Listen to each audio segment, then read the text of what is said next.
Chapter 1. Upon Descending the Mountain. Sumu, today marks your 22nd birthday, and this is your gift. Deep within the recesses of Song Mountain, in a dilapidated courtyard, an elderly man presented Sumu with a plastic bag. He was Sumu's grandmaster, known as Yi Wuchen, a practitioner at the 9th level of Qi cultivation, widely regarded as the foremost master of the present age. Seated nearby were three stunningly beautiful women, who, despite their age, still resembled youthful 30-somethings, exuding an enduring charm. They were Sumu's other three masters, or rather, his masteresses. The second master, Yi Zi, was famously known as the King of Hell in the assassin world, overseeing the assassin sanctuary. She often donned a fitted black attire, frequently concealing herself in shadows. The woman clad in white was Sumu's third master, Lin Fengyin, hailed as a legendary healer and one of the last remaining eminent practitioners of traditional medicine in Huaxia. The fourth master, Yun Yanran, was a hacker. Of course, these were merely their self-proclaimed titles. The truth of their claims remained uncertain. Furthermore, Sumu had spent 18 years honing his skills on the mountain, rendering the four of them virtually obsolete, a testament to the adage that the student surpasses the master.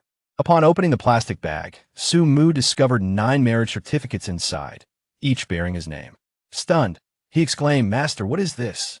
"These are your fiancés," Yi Wuchen chuckled, stroking his beard. "You've lived in the mountains for so long. We were concerned you might not find a bride. During our outings, we took the liberty of arranging a few betrothals for you. Today, you shall descend the mountain to seek them out. Master, you may doubt my abilities, but you cannot question my allure." Sumu protested, indignant. "I am Sumu, the epitome of elegance and charm, known as the jade-faced little flying dragon. How could I possibly fail to attract a spouse?" "But you are impoverished," Yi Wuchen retorted bluntly. "Without money, how can you marry anyone? These women owe a debt of gratitude to your masters and are more than willing to serve you.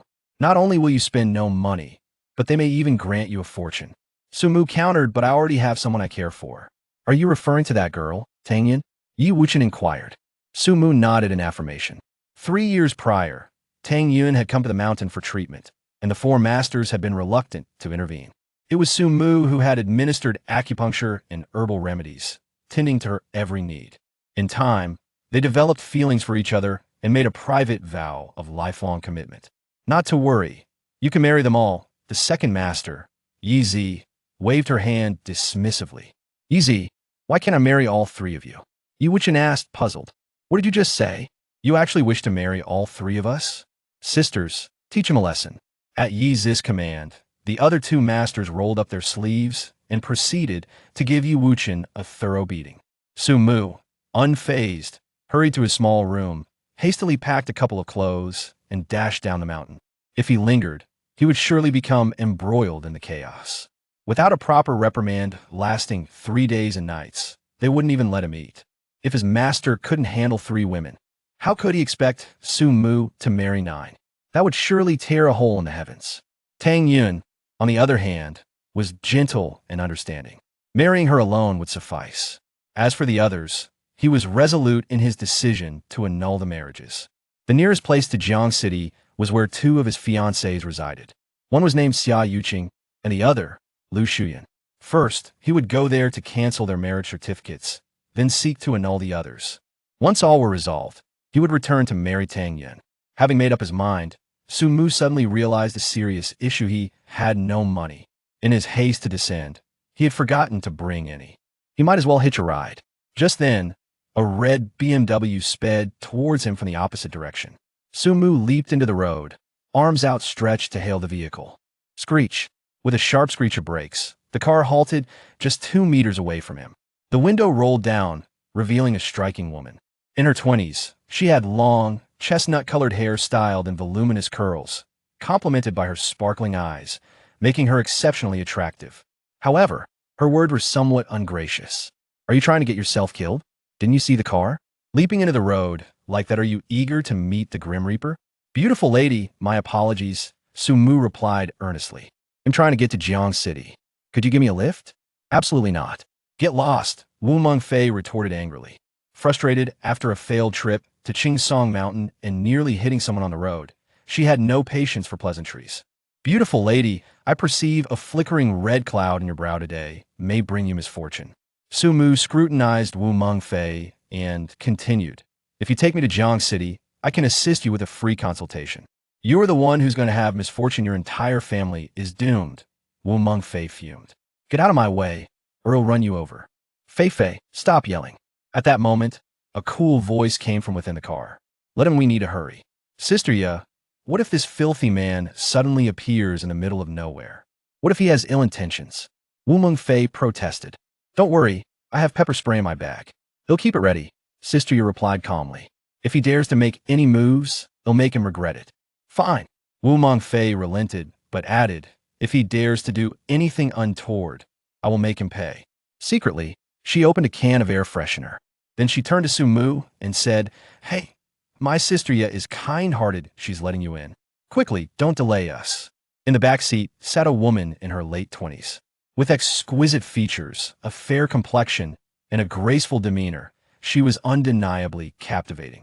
But that wasn't the main point. The focal aspect was her figure, which was impossible to conceal even beneath a loose suit.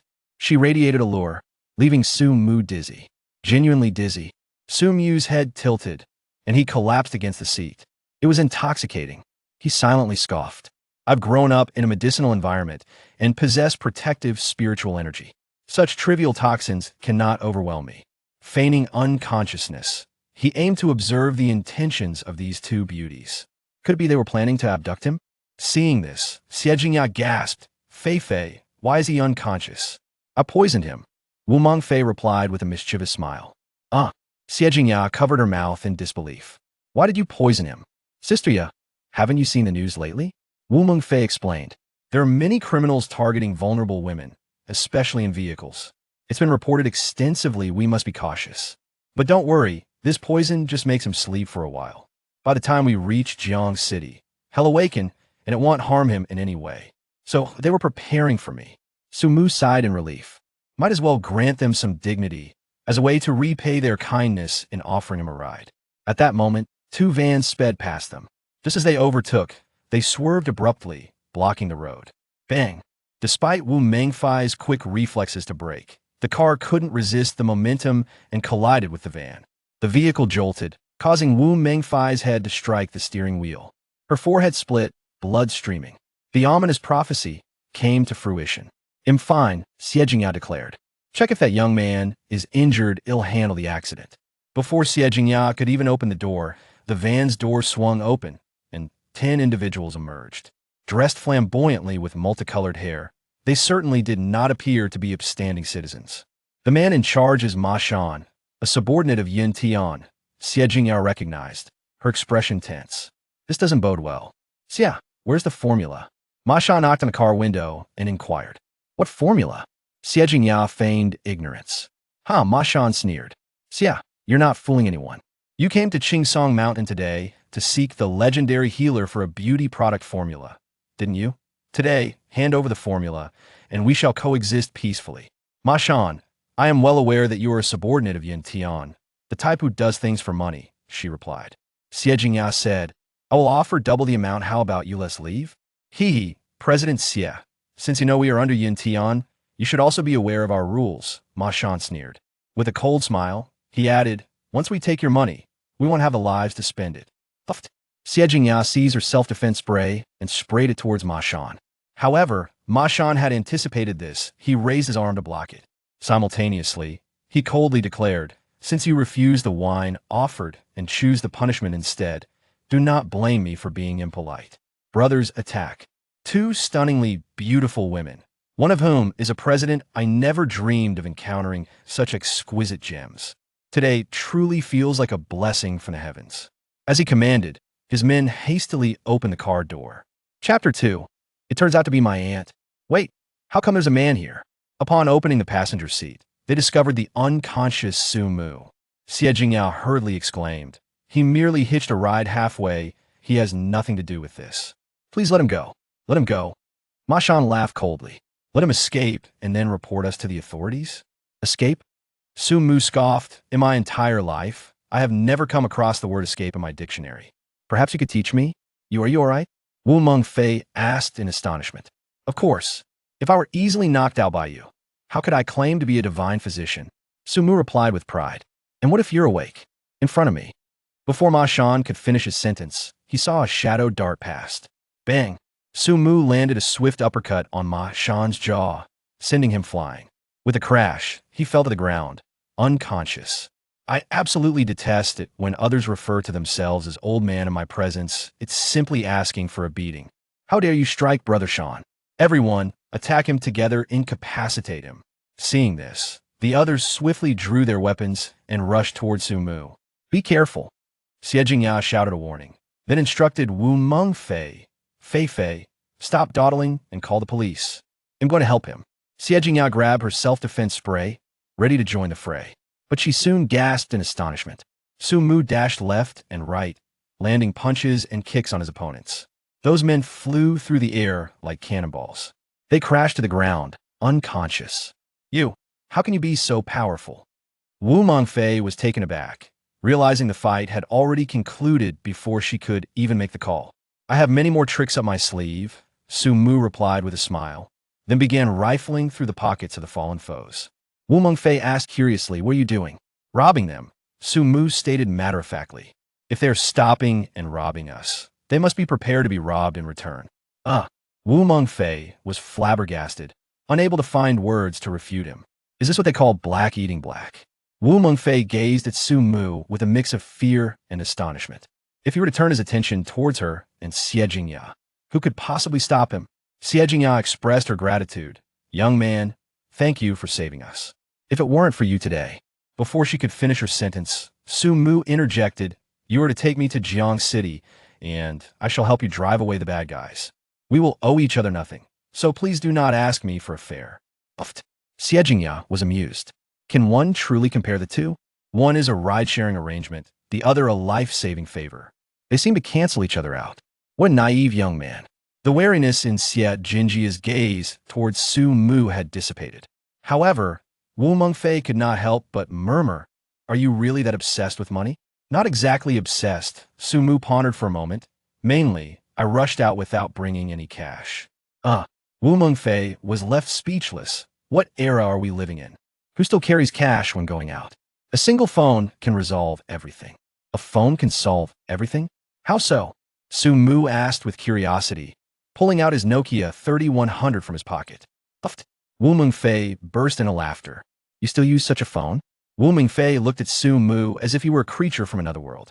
In today's society, even the elderly in rural areas use smartphones. Yet here was this young man in his 20s still using a device from over a decade ago. What's wrong with this phone? Su Mu retorted, in my place, this thing is a hot commodity. Typically, I wouldn't even get to use it once. Had it not been for this theft. Su Mu realized he had misspoken and quickly changed the subject. By the way, that type of black box they had, with a large screen, was that a phone? If I had known, I would have robbed one. Su Mu displayed a regretful demeanor, eliciting another round of laughter from Wu Mengfei. She was already dressed quite revealingly, and with her laughter, she appeared even more enchanting, leaving Su Mu's eyes feasting. Seeing this, Xie Jingya cleared her throat twice before addressing Su Mu. Young man, please share your phone number. When we reach Jiang City, I will treat you to a meal to express my gratitude for saving our lives. I don't know my number, Su Mu replied sheepishly. This phone belonged to his master, Yi Wuchen. His master guarded it like a precious gem. Had it not been for today, when his 3 masters' wives dealt with him, he wouldn't have had the chance to borrow it. Wu Mengfei, unaware of this, teased, if you want Sister Ya's number, just say so. Sister Yi will surely give it to you in gratitude for saving us, so why beat around the bush? What would I want her number for? Su Mu asked curiously. Hee.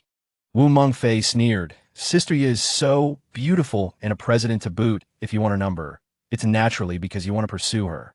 Upon hearing this, Xie Jingya's face flushed crimson. She had intended to provide Su Mu with her number, but hesitated. Su Mu, however, looked disdainful. I have a fiancée, why would I pursue her? Puffed. Wu Mengfei shot a glance at Su Mu, dismissing him. A penniless thief who robs, even ruffian SWAT woman, would be foolish enough to fall for you. Don't be sour, just because you can't reach the grapes, Su Mu retorted haughtily. Not only do I have a fiancée, but I also have 10. But in my heart, there's only Tang Yun. This trip to Jiang City is to call off the engagement. Once I have terminated all 9 of my fiancés, I will be free to seek out Tang Yun for marriage. Sounds like you're just boasting. Wu Mingfei was entirely unconvinced, believing Su Mu was merely bragging. I am a native of Jiang City. If you mention your fiancée's name, I might recognize her. Su Mu was genuinely intrigued. He had been racking his brain to locate his fiancée, and it was a pleasant surprise to find out that this woman was actually from Jiang City. If she truly recognized her, it would spare him a great deal of trouble. Su Mu said, "In Jiang City, I have 2 fiancés. One is named Xia Yuqing, and the other is Lu Shuyan." What? Both women gasped in unison, especially Xie Jingya, who stared at Su Mu and asked, "Yuqing is actually your fiancé? What is your name?" "Su Mu," he replied. "I am Yuqing's aunt, Xie Jingya. Why have I never heard her mention a fiancé?" Xie Jingya furrowed her brows. "Why else? Su Mu is clearly just talking nonsense." Wu Mingfei remained skeptical. "Sister Ya, he's most likely trying to get close to you by claiming a connection to Yuqing. I have a marriage certificate." Su Mu produced the document belonging to Xia Yuqing and handed it to Xie Jingya, saying, "Aunt, since Xia Yuqing is your niece, could you take me to meet her?" The name Xia Yuqing was indeed inscribed on it. However, the signature space bore the name of Xia Yuqing's grandfather, Xia Shaod, along with his thumbprint. A family alliance? This was the first thought that crossed Xie Jingjia's mind. The Xia family was a prominent family in Jiang City to climb the social ladder. One needed not just strength but also connections. Yet, after surveying Su Mu from head to toe, she could not ascertain that he appeared to be someone with a deep background. Moreover, Xia Shaod was currently gravely ill, and in a state of confusion, no one could definitively ascertain the authenticity of this marriage certificate. Thus, after careful consideration, Xie Jingya returned the marriage certificate to Su Mu. With a smile, she remarked, "Su Mu, I can take you to find Yuqing. But not now. I have more pressing matters to attend to at the company. If you have things to attend to, you can disembark once we reach Jiangcheng, and I will call you once I finish my tasks." Xie Jingya had already made up her mind to first send Su Mu away, then discreetly contact Yuqing to inquire about her true circumstances. Should Yuqing not acknowledge this fiancé, Xie Jingya certainly would not be foolish enough to bring her along. However, she encountered Su Mu, a complete naive youth, utterly oblivious to the subtle hints in Xie Jingjia's words, instead grinned and said, "Aunt, am free, so I'll accompany you to the company. Rest assured, I will not delay you in your important matters. Once you are done, it will be the perfect opportunity for you to take me to meet Xia Yuqing." Oh dear, Xie Jingya was at a loss for words, her head filled with black lines. Even Wu Mingfei stared at Su Mu in astonishment, only managing to stammer out, "Su Mu, you can't possibly have just emerged from the mountains, can you? How could you be so ignorant of common social etiquette? Fei, don't speak carelessly." Xie Jingya shot her a glare and said, "Su Mu is simply innocent. Is there a problem with that?" Su Mu blinked in confusion, his face a mask of bewilderment. Had he said something amiss? His visit to Jiangcheng was solely to seek a divorce from his fiancée, Xia Yuqing and Lu Shuyan. Now that he learned that Xie Jingya was Xia Yuqing's aunt, it was only natural for him to follow her, thus avoiding considerable hassle. What was wrong with that? Urbanites were indeed convoluted in their ways. Life atop Song Mountain was far more straightforward, where the strongest voice prevailed. Wu Mingfei wished to say more, but was silenced by a fierce glare from Xie Jingya. With a smile directed at Su Mu, she said, "No problem. Su Mu, since you wish to accompany me, let us head to the company together." Soon, they arrived in Jiangcheng. Upon witnessing the towering skyscrapers around him, Su Mu was like an inquisitive child, astonished by everything he saw. He had only encountered such scenes within his teacher's notebook or through the account of his fiancée, Tang Yun now. Witnessing it firsthand was indeed magnificent. The spectacle resembled that of Lu Laolao entering the Grandview Garden. Country bumpkin, Wu Mingfei scoffed inwardly. Upon arriving at the company, Su Mu beheld the gleaming 4 characters, Yafei Group. So this was his aunt's company. No wonder she was a CEO, she had her own office building. Yet, Xie Jingjia's brow was furrowed tightly. For outside the company, a throng had gathered. Each individual was clawing and shouting angrily, with some even brandishing weapons. Were it not for the security personnel holding them back, they might have already stormed into the company. Wu Mengfei, witnessing this scene, appeared somewhat flustered, exclaiming, "Why are there so many people gathered at the company entrance?" "Something has happened," Xie Jingyao replied. "Park the car to the side, go, and take a look." Chapter 350 Stakes. Xie Jingyao did not push her way to the front. Instead, she concealed herself behind the crowd, intending to listen to the reasons behind the uproar. Su Mu and Wu Mengfei followed closely behind her. Before long, they discerned the gist of the commotion from the cacophony of angry shouts. The cause was quite simple. There had been issues with the cosmetic products from the Yafei group, resulting in allergic reactions from many who had applied them. Faces that were not particularly beautiful now bore numerous blemishes and red spots, rendering them nearly unrecognizable. I could see that moment. A young man dressed in a tailored suit emerged from the company. Upon his appearance, security rushed to his side to protect him. The young man cleared his throat a few times before raising his hand and saying, "Everyone, please calm down for a moment and allow me to speak." "What is Xie Qingyun doing out here?" Xie Jingyao wondered aloud. That in such chaos, shouldn't he be hiding? Given his cowardice, he must have ulterior motives. That Wu Mengfei pouted. "That scoundrel targets us at every turn. He is undoubtedly plotting something nefarious." Xie Qingyun spoke up. "First, I would like to thank you for using the cosmetic products produced by our Yafei group. Secondly, I sincerely apologize for the allergic reactions that have occurred following your use of our products. Lastly, I must clarify that this product was developed collaboratively by our president and our pharmacist, and has nothing to do with me as the vice president. Therefore, any grievances should be directed toward the president and pharmacist, who are right behind you." As he spoke, Xie Qingyun pointed towards Xie Jingyao's position. This was alarming. Xie Jingyao furrowed her brow tightly. With at least 30 people surrounding her, if they all converged to confront her, she could easily be crushed. Indeed, upon hearing his words, the crowd surged towards her like a tidal wave, encircling her in an instant. They pointed fingers at her, shouting accusations. "You heartless wretch, selling us inferior cosmetics that cause this allergic reaction. Do you think I'm poor and can be bullied? I swear, if my face isn't resolved today, I won't let this go. And you pharmacist, how dare you pretend to be an expert in cosmetics when you lack any real skill? You think you're fit for this role? You must compensate us for ruining our faces. If not, I swear I will make you pay dearly." These individuals were not merely shouting. Some were ready to take action. A woman in her 30s raised her hand, claws bared, aiming to scratch Xie Jingyao's face, her long nails poised to mar her exquisite features. That Wu Mengfei turned pale with fear, but she too was surrounded and could offer no assistance. The security guards were positioned on the periphery. Even if they wished to intervene, they could not penetrate the throng. Meanwhile, Xie Qingyun, clad in his suit, observed the scene with a smile of malicious triumph. Before the woman's nails could reach Xie Jingyao, Su Mu sprang into action. He struck her face with a resounding slap, sending her flying backward and crashing into others. The surrounding crowd momentarily froze, but quickly rallied, rushing towards Xie Jingyao. "You've ruined our faces and dared to strike first. Is there no justice left in this world? Let us not let her leave today. Such despicable merchants must be imprisoned." Though they charged forward, they were met with swift retaliation. Su Mu did not hold back. Every aggressor was sent reeling from his punches and kicks. Xie Jingyao, being the aunt of Xia Yuqing, had hoped to enlist her help in locating Xia Yuqing. It was imperative to protect her.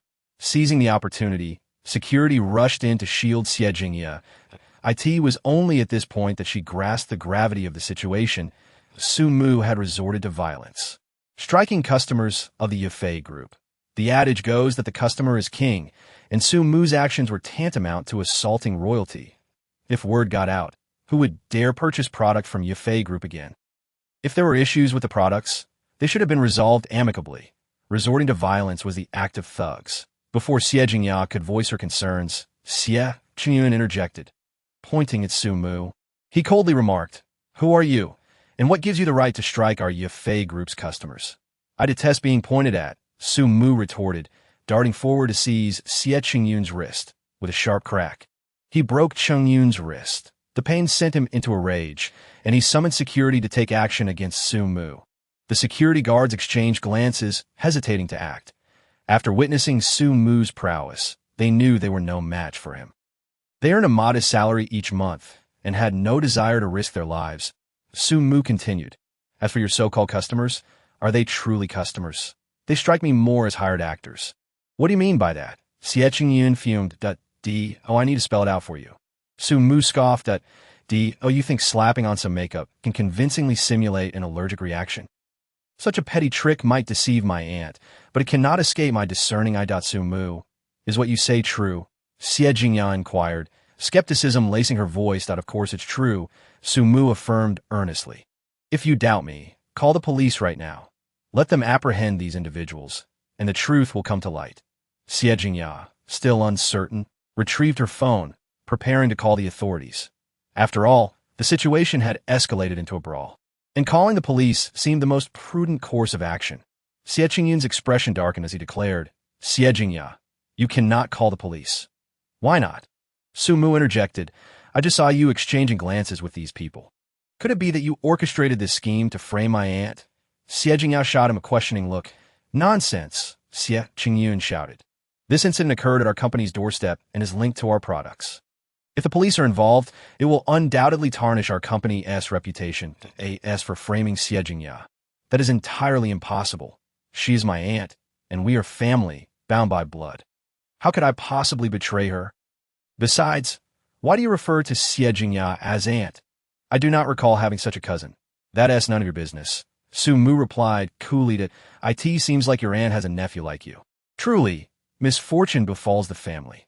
Upon hearing this, Xie Qingyun nearly spat blood in fury. Although he was not the pillar of the Xie family, he was a graduate of a prestigious university and had studied abroad. He was a key figure being groomed by the family. Even if he could not inherit the family business, he would still hold significant influence. Now, to be reduced to a disgrace in Su Mu's words was intolerable. Su Mu chose to ignore Xie Qingyun and suggested to Xie Jingya, "Aunt, the simplest solution is to detain them for questioning that we will determine whether they are connected to Xie Qingyun." "Yes, I concur with Su Mu." Wu Mengfei chimed in. "These individuals dare to tarnish our company's image. They must be punished severely. She is the pharmacist for Yefei Group. If there are allergic reactions, she bears responsibility. That is why she supports Su Mu in apprehending these individuals to clarify whether their faces are genuinely affected and to clear her own name." Upon hearing this, the customers grew anxious. Casting glances at Xie Qingyun, he discreetly gestured for them to retreat, and they fled in a panic, as if granted a reprieve from a grave sentence. "Jingya, what are you waiting for? Quickly order Su Mu to apprehend them. Otherwise, they will disappear without a trace." Wu Mengfei urged. Xie Jingya sighed, acknowledging that they merely sought to extort money. That if they fled now, so be it. There were many matters awaiting resolution at the company. Time could not be squandered further. She then turned to Su Mu and said, "Su Mu, thank you sincerely for today, if it weren't for you." Before she could finish her sentence, Su Mu waved his hand dismissively. "Aunt, no need for such pleasantries. Just remember the promise you made me." "Rest assured, I will not forget," Xie Jingya assured him. "You should take a moment to rest in the lobby. Once I finish my tasks, I will take you to find Yuqing." Suddenly, Su Mu's stomach growled audibly, causing him to blush with embarrassment. He had rushed out in the morning and hadn't had time to eat, after a long morning of hiking and a lengthy car ride. Lunchtime was nearly over, and it was no wonder he was famished. Xie Jingya slapped her forehead in realization that, "I'm so sorry. I've been so preoccupied that I lost track of time. Fei, please take Su Mu to eat."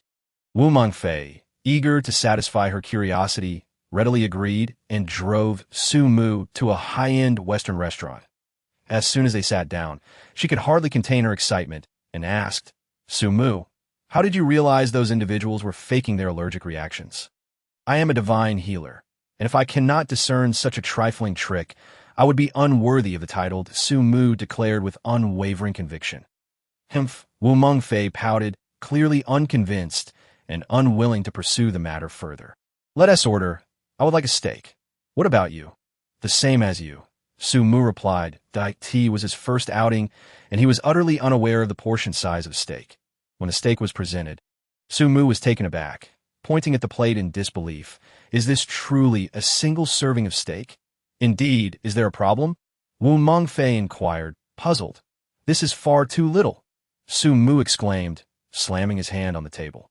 Bring me 20 servings. No, 50 servings of steak. Chapter 4. The Human Shield. Upon hearing this, Wu Mengfei sprayed the water she had just sipped. Dining at a Western restaurant is about the ambience, not merely about filling one's stomach. Are you jesting? You want 50 steaks? The surrounding patrons were equally astonished, casting glances at Su Mu, whispering among themselves. Su Mu remained oblivious to their stares, while Wu Mengfei wished she could vanish into the ground. Lamenting her choice to accompany such a rustic individual to a fine dining establishment, Su Mu disregarded her reproachful gaze, seizing the steak and devouring it with gusto.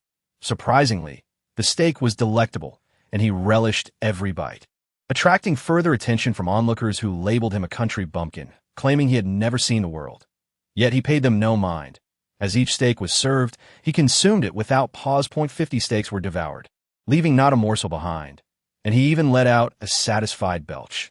Time to settle the bill. That Wu Mengfei was eager to leave, vowing that anyone who dined with this rustic man again would be akin to a puppy. The embarrassment was unbearable. This meal is on me, Su Mu declared proudly. After all, I did all the eating while you didn't even touch your chopsticks. Indeed, since Su Mu had ordered 50 steaks, Wu Mengfei had buried her head beneath the table, not even picking up her knife and fork, utterly lacking an appetite. She merely wished to exit swiftly and thus did not contest the bill. Good day, sir. Your total comes to 20,349. Would you prefer paying cash or by card? The waiter inquired politely. What? This time, Su Mu was utterly flabbergasted. Over 20,000 for a single meal?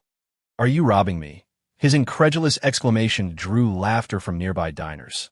The menu is quite clear. A steak is $399. You poor bumpkin must not have seen a menu before. Or can't read. Su Mu's face flushed crimson. It wasn't that he couldn't read, but rather that he hadn't paid attention to the prices. He had never anticipated that a single steak could cost so much. To him, it was merely a piece of meat that, in the mountains, he had hunted everything from tigers to rabbits without spending a dime. Now a small piece of beef was exorbitantly priced.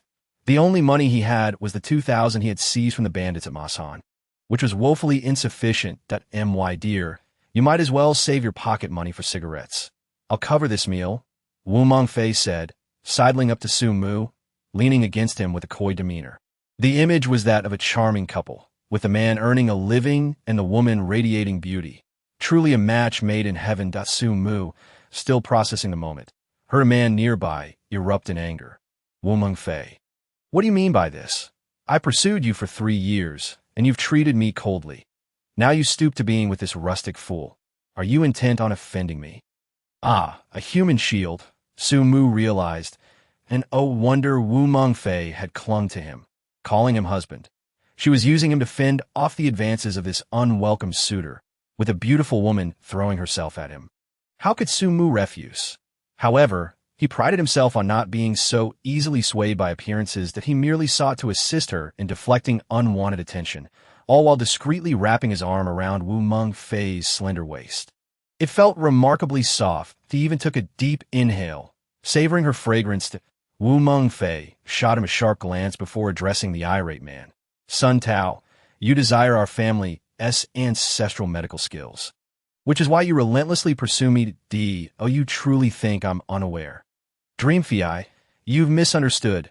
Sun Tao's expression shifted as he attempted to explain that Sun Tao, am the department head at the Central Hospital. How could I covet your family's medical expertise? He flashed his credentials, confirming his position. Indeed, it was impressive that Sun Tao had achieved such a rank at a young age, a promising future ahead. That goes without saying. Dr. Sun is undoubtedly skilled. The murmurs around them suggested that his interest in Wu Mengfei wasn't about her family's medical heritage. Surely, ancestral medical skills are not as lucrative as what a department head earns.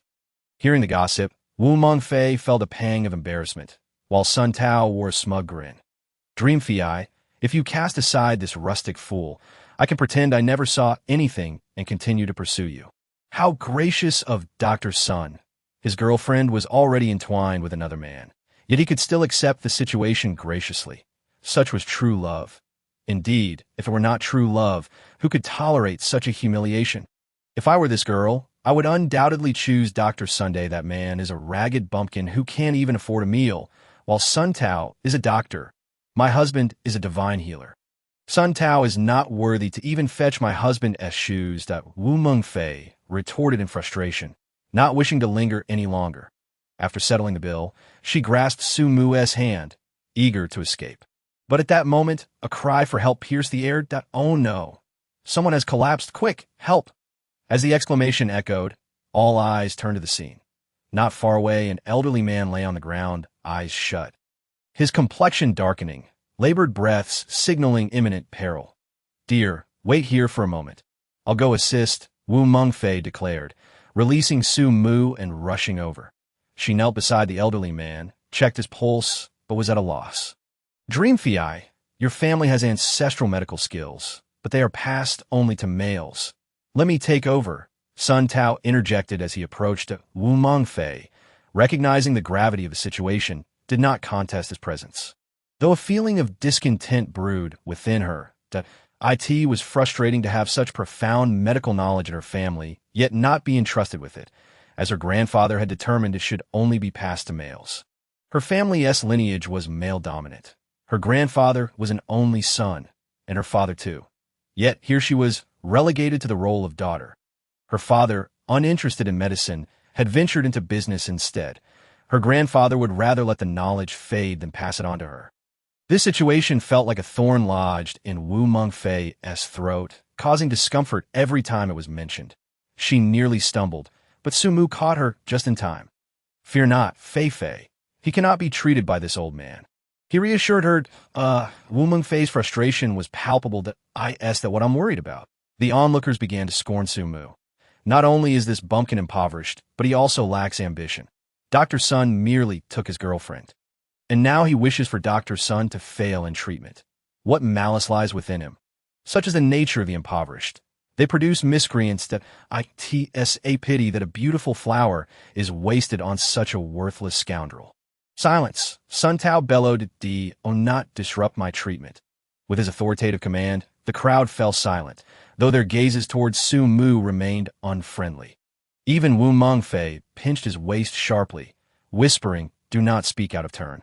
Do you not understand that words can summon misfortune? I'm merely stating the truth." Su Mu protested. That Wu Mengfei, too exasperated to respond, thought that even if it were the truth, it was ill-timed. Wasn't he essentially cursing the patient? How had she ended up entangled with such an oblivious fool? She resolved to warn her sister to steer clear of Su Mu. Meanwhile, Sun Tao examined the patient, checking the eyelids, inspecting the mouth, and listening to the chest before finally taking the pulse. After a moment, he sighed in relief. "There is nothing serious. It's merely a common ailment of the elderly.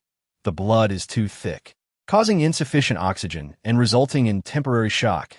A simple needle will suffice to relieve the pressure, and he shall recover." As he spoke, Sun Tao retrieved a small medical kit from behind him, containing silver needles, alcohol, band-aids, and other common emergency supplies. He sanitized the silver needle and proceeded to administer it to the patient's middle finger. Seeing this, Su Mu shook his head disdainfully and remarked, "Such a mediocre physician can actually become the head of a department at the central hospital? This is utterly ridiculous." Chapter 5. He is just a mediocre doctor. Upon hearing this, Wu Mengfei shot him an irritated glare and coldly retorted, "If you don't speak, no one will mistake you for a mute. That I'm merely stating the truth." Su Mu replied curtly, "That old man is not suffering from excessive blood viscosity. He is unconscious due to poisoning." Whoosh! At that moment, a gust of wind rushed from behind, heading straight for Su Mu's back. With an instinctive reaction, as if he had eyes on the back of his head, Su Mu spun around and caught the object that was attacking him. It turned out to be a foot clad in a pair of black leather shoes, followed by a slender leg wrapped in white stockings. Then, as the spring light suddenly appeared, Su Mu felt a surge of heat rising within him, nearly causing an eruption. Alarmed, he quickly released his grip. "Rogue!" Fang Yuetian landed on her feet, her face flushed with embarrassment, angrily exclaiming, "You sneak attacked me from behind, and yet you dare to call me a rogue? Is there no sense of reason?" Su Mu felt a flicker of anger as well. If it weren't for his formidable strength, a less capable individual would have likely fallen flat on their face from that kick. Before he could voice his thoughts, she had already cast him as the villain, labeling him a rogue. This woman, while strikingly beautiful, was far too brash. Sumu shook his head inwardly, musing that women in this city were truly unreasonable. You curse my grandfather for being poisoned. You deserve to be punished, Fong Yuetian said coldly. She ignored Sumu and rushed to her grandfather's side, anxiously asking, Grandfather, are you all right? Sun Tao looked up at her in astonishment. This woman was extraordinarily beautiful, rivaling Wu Mengfei. Dressed in a JK uniform with a ponytail, carrying a backpack, and wearing black leather shoes, she resembled a character straight out of a romantic film. However, the critical point was that she referred to the old man lying on the ground as her grandfather. If he could successfully treat her grandfather, wouldn't that position him favorably? With this thought in mind, Sun Tao's mouth watered. Taking a deep breath to steady himself, he said, Beautiful lady, your grandfather is experiencing excessive blood viscosity and has fainted. But fear not, as I am the head of a department at the Central Hospital. With just a couple of injections and a bloodletting, I can restore him to health. Thank you, Fong Yuetian replied gratefully. As long as you can cure my grandfather, you shall not go unrewarded. Your grandfather is poisoned, and this mediocre doctor, Sumu began, but was silenced by Wu Mengfei's hand covering his mouth as she pulled him back. Meanwhile, she flashed an apologetic smile at Fong Yuetian, saying, I'm sorry. My boyfriend is just a simpleton from the countryside, and he has some issues, so please don't take his words to heart. Then she glared at Sumu, stating, Sumu, if you continue to speak like this, I will tear your mouth apart. But I'm only speaking the truth, Sumu replied, feeling somewhat speechless. That old man is indeed poisoned. Shut up, Wu Mengfei said coldly. If you say another word, I won't let you Jia take you to find Yuqing. This struck a nerve with Sumu, and he hurriedly clamped his mouth shut. At that moment, Sun Tao had already removed the silver needles, causing a stream of blood to flow from the old man's fingertips. The old man's complexion visibly improved, his fingers twitching slightly before his eyes fluttered open. He is awake. He is awake. Dr. Sun is truly remarkable. He has really managed to revive him. Of course, Dr. Sun is the head of a department at the Central Hospital. That is a symbol of true prowess. The crowd exclaimed, nearly elevating Sun Tao to the heavens. Sun Tao cast a smug glance at Wu Mengfei, brimming with pride. Grandfather, how do you feel? Seeing her grandfather awake, Fong Yuetian rushed forward with concern. I am fine, Fong Quishan replied as he stood up and moved about a bit. Yuetian, you need not worry. I feel an unprecedented lightness. I believe this Dr. Sun has completely cured me. We should express our gratitude to him. Just then, Sumu spoke up again. What are you doing? Wu Mengfei asked, puzzled. Counting, Sumu replied. Counting for what? Wu Mengfei inquired, her curiosity piqued. Was this rustic trying to draw attention to himself? This old man has been poisoned. Within 10 counts, he will undoubtedly relapse. But Wu Mengfei was so furious her teeth ground together, unsure what to say. She grabbed Sumu, wanting to leave. She couldn't bear the embarrassment any longer. Yet, Sumu's voice continued unabated. 6. 5.1. Puff. Before he could finish his sentence, Fong Quishan could not help but spit out a mouthful of blood, collapsing back to the ground.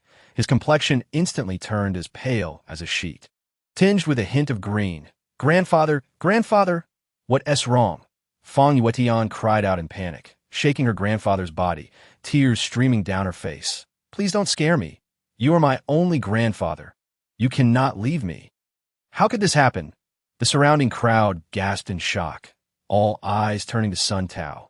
Dr. Sun, please take another look. At this reminder, Fong Yuetian also came to her senses and urgently implored Sun Tao. Dr. Sun, you're a physician. Please help my grandfather again. He was just fine moments ago. How could he faint again? Beautiful lady, please stop crying. Excessive sorrow is detrimental to your health, Sun Tao said compassionately. He placed his hand on his chest, assuring her, rest assured, while I am here, your grandfather will be safe. Saying this, he squatted down to take Fong Quishan's pulse, his brow furrowing involuntarily. After examining Fong Quishan's eyelids and listening to his heartbeat, he even leaned down to smell the vile blood he had just expelled. After quite some time, his expression grew somber. Dr. Sun, how is my grandfather? Fong Yuetian asked anxiously. Beautiful lady, I regret to inform you that your grandfather has. It is time to prepare for his last rites. Sun Tao sighed. He felt the pulse, barely detecting any rhythm, the heartbeat exceedingly faint. In such a state, even a deity could not save him. Woo woo woo. Fang Yuetian wept uncontrollably. Why? My grandfather is only 60 years old, having worked hard his whole life, just at the age to enjoy life. How could this happen? How could he leave me behind? Woo woo woo. I refuse to believe it. Doctor Sun, you must be lying to me, seeking more money, right? Name your price. No matter the cost, I, Fang Yuetian, will not flinch. This, Sun Tao hesitated. What a splendid opportunity, but he truly could not revive the old man. He could only shake his head. Beautiful lady, it's not that I don't want to help, but let us go. What are you waiting for? At the entrance, Su Mu dragged Wu Mengfei along, urging her on. Did he really relapse? Wu Mengfei asked in shock. You weren't lying. Sun Tao truly cannot save him. This statement reached Sun Tao's ears, causing him to shift his gaze and say to Fang Yuetian, Beautiful lady, since that fellow could deduce your grandfather was poisoned, perhaps he has a solution. Sun Tao was convinced that the other party could not cure him either. After all, the embarrassment was not solely his. Dragging someone else into this would at least share the blame. Fang Yuetian, not thinking too deeply, only wanted to save her grandfather, quickly rushed to the door and blocked Su Mu's path. Handsome, I beg you, please help treat my grandfather. Why should I assist you? Su Mu shook his head, utterly bemused. This beauty must be out of her mind. After suspecting him and even attacking him, she now expected him to treat her grandfather? It was absurd that Su Mu was too disinterested to entertain her, dragging Wu Mengfei away. Chapter 6. The Needle That Unites All Wait. Wu Mengfei halted Su Mu. Can you truly cure that old man? Of course, Su Mu declared proudly that I am a divine physician. There is no ailment in this world that I cannot heal. Then let us assist her, Wu Mengfei suggested. On what grounds? Su Mu protested. She had just doubted him and even ambushed him. Fortunately, his strength had prevented her from succeeding. Otherwise, he would have fallen flat on his face. Why should he help someone who had treated him so poorly? Saving a life is worth more than building a pagoda. Wu Mengfei patiently reasoned. Why saving him? You are accumulating virtue for yourself. Moreover, a physician should embody compassion. How can we stand by and watch someone perish? With a thud, Fang Yuetian knelt before Su Mu. Bowing her head in apology, I am truly sorry. I should not have doubted you or attacked you from behind. I am here to express my remorse. I implore you, please assist my grandfather. He is truly on the brink of death. If you can heal him, I am willing to do anything you ask. Fang Yuetian is genuinely anxious, so much so that she has no thought of calling for emergency help. After all, Sun Tao is the department head of the central hospital. And even someone as capable as he is unable to save her grandfather. Sending him to the central hospital seems to offer little hope. Anything at all? Su Mu cast a deep glance at Fang Yuetian. As she was kneeling, when she looked up, she found Su Mu's gaze resting on her chest. Fang Yuetian's face flushed with embarrassment, and she felt an urge to retaliate. However, she valiantly suppressed her rising anger and, in a voice barely above a whisper, said, As long as you can heal my grandfather, I would even marry you. Su Mu immediately bristled. I already have 10 fiancés, yes. I can't possibly take you as well. Women are truly troublesome. Can't you see that I can barely afford a meal? I'm in need of money. Do you understand? Give me $1 million, and I will heal your grandfather. What? Fang Yuetian was taken aback, and soon fell into a spiral of self-doubt. After all, she was a stunning beauty, the cherished jewel of the Fang family, and the belle of Jiangxing University. There were at least hundreds vying for her affection.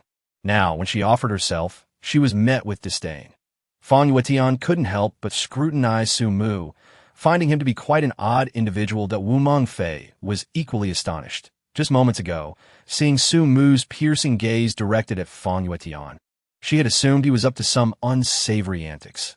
Little did she expect that he merely sought money. Could it be that he spoke the truth and indeed possessed 10 marriage certificates? A country bumpkin, how could he have 10 city fiancés? Yes? Wu Mengfei found herself intrigued by Su Mu. Very well, Fong Yuetian declared. If you can heal my grandfather, the million will be transferred immediately. As she crouched beside Fong Quishan, she prepared to insert the silver needle. Su Mu, aren't you going to examine him first? Wu Mengfei hastily interjected, her brow furrowed. Oh, you even know what illness he has? Of course, he's been poisoned, Su Mu replied. Wu Mengfei was momentarily left speechless. Su Mu paid her no mind, channeling his spiritual energy into the silver needle.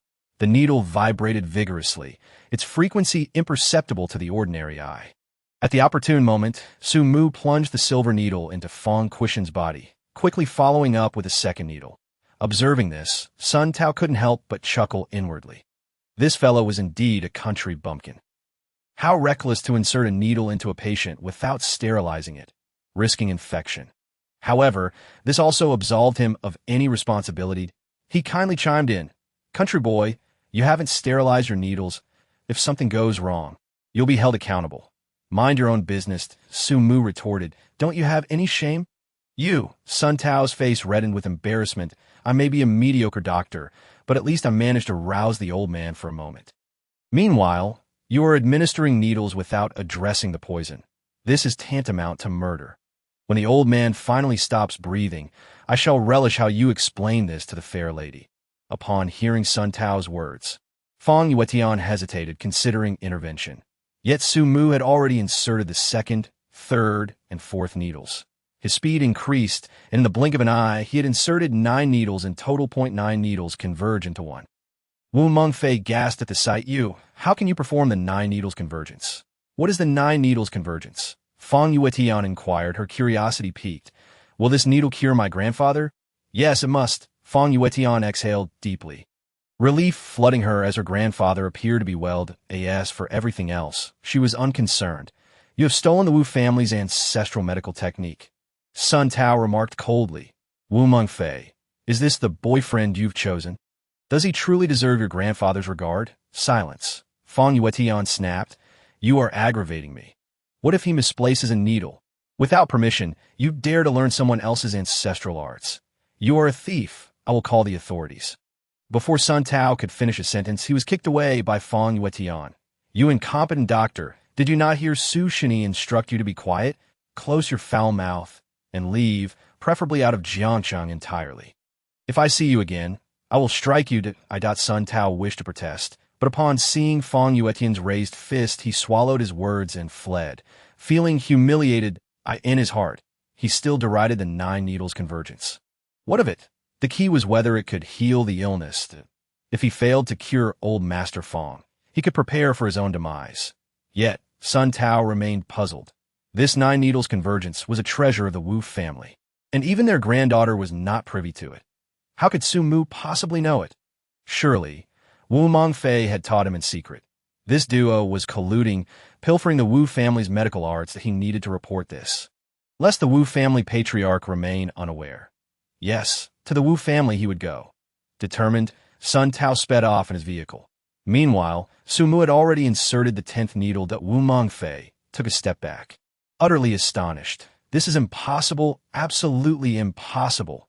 How can you know our Wu family's 9 needles convergence? And you wield it more adeptly than my grandfather. This is inconceivable. Your grandfather knows the 9 needles convergence? Su Mu quipped. Can you two refrain from discussing family introductions at this moment? My grandfather is still lying on the ground. You must hurry and revive him. He has already awakened, Su Mu declared. Removing the silver needle, as he withdrew it, Fong Quishan sat up suddenly, spitting out a mouthful of blood that reeked of a foul odor. Grandfather, how do you feel? Fong Yuetian rushed to his side, her worry palpable. I'm fine. Fong Quishan assessed his condition and found it satisfactory. He scanned the room, intending to thank Sun Tao, only to realize he was nowhere to be found. Yuetian, where's that doctor? Son, has he left after treating me? Grandfather, you misunderstand. It was Su Mu Shini who truly healed you. Fong Yuetian tugged at her grandfather's sleeve, pointing to Su Mu, and explained the recent events. What? That Sun Tao is an incompetent doctor, and he nearly killed me. Fong Quishan's eyes widened in disbelief. Humph, if I ever encounter him again, I shall break his legs. Having made his threat, Fong Quishan turned to Su Mu and clasped his fists in gratitude. Benefactor, please allow me to pay my respects in own need for that. Su Mu raised him gently, preventing the gesture. Just give me the payment for my services, 1 million, not a penny less. Provide me with your card number, and I shall transfer it to you immediately. Fong Yuetian replied. Card number? What is that? Su Mu scratched his head. I come from the countryside and am unfamiliar with your city ways. Just give me cash. Cash? Even Fong Quishan, who had seen many storms, was left speechless. The Fong family was wealthy, yet suddenly producing 1 million in cash was a tall order. As they hesitated, Su Mu's expression darkened. You don't have it? Are you trying to deceive me? After curing this old man's ailment, you intend to renege on your payment? Su Mu, do not speak recklessly. Are you certain? Su Mu pressed. What do you mean by that? Wu Mengfei retorted, exasperated. Do you think I would covet your meager sum? Humph. I assure you, if you were to steal my money, I would have no qualms about bringing you to account. Ugh. Wu Mengfei felt a headache coming on. His tongue was too sharp. How had she ended up in the position of collecting payment for this fool? Next time, I will definitely distance myself from him. After retrieving the money, I will bid him farewell and ensure it is a final goodbye. Fong Yuetian was equally diligent, transferring the funds to Wu Mengfei. Upon receiving the notification, Su Mu glanced at it and felt reassured. Then he turned to Fong Quishan and said, Old man, since you have complied with the payment, I shall offer you a word of caution. The poison within you has not been entirely eliminated. What? Fong Quishan instinctively took a step back, glaring at Su Mu. Fong Yuetian's expression turned sour as well. Even Wu Mengfei looked at Su Mu with a mixture of bewilderment and suspicion. He had not fully detoxified him, yet dared to collect payment. The audacity with which he stated it, as if it were a blessing, was astonishing. What difference does it make between this and courting death? Thus she tugged at Su Mu, urging, What are you still dawdling for? The poison hasn't been fully neutralized. Continue with the antidote. It's too bothersome. Su Mu shook his head, stating, We are not related, so there's no need to waste time on him. Besides, the remaining toxins are minimal that a visit to the hospital for a gastric wash and a bit of dietary caution should suffice. Let us hurry. I'm eager to find Yu Qing. Without giving Wu Mengfei a chance to react, Su Mu grasped her hand and departed the restaurant, leaving Fong Quishan and Fong Yushi exchanging bewildered glances. Grandfather, what should we do now? Fong Yushi inquired. What else is there to do? Let us head to the hospital, Fong Quishan sighed. They treat him. We can't force their hand, it's just that this million feels a bit disheartening. Once the toxins are completely eradicated, we'll settle the score with him. Unbeknownst to Wu Mengfei, she climbed into the car and asked Su Mu, How did you learn the 9-9 return needle technique? My master taught me, Su Mu replied nonchalantly. Who is your master? Why should they tell you? Wu Mengfei was infuriated, yet had no means to retaliate. Being a medical student herself, she could discern from Su Mu's needling technique that he far surpassed her grandfather's skills. He certainly hadn't learned from him. Could it be that his master had some connection to her grandfather? At that moment, her phone rang. Since your grandfather is looking for you, just drop me off at the Yafei group. I'll find my aunt myself, that Wu Mengfei nodded, delivering Su Mu to his destination before driving away. Su Mu walked straight inside. The security guard, upon seeing him, was overly respectful and personally escorted him to the president's office. After a light knock, a muffled voice from within inquired, Who is it? It's Su Mu, he replied, pushing the door open. Upon entering, Su Mu discovered Xie Jingya consuming instant noodles and frowned. Instant noodles contain preservatives, which are harmful to your health. You should eat them sparingly.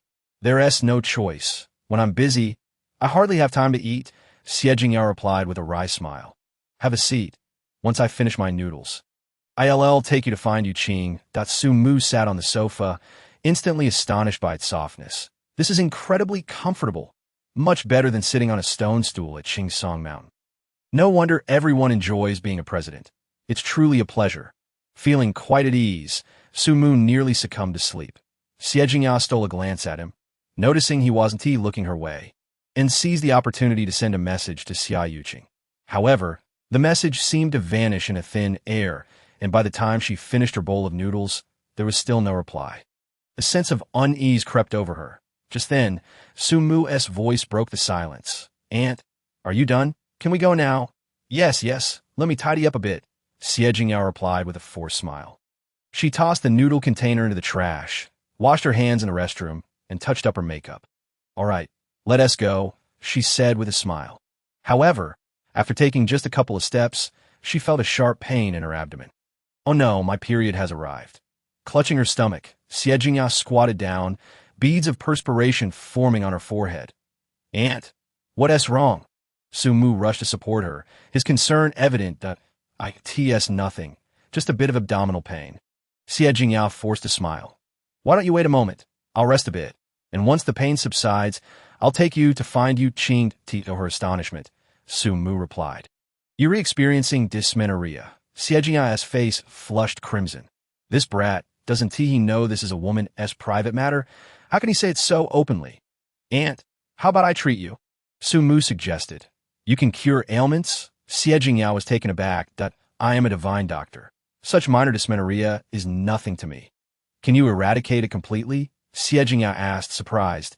She knew dysmenorrhea was indeed a condition, but it was not something one could easily seek treatment for.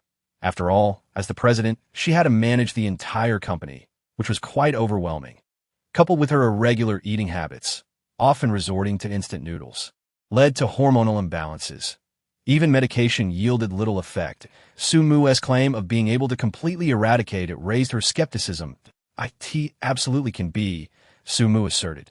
Dysmenorrhea is merely a minor ailment in my presence. I can restore you in no time. Aunt, please don't hesitate. Your situation is serious. If the pain continues, you might faint. I need you to take me to find you Qing. You mustn't fall ill. Quickly lie down. I'll give you a massage. Without waiting for Xie Jingyao's response, Su Mu swiftly picked her up and placed her on the sofa. No, not here to this point. Xie Jingyao felt too pained to resist. Moreover, the discomfort was genuinely intense that if Su Mu could neutralize the poison concocted by Wu Mengfei and confidently claimed he could cure her, she might as well allow him to try. Let us go inside. There's a bed there, Xie Jingyao shyly suggested, adopting a posture of submission. Chapter 8. Xie Jingyao's disdain. Su Mu carried Xie Jingyao into the inner room, where indeed there was a small bed. Presumably for her to take afternoon naps, he laid her down and was about to lift her clothing. What are you doing? Xie Jingyao exclaimed in alarm, hastily clutching her shirt. I'm going to give you a massage. Su Mu replied, perplexed that you're experiencing dysmenorrhea. I must massage your lower abdomen. Lifting your clothing will enhance the effect. Aunt, don't overthink it. I want to do anything inappropriate. I still have 9 marriage certificates to nullify. It is impossible for me to pursue you. Furthermore, as a doctor, I see no distinction between genders. All right, fine. Xie Jingyao, unable to bear the pain any longer, acquiesced and allowed Su Mu to pull her shirt up slightly. Her smooth, flat abdomen was exposed, nearly blinding Su Mu with its allure. Luckily, Su Mu remained focused and began the massage. However, as soon as he made contact with Xie Jingyao's abdomen, a wave of softness surged through him, stirring feelings he had to suppress. City women are truly delicate. Should I reconsider my decision to annul my marriage and accept them all? Just as this thought crossed his mind, Su Mu recalled his master and mistress. His master had 3 wives, which had already turned his hair gray at an early age, causing chaos at Qingsong Mountain. The mere idea of having a dozen women vying for his attention sent a shiver down his spine. He quickly took a deep breath, casting aside such distractions, and began the genuine massage. The technique was straightforward. He infused his inner spiritual energy into Xie Jingyao's abdomen, nurturing her body and helping to restore balance. As he continued, Xie Jingyao unexpectedly emitted an indescribable sound, causing her to feel an overwhelming sense of embarrassment. Yet, the sensation was undeniably pleasurable. Waves of warmth enveloped her, akin to basking in gentle sunlight. And she felt no pain. Just as she was on the verge of fully enjoying the experience, Su Mu abruptly ceased his movements. Why have you stopped? Xie Jingyao inquired, curiosity piqued. The treatment is complete. Su Mu declared, Aunt, this was merely a minor ailment. A brief massage was all it required. Xie Jingyao felt a twinge of disappointment, wishing Su Mu would continue. However, as a woman, she could not openly express this desire. She rose from the bed, adjusted her clothing, and asked, "Where did you learn this massage technique?" "The results are truly impressive that my master taught me." "What else can you do?" "I have many skills such as fighting, healing, and even hacking." "You can hack?" Xie Jingyao was astonished, finding it hard to believe Su Mu's claim. How could someone who didn't even know what a smartphone was possess such knowledge of computers? "Of course I can," Su Mu replied confidently that my master is a hacking prodigy, and I'm even better than her. Huh. Xie Jingyao chuckled lightly, choosing not to respond but glanced at her phone instead. "You have cervical spondylosis," Su Mu stated. "I sensed it while massaging you earlier. You have a mild case of cervical spondylosis, likely due to your work, as you often have a hunch over documents, making you prone to this condition. Let me massage it for you. Then I'll prescribe something." Su Mu instructed Xie Jingyao to lie down on the bed so he could first address her cervical spondylosis. Though termed a massage, it was essentially a realignment of her vertebrae, correcting any misalignments and then nurturing them with spiritual energy. The realignment was painful, and even Xie Jingyao struggled to suppress her discomfort, breaking into a cold sweat. Had she not gripped the pillow tightly, she might have cried out. Su Mu, sensing her struggle, comforted her with a smile. "Aunt, just endure for a moment. It will be painful at first, but soon it will feel very comfortable." "Why does this feel so suggestive?" Xie Jingyao's face flushed crimson, akin to an ostrich burying its head in a pillow, lacking even the courage to glance at Su Mu. This was merely a reflection of her scant understanding of Su Mu's character. Otherwise, she would have undoubtedly regarded him as a rogue and sent him packing. Yet the sensation was undeniably pleasant.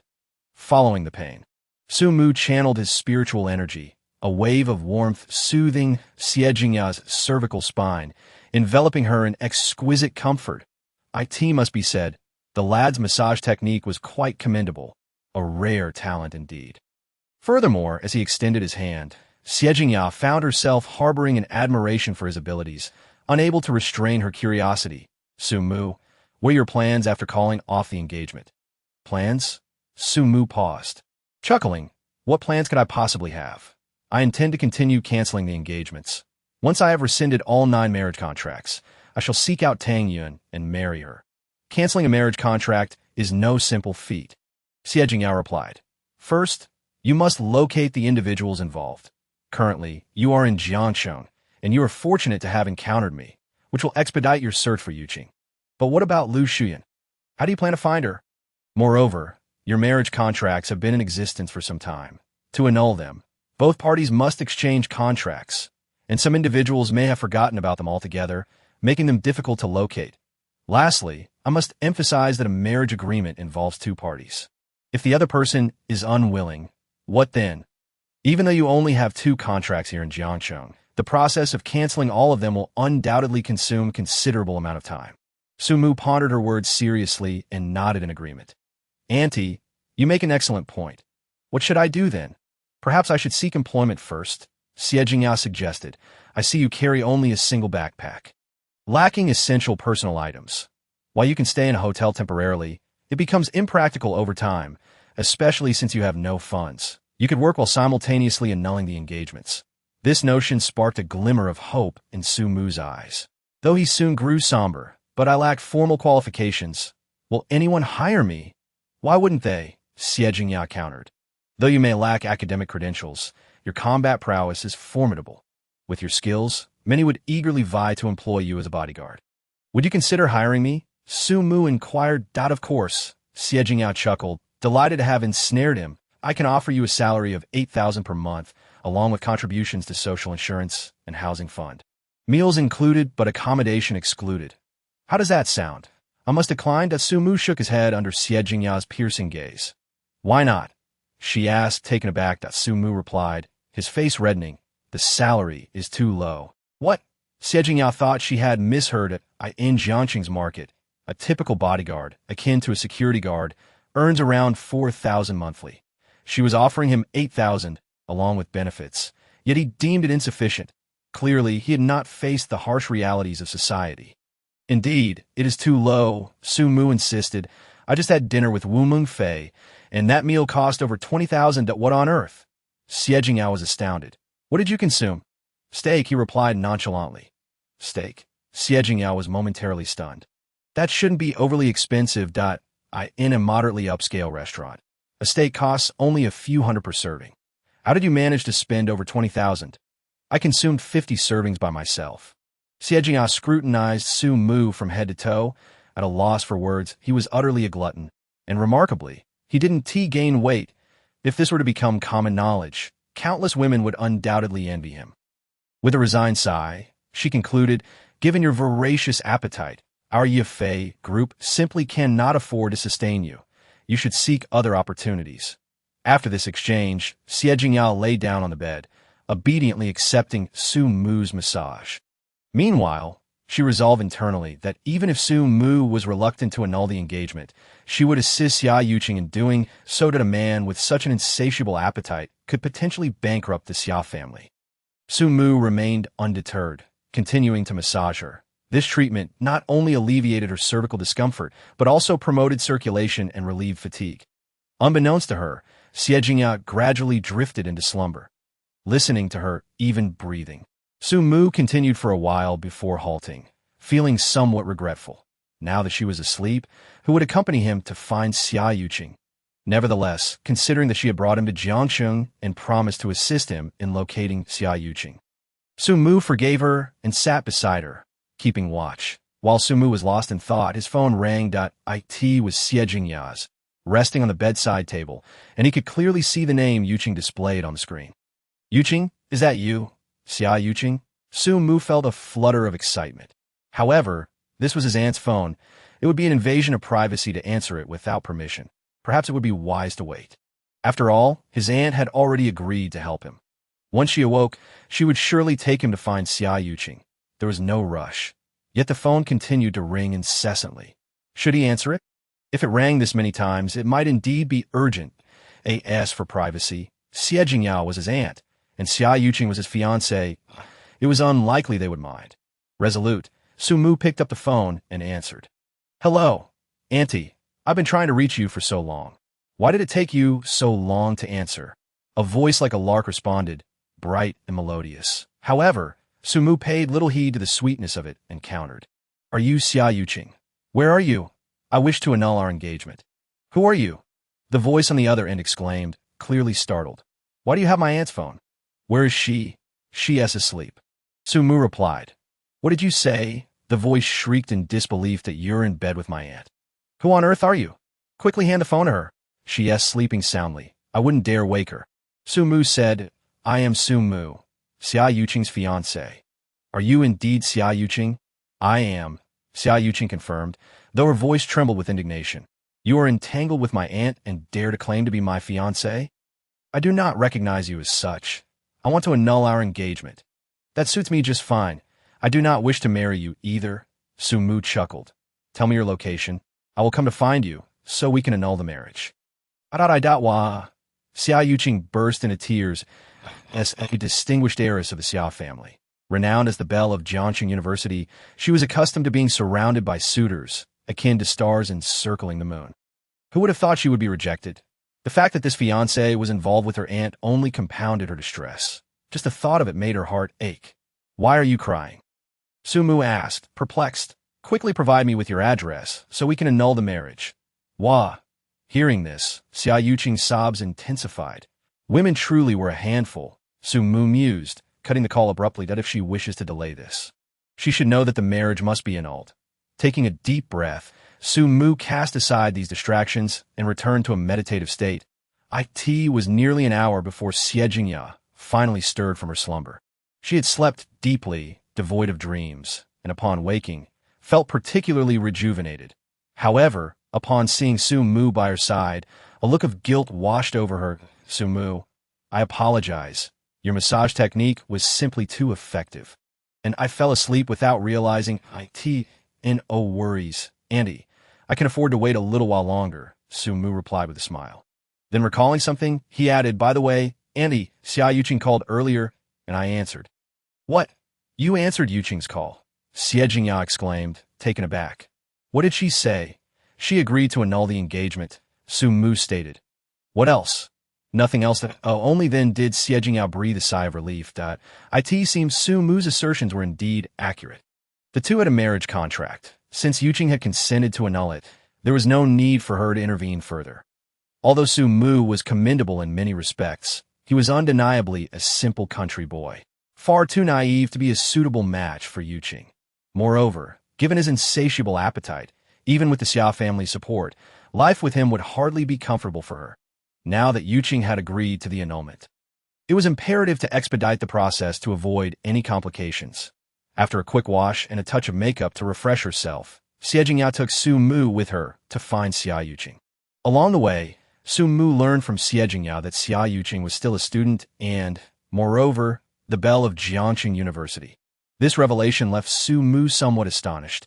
Were bells not supposed to be the epitome of purity? How had Xia Yuqing displayed such urgency and even anger during their earlier conversation, resembling a shrew rather than embodying innocence?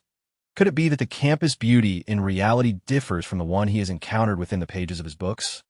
What is the purpose of pondering such matters? Her agreement to annul the engagement demonstrates a measure of rationality, sparing herself a considerable amount of trouble. After the dissolution of the engagement, paths would diverge and bridges would be crossed as they may. Whether Xia Yuqing is indeed the campus beauty, what her character is like, holds no relevance to him whatsoever. At that moment, Xie Jingya's phone rang. Connected to the car, she pressed a button on the steering wheel and answered the call. On the other end, the voice of Xie Qingyun reached her.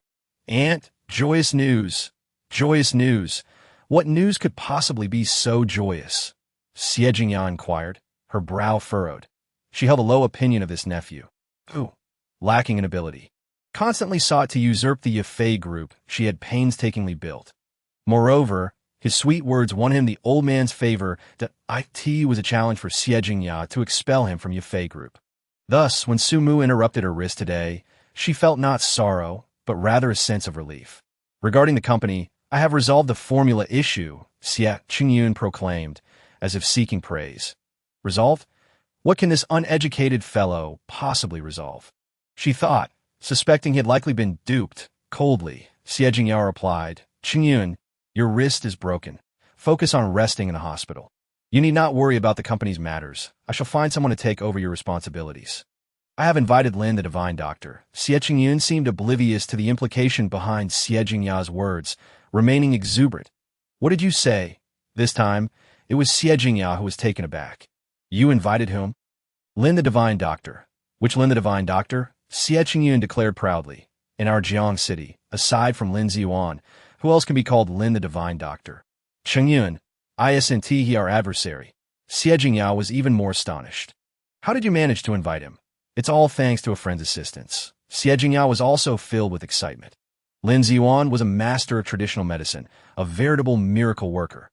Those seeking his treatment often faced a month-long wait. Yet, wasn't he a pharmacist for another cosmetic product?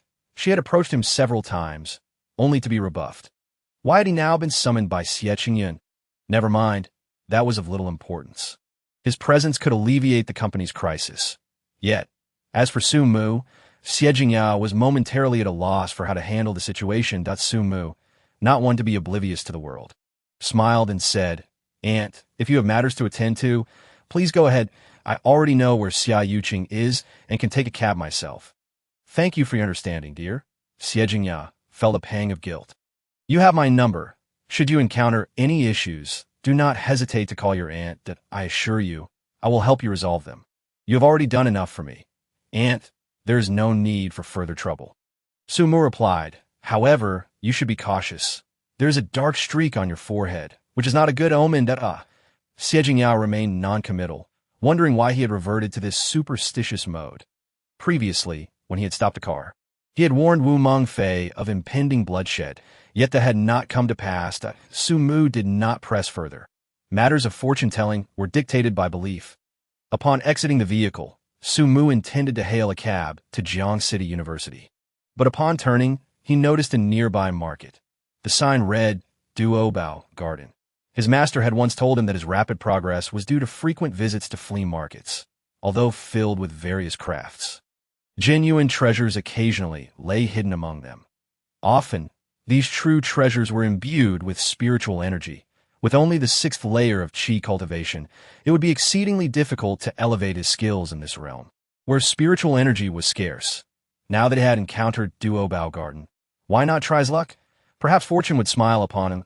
As for the annulment of the engagement, there was no rush. Resolute, Su Mu stepped into Duo Garden. Chapter 10. Su Mu is deceived. Duo Garden bustled with activity. The merchant's shouts and the lively bargaining showcased the vibrancy of the place. Upon entering, Su Mu was greeted with knowing glances. Young man, looking to sell a family heirloom? One merchant asked with a grin. Our shop owner is rather naive and has plenty of money. If he takes a liking to it, he's sure to offer you an unexpected price. I am here to purchase something, Su Mu replied. Looking to buy? Even better.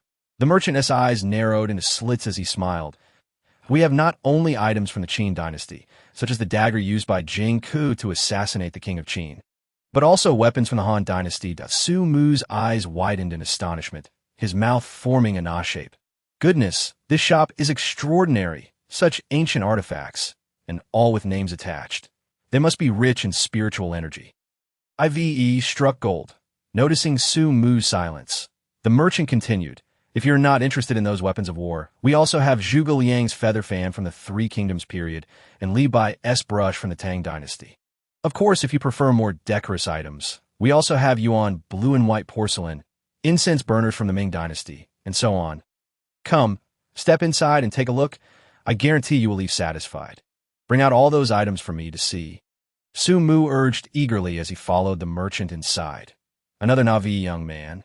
The merchant chuckled inwardly. He relished such customers. Either those desperately trading heirlooms for a meager meal, or greedy individuals piecing together their family's hard-earned savings to strike it rich. Naively hoping to uncover treasures that, in truth, if there were that many antiques, who would bother running a shop? They would have already become wealthy. To him, Su Mu clearly fit the mold of such a fool. Burdened with a pack that might very well contain genuine gold and silver. The merchant swallowed hard, retreating to fetch a wooden box, which he placed before Su Mu. Young man, take a look.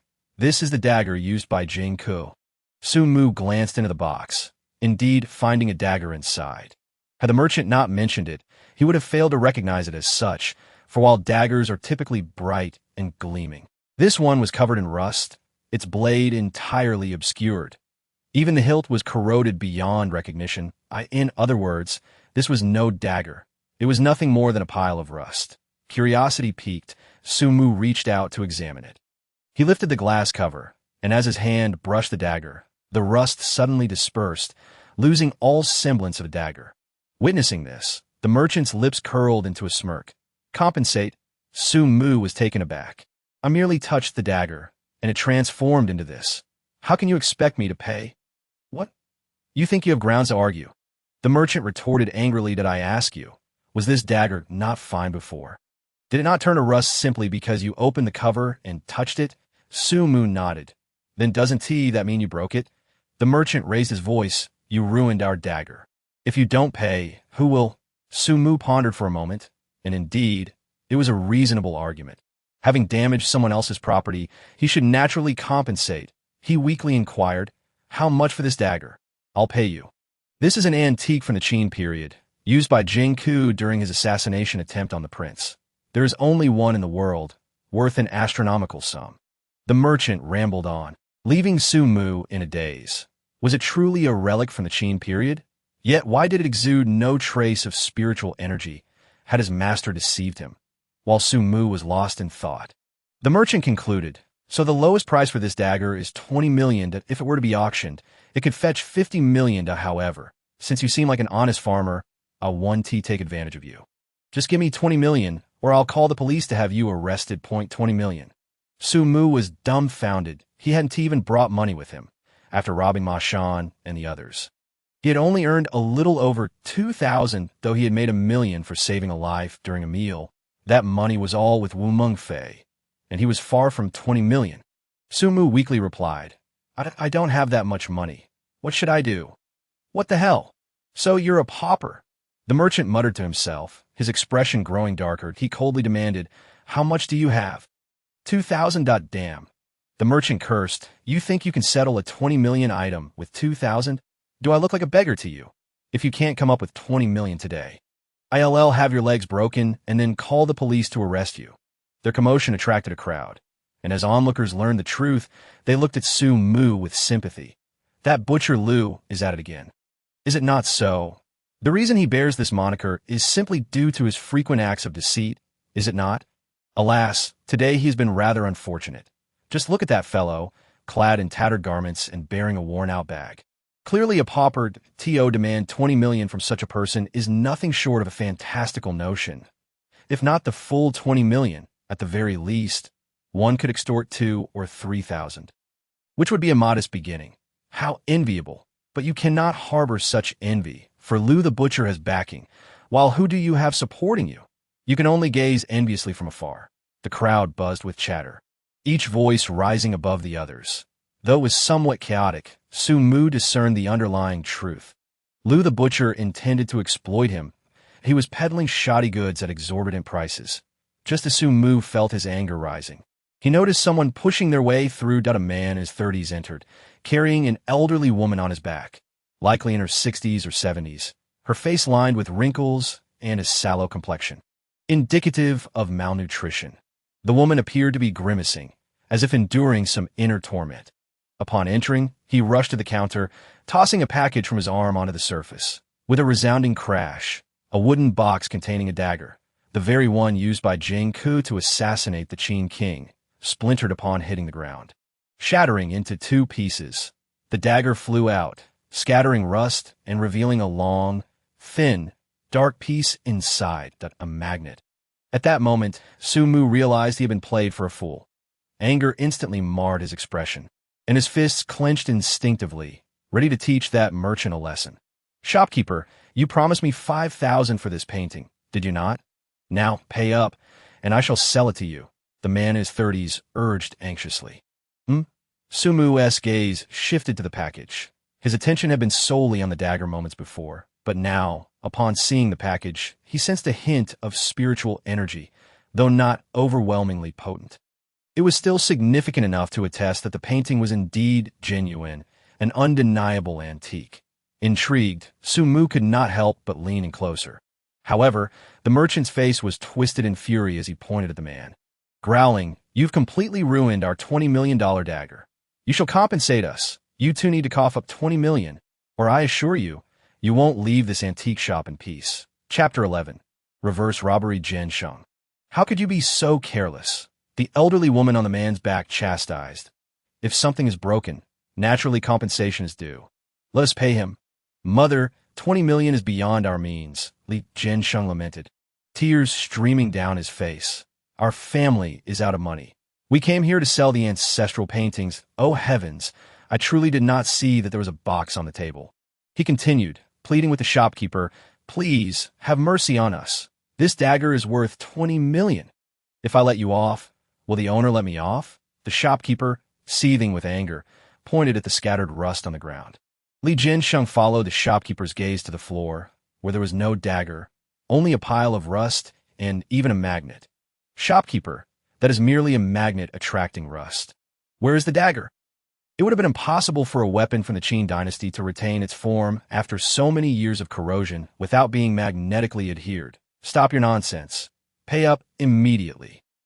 The shopkeeper then turned to Su Mu and added, and you, don't just stand there. Someone is sharing the burden with you. You only need to pay 10 million. I refuse. Su Mu retorted with a cold laugh. In all my life, I have never been so thoroughly deceived.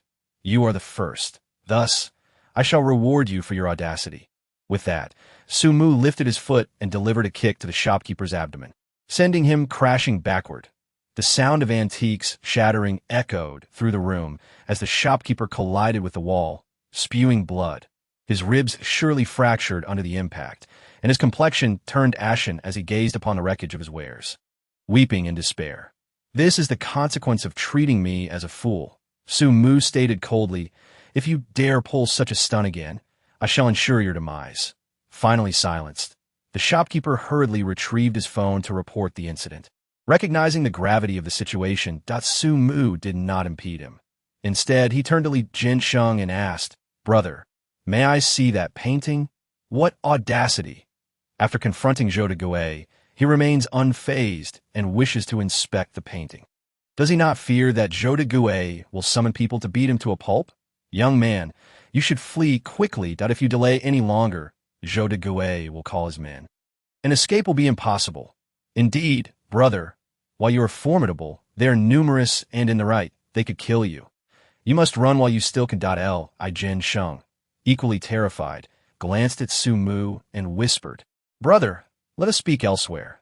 Speak elsewhere? Su Mu replied incredulously, Your mother is gravely ill.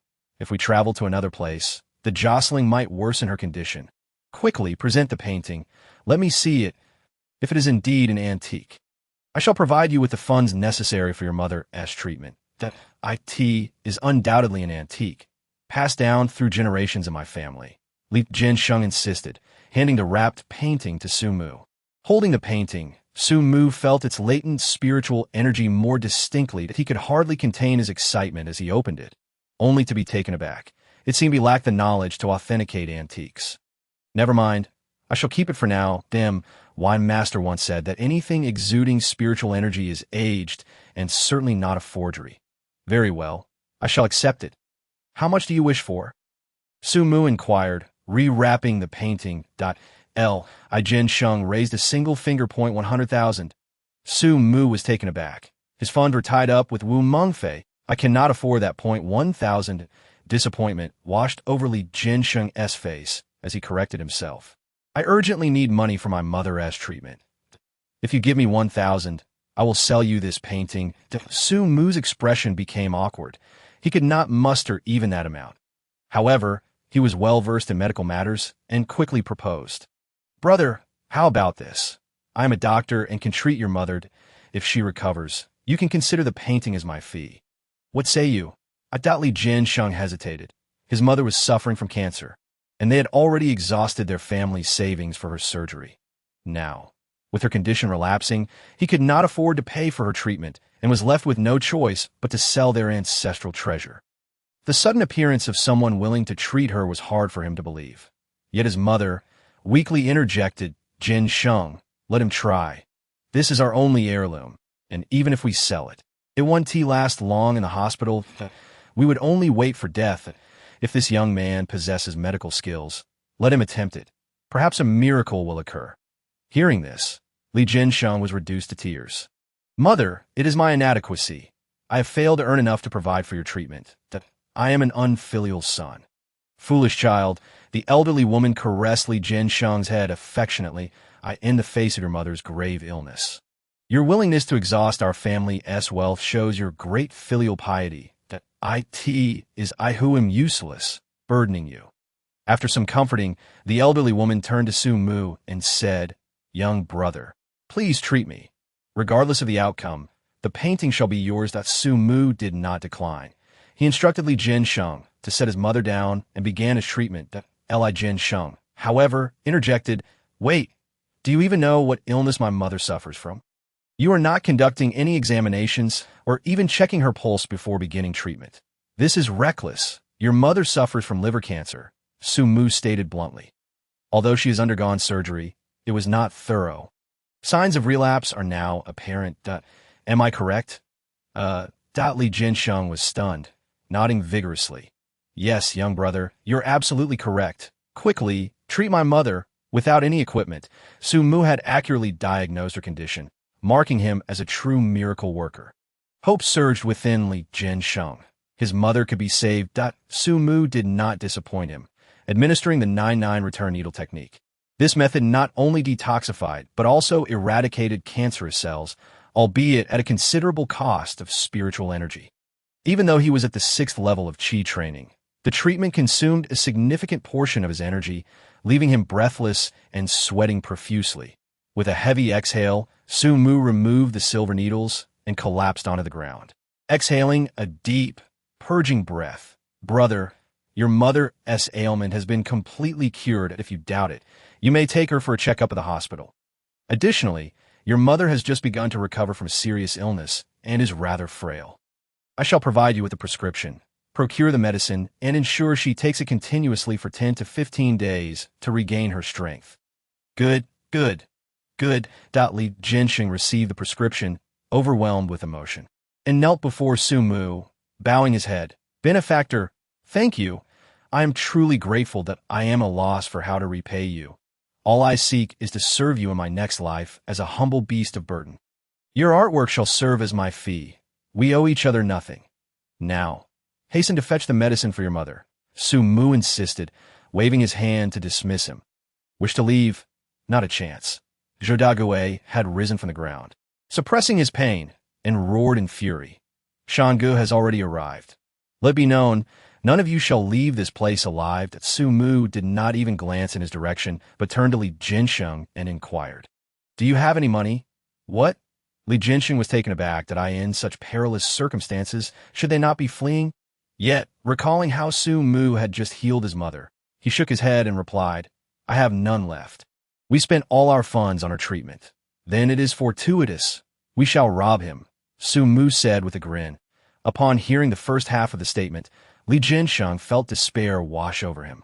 Penniless as he was, how could he even contemplate such a notion? Yet upon hearing the latter half, he collapsed to the ground. Benefactor, you truly are courting disaster. In broad daylight, amidst a throng of spectators, he proposed to rob the shopkeeper. Su Mu, however, spoke with fervor. If he is permitted to wield a fake dagger to swindle us, why should we not rob him in return? What kind of logic is that? I intend to rob him today. Who dares to oppose me? Chapter 12. It is all fate silenced. An oppressive stillness enveloped the area. Whether it was Zhou Daguai or Li Jinsheng, or the onlookers surrounding them, all regarded Su Mu with expressions of disbelief. Who would dare to rob us? At that moment, a cold laugh emanated from the rear of the crowd. The throng parted to reveal a group of nearly 20 individuals, all clad in black suits, black shoes, and dark sunglasses, brandishing black batons as they strode forward. A keen-eyed observer quickly recognized the leader and exclaimed, It's Ma Shan. I can't believe Zhou Daguai has summoned Ma Shan. This spells doom for that young man. Who is Ma Shan? Is he formidable? An uninformed bystander inquired urgently. Surely you are not from Jiang City. You do not even know who Shanggu is? Allow me to enlighten you. You know who the top dog in the Eastern District is? Chu Yuntian. And Shanggu is his foremost warrior. The vast empire of Yuntian Group has been built on his bloodshed. With Zhou Daguai calling him forth, this young lad and that peasant named Jinsheng are bound to face dire consequences. Oh, poor child, to come here seeking treasure and risk losing his life. He has truly brought this upon himself, having ample time to escape, yet choosing instead to threaten the shopkeeper. Upon hearing such words and witnessing Ma Shan's imposing entourage, Li Jinsheng crumpled to the ground, pleading, Big brother, we had no intention of robbing the shopkeeper. We were merely jesting. Please, spare us and let us go. We shall not trouble you. Wishing to depart, it is too late now. Zhou Daguai sneered. You not only damaged our shop's Qin dynasty dagger, but sought to rob us as well. You even kicked me, shattering countless antiques. You must compensate for these losses that I have estimated the damages to be around 100 million. To settle this, you must provide that sum. He then turned to Ma Shan, ingratiatingly suggesting, How does this resolution sound, Shanggu? Indeed, not bad. Ma Shan nodded approvingly. 100 million is an unattainable sum, yet surely they could offer at least 1 million, which would make the visit worthwhile. A. Shan declared, Hurry and compensate. Produce the funds, and we shall consider this matter resolved. Otherwise, should you dare to rob me, I will ensure you wish you had never been born. Li Jinsheng lay on the ground, eyes vacant. 100 million. Even if he sold his entire lineage, it would not amount to such a figure. Today, I shall not offer any money. Not only will I refrain from offering money, but I shall also rob you. You have wronged me, presenting a mere piece of magnet that attracts rust, claiming it to be the dagger used by Jingku during the Qin dynasty. Demanding 20 million now that your deceit is exposed. Rather than repent, you rely on your connections to threaten me. Such a person, I must rob. The onlookers gasped in astonishment, secretly admiring the young man's audacity. Facing over 20 of Ma Shan's men, he still spoke with such conviction. Yet they also felt a pang of dread. Such youth, and yet he was to be beaten senseless. What a pity. Zhou Daguai, momentarily stunned, then pointed at Su Mu, shouting, What are you, a nobody? Shanggu is here, and you dare to rob us?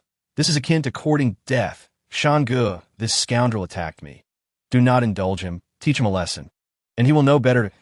Shan was slightly taken aback, but as he followed Zhou Digui's finger and beheld Su Mu, he trembled uncontrollably. How did I encounter this devil?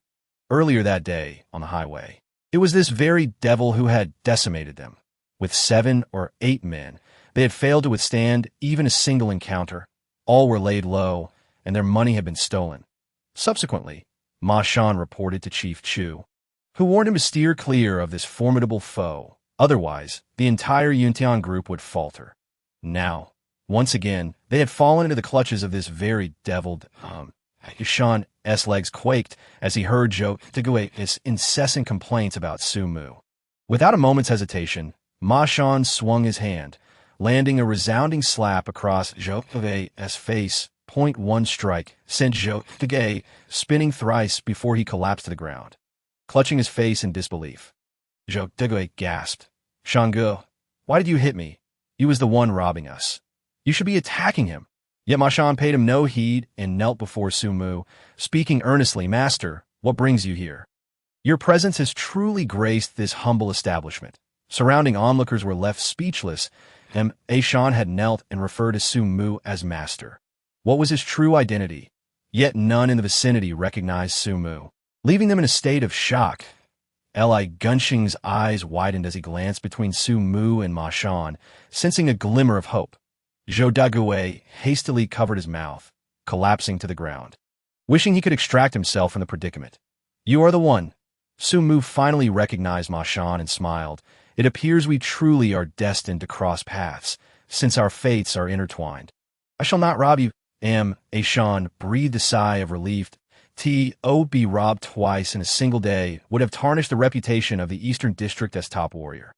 Thankfully, this devil was reasonable and, out of respect for their fate, intended to spare them. Yet Su Mu's next words nearly made Ma Shan want to bash his head against a wall. I have a painting here, priced at 300,000. I shall sell it to you at a bargain. With this, Su Mu produced Li Gunxing's artwork, and Shan glanced at Zhou Digui, who hurriedly interjected. Shanggu, this is a counterfeit, utterly worthless. Not even 3,000 would anyone pay for it. Nonsense, Su Mu shot him a fierce glare. This painting conceals profound secrets. Techniques such as painting within a painting and scroll art are hidden within. If you examine it closely, you are sure to uncover the genuine artifact. Indeed, whatever you say, Master. Ma Shan nodded vigorously. A mere 300,000 was nothing for him. Far better than facing a beating. He considered it a misjudgment. Painting within a painting? May I see it? At that moment, a distinguished man in his 50s stepped forward from the crowd. Dressed impeccably in a suit, he exuded an air of authority, accompanied by a striking young woman in a black dress that accentuated her slender figure. With fair skin and delicate features, her hair cascaded down her shoulders. Truly a beauty, Su Mu couldn't help but internally marvel at the abundance of beautiful women in the city, though he mused that the beauties of Qing Song Mountain might outnumber them, comprising 3/5 of the total. You are Mr. Zhou Guohao? Ma Shan exclaimed upon recognizing the man. Mr. Zhou, please come and appraise this painting. Zhou Guohao nodded, unfurling the scroll and extracting a magnifying glass to scrutinize it meticulously. At first glance, it appeared to be nothing more than a counterfeit. Disappointment washed over Zhou Guohao as he remarked. Moreover, the scroll is solid. It is impossible for there to be hidden depths within it. The paper and the scroll are closely bound, with not a single gap, and it does not resemble a painting within a painting. Yet my grandfather insists that this is an authentic piece, Ma Shan lamented, unwilling to accept defeat. He could not simply stand by and watch 300,000 go to waste. Zhou Guohao cast a sidelong glance at Su Mu, shaking his head inwardly. Such youth could not possibly possess expertise in antiques. He was likely relying on his familial status to deceive Ma Shan. Genuine ink indeed, that Su Mu could no longer contain himself. Exclaiming, it's merely a painting. What is there to research? I assert that there is certainly something hidden within it, and if you do not believe me, I shall tear it apart. With that, Su Mu seized the scroll and, with a rip, tore the painting in two. Chapter 13. A painting within a painting, my painting. Ma Shan's heart bled. Although he had sold a counterfeit for 300,000, it was still a complete work of art. Displayed in the shop, it could have fetched a handsome price. Now torn, it was truly a lost cause. There are layers. There are indeed layers, Zhu Guahao exclaimed, immediately snatching the scroll from Su Mu's hands, his excitement palpable. This is truly a painting within a painting. He spread the scroll wide and fetched a paper cutter, carefully making incisions. Before long, a brand new painting revealed itself before the assembly, a portrait of a lady. Astonishingly, it was a portrait of a lady.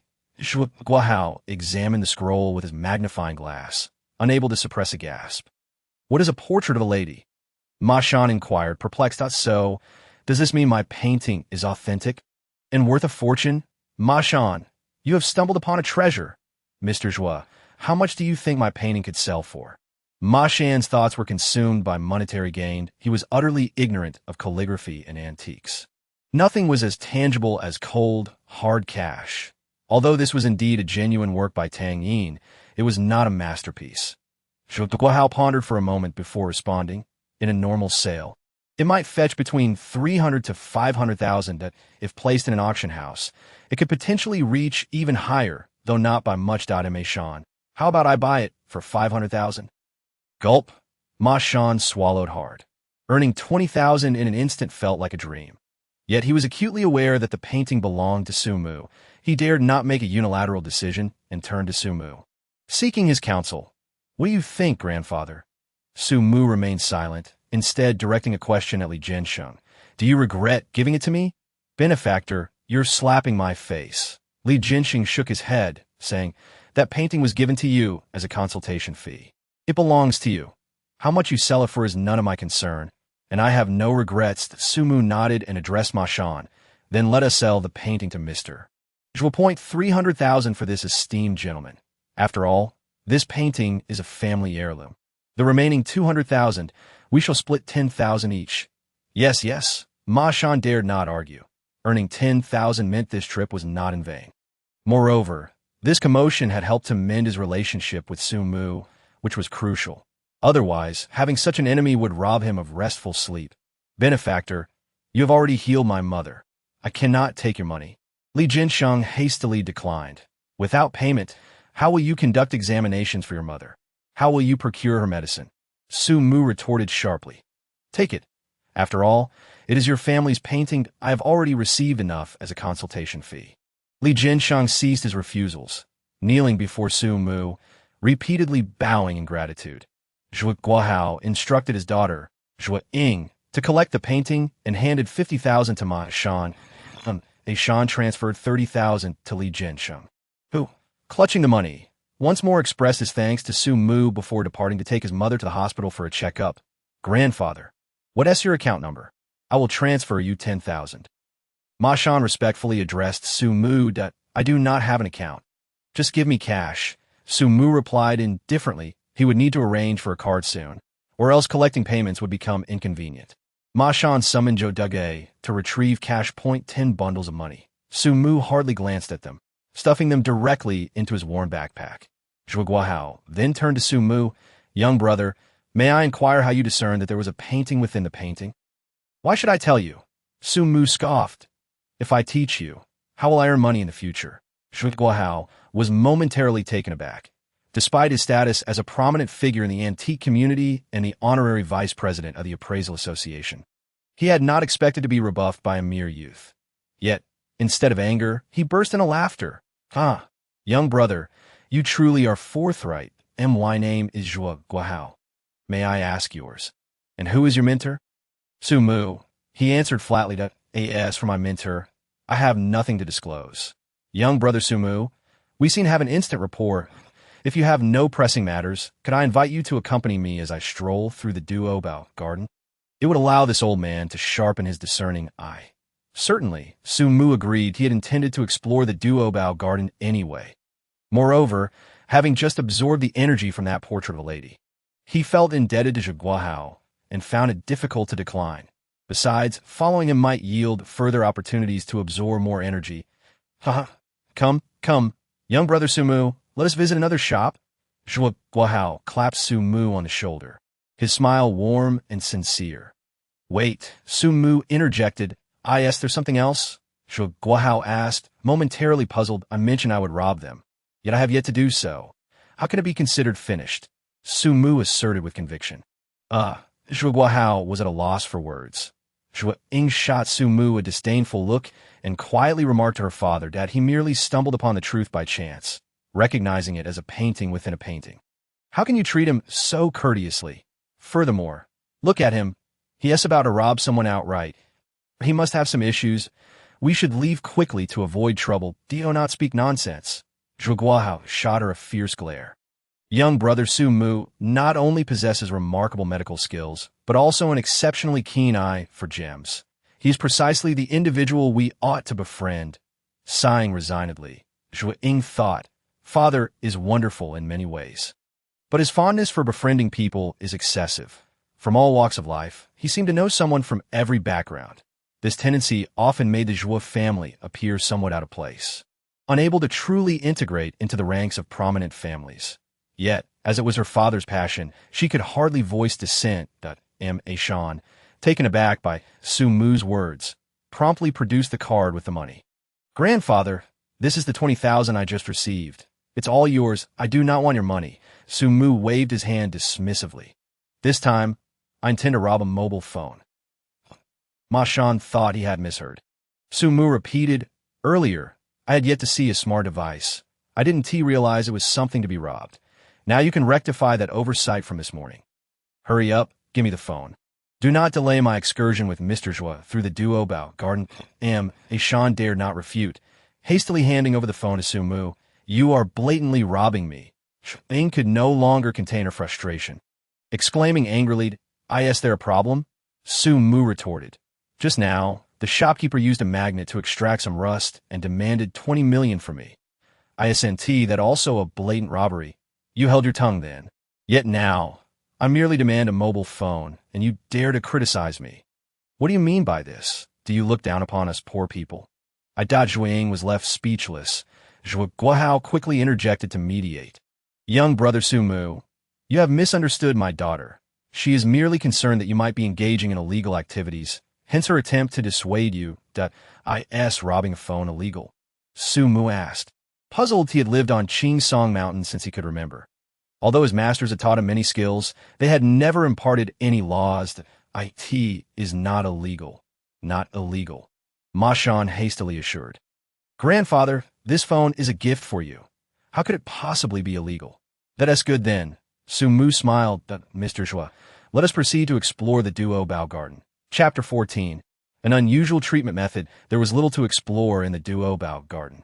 Zhuge Guohao had traversed its paths countless times. Were it not for the need to procure a gift, he would not have come to such a place to seek out bargains today. To his surprise, he had indeed stumbled upon one. Tang Yin's authentic work. Even if it was not a renowned piece, it would still carry weight as a gift. Thus, he sought to invite Su Mu to accompany him in hopes of uncovering another treasure. Regrettably, his efforts yielded no results.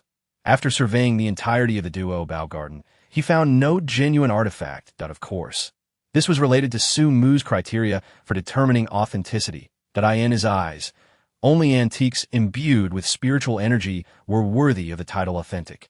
All others were mere fakes. Sighing, Su Mu could not help but shake his head in disappointment after concluding his visit to the last shop. In the vast expanse of Duobao garden, it is truly lamentable that not a single authentic piece can be found. Even the replicas are exorbitantly priced. Su Mu, my young friend, your acquaintance with antiques must be rather brief, as you appear to lack a deep understanding of this realm. Guohao chuckled as he elucidated that places like Duobao garden thrive on the ignorance of the uninitiated.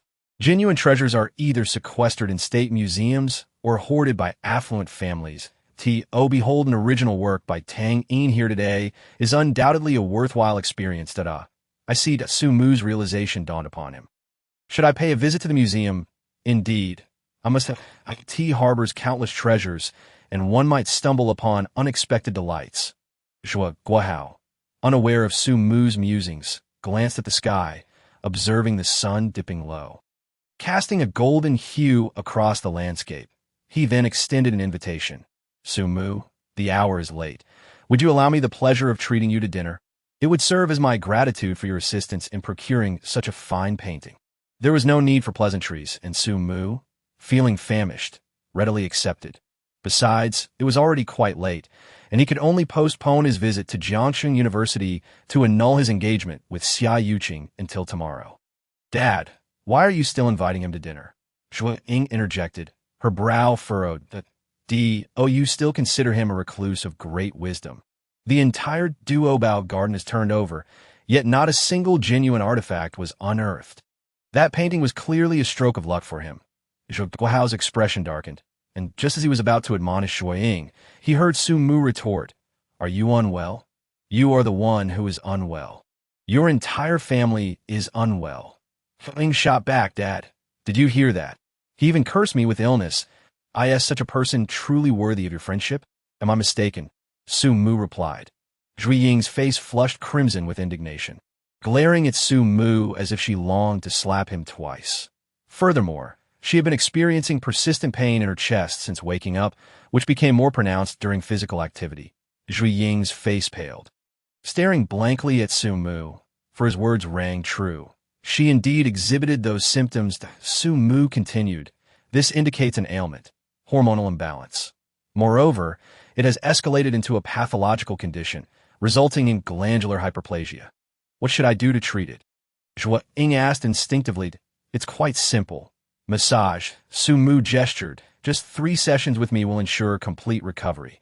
Zhuo Ying's face flushed a deep shade of red, and casting a glance at Su Mu's hands, she looked down at her own chest and exclaimed, "Pervert." Guohao's demeanor soured as well. Initially convinced by Su Mu's words, he now perceived them as the ramblings of a rogue seeking to take advantage of his daughter. Yet before he could voice his thoughts, 2 individuals rushed towards them. Thud, upon arrival, they knelt on the ground. "Benefactor, thank you. You are truly a divine healer. You have cured my mother's cancer. I, Li Jinsheng, vow that from this day forth, my life belongs to you. I shall do whatever you ask without hesitation." Zhuo Guohao recognized them as the original owners of the painting. Su Mu had merely administered a few injections, yet had managed to cure cancer. "Where are the test results? Let me see." Zhuo Guohao expressed skepticism. Seeing Zhuo Guohao with Su Mu, Li Jinsheng, without a hint of doubt, handed over the test results and explained, "The first one is from 2 years ago when my mother was diagnosed with cancer and underwent surgery. The second, from a week ago, confirmed the cancer's recurrence. The final one, just now, indicates that all cancerous cells have been eradicated. She is fully healed and will not relapse. Benefactor, thank you." Li Jinxing bowed again in gratitude. "Please rise." Su Mu assisted them up, smiling. "As a healer, treating your mother is my duty, especially since you have compensated me for my services. Living well is the greatest reward you can offer me. Benefactor, allow me to treat you to a meal." Li Jinxing offered, wiping away his tears. "No need. Mr. Zhuo has already invited me." Su Mu declined. "You should save your money for your mother's nutritional needs. Indeed, I plan to take Su Mu out for dinner." Zhuo Guohao readily concurred.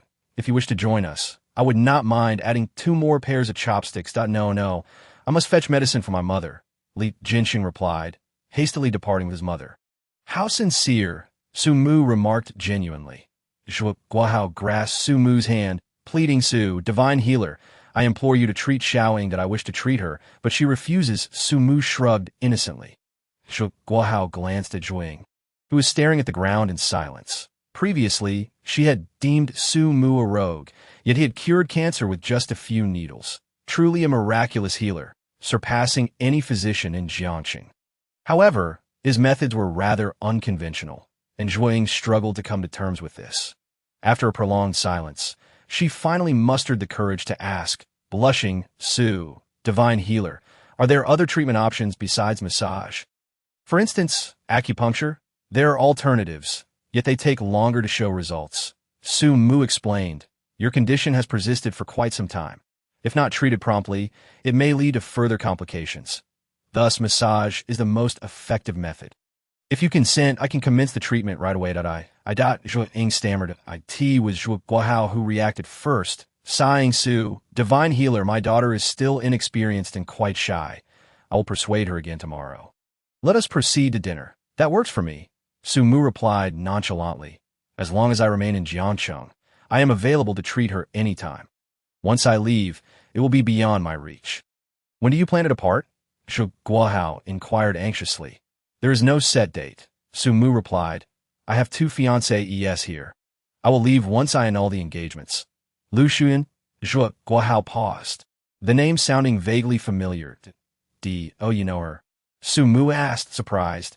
Zhu Guohao shook his head. I do not know her, but the test results Li Jinsheng presented earlier seem to mention that name. I'm unsure if it pertains to the Lu Shuyan you speak of. Which hospital is she in? Su Mu inquired eagerly. I did not pay attention to that, Zhu Guohao admitted with a wry smile. Rest assured, Su, divine healer. Zhu Guohao possess some influence in Jiangcheng and will certainly find out for you. Learning that Su Mu intended to annul his engagement and had yet to locate Lu Shuyan, Zhu Guohao felt reassured that he would not leave Jiangcheng just yet. Let us go. We must eat before we can work. Yes, let us dine, Su Mu agreed appreciatively. Zhu Guohao's invitation for the divine healer to dinner was naturally of a high standard. Leading them directly to the Yun Tung Hotel in Jiangcheng, in the parking lot, Su Mu spotted a red Maserati Quattroporte, the very same car that had transported him earlier that day. Could it be that Xie Jingyao was also here? A flicker of anticipation ignited within him. Perhaps a serendipitous encounter awaited. In a single day, 60,000. Nearly 2 million in a month. Tens of millions over the course of a year. This is outrageous. Such an amount surpasses even the net income of the entire Zhou family. Zhou Ying gazed at Su Mu with an expression of disbelief. Were it not for his extraordinary medical skills that could alleviate her hidden affliction, she might have already dismissed him. The audacity to suggest that her father could secure him a job paying 60,000 a day. If such a position truly existed, she would have fought tooth and nail to secure it for herself. When would Su Mu ever have the chance? Is there a problem? Su Mu inquired, noticing their silence. There is indeed a significant issue.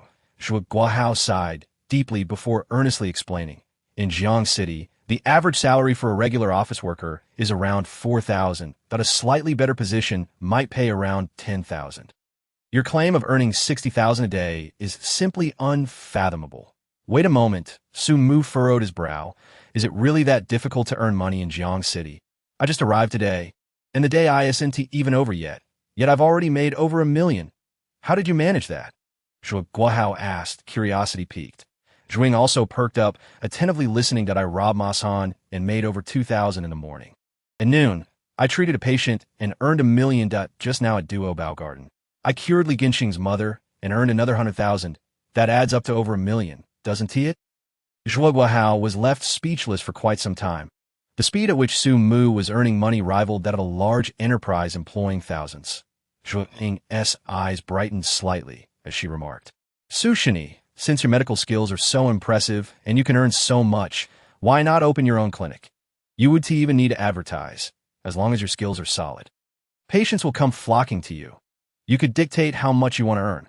While that reasoning is sound, opening a clinic would merely be a waste of time, Su Mu replied, shaking his head. I came to Jiang City to annul a marriage, and after that, I plan to go elsewhere. I have no time to set up a clinic here. Then find a place to live. My father can introduce you to patients, Zhu Ying suggested. Though my father is not a person of great stature, he is well known in Jiang City and knows many influential figures. These influential individuals are often older and may have various ailments. If you treat them and charge a consultation fee, it should suffice for your daily expenses. But where will I stay? Su Mu asked. You can stay at Xiaoying's place, Zhu Guohao interjected, causing Zhu Ying's face to flush crimson. She softly protested, Dad, that's just a small apartment. How can I have a grown man living with me?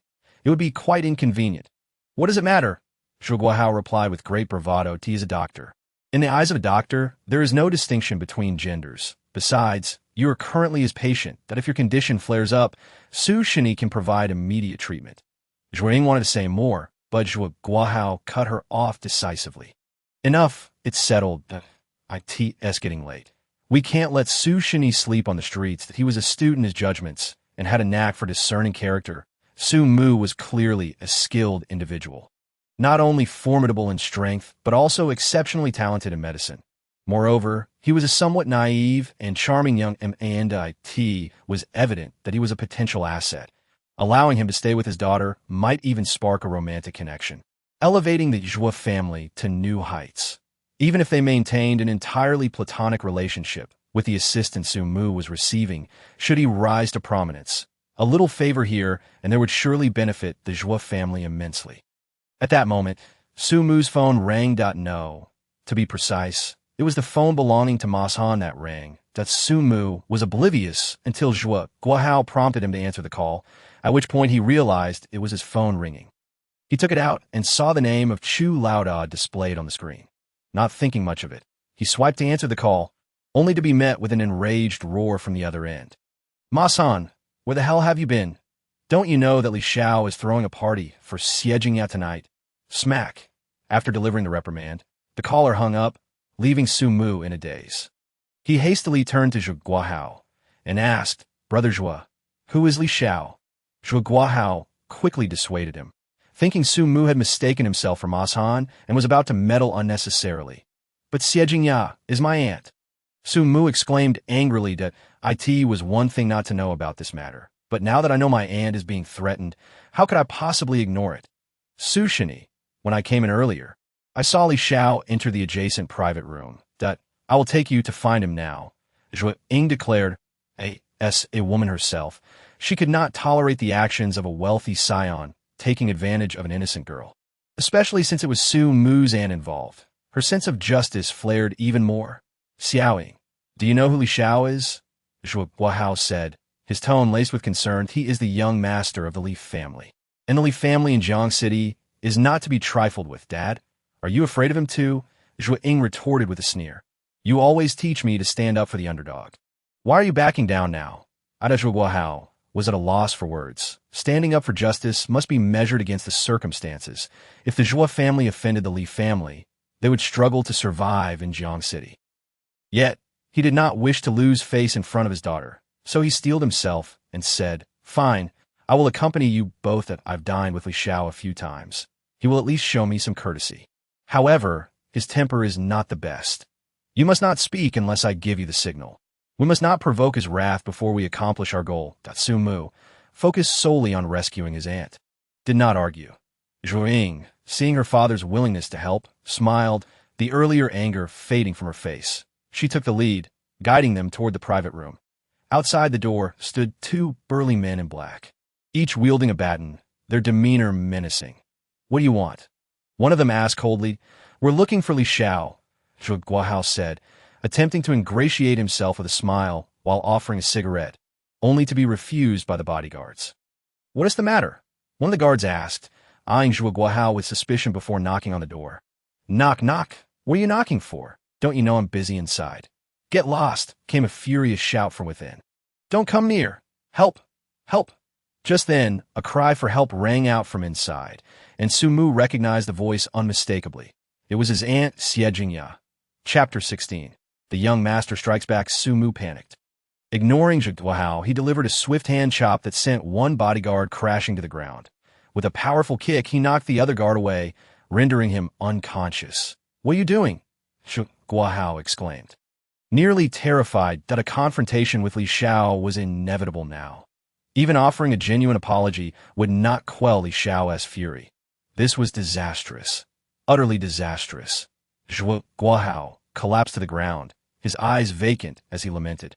I, Zhu Guahao, have meticulously built my life, only to see it crumble due to poor judgment and friendships. Dad, what are you talking about? Zhu Ying frowned, displeased. Su Shini acted correctly. You should feel honored to have made such a friend. Su Mu disregarded their argument and kicked the door open with a resounding bang. The scene within was fully revealed to all. Xiejingya was curled up on the sofa, while a young man in his 20s was trying to rip her clothing off. A sinister grin plastered on his face. Who are you? The man asked, astonished. Who let you in here without my permission? Get lost. Su Mu, save me, please, Xiejingya cried out, recognizing him and urgently calling for help. Dare to lay a hand on my aunt? I'll destroy you, Su Mu shouted, delivering a powerful kick that struck the man squarely in a vulnerable spot. He doubled over in pain, clutching his groin, rolling on the ground and howling in agony. Annie, what happened to you? Su Mu hurried past the man and approached Xiejingya with concern. I was drugged by that scoundrel Li Kuan.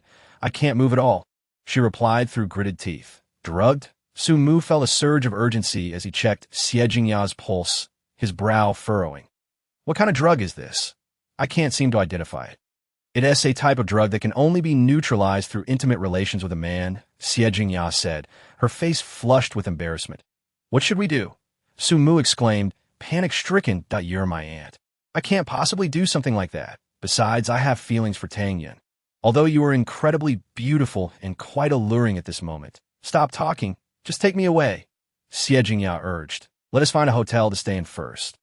Then we can think of a way to help me detox. Oh, okay. Su Mu then picked up Xie Jingya and headed outside. Li Cohen, witnessing this, couldn't help but grit his teeth and exclaim, leaving? Where do you think you're going? The Yin Tung Hotel is filled with my people. If you don't let me enjoy myself today, you'll find it impossible to escape. The mention of enjoyment. A chill crept through Li Cohen. The pain that had just subsided pierced through him again, causing him to writhe on the ground. Enjoy? Su Mu scoffed. You will never have that luxury again. You can only live as a eunuch. Puffed. Upon hearing this, Li Cohen was so enraged that he spat out a mouthful of blood. Su Mu paid him no mind as he carried Xie Jingya outside. Not seeing Zhuge Guahao and his daughter outside, Su Mu assumed they had left early and thought little of it. Saving his aunt was his priority. After navigating several twists and turns, Su Mu finally exited the hotel with Xie Jingya in his arms. Just as they reached the entrance, someone recognized them. Boss Chu, doesn't that person look familiar? A guard at the door rubbed his eyes and asked a man sitting nearby, sipping coffee. The man glanced over and slapped the guard on the head. Mocking, you see a woman and immediately think she looks familiar. This woman is dressed in designer attire, has a figure to match, and a face to dazzle. Especially those headlights. They could blind anyone. And those legs. Clad in stockings, I could enjoy her for 10 years. Such a beauty to wait. Isn't that Li Xiao's prey, Xie Jingya? How did she get out? What are you waiting for? Hurry and stop her. Recognizing Xie Jingya, the man threw his coffee away and rushed forward with his companions. Stop right there. A swarm of over a dozen men surged forward, blocking Su Mu's path. What have you done to Li Xiao? Why is Xie Jingya in your arms? The leader inquired. Su Mu, unfamiliar with these people, intended to ask Xie Jingya, but noticed she had fallen unconscious at some point. However, he could distinctly feel her body temperature rising. This must be the effect of the drug. He needed to find a hotel quickly to help her detoxify. So he coldly stated, move aside, or don't blame me for being impolite. Haha, the leader laughed. Impolite to me? I've lived this long without knowing what that means. Bang. Just as he finished speaking, Su Mu kicked him away. This scene unfolded right before Zhuge Guahao's eyes. After seeing Su Mu incapacitate Li Cohen, he immediately took Zhuge Ying and fled. Look at this Su Mu, he's nothing but a troublemaker, Zhuge Guahao remarked. He just assaulted Li Xiao in the private room, and now he's attacking Boss Chu. There's south no place for him in Jiang City anymore, that we should leave quickly and cut ties with someone like him. Otherwise, our Zhuge family will have no standing either. Dad, is it really that serious? Zhuge Ying protested. Humph. Zhuge Guahao scoffed. Do you know Li Cohen's identity? He is the young master of the second-rate Li family in Jiang City. Just a small favor from him could sustain our Zhuge family for a lifetime that we cannot afford to offend such a person today as for Chu Yintian. He is the kingpin of the Eastern District, a ruler of the underworld with over 200 men under him, engaging in all sorts of dirty dealings. Offending such a person, and we wouldn't even know how we met our demise. But haven't you already befriended Su Shini? Zhuge Ying countered. Is this how you treat your friends? If so, what does that say about what you've taught me? Zhuge Guahao felt like slapping himself. His daughter had been sheltered too well and had never faced the harsh realities of society. Dad, you have so many good friends across the land. Why fear just the Li family? Zhuge Ying continued. We should go help him. Otherwise, how can he face so many alone? If he gets beaten, that woman in his arms could also be harmed. With so many of them, it would be pointless for us to intervene. Zhuge Guahao tried to reason. If you truly want to help, just call the police. Yes, call the police. I'll do it right now. Zhuge Ying responded, pulling out her phone to report. Zhuge Guahao could only silently pray that Su Mu could hold on. This way, he wouldn't feel like he was abandoning him, that if Su Mu could withstand the wrath of the Li family and Chu Yintian, it would prove he was a hidden powerhouse, and he could still mend relations with him. After calling the police, Zhua Ying was stunned by the scene before her. All over 20 men, led by Chu Yintian, lay sprawled on the ground. And Su Mu stood with his foot on Chu Yintian's head, coldly demanding, "Find me a hotel. I need to detox my aunt. Otherwise, I will crush your skull." Chu Yintian cursed his ancestors. He had made countless calls to bring people here, yet they still hadn't arrived. Otherwise, with over 200 henchmen at his disposal, how could he have been bullied by Su Mu? Just then, Ma Shan arrived, leading a group of people, a formidable sight indeed. Seeing this, Chu Yintian felt emboldened and shouted, "Ma Shan, hurry over and save me. Take this guy down." Ma Shan, upon seeing his boss being trampled, rushed forward to teach Su Mu a lesson but heard Su Mu's voice, "Ma Shan, you're just in time. Quickly find a hotel for me." That voice was so familiar, it was etched deep in his soul. Anyone who had been robbed by the same person twice in a day would remember vividly. Following the voice, Ma Shan spotted Su Mu's harmless face. Slap! He dropped his baton and fell to his knees. "Sir, how'd you get here? What the hell, Ma Shan? What are you doing? Go and teach him a lesson." Chu Yintian roared angrily. "Can't you see I'm being stepped on? Boss Chu, this is the expert I mentioned to you today. He is my grandfather. We cannot afford to offend him." Ma Shan hurriedly explained, "It's him. No wonder he can take down all of us with a single person in his arms. Truly a master among masters." With a quick thought, Chu Yintian made up his mind that a wise man does not suffer immediate losses. A true man can bend and stretch. Chu Yintian immediately pleaded, "Sir, spare me, spare me. Damn it. Do none of you understand human language? I need to find a hotel urgently to detox my aunt. You all should take me there." Su Mu said, exasperated, "Sir, the hotel is right behind you. This is our Yuntian group's own hotel." Ma Shan fawned, "I'll go book a private room for you right now. No matter what you do in there, I guarantee no one will disturb you. What are you waiting for? Go and get it done." Su Mu kicked him in the rear. "Dad, do you regret it now?" "Regret it? What to do next? Just let it be. Can we still mend our relationship?" "Mend our relationship?" Zhua Guohao paused, sizing up his daughter. He secretly nodded. It should be possible, but Zhuing tightened her body, her face flushed. "If he wants to touch that place, wouldn't it ruin my purity for a lifetime? What if you marry him?" Zhua Guohao asked. "Dad, what are you saying?" Zhui Ying's face turned even redder. "I just met him. How could I possibly marry him?" Dad was just joking. Chapter 17. Su Mu is captured. "Boss Chu, you and that Li Xiao are in cahoots. You should know how to detoxify the poison in my aunt, right?" Su Mu placed Xie Jingya on the bed and coldly addressed Chu Yintian. This Chu Yintian stammered, unsure of how to respond. Useless to Su Mu was extremely dissatisfied and turned to Ma Shan. "Ma Shan, you tell him." "Sir, this isn't poison. It's a kind of hormone drug, and there's no antidote." "What to do then?" Su Mu panicked. "My aunt's temperature is rising. If this continues, she could die." "Sir, yin and yang must be balanced." Ma Shan winked. "If you do that with Xie Jingya, everything will be fine." "What are you thinking? She's my aunt. How could I do such a despicable thing?" "Not by blood," Ma Shan muttered.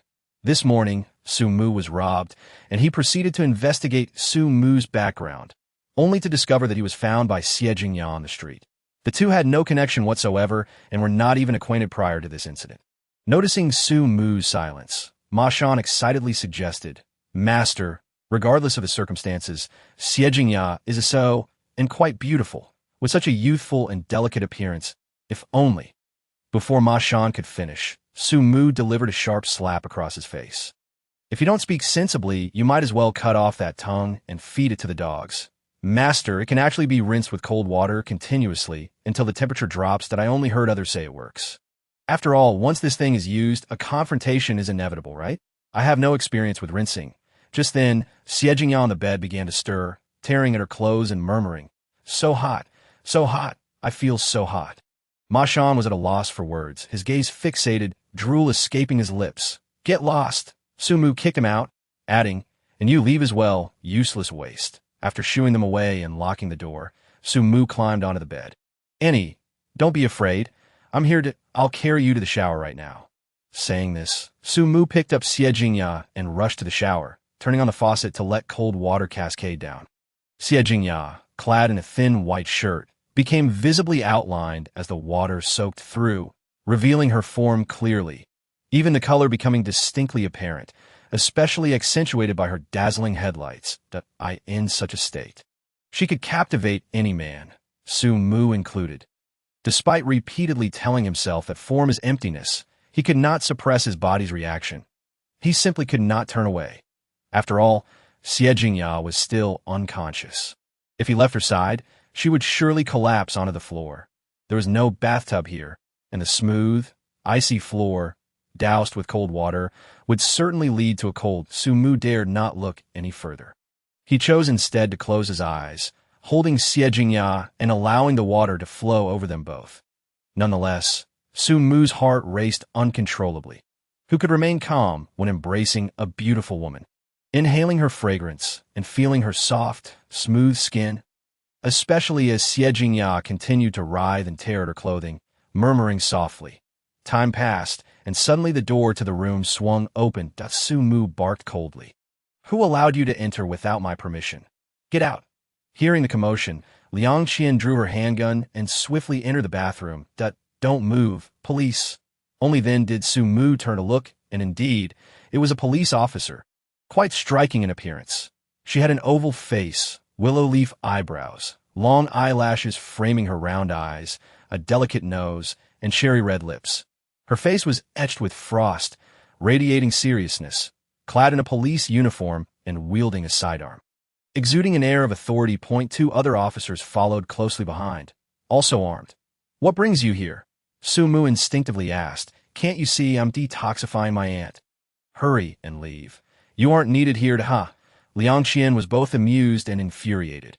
Having been a police officer for 3 years, it was her first encounter with someone who could so audaciously justify a solicitation, and he spoke as if it were the truth.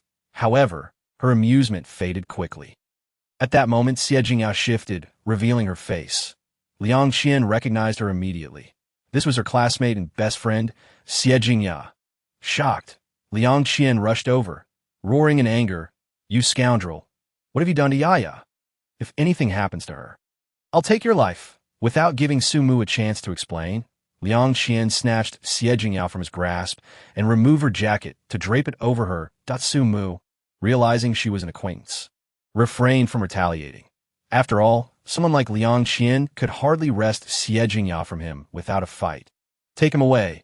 I need to interrogate him," Liang Qian commanded, and instantly her subordinates produced handcuffs to restrain Su Mu. "What about her?" Su Mu retorted. "I know Xie Jingya. She was drugged. You police have experience with such matters. You should be able to detoxify her, right?" "Drugged?" Liang Qian was alarmed, checking Xie Jingya's temperature, which was not excessively high. She cast a suspicious glance at Su Mu, pondering if he might be mentally unstable. The straightforwardness of his admission regarding the drugging was rather convenient. She then stated, she will also be taken to the police station to await questioning once she regains consciousness. "Name? Su Mu. Gender? Isn't it obvious? Do you really need to ask? Male. Why did you drug Xie Jingya?" In the interrogation room of the Dong District Public Security Bureau, Liang Qian secured Su Mu to a chair. Initiating the questioning, "I didn't administer the drug. It was Li Kuan." Su Mu defended himself. "You two were the only ones in that private room, and you even took Xie Jingya to the bathroom. Now you tell me, it wasn't you who drugged her. Are you trying to deceive me?" Liang Qian slammed her hand on the table, seething with anger. "It truly wasn't me." Su Mu raised his hands in exasperation. The handcuffs prevented him from spreading them fully. He had to remain patient, insisting, "Xie Jingya is my aunt. How could I possibly harm her?" Women are inherently curious, and even as a police officer, Liang Qian was no exception. Unable to restrain herself, she asked, "How is she your aunt?" "She is Xia Yuqing's aunt, and Xia Yuqing is my fiancé. Since the marriage has not been annulled, she is naturally my aunt." "Xia Yuqing is your fiancé?" Liang Qian was taken aback. Xie Jingya's close friend. She was well aware of Xia Yuqing's existence, but had never heard of any engagement. "That you're lying?" Liang Qian coldly retorted. "Xia Yuqing is the daughter of the Xia family. How could she possibly marry a poor boy from the countryside like you? Even if she agreed, the head of the Xia family would never permit it. How did you bully Xie Jingya? What was your intention in drugging her? Speak the truth, or don't blame me for using force. What about my aunt?" Su Mu countered with a question of his own. "Where is she?" Have you resolved the poison in her system? Liang Qian, exasperated, realized she would have to resort to force.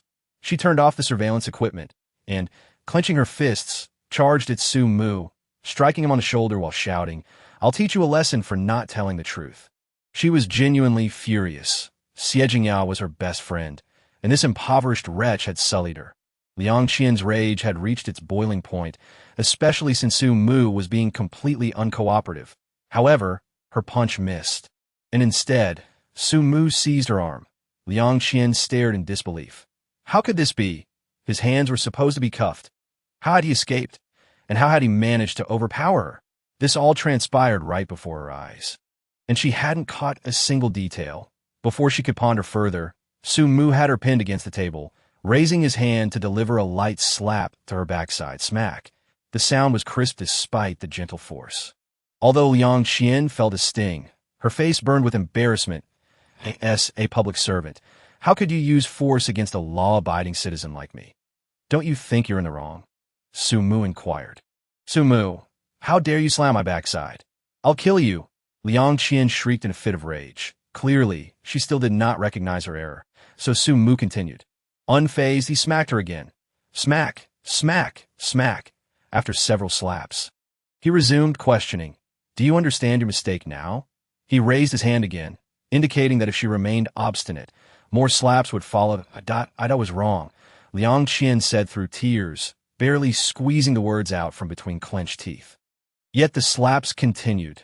Smack. Another sharp sound reverberated through the room.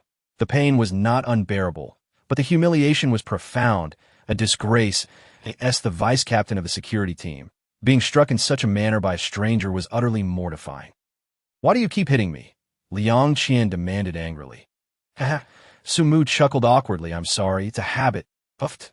Liang Qian nearly spat blood in fury. Before she could utter a curse, Su Mu interjected. I've told you it wasn't me who drugged her. Why don't you believe me? In that private room, it was just the two of you. There were no traces of a third person. How am I supposed to believe you? Liang Qian retorted, I have witnesses. Su Mu suddenly recalled, exclaiming, I was with Zhuo Guahao and Zhuo Ying at the time. My aunt and Li Kun were in the room, and at that point my aunt had already been drugged.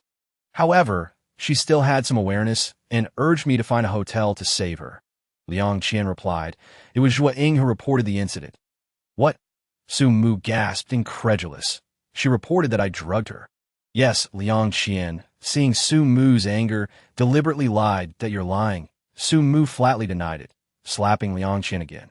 Tell me the truth, or I will keep hitting you. That is the truth. Smack. Su Mu, you scoundrel. Su Mu, you are inhuman. With a sharp crack, Liang Qian burst into tears, the sting of pain coursing through her. Though Su Mu's strikes were not particularly forceful, after enduring so many, her skin felt swollen. She felt a mix of grievance and humiliation. Never before had she been subjected to such treatment. Swearing vengeance, she resolved that once she rose, she would ensure Su Mu would pay dearly, leaving him unable to escape the consequences. Weeping proved futile. For Su Mu hardened his heart, declaring that unless she confessed the truth and apologized, he would continue his assault. With that, another slap resounded that very moment. When Xie Jingyao entered, she was met with a sight that nearly dropped her jaw. What on earth are you doing? She inquired, her face flushed. The two of them were in a position that resembled a scene from an inappropriate film. Aunt? Upon spotting Xie Jingyao, Su Mu eagerly rushed towards her, seizing her wrist and beginning to pulse check her. Has the effect of the medicine completely worn off? He asked. Mentioning the medicine made Xie Jingyao's face redden even more. Shyly lowering her head, she nodded. Yes, it's all fine now. Thank you, Su Mu. If it weren't for you, I shudder to think of the consequences to Su Mu.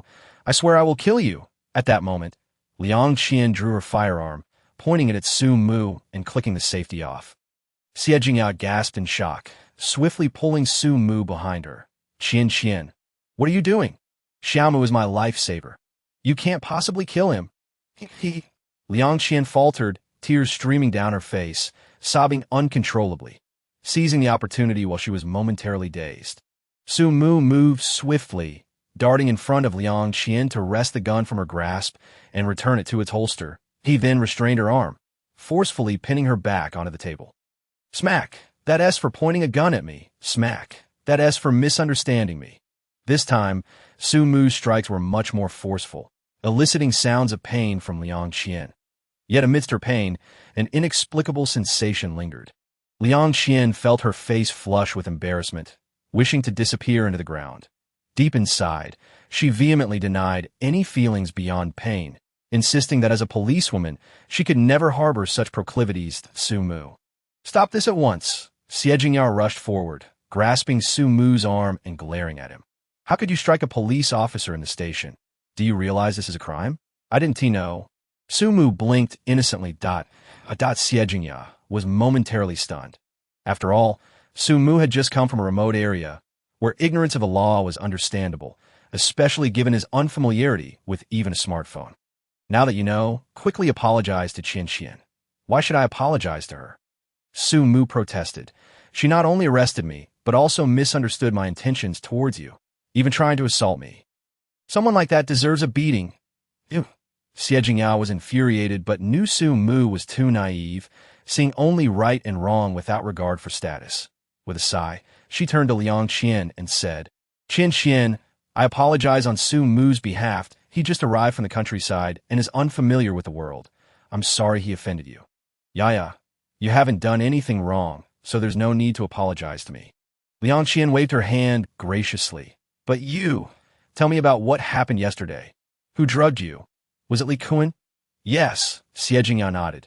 "You must report this and file a case immediately. I'll start gathering evidence right now." Liang Qian declared fiercely, "Anyone who dares to bully my friend deserves to rot in jail for this." However, Xie Jingyao shook her head. "I don't plan to pursue it." "What?" Liang Qian thought she misheard. "Yaya, he drugged you. He nearly ruined your reputation, and you still intend to protect him?" "Why?" Xie Jingyao chuckled lightly. "Why else? My family cannot afford to offend the Li family if we truly send Li Kun to jail. Our good days will be over." Unwilling to let it go, Liang Qian was frustrated just like that. "We let him off the hook?" "Certainly not," Xie Jingyao assured. "He currently oversees the Li family's daily chemical business. And I have already persuaded Dr. Lin to assist me in developing a new formula. Once I have a new formula, I can outcompete him commercially. Without his business, Li Kun will surely fall out of favor with the Li family. And without their protection, what is he worth?" As she spoke, a sinister glint flickered in Xie Jingyao's eyes, sending chills down one's spine. "All right, I'll follow your lead." Liang Qian understood that Li Kun was currently in the Li family's good graces and that it would be unwise to act against him. Thus accepting Xie Jingyao's plan that if you need my assistance, you can count on me, Liang Qian, to help without hesitation.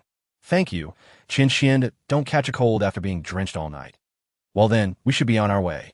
"Yes, let us hurry." Liang Qian was eager to leave, wishing to avoid Su Mu any longer. Unable to retaliate and with Xie Jingyao shielding him, she resolved that this grudge must be repaid. One day, she would learn how to pin him down and give his backside a sound thrashing. Just the thought of it sent a shiver down her spine as she gingerly made her way out to buy medicine. Secretly tending to her wounds, her heart brimmed with loathing for Su Mu. Meanwhile, the man in question followed Xie Jingyao, oblivious to her turmoil, eagerly accompanying her to her home. Chapter 19. I will support you. Xie Jingyao resided in a dilapidated courtyard in the old district. Though aged and worn, the environment was quite pleasant, adorned with an abundance of blooming flowers. A narrow, winding path meandered through the greenery, offering a serene ambience that Su Mu found himself fond of this place.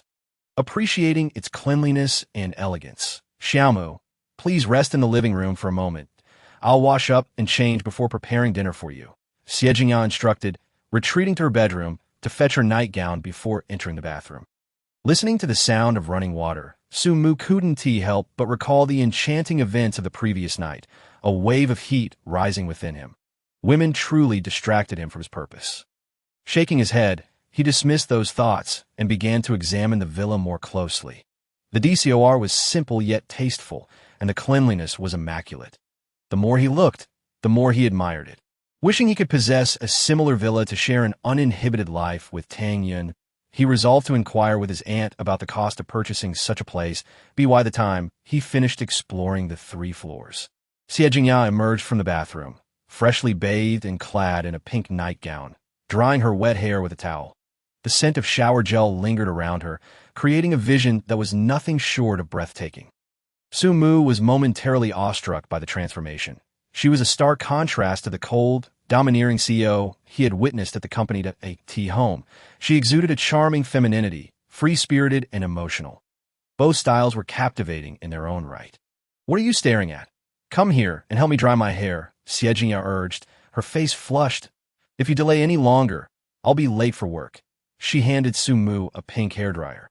"How do I use this?" Su-mu asked, bewildered. After Xie demonstrated, Su-mu quickly grasped the technique and began drying her hair, focused and meticulous. Observing the scene in the mirror, Xie felt a moment of distraction. The beauty of a woman paired with the warmth of a man, a harmonious family portrait. This idyllic image had always been her heart's desire, creating an illusion of dreams coming true. Yet she understood that a future with Su-mu was impossible. Besides the presence of her niece, Xia Yuqing, there was also Su-mu's evident intention to break off their engagement. Wait a minute. A breakup? If Yuqing disagreed, wouldn't that mean it couldn't be undone? Moreover, a man with such capabilities seemed well suited for Yuqing for his potential to provide. Xie chose to disregard it. Previously, she believed she couldn't afford to support him, but after Su-mu risked offending Li Kuan to save her, he had become her benefactor. When it came to benefactors, she could overlook their flaws. For Su-mu's mention of Tang Yun, Xie felt that he merely hadn't encountered Yuqing yet. Once he did, she doubted he would be able to look away. Lost in her thoughts, Su-mu had already finished drying her hair, and Xie moved to the kitchen to prepare dinner.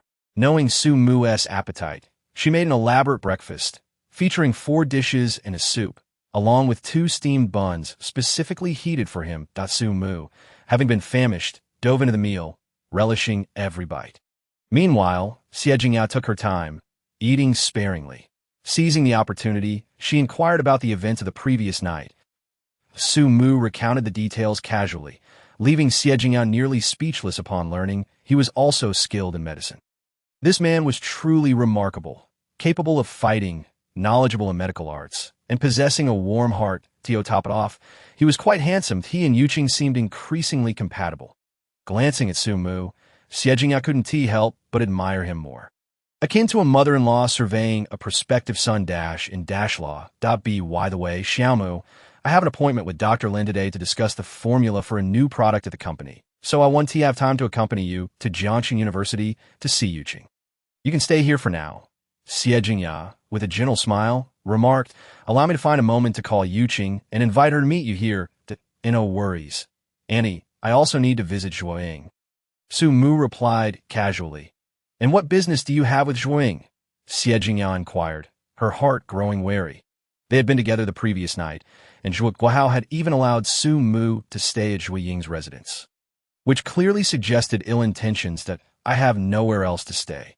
Zhuoying has kindly agreed to let me stay with her, and I can also assist her with her health," Su-mu explained.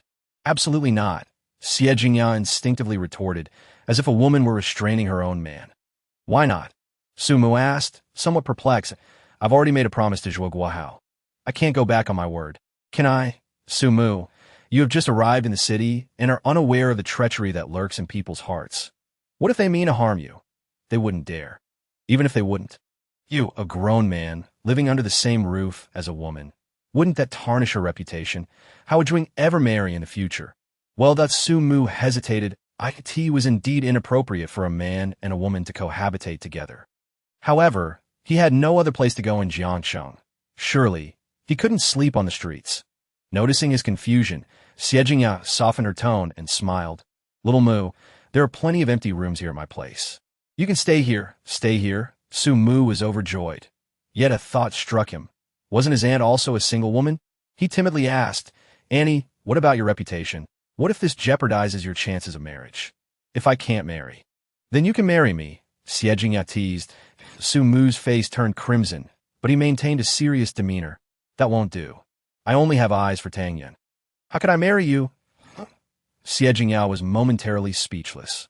This rascal, truly a conversational disaster. It was a mystery how he had so many fiancées. Su-mu continued, But I can support you. Support me? What do you mean? Once I break off my engagement and marry Tang Yin, I will take you along to pamper you, letting you enjoy the finest things in life. What do you take me for? Your pet, Xie Jingyao retorted, her voice laced with indignation. Even if you agree to support me. What about your wife? Would she consent? Of course she would, Su Mu proclaimed confidently. Tang Yin is very understanding. She supports everything I do and would never argue against me. Oh, Xie Jingyao was too exasperated to argue further. He was just a boy who had yet to suffer the harshness of society, as pure as a blank canvas, yet brimming with talent, a true treasure. Rest assured, even if I don't marry, I won't burden you. After all, I am a CEO and can certainly take care of myself. Go find a room to stay in. I need to tidy up before heading to work. With a wry smile, Xie Jingyao began to clear the dishes. Su Mu chose the guest room and placed his backpack inside. There's little to organize, just a few simple changes of clothes. When he emerged, he heard Xie Jingyao sneezing repeatedly, her voice somewhat altered. He rushed into the kitchen, took her hand, and checked her pulse. "Auntie, you're showing early signs of a cold," Su Mu said with concern. "Come, stop washing the dishes. Let us go to the living room, and I'll give you a massage." "Can massage cure a cold?" Xie Jingyao asked, puzzled. "It absolutely can," Su Mu assured. "My massage techniques are inherited and can heal a multitude of ailments." "Look at you boasting," Xie Jingyao chuckled, yet she followed his request and set down the dishes. Heading to the living room, for Su Mu's massages were indeed quite pleasant, Su Mu had her sit on the sofa, preparing to massage her feet. "Can massaging feet really cure a cold?" Xie Jingyao exclaimed in disbelief. "Indeed, the soles of the feet correspond to various organs in the body. Massaging these reflex zones not only helps diagnose ailments, but can also provide healing." "Well, since you are the divine doctor, and I am the patient, I shall heed your advice," Xie Jingyao conceded, removing her shoes and raising her feet. Her feet were fair, resembling jade, with each toe crystal clear. Her nails were painted a soft lavender, shimmering with a touch of fluorescence. Dotted with charm, Su Mu held her feet. The smooth and soft sensation filled his hands. With his mind focused and determination steadfast, Su Mu remained undistracted, concentrating on the massage while channeling his energy to nourish Xie Jingyao's organs. Xie Jingyao felt waves of warmth flowing through her, prompting soft sighs of comfort to escape her lips. These gentle moans stirred Su Mu's imagination, causing him to glance up involuntarily. The moment he did, he felt his pulse quicken, blood rushing to his head. Chapter 20. Wu Mengfei's misunderstanding. Xie Jingyao was clad in what could be described as sleepwear, yet it was merely a robe, slightly askew. She reclined on the sofa, one corner of her robe hanging down, exposing her long, fair legs right beneath Su Mu's gaze. Had it not been for the leggings she wore beneath, it would have been quite scandalous. The leggings were adorned with lace trim, captivating and exquisite. Just as Su Mu was taken aback, the door swung open, and Wu Mengfei entered. Before she stepped fully inside, her voice rang out, "Sister Ya, are you awake? Why can't I reach you on the phone?" Dr. Lin has already left for the company. Before she could finish, her eyes fell upon the scene before her. Xie Jingyao was reclining on the sofa with her feet propped up, while Su Mu knelt at her feet, mouth slightly agape, resembling a devoted pet. Meanwhile, Xie Jingyao appeared as a regal queen, reprimanding her pet. "You! How could you two be like this?" Wu Mengfei exclaimed, covering her face. Her finger pointing at them, her voice filled with indignation. Xie Jingyao hastily explained, "Fei, it's not what you think. Xiao Mu is just giving me a massage." Wu Mengfei scoffed coldly. "A massage? Shouldn't you be massaging shoulders? Since when do you massage feet? And with your phone off, it's clear something's amiss." Moreover, she distinctly observed Su Mu with his mouth agape, his demeanor suggesting that Wu Mengfei's chest heaved with fury. Was this the man her grandfather insisted she pursue? Even at the cost of her own dignity? How despicable! Confirming that this was indeed the infamous 99 return needle, Wu Mengfei understood that without a formal relationship, they must first consummate their bond.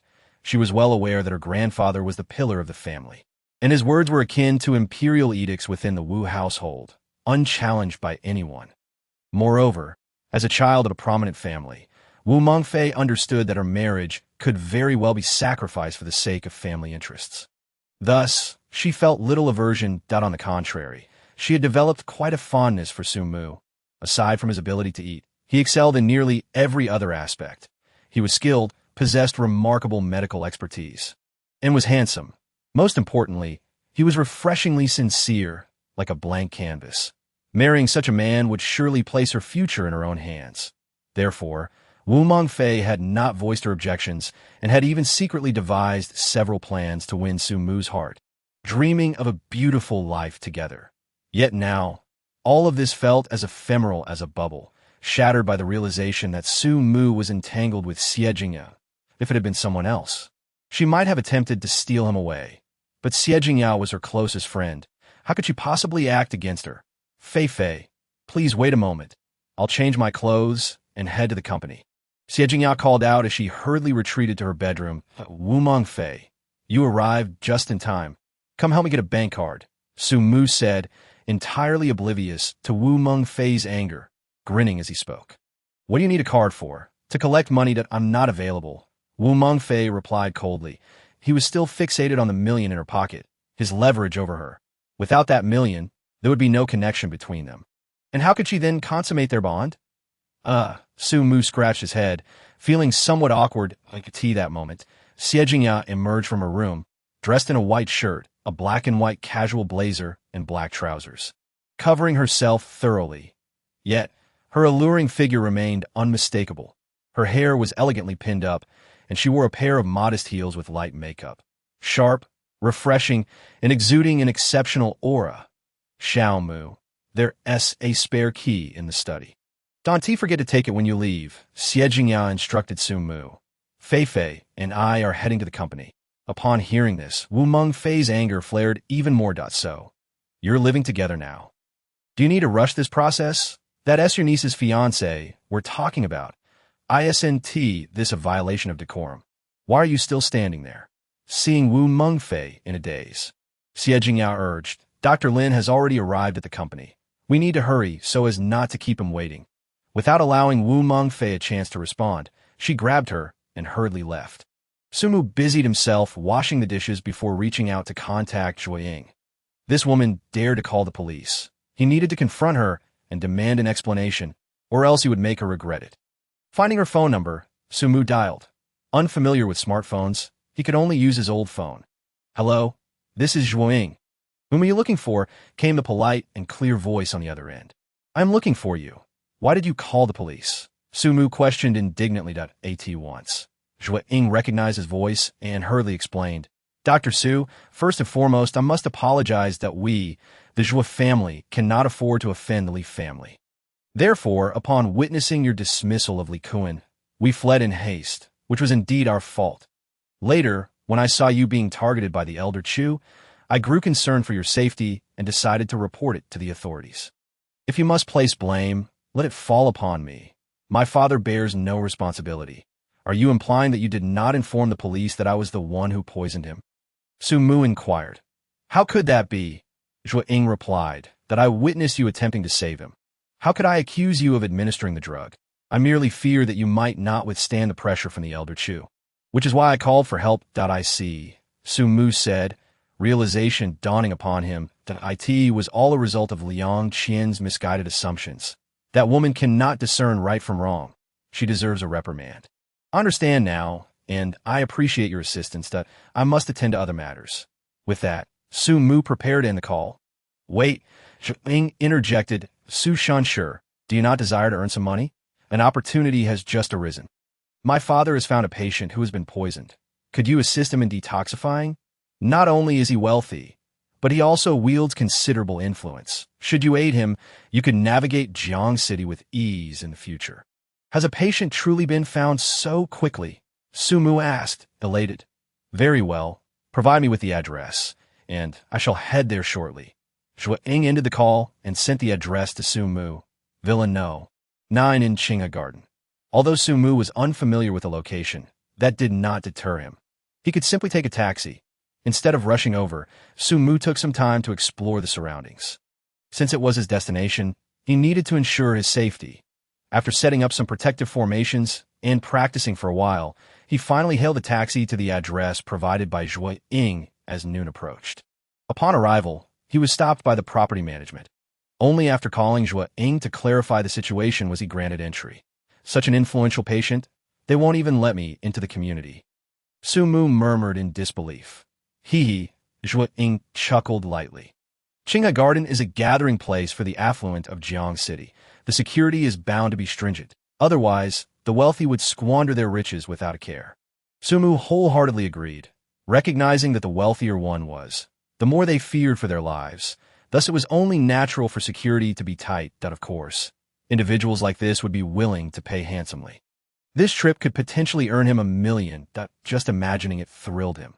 Having made over $2 million previously, even if he ceased working, he could live comfortably in Jiang City and confidently proceed with his annulment of engagement. Inquiring about the patient's condition, Zhua Ying recounted the details. The patient had fallen ill the previous day, and a renowned physician had attempted urgent care, but the treatment was not thorough. After visiting the hospital, no issues were detected, leaving the patient anxious. Thus, he had invited esteemed doctors from Jiang City to ensure his worries were alleviated. Su Mu was taken aback. This sounded strangely familiar. Chapter 21. Fang Yuesher throws herself into his arms. Dad. Su Shunsher has arrived. Outside the villa's courtyard, Su Mu spotted Zhua Guahao, who was not there to greet him, but was instead being prevented from entering by the butler. Su Mu overheard the butler saying, Zhua Guahao, you are a person of some status. How can you act so recklessly? What identity does our master hold? What position? How could you possibly expect a mere street doctor to treat him? Leave at once. The Fang family does not welcome you today. Furthermore, Lin Shunsher will be arriving shortly. Your presence here might disrupt his mood. Can you bear the consequences if he refuses to treat our master? Butler, Su Shunsher has arrived. He is an exceptionally skilled physician who can even cure cancer, Zhua Guahao implored, almost obsequiously. Please allow Su Shunsher to enter and give it a try out if he cannot cure him. We shall leave immediately. But what if he succeeds? The butler seized upon that word, his expression darkening. Our master is worth a fortune. You suggest trying? Have you lost your mind? And this boy, not even fully grown, dares to call himself a physician. Have you lived your life as a dog? Zhua Guahao's face turned beet red with shame. However, facing the Fang family's butler, who had the backing of a powerful family, he dared not retaliate. Brother Zhua, is he looking down on us? Su Mu discerned, his brows furrowing deeply. What are we still doing here? Let us leave. Su Shunsher, you do wish to earn money, do you not? Zhua Guahao said bitterly. The Fang family is wealthy. If you can cure Fang Quishan, the rewards he offers you will be sufficient to sustain you in Jiang City for 1.5 years. He then quietly reminded, Su Shunsher, do not forget that you incapacitated young Master Li yesterday. With the Li family's influence, they will surely locate you and make you disappear without a trace.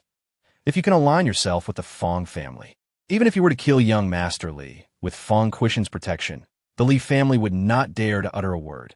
With this, Su Mu's interest was piqued. The money was secondary.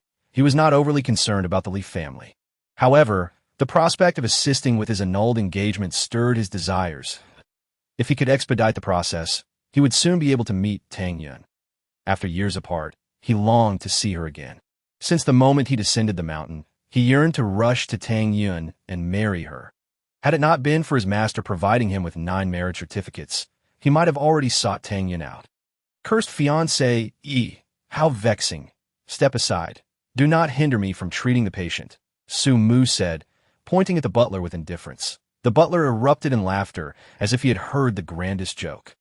Ha ha, this is the Fang family, and I am the butler. You dare to tell me to step aside. Have you lost your mind? Bang, before he could finish his sentence, Su Mu kicked him in the abdomen. The butler flew backward like a cannonball. Of course, Su Mu did not exert his full strength, so the butler could still curse. You truly have the audacity to attack me in the Fang family. I will end your life. Someone, quickly, bring me the others. I want them all dead. I will bear the consequences. In a flurry, several young men clad in martial arts attire emerged from the Fang family. Encircling Su Mu and his companions, not fight. We are all on the same side. Zhua Guahao exclaimed, I have received word that the Fang family has invited renowned physicians from across the land to treat him. I am here with a physician, not to cause trouble. Treat your grandfather's illness. They will take action. The butler dismissed, commanding the martial artist to attack Su Mu and the others. However, at that moment, a crisp, cold voice rang out from within. "What is going on? Do you not know my grandfather needs peace and quiet to recover?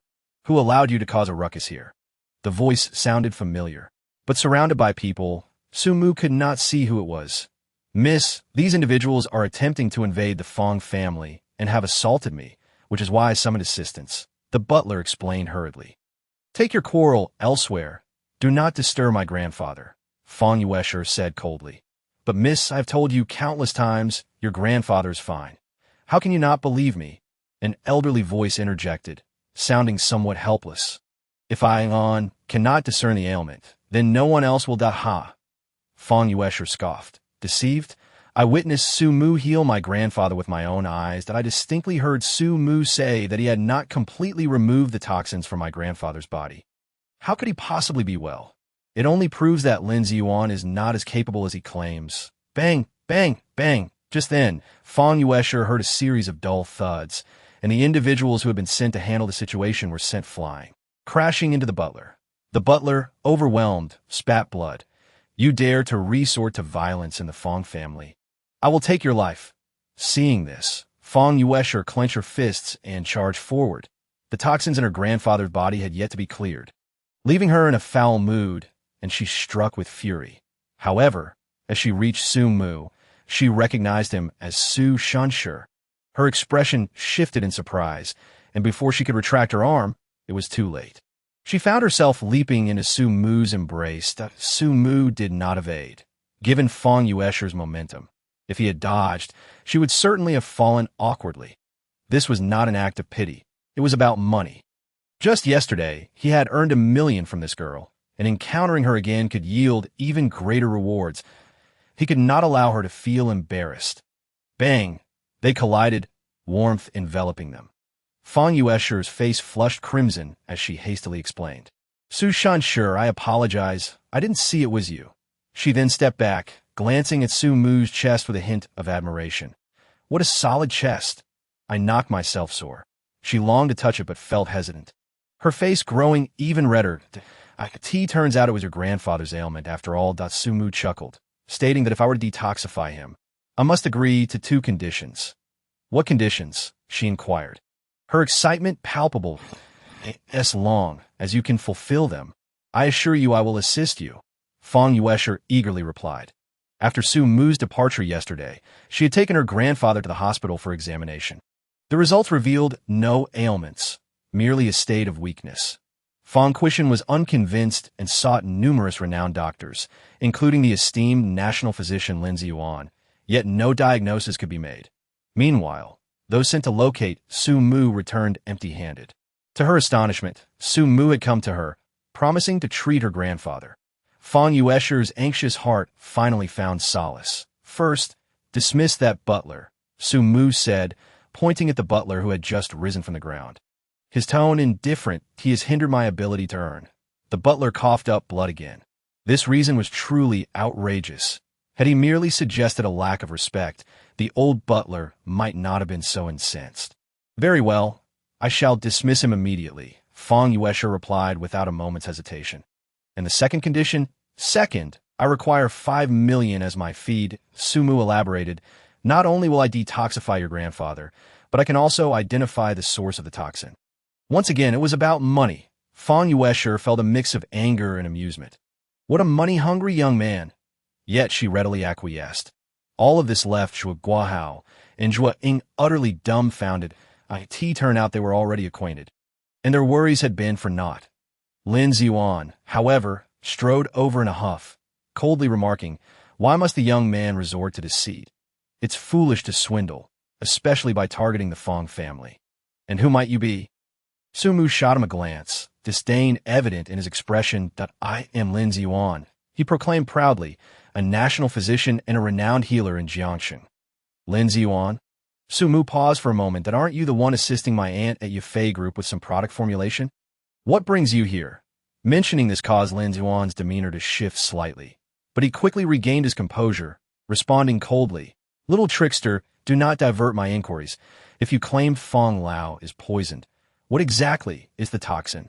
Why have none of the major hospitals been able to identify it? I cannot discern anything through my pulse diagnosis. That is because you are all quacks, Su Mu retorted dismissively. You. Lin Zuan's face flushed with indignation. Yet, as a distinguished national physician and the most reputable doctor in Jiangxing, he deemed it beneath him to argue with a mere trickster. Just as he prepared to leave, Fang Yuesher interjected.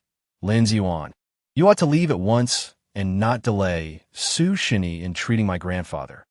Huh. Lin Zuan was taken aback, his mouth agape, as if an egg could fit within. Wherever he went, he was always addressed with respect as Lin Shini. No one dared to call him by name. Not even Fang Quishan, who had to refer to him as Lin Shini. Fang Yuesher had also addressed him with this title just moments ago. Yet now, she called him by name and even urged him to leave. The disparity was too much for Lin Zuan to accept, his face darkening. You wish me to leave? I shall not, for I intend to witness how this little trickster deceives others. At that moment, I shall expose him and deliver a severe blow to this rude Miss Fang. Thus, he brazenly declared, I suddenly remember there is a matter of utmost importance I have yet to discuss with Fang Lao. I shall seek him out. Upon entering the room, he immediately complained to the bedridden Fang Quishan. Fang Lao, your granddaughter's behavior has become increasingly unruly. I have diagnosed you with no issues, yet she insists you are poisoned. She even summoned a young lad who has yet to fully mature to detoxify you. This is absurd. It is akin to playing with your life. Fang Lao, you must educate her properly. If this continues, she shall truly become spoiled. Fang Quishan, who had been lying in bed, suddenly sat up, exclaiming, a lad who has yet to mature. Is his name Su Mu? Yes, I believe that is indeed his name. Lin Zuan mused. He then watched as Fang Quishan hurriedly dashed out without even putting on his shoes. Lin Zuan was left dumbfounded. This world had gone mad. Instead of courting the favor of a true healer, he was racing to fawn over a young boy. Su Shini, it truly is you. Outside, Fang Quishan rushed to Su Mu, seizing his hand with excitement. Why did you not inform me of your arrival sooner? I could have sent a car for you. I had no idea that the patient Zhuang mentioned was you. Su Mu chuckled awkwardly, thinking how small the world truly was. Just yesterday they had parted, and now they met again. Zhuang? Fang Quishan glanced at Zhuang, who was unfamiliar to him. After a look at his daughter, Fang Yuesher shook her head, indicating she too did not recognize her. Zhuo Guohao, sensing the moment, promptly introduced himself. Fang Lao, I am Zhuo Guohao, the owner of Grue Garment Factory. Zhuo Ying is my daughter, serving as the design director in the factory that I was fortunate to befriend Su Shini and learned he was in search of patients to treat for profit. Upon hearing of your ailment, I brought him along. Thank you. You have been a tremendous help, Zhuo Guohao said, brimming with excitement and offering his gratitude. His introduction of Su Mu was motivated by a desire to forge ties with the Fang family. Now that Fang Quishan had expressed his gratitude, his anxious heart was finally at ease. He regarded Su Mu with increasing respect, recognizing him as a remarkable figure.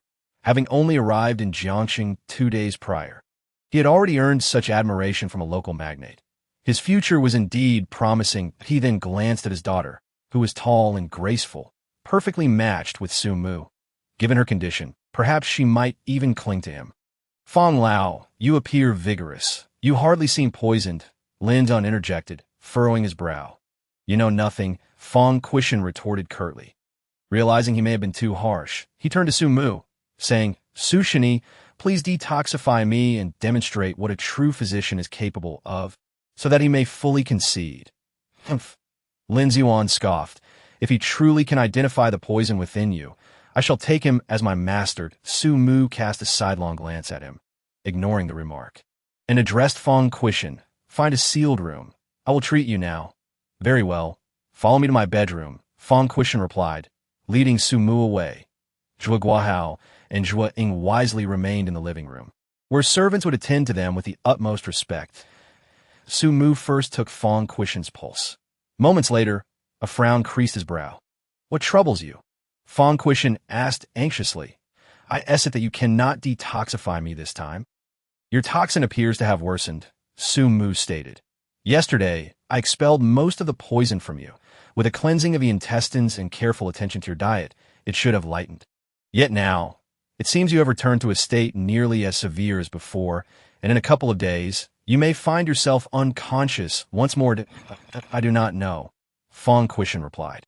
Bewildered, Fong Yuesher grasped Su Mu's hand, pleading, Su Shini, I implore you, you must save my grandfather. He is my only grandfather. Nothing must happen to him.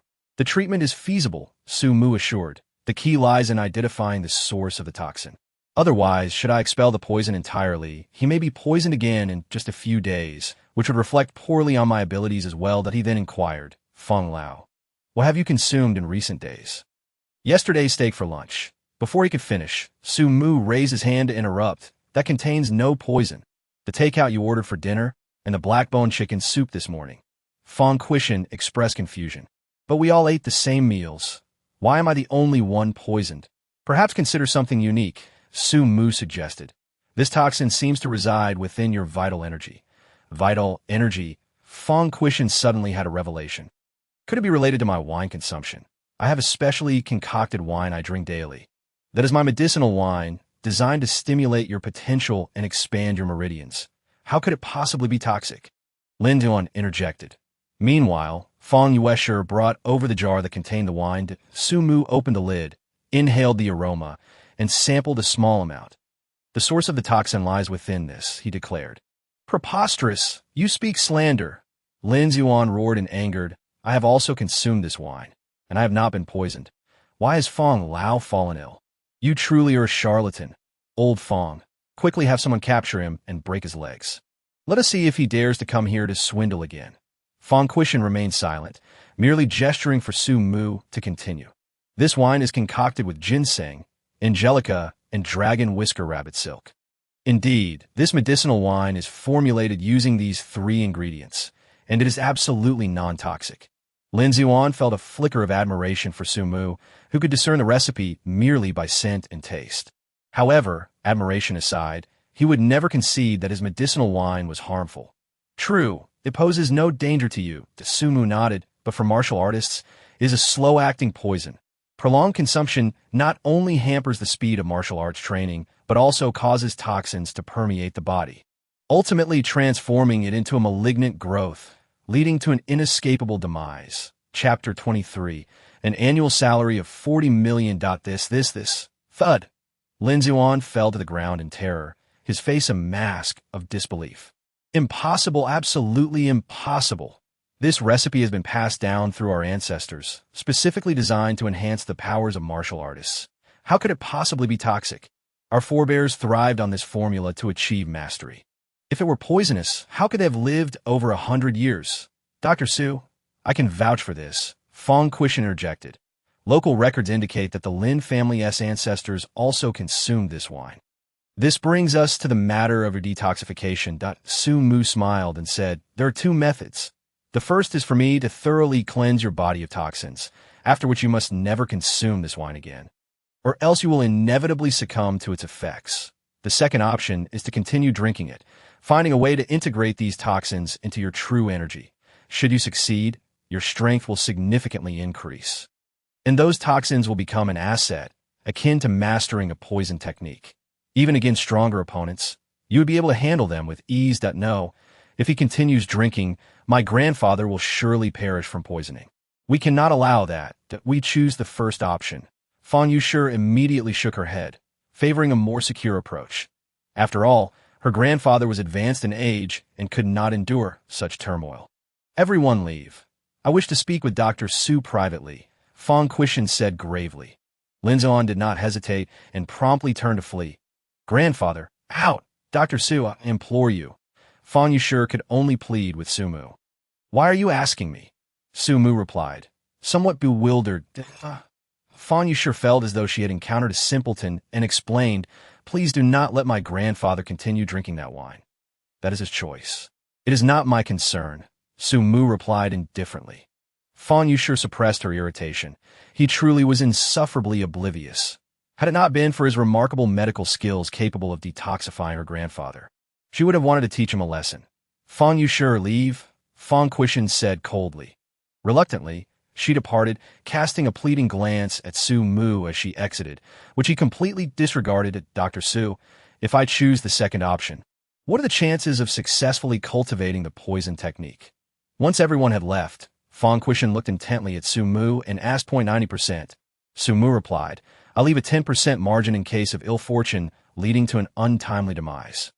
Of course, this is contingent upon my presence, continuously providing you with remedies to counteract the toxins in your system. Otherwise, should you persist in drinking, you will meet your end within a few days. Then you shall be my personal physician. Fong Quishan suggested that you not need to earn money. I can provide IT to as my personal physician. I can offer you 5 million annually. No, 10 million annually. The more he spoke, the more animated he became. With Su Mu around, not only would his strength increase, but he could also master the poison technique, rendering him unmatched in Jiang City. Even the president of the Martial Arts Association would have to step aside. However, 10 million annually would not amount to much when divided over the days. That Su Mu considered briefly before shaking his head. That barely covers my meals. You're quite stingy that I prefer to cure you in one go and receive 5 million instead. Fong Quishan was taken aback. An annual salary of 10 million was insufficient. Was he some sort of pig? Yet, unwilling to miss this opportunity, he could not help but ask, then how much do you desire? As long as I can afford it, I will certainly pay you. Yesterday at that Western restaurant, I spent 20,000 for lunch, and at the Yunting Hotel, I spent 60,000 for dinner. For breakfast, though less, I believe it should at least be around 10 to 20,000. Adding it all up, I need 100,000 per day. That totals 36 million annually. You must offer me at least 40 million. Furthermore, there is a crucial issue. My stay in Jiang City will not be lengthy. Once I conclude my business here, I will undoubtedly leave it if by then you have not cultivated the poison energy. I will no longer be able to assist you in other words, you would be left to await your demise. How long do you need to handle your matters? Fong Quishan inquired. And how long will it take for me to cultivate the poison energy? Uncertain, Su Mu shook his head. I came to Jiang City to annul a marriage engagement, and I have only just discovered the whereabouts of my first fiancée. I have yet to locate her. As for the second fiancée, her whereabouts are even more elusive, so I cannot specify when I might be able to annul the engagement and leave. If you cultivate the poison energy quickly, it may take around half a month. If slowly, it could take 2 to 3 months at least. Therefore, I recommend opting for the first method. Surviving is more valuable than anything. No, I choose the second option. A glimmer of determination shone in Fong Quishan's eyes. Having lived most of his life, he saw no need to cling to existence any longer. If he were fortunate enough to cultivate the poison energy, his combat capabilities would soar, and he might even become the strongest in Jiang City. Many humiliations and grievances could be avenged, making his journey through life worthwhile. Suit yourself. Su Mu was indifferent to his fate. Unconcerned with his grievances and humiliations, that he was solely focused on making money, filling his belly, and then annulling the engagement. Nothing more. I will write you a prescription. Have someone gather the ingredients, mix it with 5 liters of water, and simmer it on low heat for 5 hours. Then consume the remaining broth. This will neutralize the effects of the medicine for 3 days. 3 days later, I will return to check your pulse and prescribe another remedy. Good. I will follow Dr. Su's arrangements. Fong Quishan said eagerly. He quickly fetched pen and paper, and Su Mu wrote the prescription before departing. Fong Yushi approached, grasping his hand, and anxiously asked, Dr. Su, which treatment plan did my grandfather choose? That is patient confidentiality.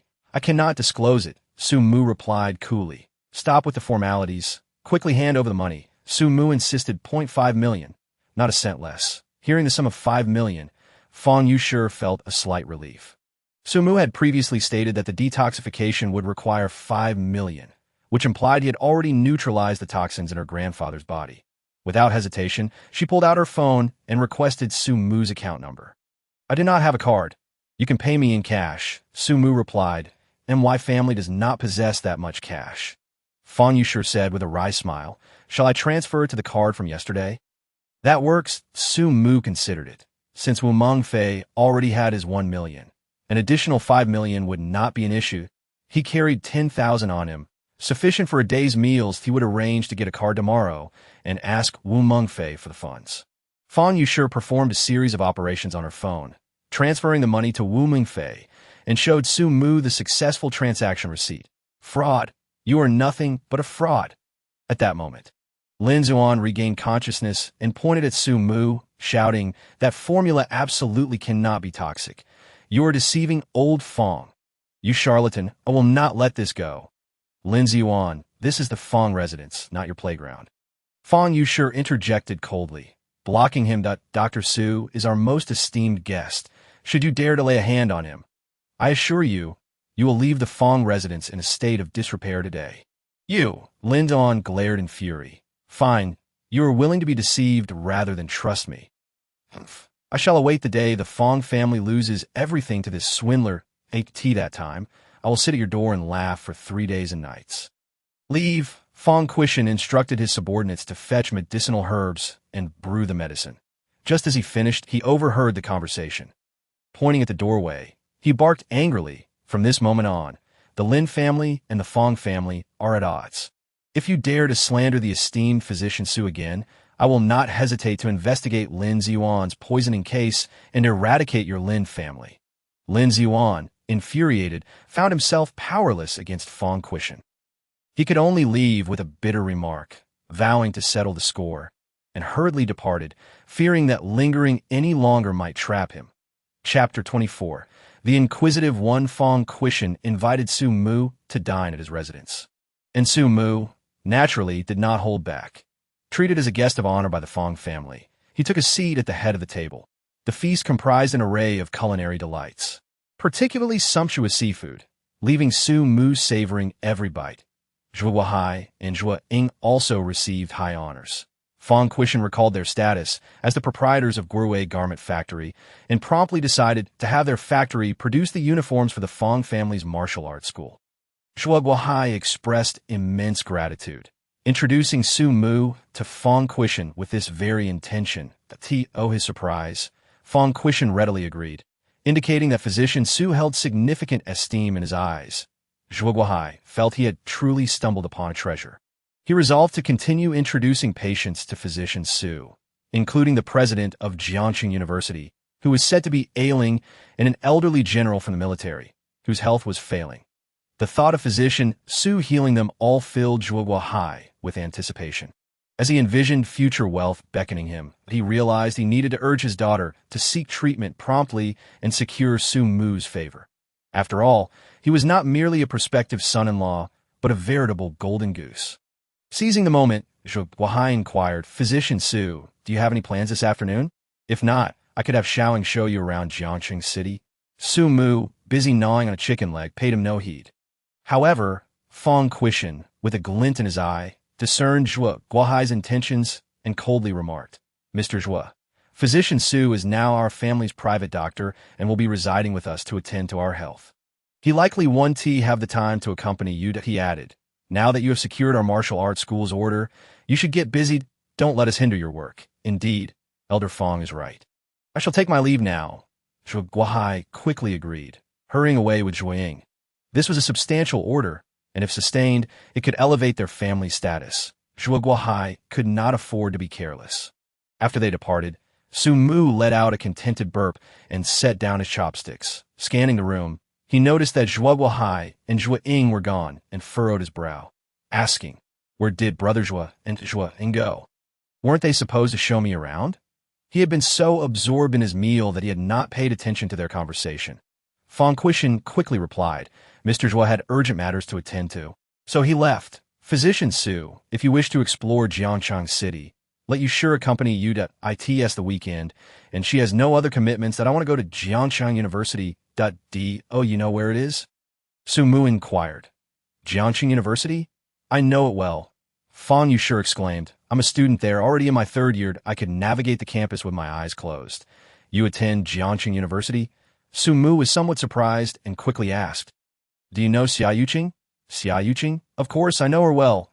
We are both campus beauties. She ranks 1st, and I'm 3rd, Fong Yushi responded, astonished. "You actually know her. She is my fiancée," Su Mu declared. "That's perfect. Hurry and take me to Jiangxing University. I need to break off the engagement." "Xia Yuqing isn't at Jiangxing University," she replied. "Then where is she? What are we waiting for? Let us go to the Xia family and annul the engagement." Fong Yushi hesitated, Glancing at Fong Quishan for approval, he nodded, thinking it would be advantageous to have Su Mu available. A man with such miraculous medical skills would undoubtedly be coveted by any prominent family. Since he had fallen into their hands, they must secure him tightly. Money was one thing, but a woman was equally a powerful lure if Su Mu pursued Xia Yuqing to break off the engagement. It would create an opportunity for his daughter, Fong Yushi. With her grandfather's permission, Fong Yushi said, "All right, wait a moment. I'll go freshen up." After a brief period, Fong Yushi returned, and Su Mu was taken aback by her appearance. She was dressed in a JK uniform, her slender legs clad in white knee-high socks, and she wore stylish black shoes, complemented by a light blue backpack, presenting a quintessential student look that Su Mu recalled the alluring sight from the previous night and felt his heart flutter. Could this be the charm of a woman? Shaking his head, he dismissed such impractical thoughts and reflected on his masteress situation. Women were not only a source of trouble, but also hindered his swiftness in action. "Physician Su, let us go to the Xia family," Fong Yushi said naturally, leading him to the parking lot, where 6 cars were parked. Su Mu marveled at their beauty and elegant lines, instantly enamored. "These are all for my father," Fong Yushi declared proudly. "The most expensive one is a Bugatti Veyron, worth over 40 million. That one is a Bentley, probably over 10 million. The other 3 are BMWs. Mercedes and Audis, relatively more affordable, in the hundreds of thousands. They're just for our family's daily use. This one is mine, a Porsche 911, a birthday gift from my father for my 18th birthday, worth a few million." "Physician Su, now that you have some wealth, you should consider getting a car for yourself," she suggested. "I don't know how to drive," Su Mu replied, shaking his head. Until now, he had only seen images and videos of such cars. This was his first encounter with a real thing. They were indeed stunning, a man's ultimate desire. "Unfortunately, I lack a driver's license, so I can't operate one. Getting a license is simple. You can just pay a little and buy one." Fong Yushi laughed. "How much? Do you really want one?" "Of course, I'm not lacking in money now. Having a car would save me a lot of time. Choose any car you like right here. I can arrange for you to have it as a gift. ISNTA test required. For ordinary people, yes, but you, Physician Su, are our family's private doctor and a distinguished guest. You can bypass all those tedious procedures and get a license directly." "Ha, that sounds splendid." Su Mu chuckled, pulling out his ID to present to Fong Yushi. "Miss Fong, here, that's my identification. Just take a picture and send it to me." "How do I take a picture?" With a smartphone. Su Mu fumbled with the device, shaking his head. "I can't figure it out." "You don't know how to use a smartphone?" Fong Yushi stared at him as if he were a creature from another world. It was astonishing that someone in this day and age could be unfamiliar with such technology. "Yes," Su Mu nodded. "I just acquired this phone yesterday. Before that, I didn't even own a smartphone." Fong Yushi was a loss for words. That it was perplexing that someone so affluent could resort to stealing a smartphone, and he stated it as if it were completely normal. What a peculiar individual. Grateful for Su Mu's healing of her grandfather, Fong Yushi patiently taught him how to use the smartphone. She replaced the SIM card and registered WeChat, Alipay, and other applications. Adding her first friend, a JK girl, which was Fong Yushi's ID. She also sent Su Mu's ID card to herself. "Really? This thing can send messages?" Su Mu was immensely curious, behaving like a child discovering a new toy. Sending hundreds of messages to Fong Yushi along the way, he was thoroughly entertained, much to her dismay, as she initially thought it was someone else messaging her, frequently glancing at her phone and nearly causing a traffic accident. "Su Mu, could you please take a break?" "Oh, then I'll send a message to someone else." Su Mu, in a moment of realization, selected a friend with the username "You only need one knife to kill" and sent a smiley face. Just then, Fong Yushi pulled over, pointing to a villa ahead. "This is the Xia family. Let us hurry." Chapter 25. Encounter with robbers. The Xia family, of course, had guards stationed at the entrance that as Su Mu was about to speak. Fong Yushi tugged at him. She approached with a smile, saying, "Hello, I'm Fong Yushi, a classmate of Xia Yuqing. I'm here to visit her this weekend. Is she home?" "She isn't." The guard replied indifferently. "Not at home." Fong Yushi frowned, asking, "Do you know where she went?" The guard shook his head, disappointed. Fong Yushi muttered something under her breath and pulled Su Mu away. "I finally found the Xia family's location. Why are you stopping me from going in? Didn't you hear the guard say Xia Yuqing isn't home? And if she is not home, what does that matter? Sumu declared with unwavering confidence. I am her fiancé, and I am simply waiting in her home. Datsushini, you have clearly experienced too little. Fang Yuesher sighed and remarked, it is the weekend. Xia Yuqing is not at home. Surely she is spending time with her family. Her family members should all be at work now, so Xia Yuqing cannot be hiding in the company. The only plausible scenario is that she has gone to visit her grandfather. I have heard that Xia Yuqing's grandfather is not in good health and resides in an elegant suburban area, though no one knows the exact location, if you wish to annul the engagement. Your only option is to wait until the day after tomorrow when the semester begins and confront her at Jiangxing University. Fang Yuesher, you are truly astute. How could I not have thought of that? Sumu scratched his head, feeling somewhat embarrassed. That is simply due to your limited experience and your unfamiliarity with the Xia family circumstances, she replied. Enough about the Xia family. Could you assist me in obtaining a bank card? Sumu inquired. I wish to conduct transactions via my phone. I cannot keep troubling Wu Mingfei. Not a problem. There is a construction bank nearby, and I hold VIP status there. I can take you through a special channel to avoid the queues. Fang Yuesher said. Within 5 minutes, they arrived at the construction bank. The interior was bustling, with over 100 individuals in line. Even at the VIP section, a well-dressed young man was attending to his business. Upon seeing Fang Yuesher, he immediately greeted her with a smile. Fang Beauty, are you here to conduct business as well? Hey, Zhou Jia.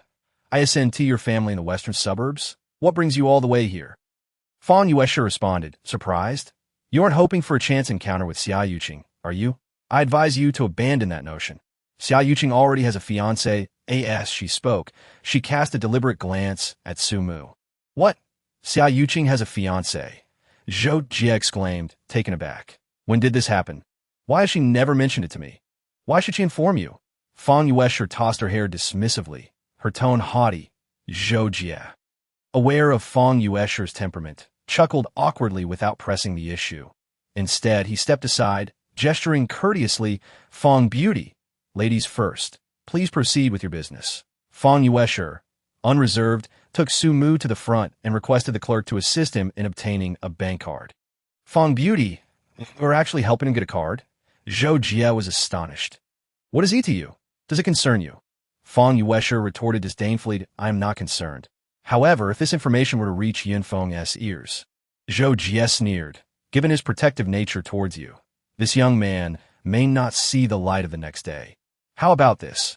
You tell me who Xia Yuqing's fiancé is, and I'll pretend I saw nothing today. What does that sound? Childish, Fang Yuesher replied lightly, ignoring Zhou Jia further. Sumu, too, paid him no mind, producing his ID for the clerk to assist him. Suddenly, a gunshot echoed through the hall. Everyone, stay still. This is a robbery. A chorus of gasps erupted, with many individuals frightened to the point of hiding beneath tables. Even the clerks turned pale, ceasing their tasks. 4 individuals, all donning black masks that obscured their faces, were dressed in military green clothing that appeared filthy, suggesting they had not been washed in days. 2 of them wielded rifles, while another brandished a gleaming dagger, and the 4th carried a bag. Hand over your money obediently, or I will ensure you meet a grim fate. The one with the dagger warned, his tone chilling. The bag holder began collecting money from each person. Some, trembling with fear, complied immediately. Yet others, valuing their wealth above their lives, hesitated.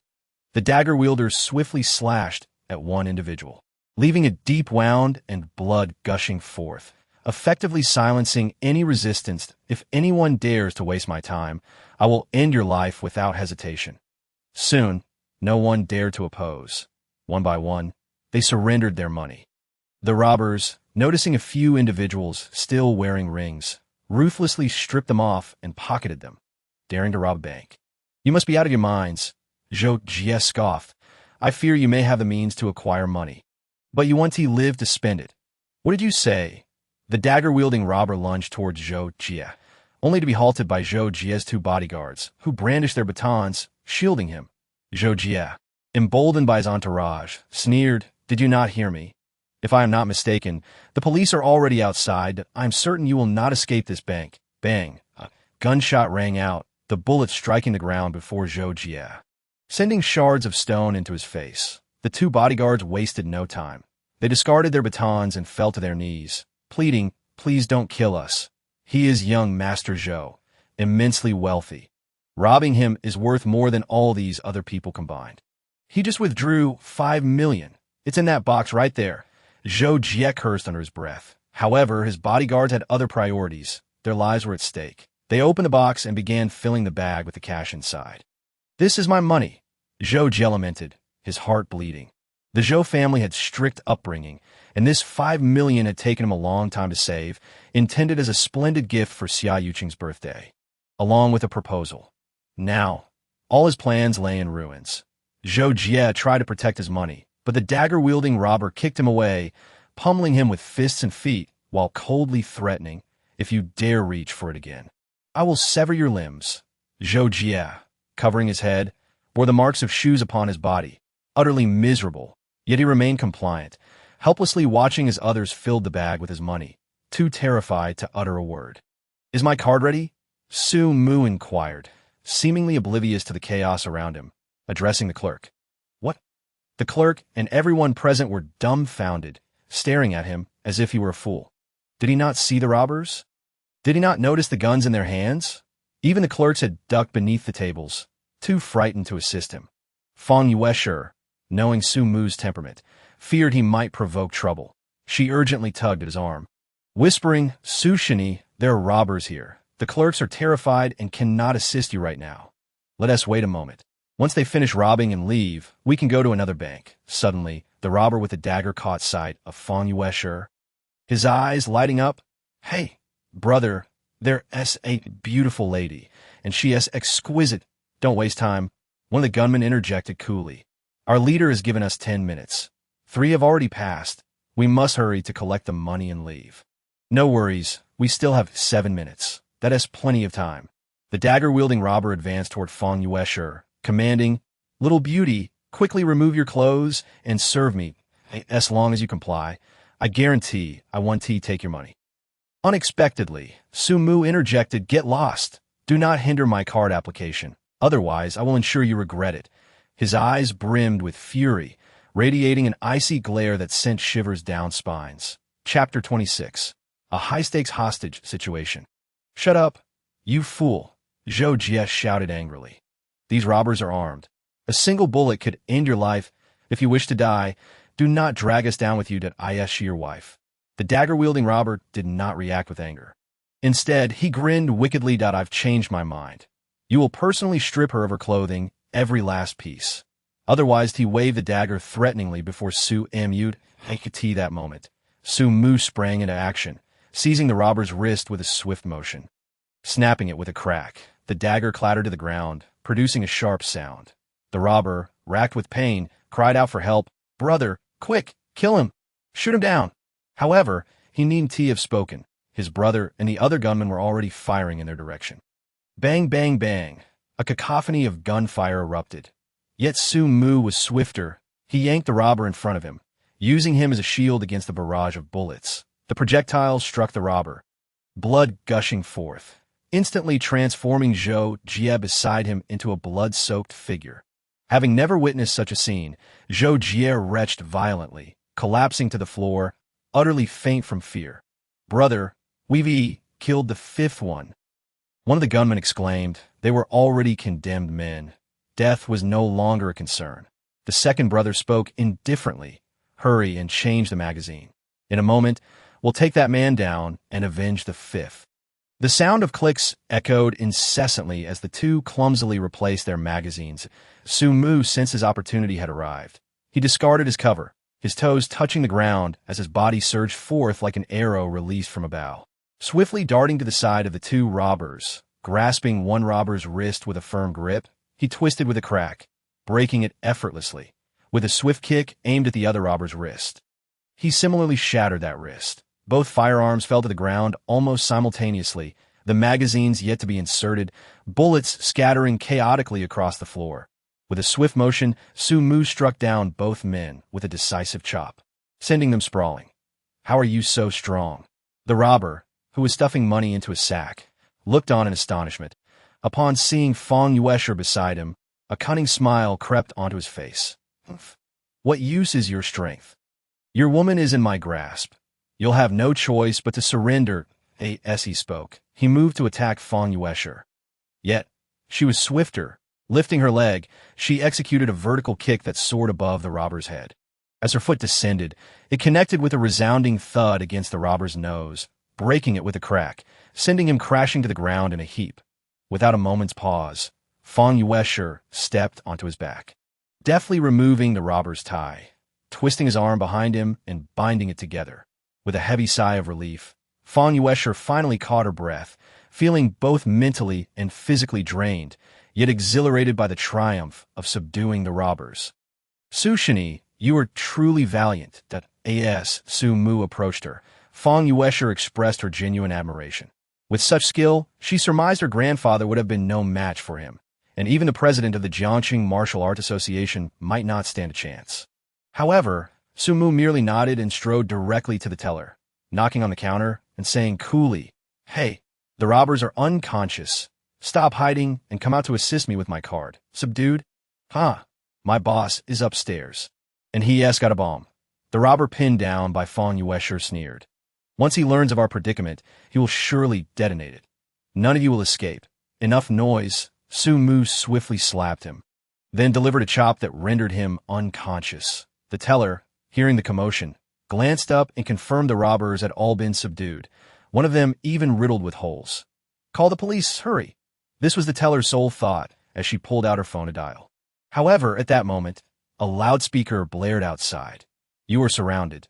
Drop your weapons and surrender immediately." Su Mu recognized the voice as familiar. It dawned on him that Liang Qian had managed to surround the bank in less than 5 minutes. Nevertheless, he remained unfazed, continuing to urge the teller to process his card. Upon learning that the police were outside and that all robbers within the lobby had been subdued, the teller proceeded with the card issuance. Grateful for Su Mu's bravery, she granted him the highest privileges, providing him with an unlimited access bank card. As others began to react, frantically rushing toward the exit, they cared little for the stolen money. After all, life was paramount. Didn't they say there were robbers inside? And they were armed. How could you all just leave? The robbers have all been eliminated. One young man took them down single-handedly. How many shots were fired? What were the casualties? Liang Qian asked with a grim expression, secretly blaming the young man for recklessly engaging and causing chaos. None died. All the deceased were the robbers. And they don't count as humans, only beasts, someone vehemently declared. Those robbers were truly inhumane. They even yanked out my gold earrings, nearly tearing my ears apart. His hatred for the robbers was palpable. Dead? How can that be? Liang Qian asked incredulously. Hostages harmed. There were 2 with minor injuries, but no fatalities, someone nearby clarified, vividly recounting Su Mu's confrontation with the robbers. Liang Qian was taken aback. Who was this young man? How could he be so formidable, rescuing people from 4 armed robbers and subduing them all? His prowess might even rival that of her cousin. She resolved to befriend him. Yet, something felt amiss. Weren't there 6 robbers? Where were the other 2? Not good. The people inside are in danger. Liang Qian wasted no time, instructing those outside to maintain their perimeter while she dashed inside. Most of the hostages had already retreated. Even Zhou Jie was being carried out by his bodyguards. Only Su Mu and Fong Yuesher remained. Fong Yuesher, my card is ready. Let us leave. That Su Mu called to her. Leave? You took down 4 robbers and saved so many lives. That is no small feat. You don't want some reward to just walk away. The police are practically broke. What reward could there possibly be? Su Mu scoffed. Besides, I already earn 40 million a year. I'm not worried about money. Let us go. The scent of blood here is overwhelming and dampens my spirits. I ask that you. Liang Qian, entering at that moment, overheard their conversation and recognized Su Mu. What are you doing here? I came to get a card, Su Mu replied. Once it's done, hurry and leave. There are robbers here and they are armed. Your presence is delaying our business. Humph. Fong Yuesher smirked coldly. Officer, you might not be aware, but it was Su Shini who subdued these robbers. You subdue the robbers? Liang Qian scrutinized Su Mu closely, realizing it was indeed plausible. After all, he had managed to free himself from handcuffs effortlessly, even pinning himself down on the table. His strength was unfathomable. Second brother, I caught a big fish. Just then, a loud laugh echoed from the staircase. The daughter of Jiangqing's second-in-command. This time we can have some fun. Not only could they secure a hefty sum, but they could also make a swift escape. As the voice approached, 3 figures descended the stairs. 2 masked robbers and 1 carrying a bulging sack, presumably filled with money, while another brandished a handgun, escorting a young woman in her 20s. The woman was stunningly beautiful, with a fair complexion, large eyes, and a delicate chin. Her long hair cascaded over her shoulders, adorned with a pair of shining silver earrings, and she wore a light green dress that made her look as innocent as the girl next door. Unfortunately, at that moment, she was at the mercy of the robber's gun. Fear etched across her features as she furrowed her brow, resembling a frightened deer, evoking sympathy and affection. Seeing her, Liang Qian stumbled, nearly losing her balance. It was Su Mu's quick reflexes that steadied her. Su Mu, please, save that hostage, Liang Qian whispered urgently in his ear. Her name is Su Muxue. She is the daughter of Jiangqing's second-in-command. We cannot let anything happen to her, otherwise the entire city will descend into chaos. Chapter 27. We are going home, second brother, third brother, fifth brother, sixth brother. What happened to you? The boss finally realized the situation in the lobby was vastly different from what he had envisioned. He had anticipated that his 4 brothers, armed with 2 guns, would be sufficient to fill their bags with money and control numerous hostages, allowing them to extort a fortune before escaping abroad to live a carefree life. But the reality, there were only 3 standing figures, a mesmerizing beauty, a ragged peasant, and a beautiful police officer. Don't move. Get any closer and I will shoot. Su Mu remained silent as Liang Qian drew her gun, pointing it at the robber leader. Ha! The robber leader laughed heartily. Shoot? Go ahead. If you want to accompany me to the afterlife, then pull that trigger. Aim here, he taunted, pulling aside his clothing to reveal a bomb strapped to his body.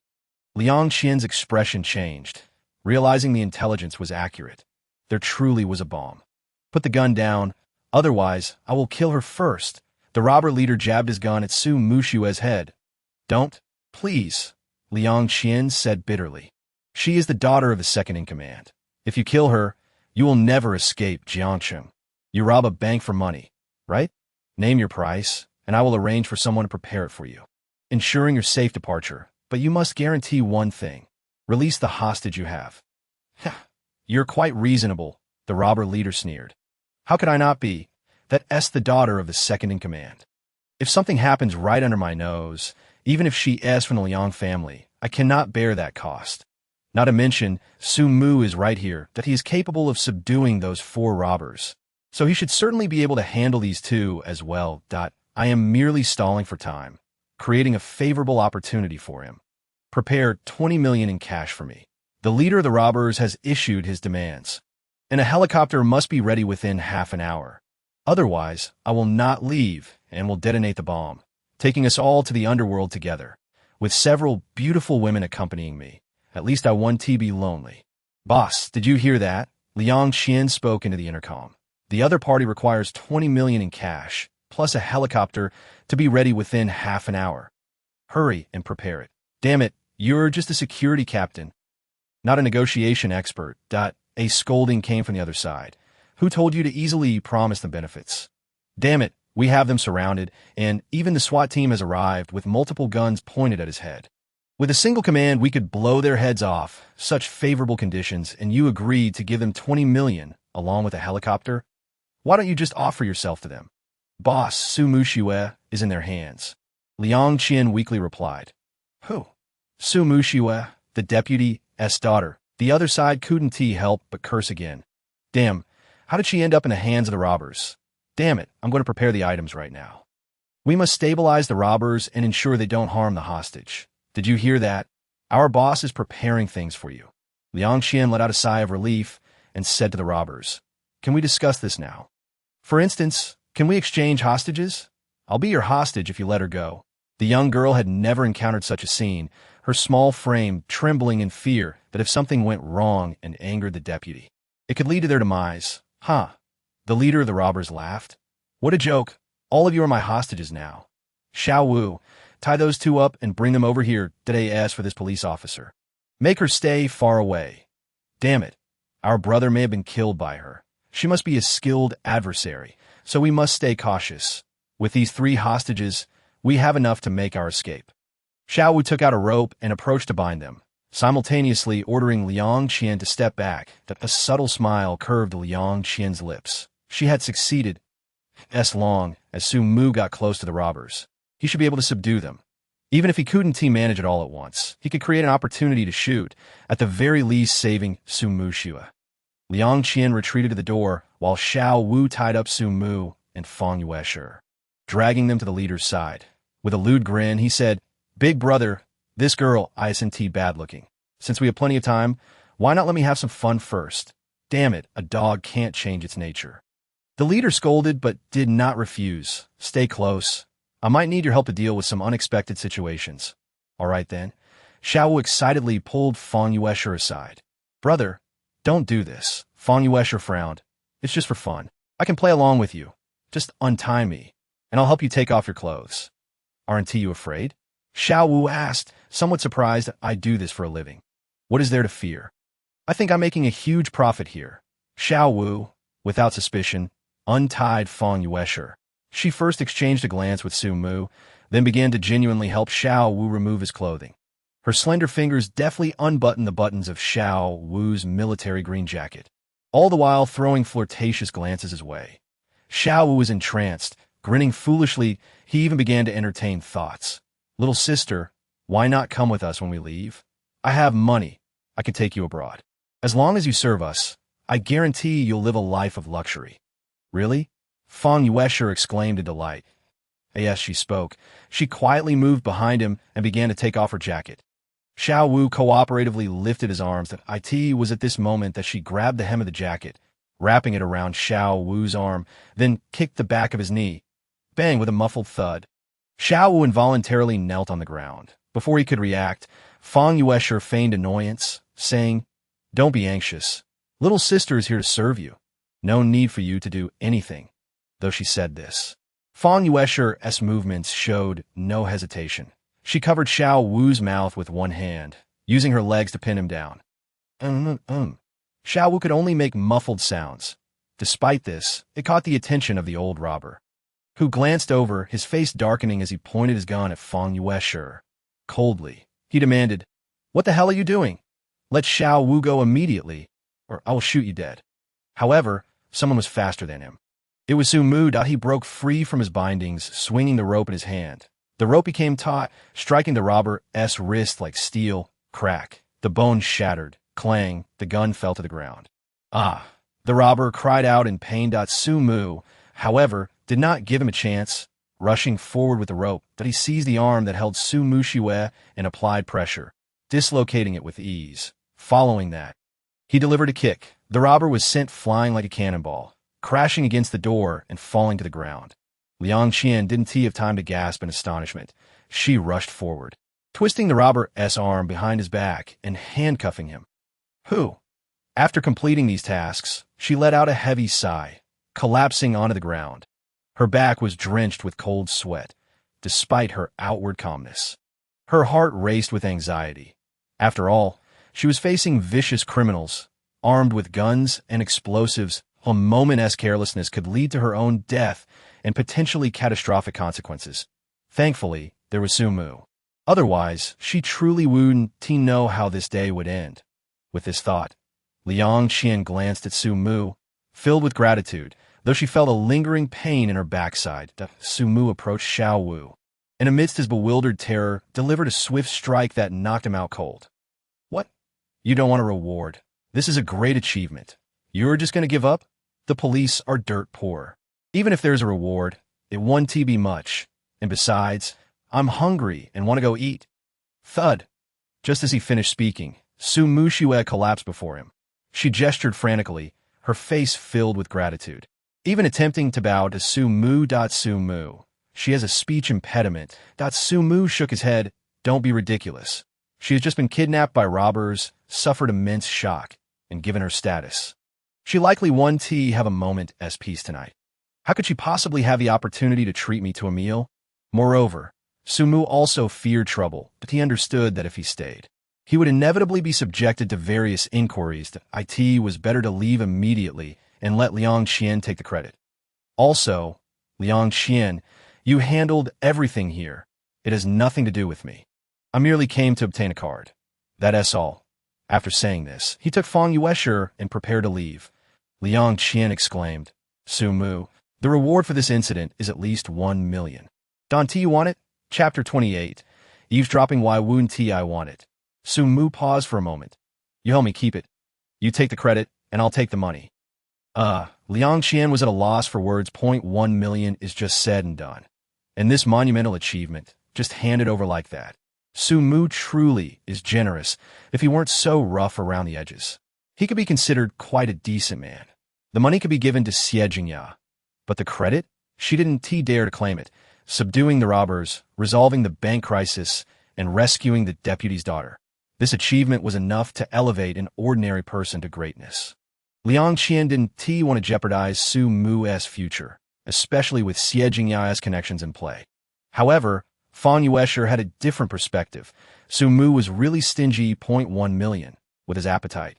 Would probably only last him a few days. And yet he grandiosely claimed to be subsidizing others. It would be a miracle if he didn't bankrupt them. Nevertheless, Fang Yuesher chose not to expose him. Quietly mourning for his aunt for a moment, Su Mu was unaware of their thoughts as he led Fang Yuesher out of the bank. Outside, they were surrounded by people, both police and onlookers. The person in charge quickly approached when he saw someone emerge, asking cautiously, "What's the situation inside? Were the hostages rescued?" "They have been rescued," Su Mu replied. Officer Liang took advantage of the robbers' inattention to subdue them. "The situation is now secure. You can send people in." The person in charge was momentarily stunned. Already subdued? And it was Liang Qian who did it. Does she possess such great capability? As her superior, why was he not aware? But Su Mu didn't give him a chance to ask more questions, pulling Fang Yuesher into the crowd of onlookers, quickly getting lost in the throng. Su Mu, thank you. If it weren't for you today, I fear I'd once inside the vehicle. Fang Yuesher turned to Su Mu to express her gratitude.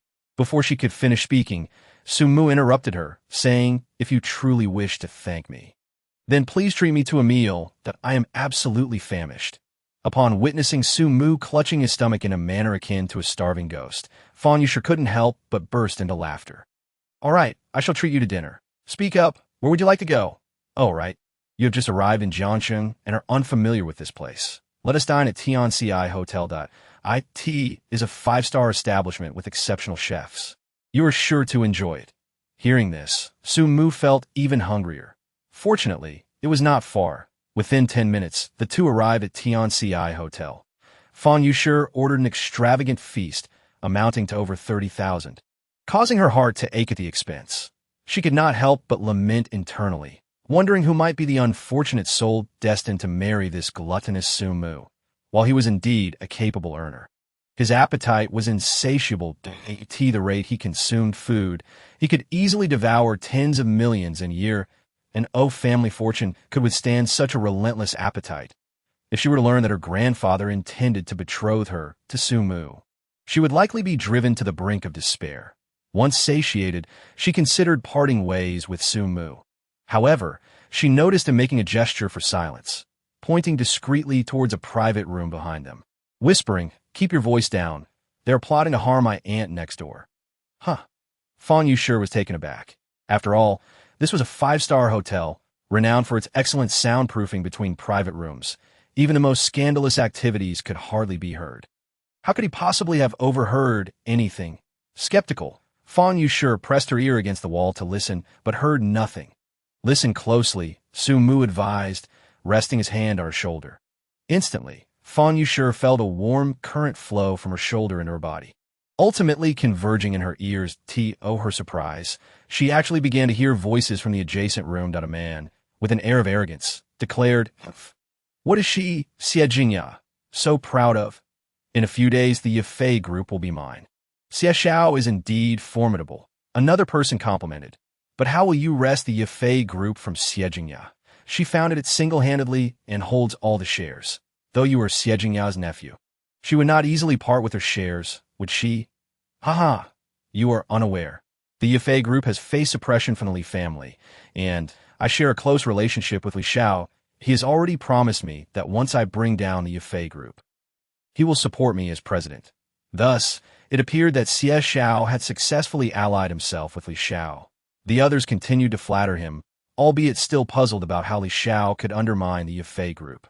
As far as I know, the Yafei Group has been competing for business against the Li family since its inception, and the Li family has never managed to retaliate. How is it that now, with Li Xiao overseeing beauty and daily chemical products, he can bring down the Yafei Group? What he can accomplish that even the elderly could not, he must be able to, the original voice asserted confidently. Do you know what is most crucial for a beauty and daily chemical product company? Previously, Wu Mengfei created several formulas based on inspiration, but the Li family copied them. With no new formulas to present, the Yafei Group's sales have plummeted. They are on the brink of being unable to pay their employees. If they cannot produce new beauty product formulas soon, they will not last 2 months. To expedite this process, I have had Lin Shini provide them with a false formula. If Xie Jingya dares to manufacture it, it will undoubtedly lead to her financial ruin, forcing her to sell the Yafei Group at a bargain price. And I shall reap the rewards. Xie Xiao is indeed impressive. He is truly a commercial genius, effortlessly poised to seize the Yafei Group. Let us celebrate Xie Xiao's impending ascension to the position of chairman of the Yafei Group with a drink. No need to wait. Let us drink now. Xie Xiao, this is a momentous occasion. We must not leave until we are thoroughly inebriated.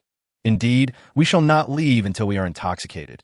Upon hearing Xie Xiao's explanations, those around him lavished praises and congratulations, clamoring for drinks. Xie Xiao, not one to decline, accepted graciously, and the atmosphere became exceedingly festive.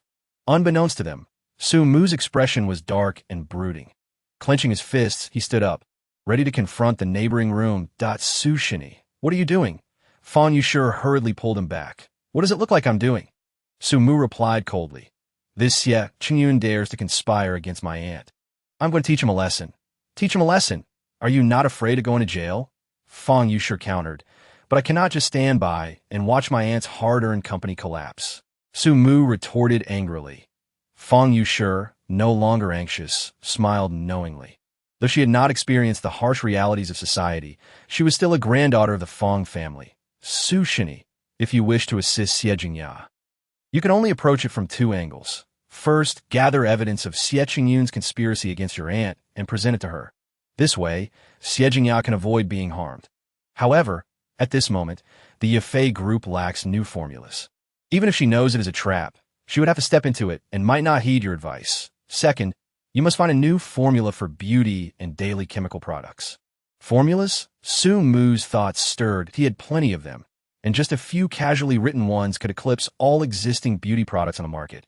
After all, his mentor, Lin Fengyan, was a revered figure in traditional medicine. Even in her 50s, she still retained the youthful appearance of a woman in her 30s, resembling a stunning beauty, thanks to her secret beauty products. With that thought, Su Mu felt disinclined to linger with Fan Yushi. She too sensed this and personally drove Su Mu to Xie Jingya's villa in the eastern suburbs. The lights were still on inside. However, when the door opened, they found Wu Mengfei standing there, her brows furrowed. And she snapped, "What are you doing in my aunt's house? Where is she? I have something important to discuss with her." "She is busy at the company," Wu Mengfei replied. "That aren't you an employee of the company? Moreover, you are my aunt's close friend, or rather, her subordinate." Wu Mengfei faltered, her small tiger teeth tightly clenched, seemingly biting back at Su Mu. But he was merely a pharmacist, capable of researching prescriptions and preparing some medicine. Beyond that, she could not be of much help. "You're the pharmacist for the Yafei Group?" Su Mu asked, astonished. "Indeed, without a doubt," Wu Mengfei declared proudly, patting her chest. "Humph, just a piece of trash," Su Mu scoffed. "What did you say?" Wu Mengfei seethed, her teeth gritted, wishing she could land a few punches on Su Mu. "Did I say something incorrect?" Su Mu questioned. "Let me ask you, is the current formula for the Yafei Group provided by Lin Ziyuan?" Wu Mengfei nodded. "Can you verify if there are any issues with the formula?" Su Mu pressed further. "What nonsense are you spouting?" Wu Mengfei was incensed once more. Lin Shini was the most renowned doctor in Jiangcheng. How could his formula possibly be flawed? Humph. Sumu shook his head, exasperated. Let me ask you again, whose man is Lin Ziyuan? Whose man? Wu Mengfei pondered for a moment. He is not anyone's man, that he is Lin Shini, independent of any family constraints. Furthermore, the Lin family is quite powerful in its own right, ranking among the third-tier families in Jiangcheng. Then who is he closest to? Su Mu inquired. For instance, my aunt, or perhaps the Li family. Or even Xie Qingyan? Of course, he is closest to the Li family, Wu Mengfei replied without hesitation. The Lin family must forge connections with more powerful families to rise. The Li family is a second-tier family, possessing a pharmaceutical factory, medicinal fields, and qualifications related to medicine. Lin Shini and the Li family help each other to thrive. Good. Sumu nodded, continuing his inquiry. If the Yafei group were to collapse, who would benefit the most? Xie Qingyun, Wu Mengfei blurted out.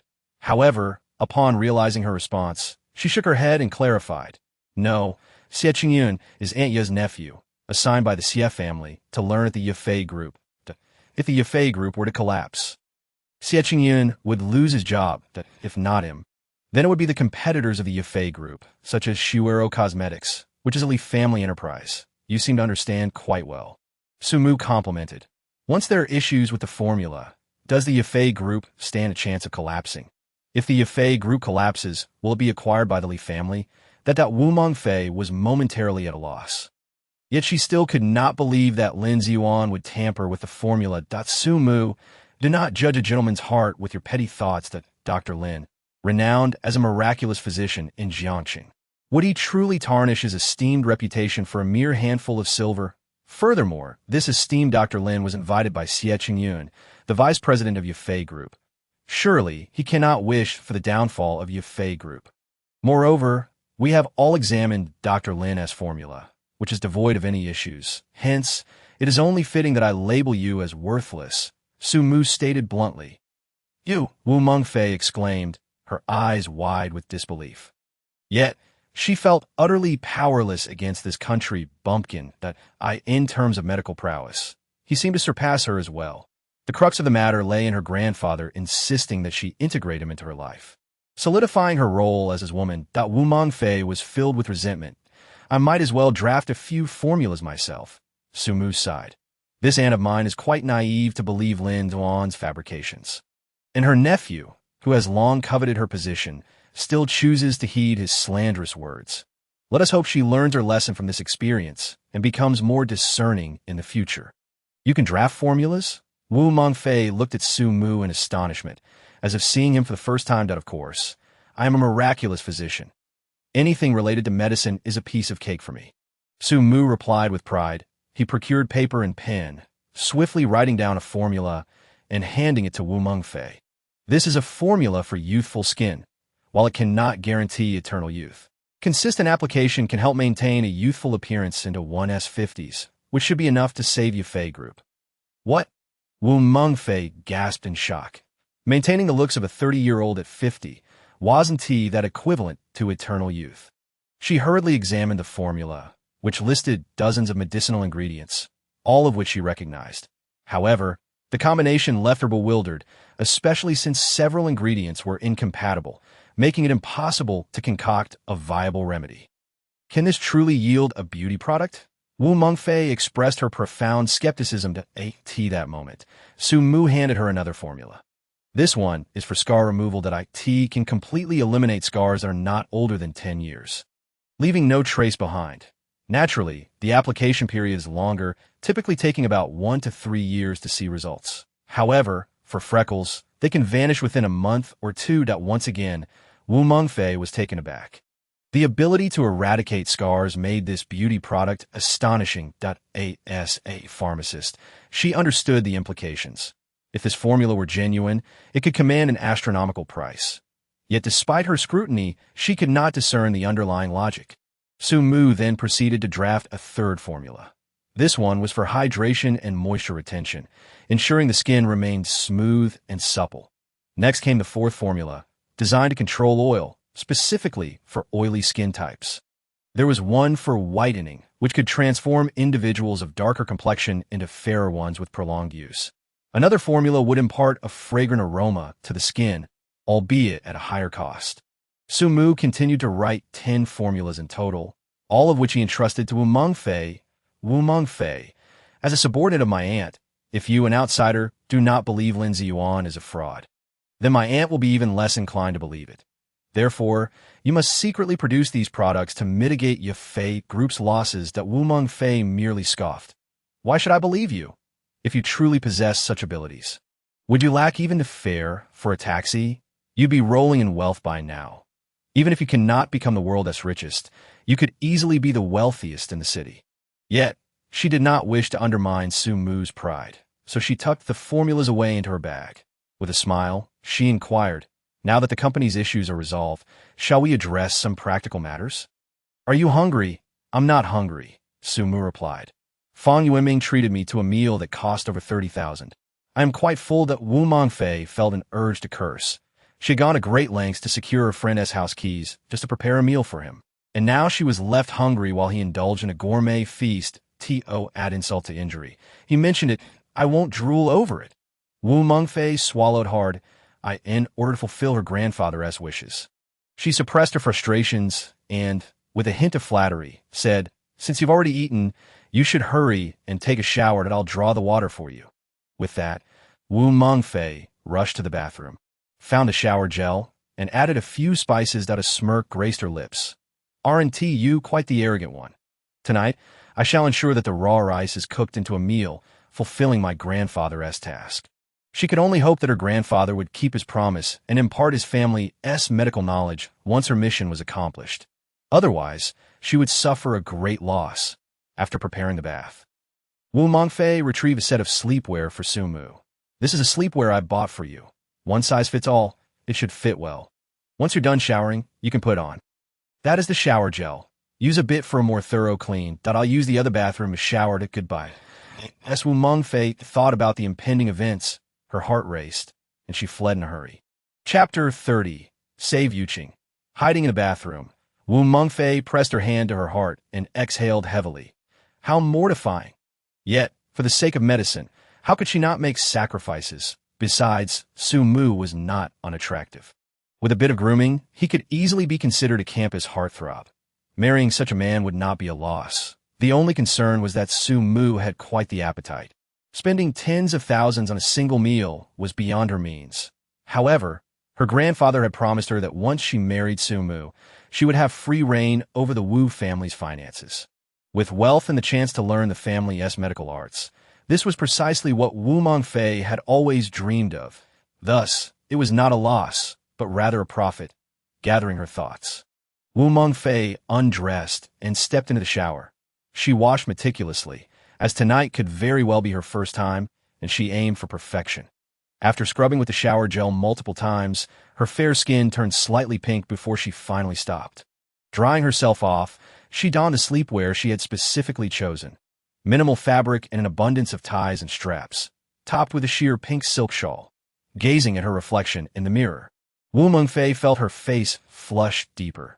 With this ensemble, coupled with her beauty and the enhanced allure of the shower gel, she was confident that tonight Su Mu would undeniably belong to her. After all, even she, as a woman, felt an irresistible urge to embrace her own reflection. Taking a deep breath, Wu Mengfei stepped out with renewed confidence that Su Mu had finished a shower and sat on the sofa. Eyes closed in relaxation, clad in the new sleepwear Wu Mengfei had bought. Sudashini, please stand so I can see if the sleepwear fits well. Wu Mengfei approached, adding, if it doesn't fit, just take it off. It won't be a bother to change. Thank you, Wu Mengfei, Su Mu smiled. This sleepwear fits perfectly, the material is soft, and it feels very comfortable. Of course, I spent several thousand on it. How could it not be comfortable? Wu Mengfei muttered to herself, then proceeded to circle Su Mu, adjusting his attire. Nodding in satisfaction, she remarked, it looks great, I'll buy you another set tomorrow, so you can rotate them. Every gesture of hers exuded charm, and Su Mu's gaze grew heated, a strange fire igniting within him. The style of the clothing, so subtly revealing, was undeniably enticing. Although it paled in comparison to his aunt, it was still captivating enough. Wu Mengfei noticed his reaction and felt a surge of triumph. Well then, Sudashini, do you think I look good? She teased, taking a seat on the sofa across from him, her long legs elegantly crossed. Her delicate toes, clad in slippers, swayed rhythmically to her question. Sumu instinctively glanced over. Taking in the entirety of her appearance, he nodded, acknowledging not only her beauty, but also her alluring charm. How about I become your girlfriend? Wu Mengfei leaned in closer, almost brushing against Sumu as she posed a question. Her breath, fragrant and soft, stirred something within him. Yet, he resolutely shook his head. No, I have 9 fiancés, already. How could I possibly seek another girlfriend? I wouldn't mind, she replied nonchalantly. But I have feelings for Tang Yun, Sumu reiterated, shaking his head once more. That doesn't matter, Wu Mengfei dismissed lightly that a man of your caliber, with a legitimate wife at home and a few concubines outside. It has nothing to be concerned about. My grandfather's directive was for me to become your woman, marriage or not. That's impossible. Unexpectedly, her words seemed to strike a nerve, prompting Sumu to stand abruptly. Wu Mengfei, if you continue speaking like this, I will have no choice but to throw you out. A true ironclad man. Wu Mengfei thought to herself, and no wonder you struggle to find a wife, but wait. He already has 10 fiancés, yes. Haha, esteemed Dr. Su, are you truly incapable of indulging in a jest? Wu Mengfei, refraining from further probing, burst into laughter and deftly shifted the topic. Allow me to fetch you a cup of tea. For I can see your lips parched and dry. Sumu, smacking his lips, indeed felt a thirst brewing within him. A sense of confusion lingered in his mind. After all, he was a practitioner at the 6th level of qi cultivation. How could he experience such thirst? It felt rather abnormal. Yet he brushed aside his thoughts and nodded for Wu Mengfei to pour the tea. The act of pouring tea was merely a fade. The true intention was to add some potent ingredients. The effect of the additives was rather subtle, hence the need for something stronger. Silently completing her task, Wu Mengfei presented the tea to Sumu. Without a hint of suspicion, he lifted the cup and drank it down with a flourish, even requesting a second cup. Drink up, and soon you shall find yourself in a state of delightful confusion. Wu Mengfei mused as she poured him another cup. Sumu downed it in one go once more. However, after consuming the 2 cups enhanced with additives, he felt an even greater thirst. A wave of heat coursed through him, compelling him to steal another glance at Wu Mengfei. She was truly stunning. Not only was her face captivating, but her figure was equally alluring. The simplicity of her attire only added to her charm. Every smile and frown radiated an enchanting allure. Sumu's throat tightened, his thoughts becoming increasingly disordered. Despite chanting to himself that form is emptiness, he found himself irresistibly drawn to Wu Mengfei. The more he looked, the more his heart ached with yearning. It was as if a magical force urged him to draw her into his embrace. Unable to resist any longer, he felt that continuing their light-hearted banter would lead him to lose control. Thus, he abruptly declared his intent to retire for the night and hastened to his bedroom. Yet, Wu Mengfei followed closely behind, insisting, "How can a big man like you manage your bedding alone? Allow me to assist you." Climbing onto the bed, she began to arrange the sheets. The sight nearly caused Sumu to lose his composure. Though a voice within him cautioned against his desires, another voice urged him to act upon them. After all, it was a mutual desire. Sumu opened his arms. Poised to leap forward, Wu Mengfei observed this with delight. Thinking to herself, "Can't resist any longer, can you? Just wait until you become my man. Then you shall see how I handle you." That moment. However, a phone call shattered the intimate atmosphere and jolted Sumu back to reality. He shook his head, mentally chastising himself for his folly. How could he even consider such actions when he was fully aware of their inappropriateness? What about Tang Yun? Suppressing such thoughts, he hurried to the living room to answer the phone. It was a frantic call from Xiejing at Sumu. "Do you have a moment? Can you head over to the Yunding nightclub now? Yuqing is in trouble." Yuqing? Xia Yuqing? Sumu paused, asking what happened to her. "She is in a bad mood and is drinking heavily over there," Xiejing replied, somewhat uncertain. "She sent me a message asking for help that I'm not entirely clear on the details. Please hurry and save her. The place is filled with all sorts of people. If something happens to her, I will never forgive myself." Chapter 31. Who dares to harm my wife? After hanging up, Sumu hurriedly made his way outside. "Where are you off to?" Wu Mengfei chased after him, pouting in annoyance. Xia Yuqing is in trouble. I must go rescue her. Aren't you planning to break off your engagement with Xia Yuqing? Wouldn't her predicament provide you the perfect excuse? Wu Mengfei grumbled discontentedly. What do you know? Su Mu replied coldly. As long as I haven't formally ended my engagement with Xia Yuqing. She remains my fiancée, Ian named. I have both the right and the obligation to protect her. Whoever dares to lay a hand on her will pay a heavy price. Oh, quite the man. Aren't we? Wu Mengfei secretly awarded Su Mu some points but still wished to keep him from leaving. After preparing so much, how could she let him slip away so easily? But if you leave, I'll be all alone at home, scared out of my wits. This place is so remote. What if a thug comes here with ill intentions? If you're afraid, go to the company, he retorted. You, Wu Mengfei, stomped her foot in frustration. Yet she found herself powerless against him, merely watching him vanish into the night, sulking in silence. You may escape tonight, but you cannot evade my grasp forever. After all, you are a man, and men are like cats. There is no such thing as one that doesn't stray, as long as I'm enticing enough. There is no need to fear they won't bite. Su Mu, oblivious to her scheming thoughts, consulted his phone and opened the map to locate the Yunding nightclub. Navigation revealed it was a mere 5.3 kilometers away.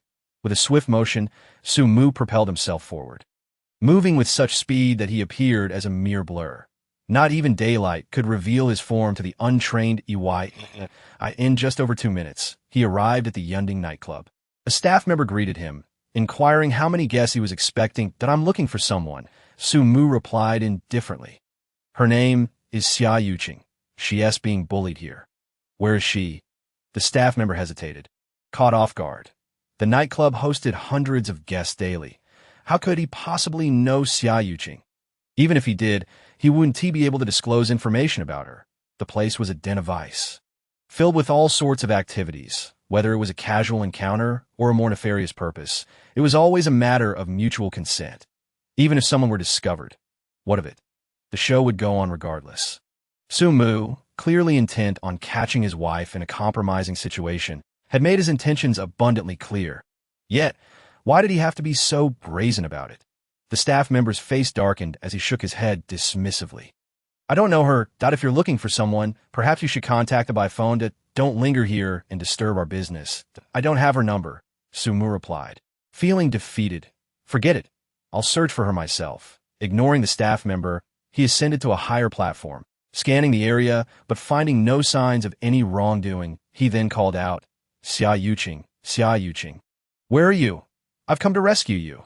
His voice, though not loud, resonated with a powerful energy, penetrating through the nightclub and reaching every corner, even those hiding in private booths. Xia Yuqing, who was indeed within a booth, heard her name called amidst her drunken haze, her head throbbing painfully. She longed for a place to rest, but felt too afraid to do so. 3 young men surrounded her, their eyes gleaming with predatory intent, resembling hungry wolves eager to devour their prey. As she attempted to leave, the one with dyed yellow hair blocked her path, insisting she continue drinking. If she refused, he would resort to force. Powerless, Xia Yuqing discreetly messaged her aunt, pleading for help. Hearing her name called from outside, she felt a glimmer of hope. Perhaps her aunt had arrived with assistance. I'm here. Smack. The young man slammed his palm on the table, fury igniting within him. You dare call for help? If you don't serve me well today, not even the gods can save you. With that, he lunged at Xia Yuqing, attempting to rip her clothing. Bang, perhaps emboldened by the alcohol. Xia Yuqing summoned her courage and seized a nearby empty bottle, smashing it against the young man's head.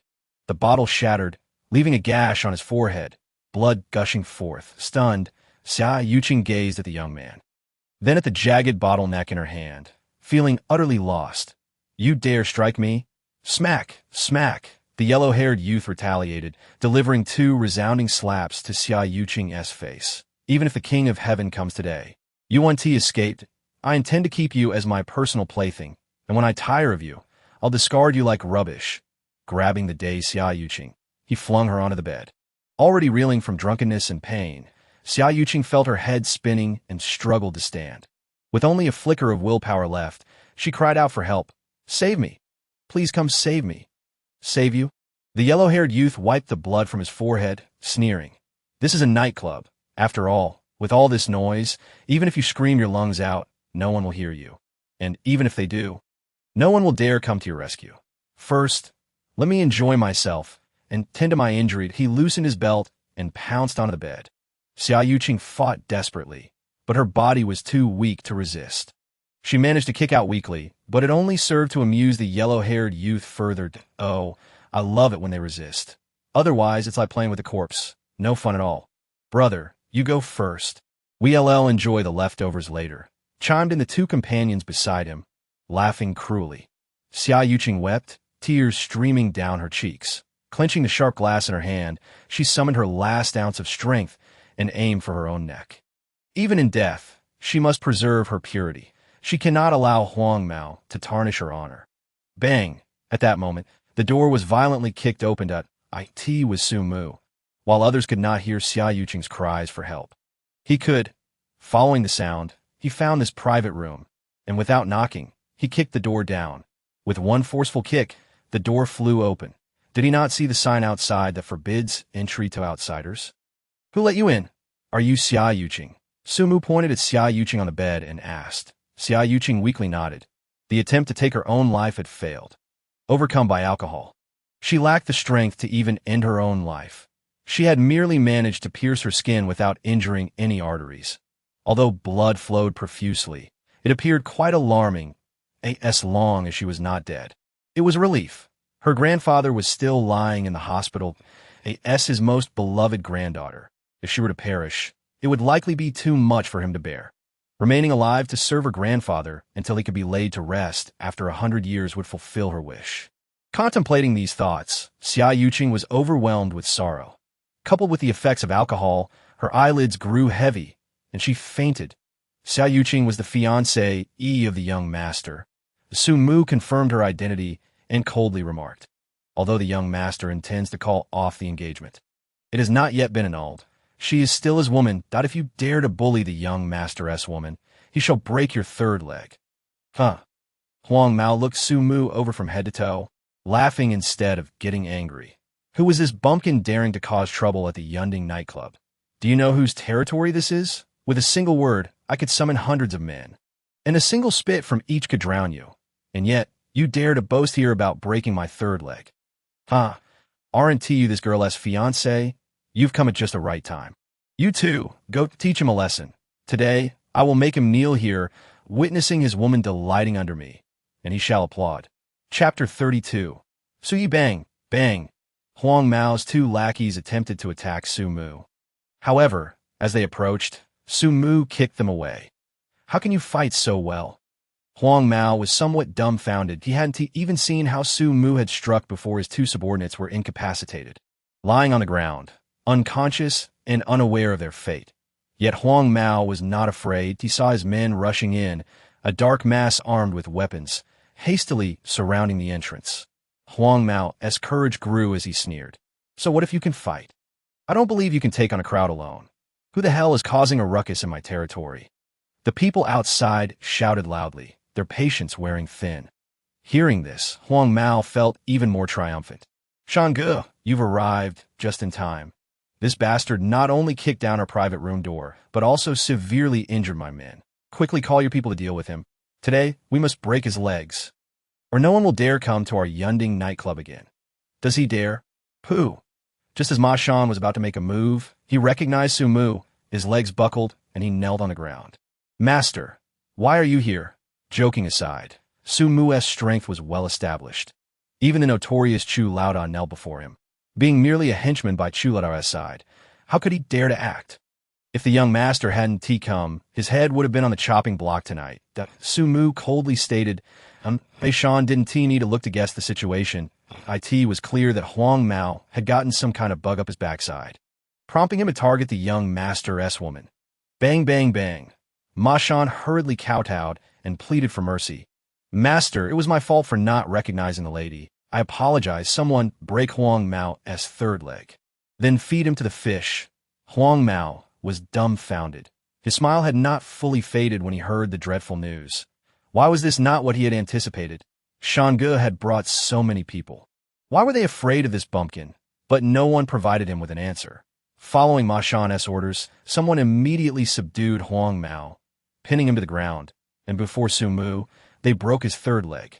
"Master, are you satisfied with this?" Ma Shan cautiously inquired, glancing at Su Mu's expression, fearful and trembling. "This Yunding nightclub is your property?" Su Mu did not answer, but instead posed a question. Ma Shan nodded. "Since it is your property, yet you cannot ensure the safety of your guests, you all bear responsibility. Today, it is only because I am here. Otherwise, who knows what immeasurable consequences might have befallen the young master, as fiancé. She even contemplated suicide. You must compensate her." "Compensation. We will compensate." Shan dared not utter a word of refusal and hurriedly agreed. "Master, how about I transfer half the shares of Yunding nightclub to you?" "What do I want your shares for?" Su Mu retorted impatiently. "You need to compensate Xia Yuqing, not me." Shan hastily added. "Master, I see that Xia Yuqing's neck is bleeding. Shall we take her to the hospital now?" "I will cover all the medical expenses. No need." Su Mu waved his hand. "Find me a new private room, and do not let anyone disturb you. Understood?" Shan procured the best private room at Yunding nightclub.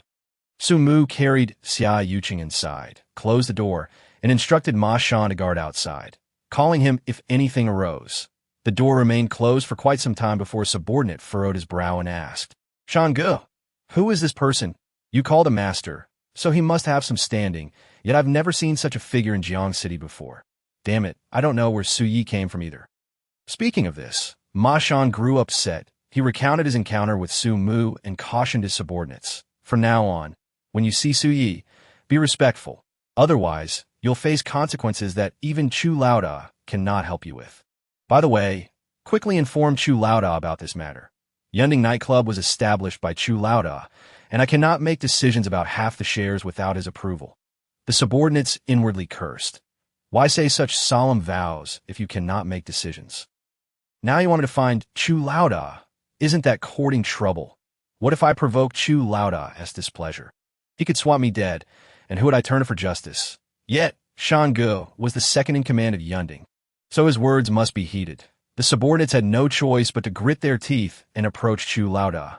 Indeed, upon hearing this, Chu Laoda's expression darkened, and he slammed the table, shouting loudly, "Nonsense.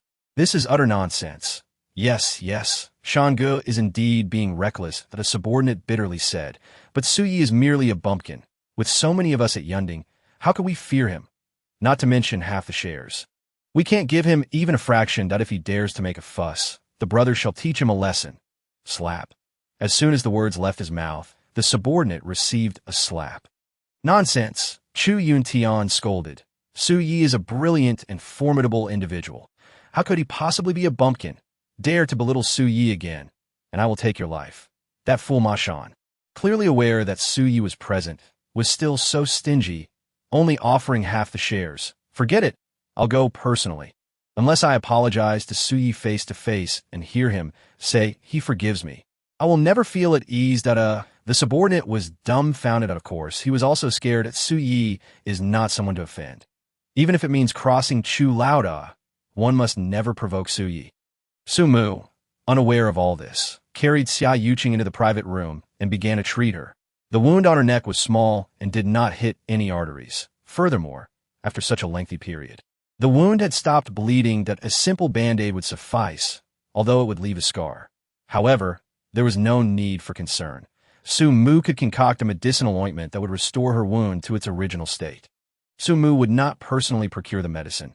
He opened the door to call for Ma Shan, only to find Chu Yuntian there. "Chu Laoda, what brings you here?"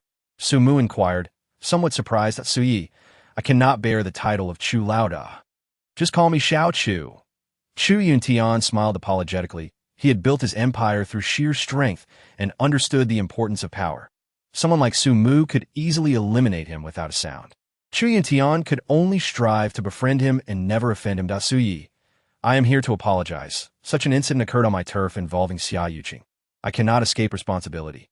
Although Huang Mao has been dealt with, and Ma Shan has promised Xia Yuqing half the shares, I feel it is insufficient that I would like to additionally offer an extra 30% of the nightclub as shares as compensation for her injury. Su-mu did not refuse. The more benefits Xia Yuqing received, the more grateful she would be to him, making the annulment of their engagement all the easier. As long as he achieved his goal, it was not his money being spent. Su-mu produced a prescription and handed it to Chu Yuntian, asking him to help procure the herbs listed and to bring him a clay pot. He would need to brew medicine shortly. Understood, Su-mu forgave him, allowing Chu Yuntian to leave with a light heart after taking the prescription. Scampering away, this would allow her to regain her composure to discuss the matter of the annulment.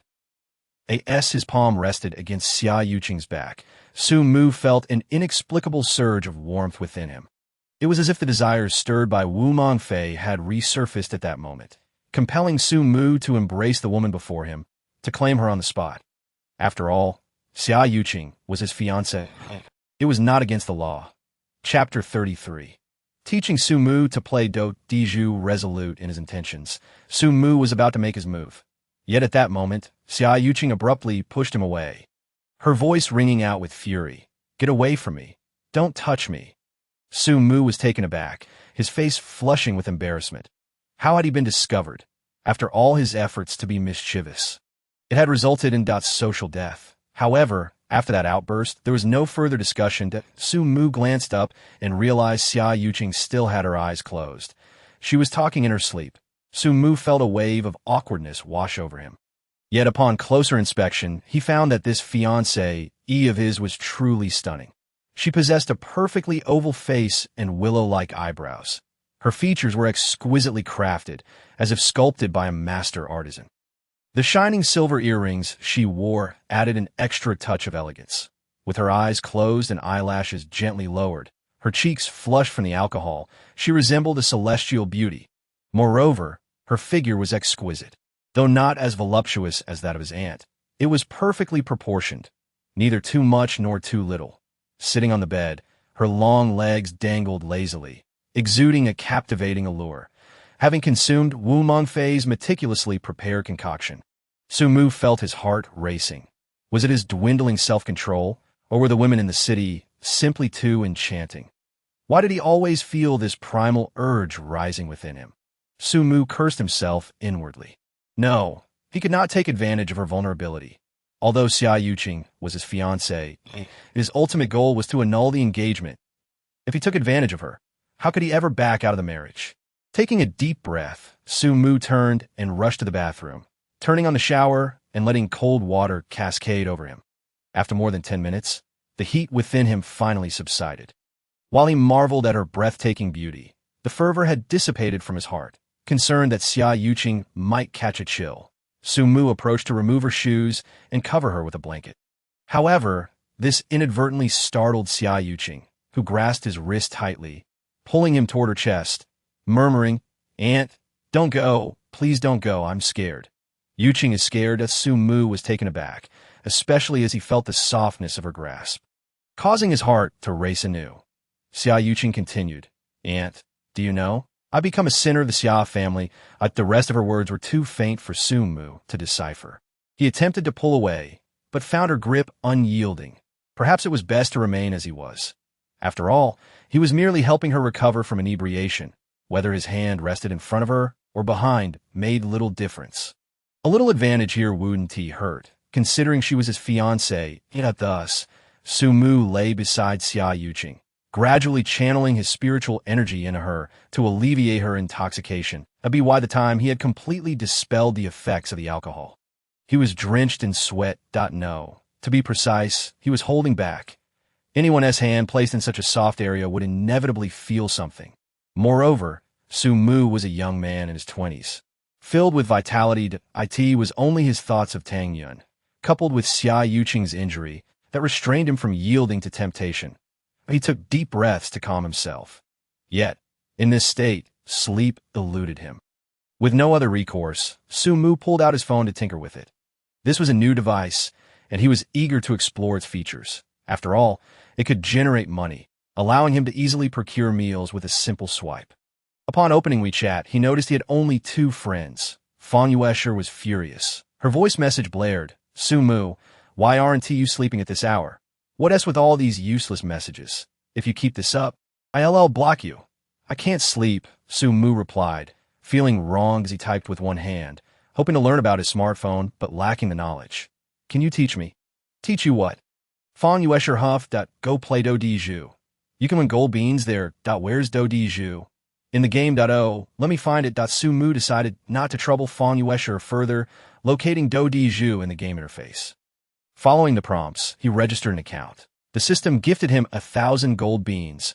Upon seeing the gleaming gold ingots, Su Mu's eyes sparkled with excitement. He felt like he had struck gold. With so many gold ingots, he could surely sell them for a handsome price. This smartphone could indeed be profitable. Even without the promised 40 million annual salary from Fong Quishan, he wouldn't starve with these gold beans. Su Mu couldn't help but chuckle. Seeing a prompt to join a competition, he didn't hesitate to participate. However, he was soon dismayed to find his gold beans had dwindled by dozens. Where did my gold beans go? Su Mu exclaimed in shock. Just as he was searching for his gold beans, he was hit with a bomb, followed by a king bomb, and the page displayed a loss. He looked again and saw he had lost over 100 gold beans. Damn it, Su Mu couldn't help but curse. Who the hell was stealing my gold beans on his phone? But he quickly realized this was a competition, and competitions had winners and losers. Clearly, his opponent had taken his beans. Glancing at the rules, he noted terms like straight, pair, four of a kind, and bomb. Being a clever individual, he quickly grasped the rules. Humph! In competitions, he had never lost to anyone. Full of confidence, Su Mu started a round. Only to lose again, he continued playing and lost repeatedly.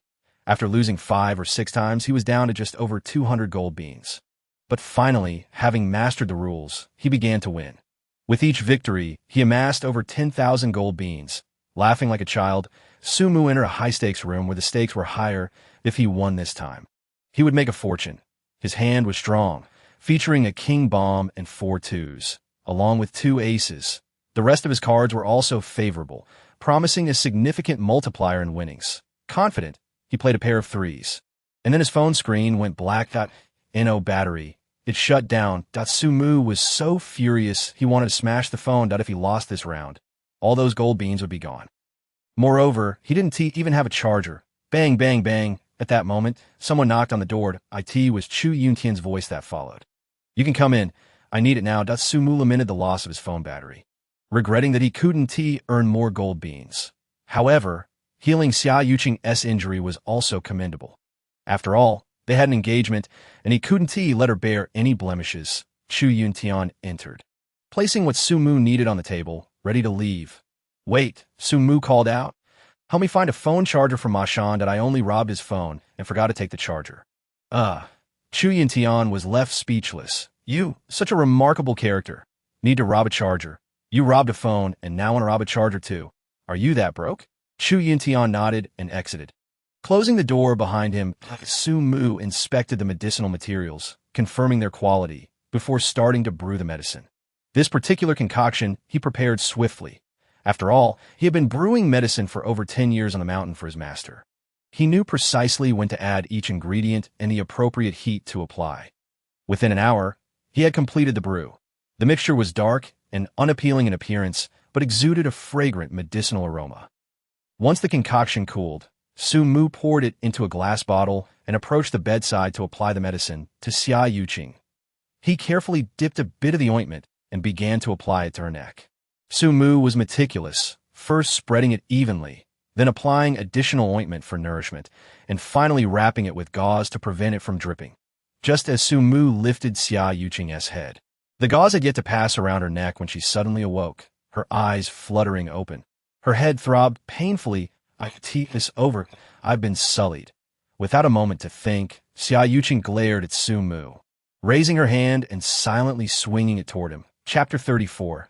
You are my fiancé, Su Mu. Smack. Su Mu intercepted her hand. What are you doing? He asked coldly. Leaning slightly, he found himself pressing down on her. His tone turned icy. I saved you out of kindness, and you strike at me. Truly an ungrateful wretch. He saved me. Xia Yuqing was taken aback, gradually recalling the events of the previous night.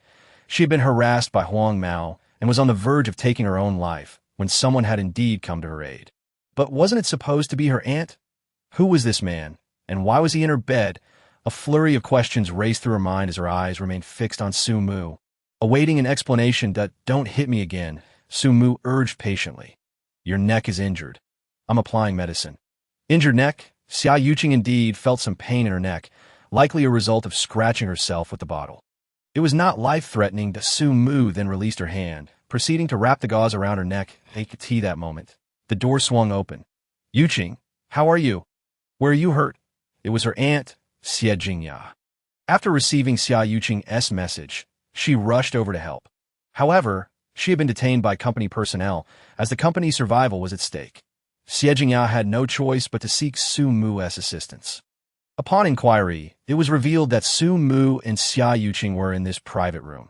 Without knocking, they pushed the door open, only to be taken aback by the scene before them. Su Mu had his arms wrapped around Xia Yuqing.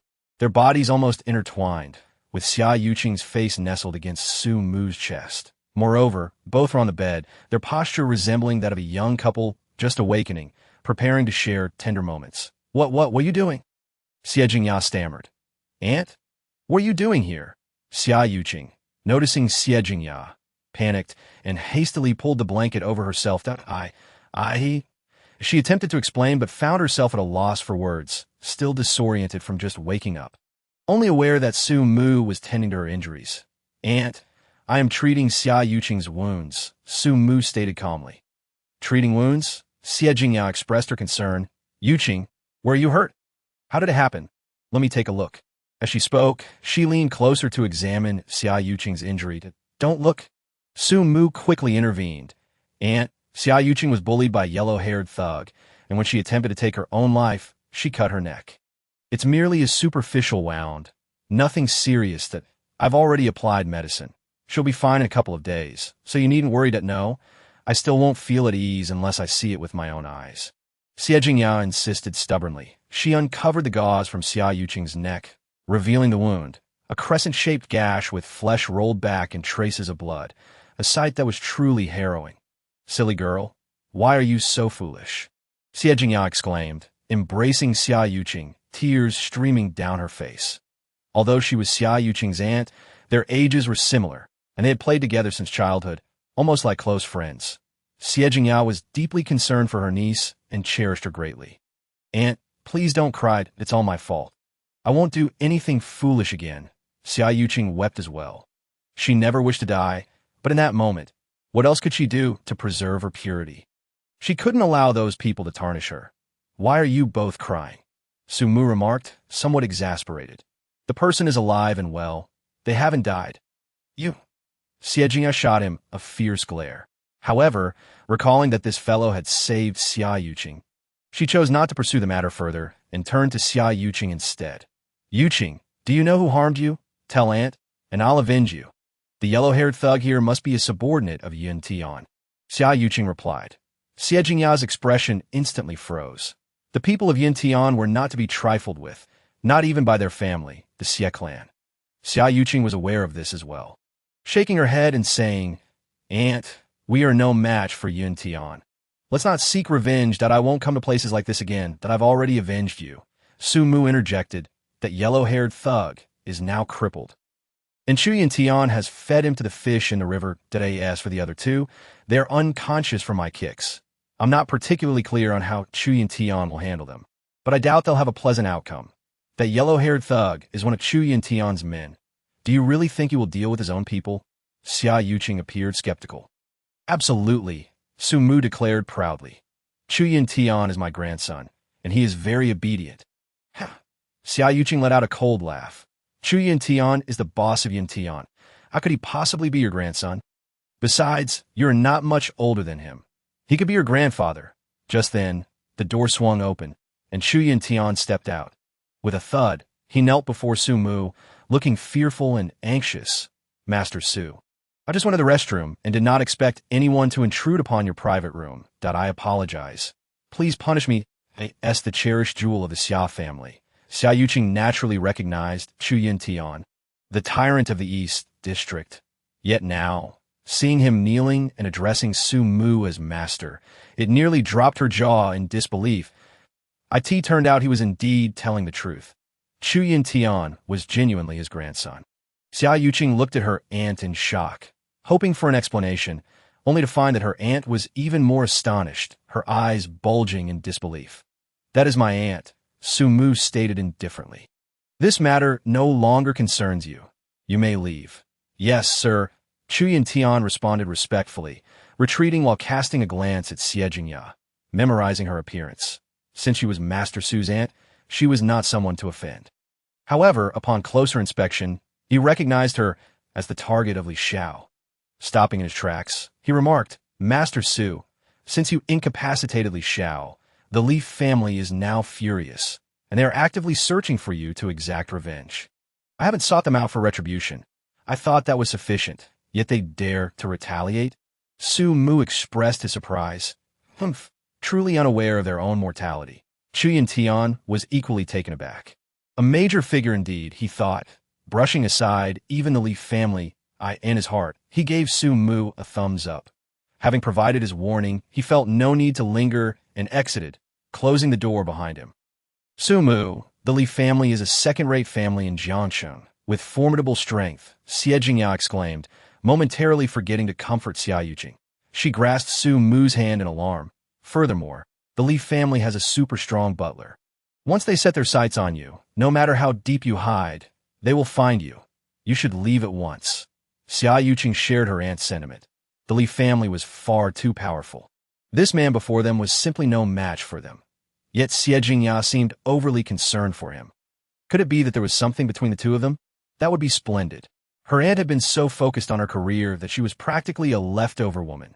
Now it seemed a blossoming romance was in the air. Su Mu. That name sounds so familiar. Xia Yuqing suddenly widened her eyes, staring at Su Mu and asking, "You, well, my fiancé, Su Mu?" Chapter 35. The marriage that cannot be withdrawn. It is still the case, but it will not be for long. Su Mu replied, "You should bring out the marriage certificate. Let us annul the engagement." Saying this, Su Mu reached to retrieve his marriage certificate. "Wait," Xia Yuqing stopped him. "What is it?"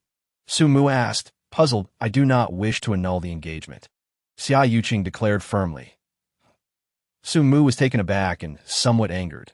"Why? Did we not agree on this over the phone? You even promised to annul the engagement. Are you now having second thoughts?"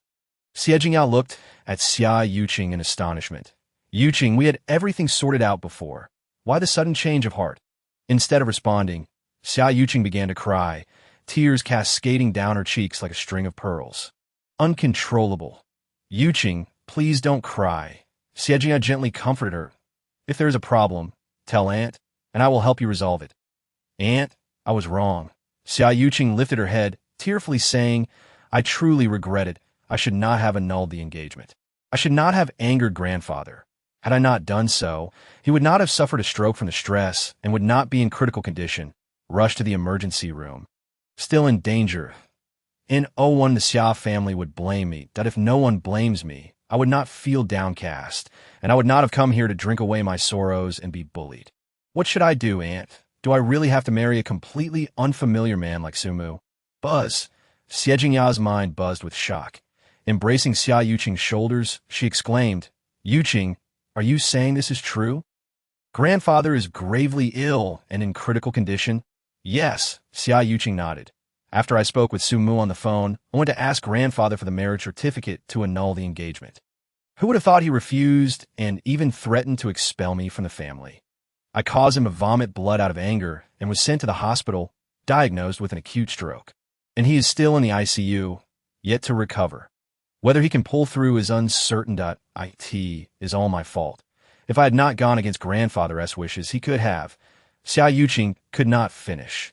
Collapsing into Xie Jingya's embrace, weeping uncontrollably, Xie Jingya patted her shoulder and turned to Su Mu, saying, "Su Mu, did you hear that?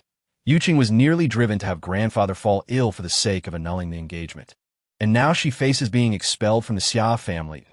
You still wish to annul the engagement?" Su Mu found himself at a loss for words. He had not anticipated that a mere annulment would cause such chaos. Especially seeing Xia Yuqing's pitiful tears, it tugged at his heartstrings. "Su Mu, if anything happens to my grandfather, I would rather remain unmarried for life than annul the engagement." Xia Yuqing glared fiercely at Su Mu. What are we waiting for? Let's hurry up. Su Mu urged. Go.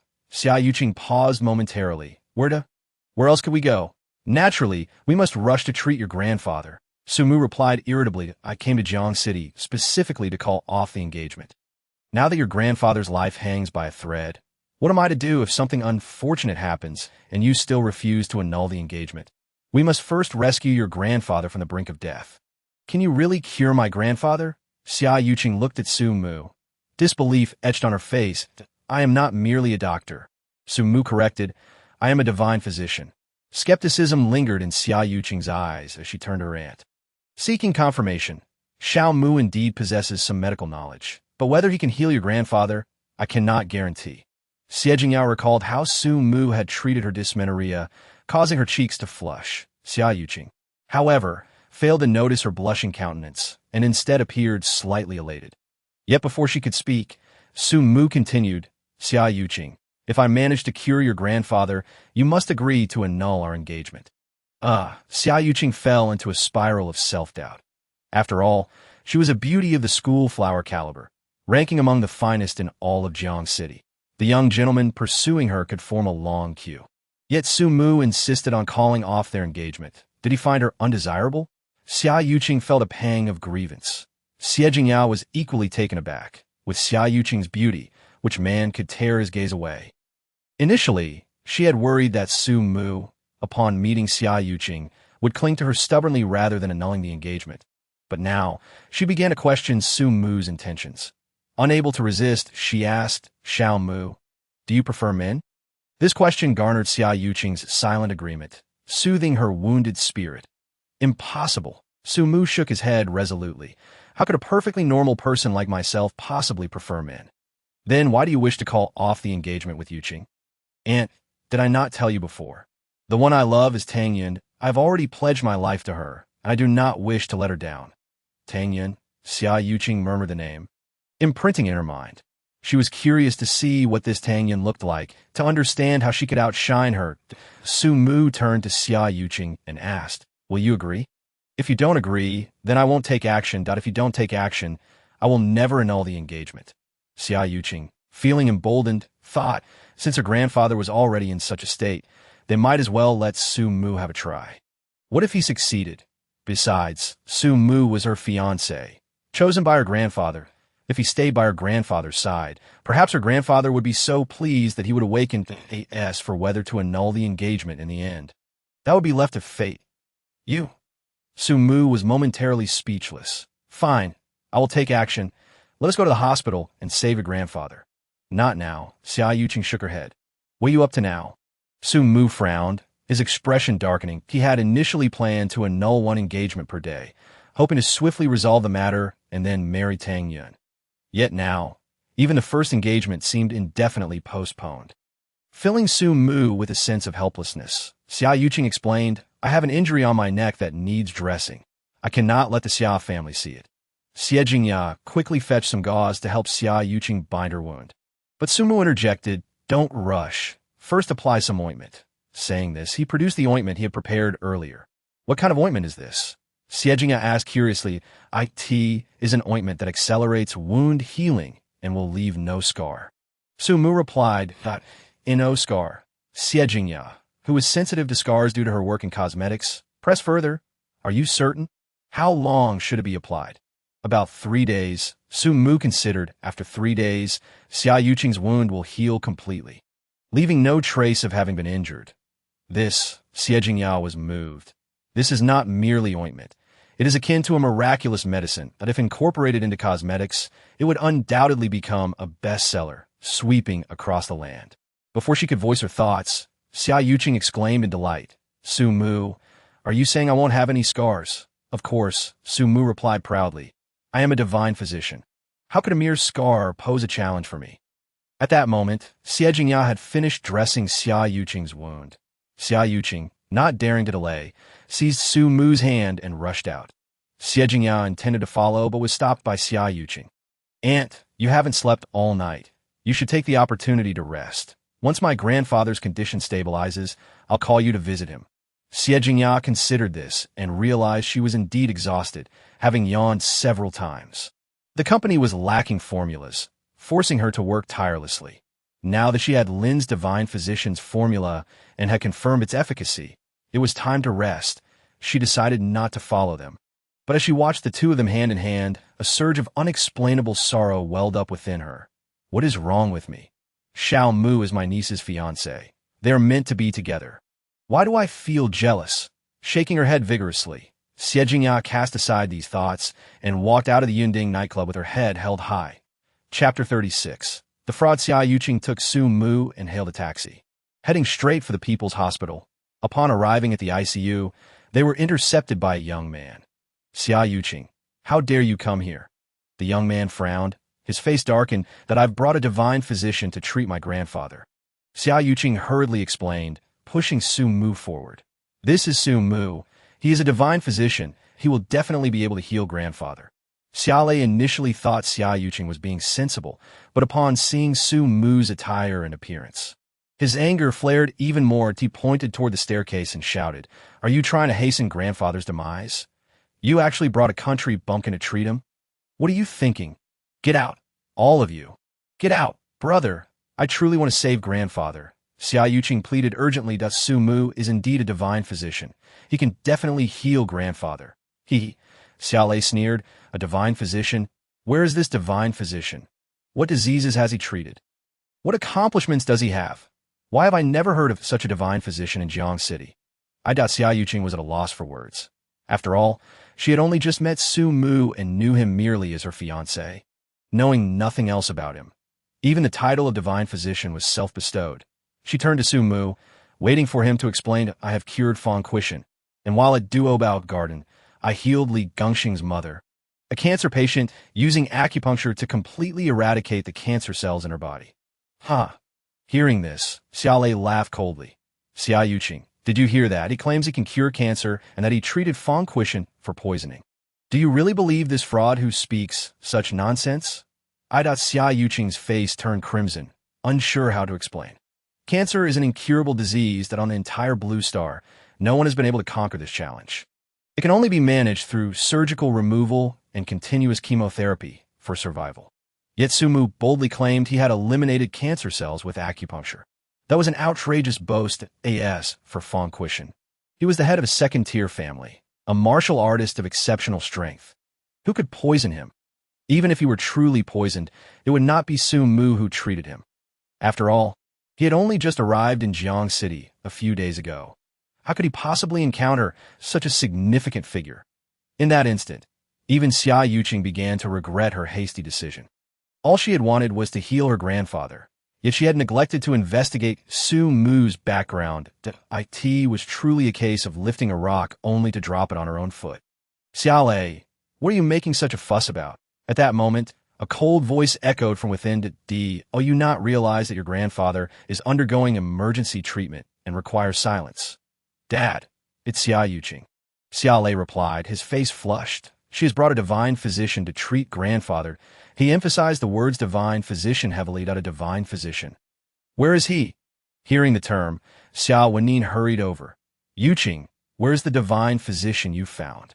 Xia Yuqing hung her head, no longer daring to speak. A divine physician. More like a fraud.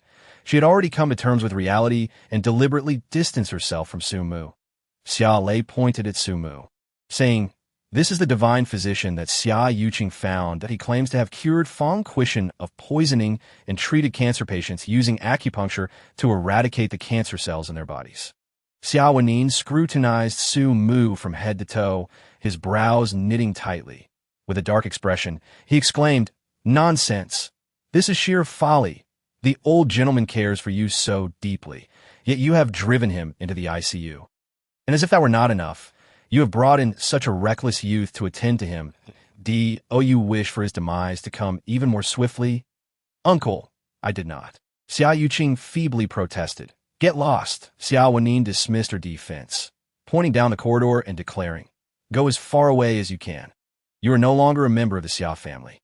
If anything happens to the old gentleman, you shall be the one held responsible.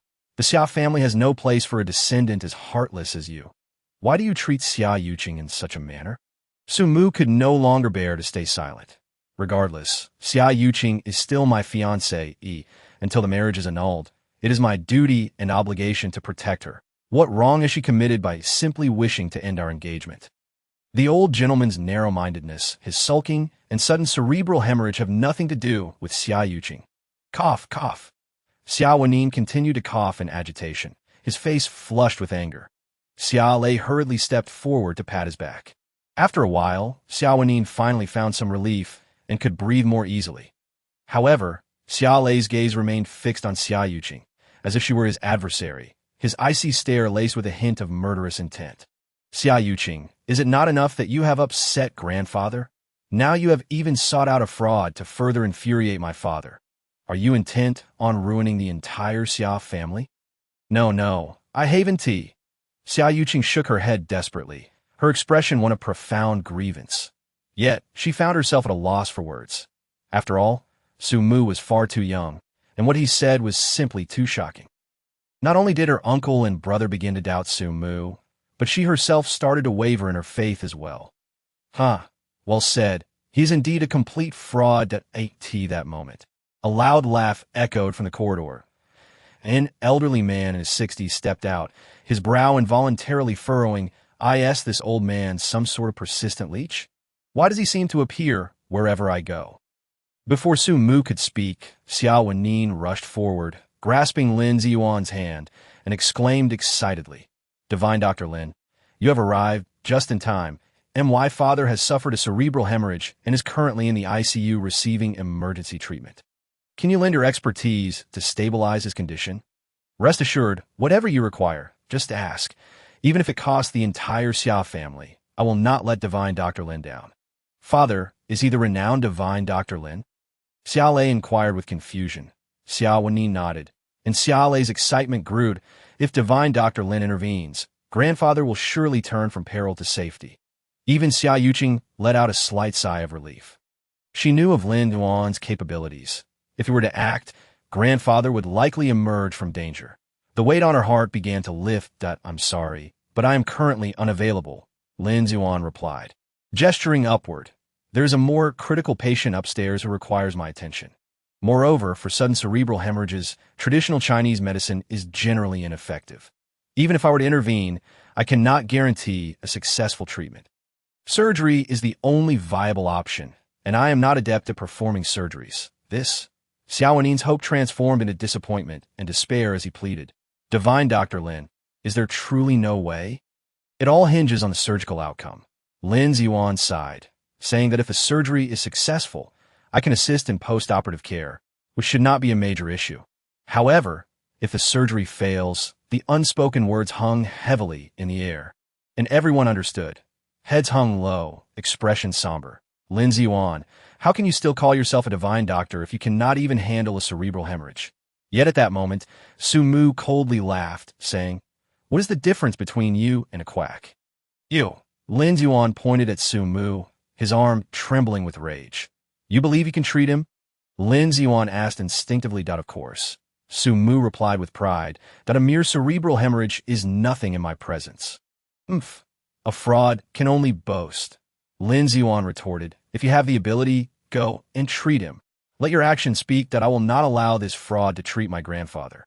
Xia Lei quickly stepped forward to counter, declaring that as long as he was present, Su Mu would not pass through that door. Xia Wenin also positioned himself to block Su Mu. "Is that so?" Su Mu sneered, stating that with the likes of you, I could defeat 10 with a single finger. Can you truly stop me? You wish to use force? Xia Lei scoffed, truly believing that the Xia family fears you. Guards. Instantly, several burly men in black emerged. Xia Lei drew a line on the ground with his foot, pointing at Su Mu as he commanded the men. "If he dares to cross this line, beat him to a pulp." I refused to believe it. Su Mu feigned a charge forward, but was halted by Xia Yuqing's shout. "Su Mu, have you caused enough trouble?" "What do you mean?" Su Mu was somewhat perplexed. Everything he did was to treat Xia Yuqing's grandfather. How could it be called trouble? Chapter 37 New Patient. What else could it mean? Xia Lei interjected. "Of course they disdain your incompetence and deem you a fraud. They believe you cannot treat my grandfather and intend to send you packing. However, she is a demure girl and simply cannot articulate such crude language. Su Mu turned to Xia Yuqing, his eyes filled with inquiry. Xia Yuqing's face flushed slightly, yet she steeled herself to say, Su Mu, lying in that hospital bed is my grandfather. I cannot risk his life. As for the earlier notion of treating a dead horse as if it were a live one, it was purely a desperate measure. Given her singular desire to save her grandfather, she had acted impulsively. Yet now, having been doused with cold water by Xia Lei, Xia Wenin, and Lin Zuan, Xia Yuqing had come to her senses, without certainty regarding Su Mu's medical skills. She absolutely could not allow him to treat her grandfather. Su Mu, you should leave. Xia Yuqing bit her lip as she uttered these words, feeling a pang of sorrow. After all, Su Mu had saved her life, rescuing her from the clutches of Huang Mao and his ilk. His intention to heal her grandfather was born out of goodwill. She should not cast him away. Yet under immense pressure, she felt compelled to do so. Had Su Mu let out a cold laugh. Is it merely a concern for my medical skills, fearing I cannot heal your grandfather? Do you truly believe I wish to intervene, if your grandfather's condition had nothing to do with the annulment of our engagement? Even if you were to kneel and beg me, I would still be disinterested. He fixed his gaze on Xia Yuqing, demanding, Xia Yuqing, give me a clear answer. If your grandfather cannot be treated, will you never annul our engagement? At that moment, Xia Lei interjected, asking, Xia Yuqing, is this the fiancé your grandfather has chosen for you?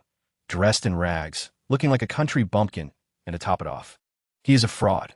What right does such a person have to be associated with the Xia family? Annul the engagement. With grandfather currently unconscious, all matters of the Xia family fall upon my father's shoulders. As long as my father agrees, this fraud will have no ties to the Xia family moving forward. Upon hearing this, Su Mu's expression softened a bit as he turned to Xia Wenin and asked, Can you make that decision? He cannot. Xia Yuqing interjected quickly, stating that this marriage was arranged by my grandfather, and the marriage certificate is in his possession, as for where he has hidden it. No one knows that annul the engagement. We must wait for my grandfather to awaken. What if your grandfather does not pull through? Su Mu queried. That question ignited the fury of the three. Their eyes bore into Su Mu with murderous intent.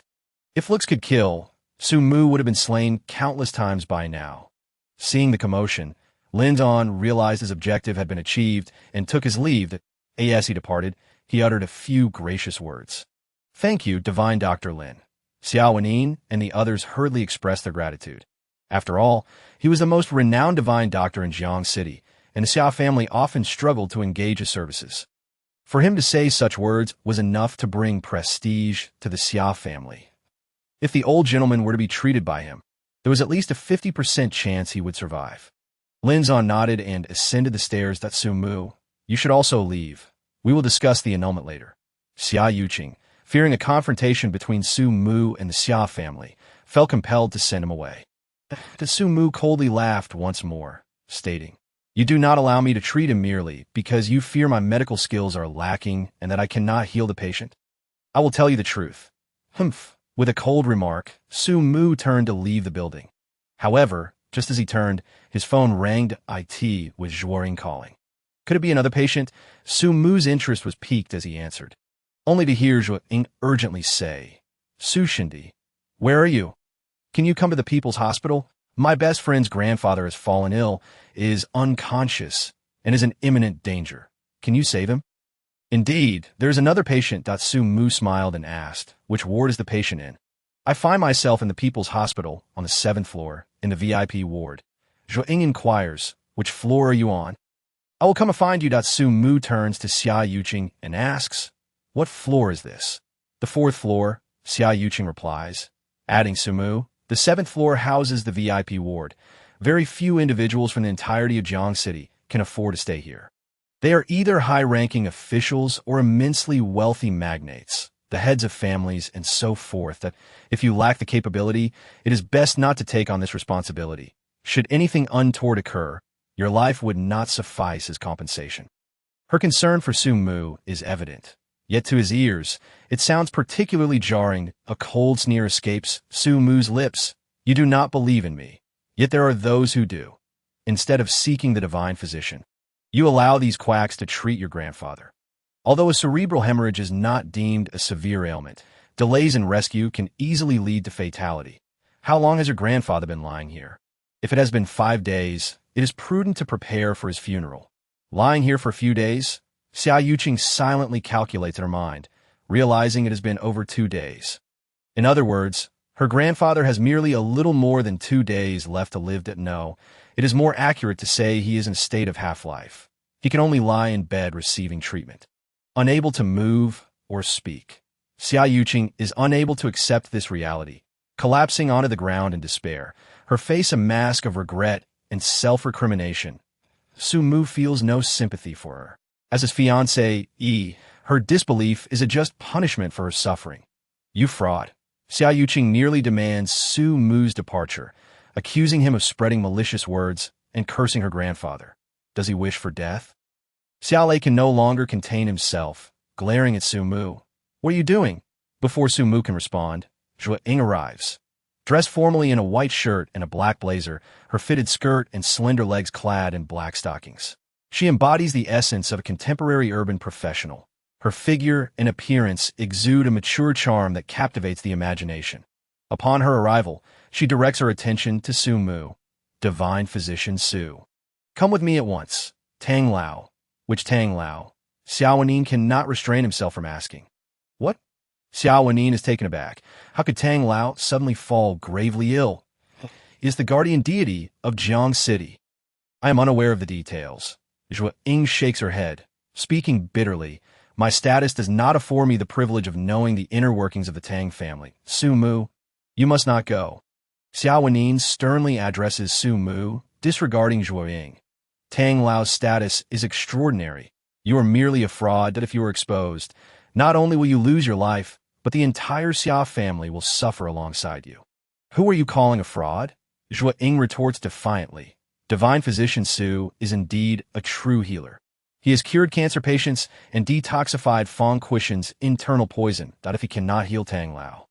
I fear no capable physician will be found in all of Jiang City. What about divine physician Lin? Xiao Wenin muses, recalling Lin Ziyuan's ascent. He has just gone upstairs, presumably to treat Tang Lao. With him present, Tang Lao may be safe. Are you referring to Lin Ziyuan? Zhuo Ying scoffs. He is nothing but a quack. He could not even identify Fang Quishan's poisoning. To entrust Tang Lao's treatment to such a person is tantamount to sending him to the gates of hell. Zhuo Ying, stop wasting breath with them.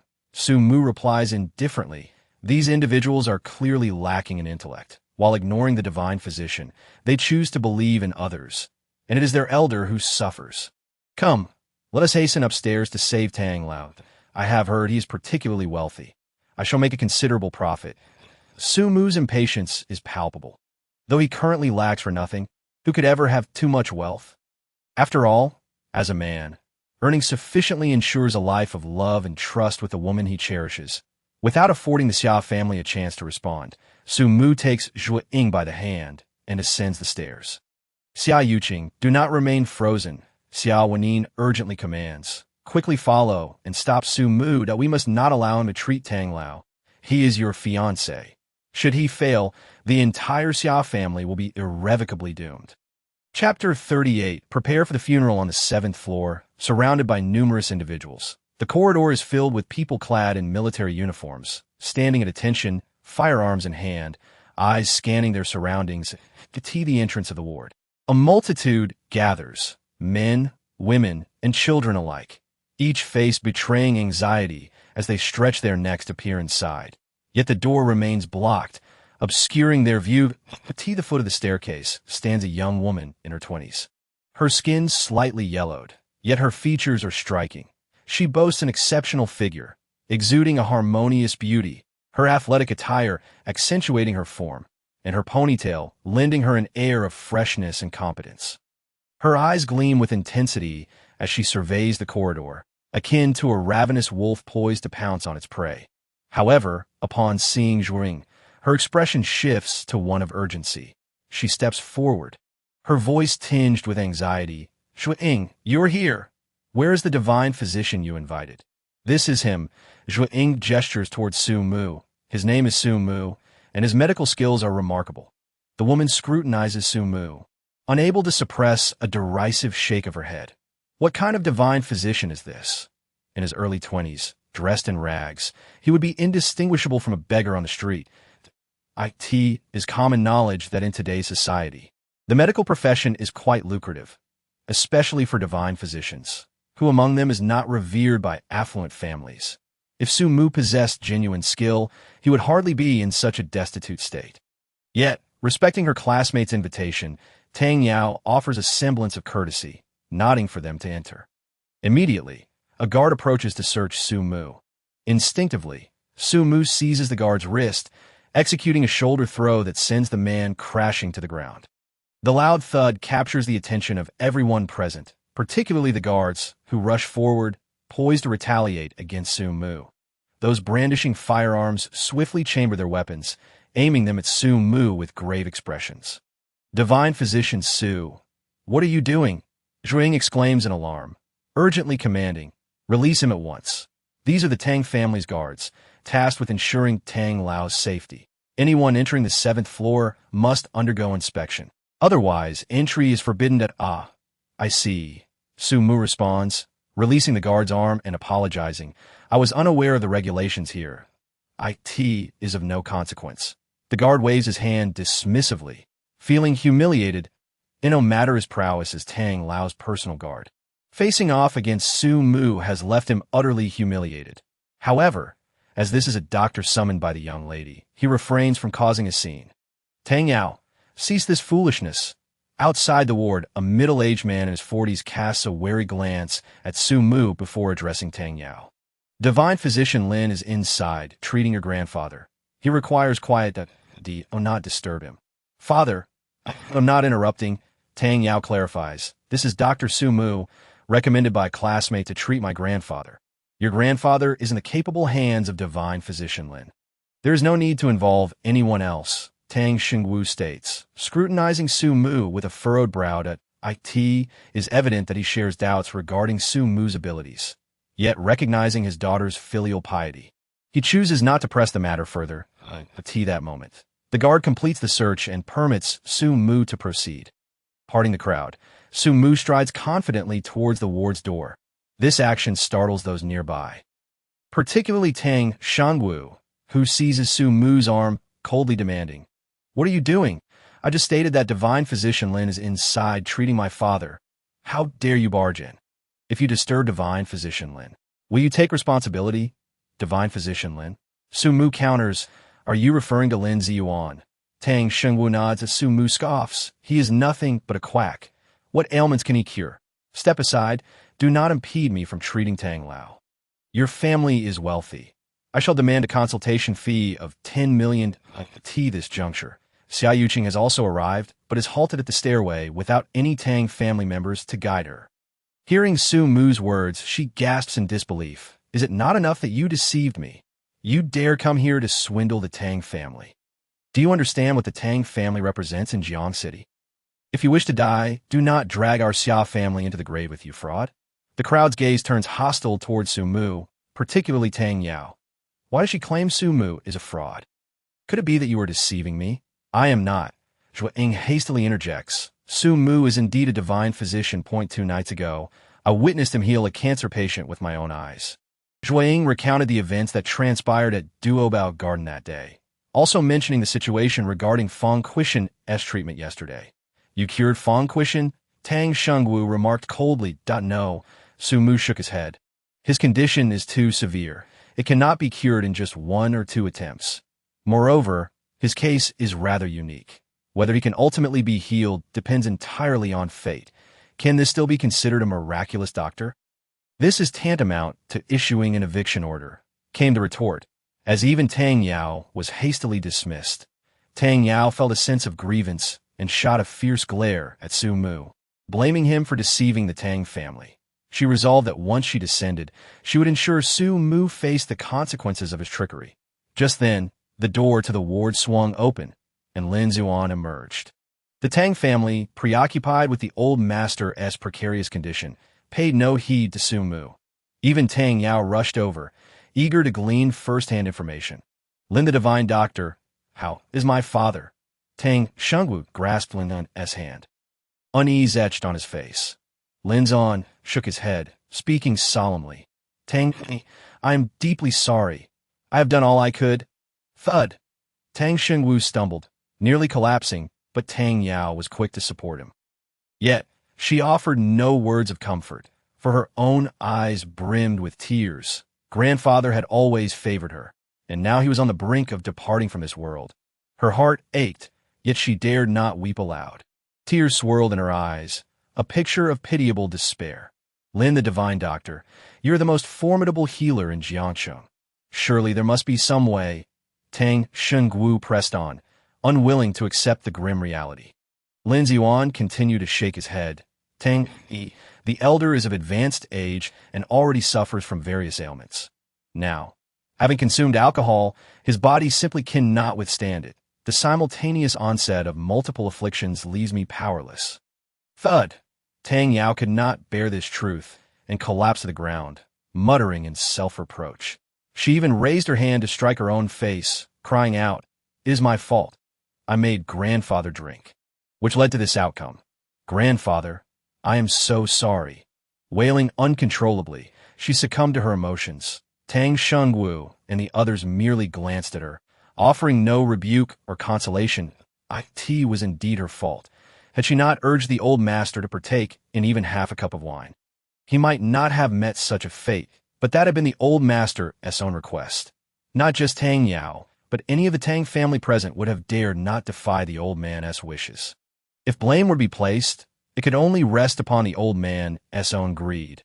Yearning for a drink without regard for his own life, that moment, an incongruous voice interjected. I told you, Lin Yuan is merely a quack. You all refuse to believe me.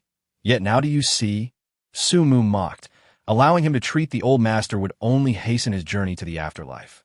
Lin Yuan's face darkened, but he refrained from retorting. Failing to heal the old master, in the eyes of the Tang family, he was indeed nothing more than a charlatan.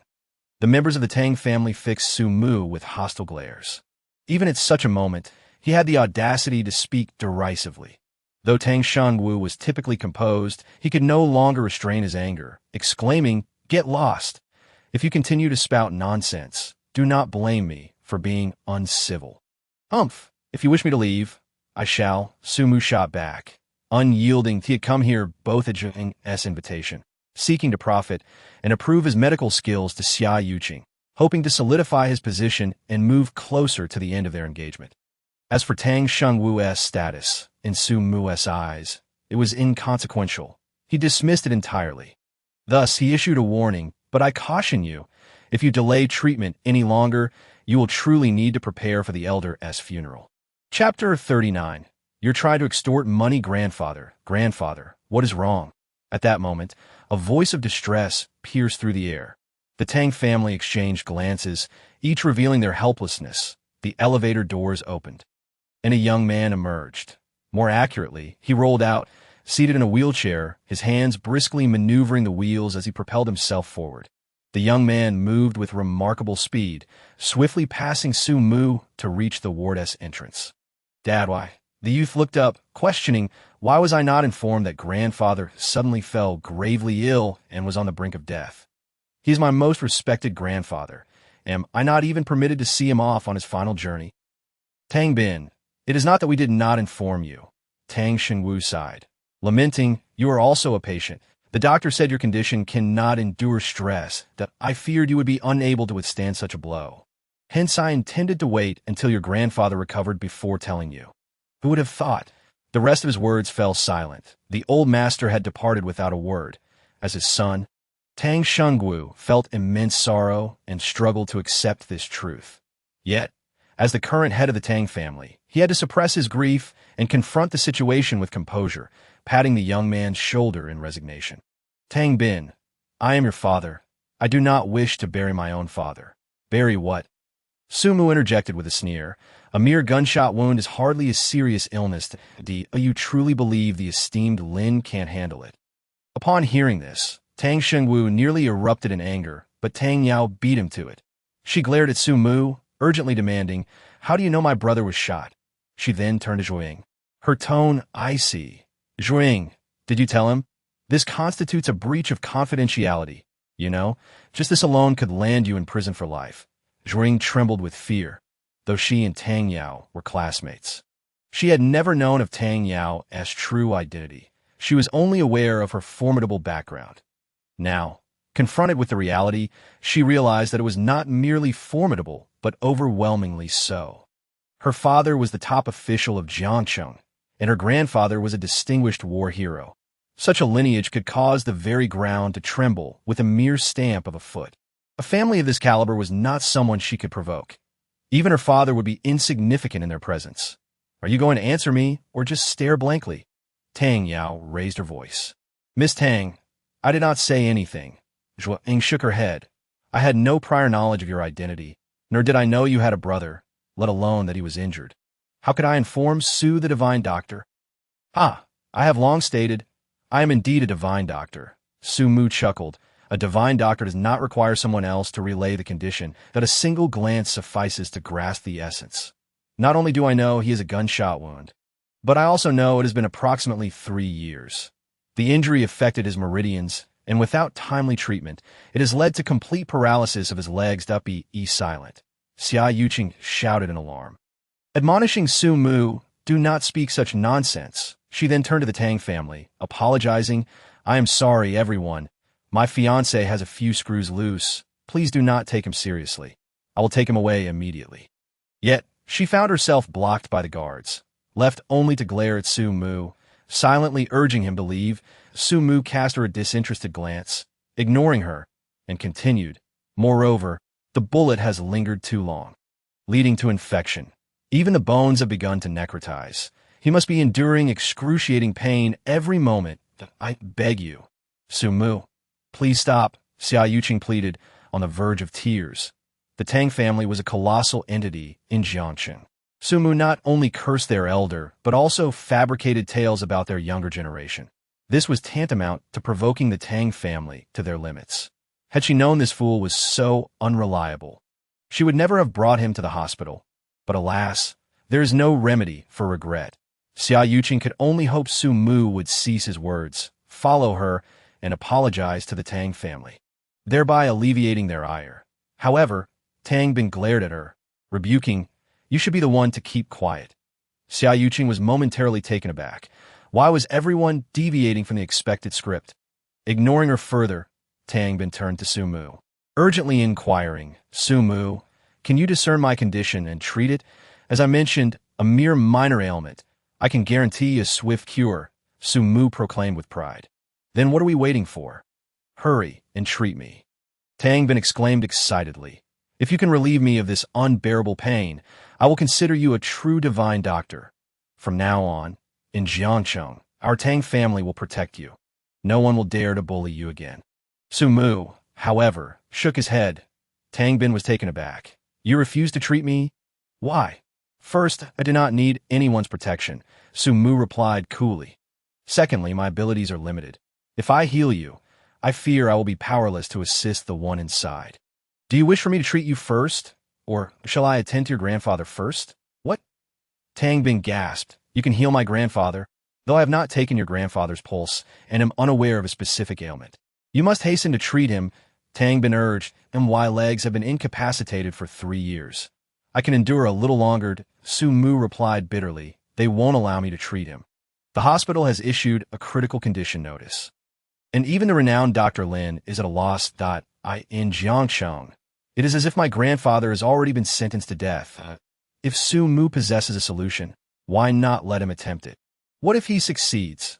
Tang Xingwu was a loss for words. Yet he too felt a stirring of hope. After all, Su Mu had accurately described Tang Bin's condition. How could one possess such skill without being a miracle worker?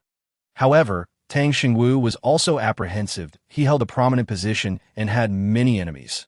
What if an adversary had leaked Tang Bin's condition to Su Mu, leading him to harm the elder?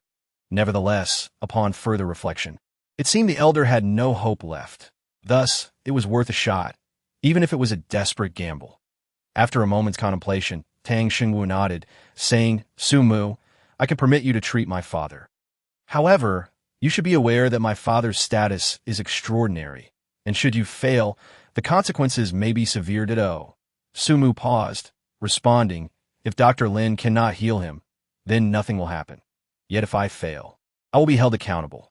Does your family, the Tang clan, also view others through tinted lenses? Tang Shengwu was momentarily taken aback, thinking to himself, you are just a country bumpkin. How can you compare to the illustrious Dr. Lin? Yet he could not voice this, as he still hoped Su Mu could save the elder. Just as he intended to signal Dr. Lin, the latter spoke up. Humph. Dr. Lin scoffed, you are merely a charlatan, while I am a true miracle worker. Can you truly compare? You cannot even save the elder Tang, yet you proclaim yourself a miracle worker. Su Mu mocked. You! Dr. Lin's anger flared, but considering Tang Shengwu and the others were still present, he had to maintain his composure, explaining, Elder Tang is 80 years old, and his organs have aged. Coupled with his hardships in earlier years, he already had various ailments. Now, with everything flaring up at once, even a deity would be powerless to help. Quack doctors are merely quacks, always seeking excuses for their incompetence. Su Mu derided. You. Dr. Lin was about to retort when Tang Shengwu interjected. Lin Ji Yuan, cease your bickering. Tang Shengwu had begun to hold a grudge against him, that if he could not treat both father and son, he was merely making excuses. Just as Su Mu had claimed, he was indeed a quack. There was no reason to treat him with any respect, and Tang Shengwu directly addressed him by name, stripping him of the title of miracle worker. Dr. Lin dared not defy him, standing awkwardly to the side. Tang Shengwu turned to Su Mu with a sincere apology. Mr. Su, I was wrong to threaten you. Please do not take offense. Just focus on treating my father. And if something goes awry, Su Mu teased. If something goes awry, I will take full responsibility and will not trouble you in any way, Tang Shengwu assured him. Very well then, Su Mu reluctantly agreed, extending his hand. Now, about the payment. Payment? Tang Shengwu was taken aback. What payment? Of course, the consultation fee, Su Mu replied with an exasperated glance. Though you expect me to treat your father for free. Even if your family holds great power, you cannot expect to take advantage.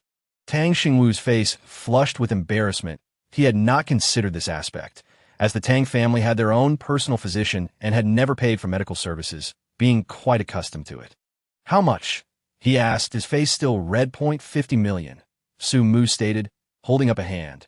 Tang Shengwu gasped, his facial muscles twitching. 50 million for a treatment. Is that not akin to robbery? Before he could voice his thoughts, Dr. Lin interjected. Su Mu, is this a treatment or extortion? You dare to rob the Tang family? You must be out of your mind. Clearly, he is a fraud. Once he gets the money, he will surely flee. Quickly, call someone to apprehend him before he continues to deceive others. He urged. Silence. At that moment, a stunning young woman stepped forward from the Tang family. She frowned slightly, addressing Su Mu. What's 50 million? I will pay it. If you can cure my father, I can afford even more than that. I will only accept 50 million, Su Mu replied, handing her the card. Once the funds are transferred, I will immediately proceed to save him. Tang Xin took the card and began operating her phone. Upon receiving the notification of the transfer, Su Mu smiled. If you have any concerns, feel free to send 5 individuals to observe. You have 1 minute to select them. I will first go inside to examine the patient.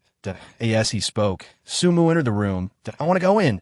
I want to go in. The Tang family members clamored to enter and watch over the elder. Even Dr. Lin joined in. Tang Ba, you must allow me in. I'm a nationally certified master of traditional medicine, that if that fraud attempts anything underhanded, I will surely notice and can intervene immediately. Tang Shengwu nodded and selected 5 individuals to enter. Tang Xin, his younger sister, was among them as she had provided the funds, making it reasonable for her to be present. Then there was Tang Yao, who had invited Su Mu. Finally, Tang Bin, the patient himself, should witness Su Mu's treatment of the elder, which would aid in his own recovery. Once inside, they saw Su Mu removing various tubes and instruments, clearing away everything attached to the elder. What are you doing? Dr. Lin could not help but shout. These are nutritional solutions provided by the hospital. The elder's bodily functions are reliant on them. Especially this one. It's the oxygen tube. Once you remove it, how will he breathe? You are putting him in grave danger. The faces of Tang Shengwu and the others darkened. However, having chosen to let Su Mu treat him, they should trust his judgment. At least Tang Shengwu had some restraint, glaring at Dr. Lin and holding his tongue. Su Mu ignored him. Finishing his removal of the various tubes before explaining, the elder does not have a serious illness. His primary issue is simply old age and organ decline. His body, which was already not functioning optimally, could not handle a sudden intake of alcohol, leading to excessive strain and a desire to shut down.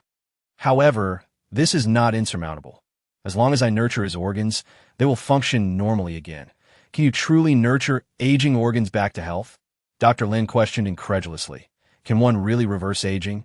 Foolishness, Su Mu retorted disdainfully before taking out silver needles to begin his treatment. The needles trembled in his hands, emitting a resonant hum. Dr. Lin, who had been fuming, was now fixated on the silver needles, astonished. Is this the qi-driven needle technique? How do you know this? Su Mu ignored him, and after a brief moment of the needles vibrating, he plunged one directly into the patient's chest. Following that, he inserted a second, a third, at a total of 8 needles. Dr. Lin gasped in shock, utterly astounded. This was an ancient, lost technique. Only the masters of traditional medicine in the nation could perform it. Are you their disciple?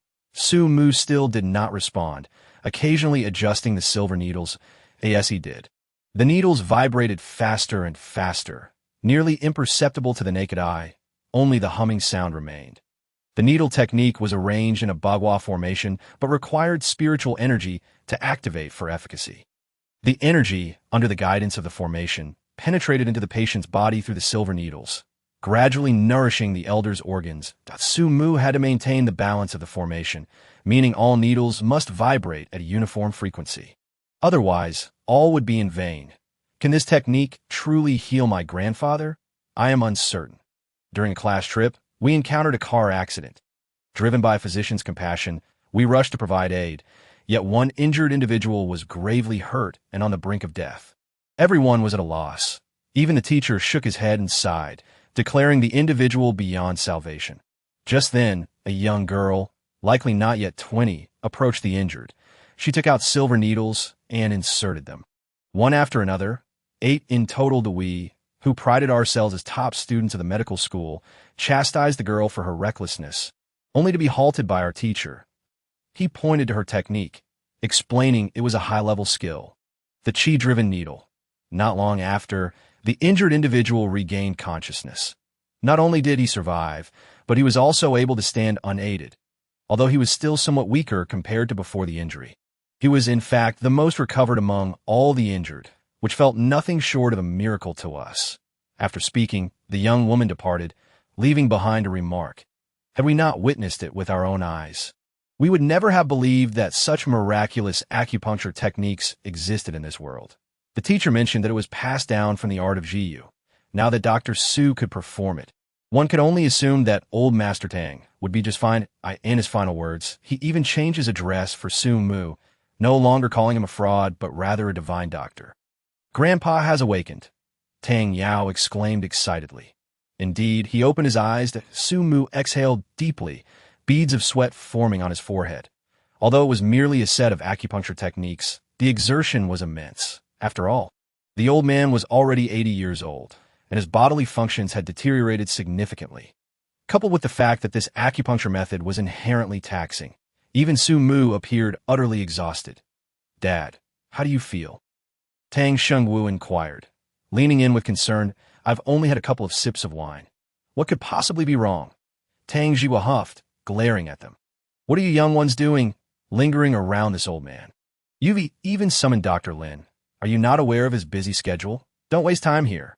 Lin Zuan, feeling quite embarrassed, blushed as he explained, Old Tang, your illness was not cured by me, but rather by Dr. Xu. As he spoke, he gestured towards Su Mu, who was seated cross-legged on the floor. Oh. Tang Jigua responded, somewhat taken aback. Tang Shengwu continued to clarify, Dad, it's not just a matter of having had a drink. That sip of wine nearly cost you your life. The hospital has issued a critical condition notice, and even Lin Ziyuan was at his wit's end. Had it not been for Dr. Su's intervention today, we might never have seen you again. Dad, you should lie down and rest. I will call a doctor to examine you and provide subsequent treatment. Is it that serious? Tang Jiwa asked, still puzzled. Tang Yao nodded vigorously, tears welling in her eyes. Grandpa, it's extremely serious. We almost lost you to the other side. It's all my fault. I one tea let you drink again. With that, Tang Yao couldn't contain her feelings of grievance and burst into tears.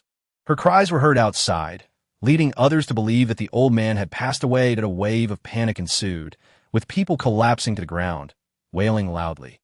Zhe Ying and Xia Yuqing turned pale.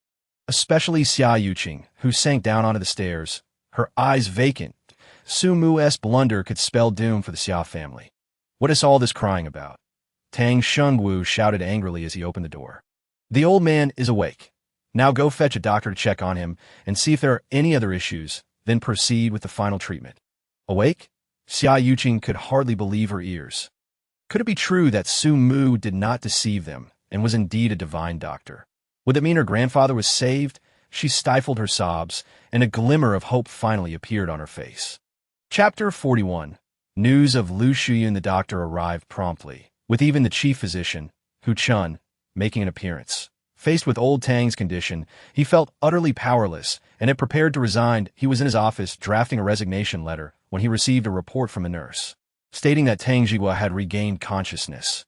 Upon entering, he indeed found Tang Jigua with his eyes wide open, and the wrinkles on his face had significantly diminished, almost appearing youthful. Hu Chun did not dare to delay and hurriedly instructed the doctors to conduct an examination on the old man, drawing blood, hooking up monitors, and so forth. However, Su Mu, seated by the bedside, was somewhat in the way. Hu Chun frowned and scolded, "You young man, can't you see we're trying to examine old Tang? Quickly move aside so we can do our work." Su Mu ignored him, continuing to rest with his eyes closed. Hu Chun felt his authority was being disrespected and ordered the doctors to remove Su Mu. I dare anyone to try. The first to step forward was Lin Ziyuan, who incredulously asked, "Dr. Lin, what are you doing? While you have indeed cured old Tang, you must understand that this individual is currently obstructing our examination. If we don't remove him, and something goes amiss, can you bear the responsibility? Moreover, I cured him." Lin Duan's face flushed red with indignation. Realizing that they were colleagues within the same system, he had to endure and explain, "Director Hu, it was not I who cured old Tang. But this young man, he is simply too fatigued and is resting. Hu Chun dropped his jaw in shock. Once he processed the information, he quickly turned to Su Mu and apologized. "Dr. Su, I'm sorry. I failed to recognize your greatness and mistook you for an obstruction. Please, feel free to reprimand me." After saying this, Hu Chun bowed deeply. Yet, Su Mu remained with his eyes shut, not even sparing him a glance. Hu Chun felt utterly embarrassed, unsure whether to raise his head or continue bowing. Lin Zuan, understanding the awkwardness, smiled and intervened. "Director Hu, Dr. Su has simply become fatigued from treating old Tang. Let him rest a moment. We can discuss apologies later." Only then did Hu Chun rise, instructing the doctors to be exceedingly cautious and avoid disturbing Dr. Su. Tang Yao also caught on to this, positioning herself beside Su Mu. If any doctor approached too closely, she would step in and block them, acting as a personal bodyguard. After nearly an hour, the various test results finally reached Hu Chun's hands. He examined the list, his expression turning grave. "How is it?" Tang Xingwu asked nervously. "Is my father's condition completely healed?" His anxiety was understandable. After all, his father had opened his eyes, yet Su Mu had merely withdrawn the needles and sat in silence. No one knew how his father truly was. "Something feels off," Hu Chun replied, shaking his head. "What?" Tang Xingwu's unease spiked as he grasped Hu Chun's wrist, urgently asking, "What is wrong with my father? Just tell me. How many days does he have left? I can accept it." "No, Tang Xingwu, you've misunderstood," Hu Chun quickly corrected, shaking his head. "From all the tests, old Tang's health appears remarkably good. In fact, his condition is not that of an 80-year-old, but rather resembles someone in their 60s. It seems he has regained his youth." What? Tang Xingwu was taken aback. Unable to comprehend, he instinctively looked toward Su Mu, who sat cross-legged. Lin Ziyuan was even more astonished, staring at Su Mu as if his eyes were about to pop out. Just moments ago, he had questioned whether Su Mu could truly reverse aging, and now it seemed he had done just that. Reality delivered a stinging slap to his face. Yet Lin Ziyuan no longer felt the sting. He had endured so many metaphorical slaps today that he was already numb to the sensation. At that moment, Su Mu let out a deep sigh, finally opening his eyes. "I'm so tired." Stretching languidly, he frowned and remarked, "In the future, for such illnesses, don't even offer me 50 million. Even if you offered 80 million, I wouldn't treat it." Simultaneously, he felt a sense of frustration. Why was cultivation so difficult? Despite his relentless efforts, it had taken him 18 years to reach the 6th layer of Qi training, that if what his master had said was true, entering the foundation establishment stage would lead to a surge of spiritual energy in his dantian. If it was truly about strength, it seemed he needed to cultivate even more on the road to breaking off an engagement, lest he be tempted by wealth without the means to grasp it, as was the case now. Otherwise, it would compromise his foundation to "I'm leaving." Shaking his head, Su Mu intended to depart, but was halted by Tang Xen. "Wait, what is it?" Su Mu asked with caution. "That I've already cured the patient. I want to refund a single penny. Tang Xen was flustered, beads of sweat forming on her forehead. As a renowned wealthy businesswoman in Jiang City, she wouldn't be concerned about a mere 50 million. She stopped him simply to express her gratitude that "You've cured my father. This is beyond any monetary measure. Our Tang family owes you a tremendous favor. If you need anything, just ask. We will do our utmost to fulfill your request." "Actually, I do have a request," Su Mu replied, blinking. This statement left those around him momentarily stunned. Tang Shungu grew anxious, casting a reproachful glance at Tang Xen for being overly inquisitive. However, considering that Su Mu had indeed cured his father, it was a significant contribution to the Tang family, and, as long as the request was reasonable, Tang Xingwu would likely agree. He had even prepared himself for the possibility of being taken advantage of, especially since Su Mu appeared shabby and clearly lacked wealth. To demand 50 million for a single treatment had left Tang Xingwu worried that he might make exorbitant demands. Tang Xien was also self-aware. Beginning to calculate how much she could reasonably offer, "I have a fiancé," he named Lu Shuyun, "but I don't know where she is. Can your Tang family help me find her?" Su Mu made his request. "Find someone?" Tang Shengwu let out a sigh of relief. "It suffices that there is no charge. Although he is the leader of Jiang City, he has always maintained his integrity and possesses little wealth. Were it not for his sister being a wealthy merchant, he would likely struggle to even cover his father's medical expenses. However, his brow soon furrowed at the thought. Such circumstances would leave him indebted in terms of personal favors. Upon inquiry, he found himself at a loss. Su Mu could only recall a name, along with the fact that Lu Shuyun was his fiancé, even though Tang Shengwu, as the head of Jiang City, faced this dilemma as if searching for a needle in a haystack. He still nodded in agreement. "Rest assured, esteemed Dr. Su, within 10 days, I shall gather all individuals named Lu Shuyun in Jiang City in one place." "I am most grateful," Su Mu expressed sincerely. Locating Lu Shuyun would mean he had already accomplished half of his objective in coming to Jiang City. The remainder would be to annul the engagement. "Dr. Su, I happen to know someone named Lu Shuyun, though I cannot ascertain if she is the person you seek," Hu Chun interjected. "Oh." Su Mu's face lit up with surprise. "Where is she? I can go and assess the situation first. If it is indeed her, you would be doing me a tremendous favor. Consider it a debt of gratitude. Should the People's Hospital encounter patients I cannot treat, you may seek me out, but there will be a fee." Even so, Hu Chun was exceedingly excited.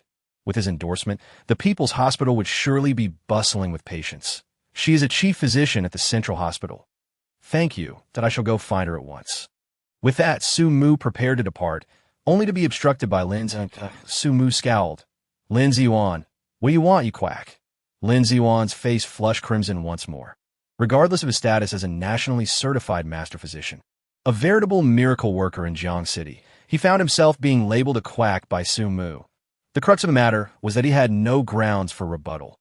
Lin Ziyuan, swallowing his pride, suddenly knelt before Su Mu. "Esteemed Dr. Su, I wish to become your disciple." Chapter 42. I am accumulating golden beans. The room fell silent, shock evident on the faces of those present. However, no one found it inappropriate, as Su Mu's medical skills were well acknowledged. "You wish to be my disciple?" Su Mu was taken aback. Lin Ziyuan nodded fervently. "But I shall not accept you," Su Mu replied. Lin Ziyuan was rendered speechless. He had cast aside his dignity to seek mentorship, yet the other party refused him. Could it be that a national master physician was not worthy of Su Mu's esteem, unable to contain himself? Lin Zuan inquired. Why not? Your intentions are not pure, Su Mu bluntly stated. My anti-Fei group is on the verge of collapse, and when she sought your assistance for a formula, you tampered with it.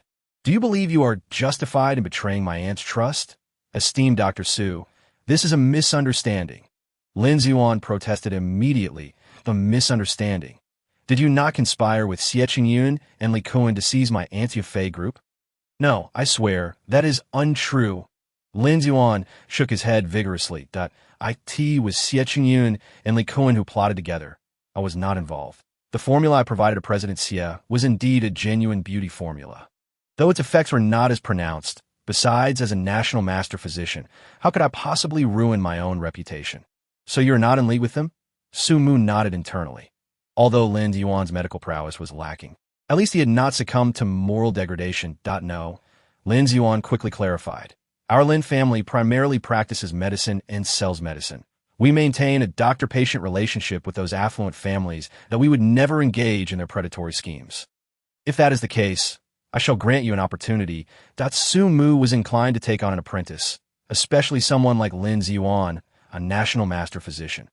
Although he appeared to be a quack before Su Mu, in Jiang City, he was indeed a renowned healer. With his assistance, Su Mu's path to wealth would accelerate, and since the Lin family dealt in pharmaceuticals, Su Mu could leverage Lin Yuan's connections to procure rare medicinal ingredients, far more efficient than stumbling around aimlessly. Now, go to your Fei group and clarify the truth. Su Mu continued. From now on, you shall remain there as a pharmacist for my aunt. Should you perform well, I may consider accepting you as my disciple. Yes, I shall go at once, Lin Yuan exclaimed. Elated, he sprang to his feet and dashed off, eager not to let Su Mu change his mind. Su Mu smiled wryly, shaking his head. The true test was yet to be revealed to Lin Yuan. It would depend on his diligence. If he discovered the remarkable uses of those 10 formulas and dedicated himself to research, he would prove to be a worthy disciple. Otherwise, a careless individual would not be worth the trouble. Esteemed Dr. Su, what about my leg? Just as Su Mu was about to leave, Tang Bin called out to him, eyes filled with hope. Today has been too exhausting. I cannot treat you any further. Su Mu replied, wait 7 days and contact Zhuing. She is my liaison for treatment. Additionally, prepare 80 million. Not a penny less. Can you truly cure it? Tang Bin asked, excitement brimming in his voice. It's merely a minor ailment. How could it be beyond my capabilities? Su Mu declared proudly that, as long as the funds are sufficient, there is no illness in this world I cannot treat. Thank you, esteemed Dr. Su, Tang Bin said, tears of gratitude in his eyes. Zhuing, let us depart. Su Mu ignored Tang Bin further and left with Zhuing. The guard allowed them to exit. I could see this moment. Xia Yuqing had confirmed that Elder Tang had indeed been healed by Su Mu. He was a miracle worker, and her grandfather was saved. Yet, as Su Mu passed her by, he did not even glance her way. Continuing on his path, Xia Yuqing grew anxious and rushed forward, grasping Su Mu's arm. Su Mu, where are you going? Hurry and treat my grandfather. He is still lying in the ICU. What is it to me? Su Mu replied coldly. When I was there to treat him, you all blocked me and called me a fraud. Now that you see I have healed Elder Tang, you want me to treat him again. Do I not have any dignity?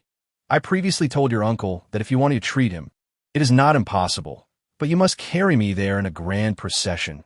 Otherwise, I shall not go. If you do not go, I will not annul the engagement. Xia Yuqing was becoming somewhat hysterical. Su Mu laughed coldly. You think not annulling the engagement will frighten me? The one who will suffer the consequences is you, not me. That I will marry whom I choose. Once again, if you wish for me to treat your grandfather, let Xia Wenyuan and Xia Lei carry me to the hospital in a grand procession. Otherwise, it is off the table. With those words, Su Mu broke free from Xia Yuqing's grip and left with Zhuing. Esteemed Dr. Su, where shall we go now? Zhuing asked after they exited the hospital. Eat. Su Mu replied, I have been dragged to the hospital since early morning. I haven't had breakfast yet and am famished. Very well, I shall treat you, Zhuing said with a smile. Having facilitated the healing of Elder Tang, she considered herself a benefactor to the Tang family. With that connection, perhaps the Zhua family could indeed ascend to a new level.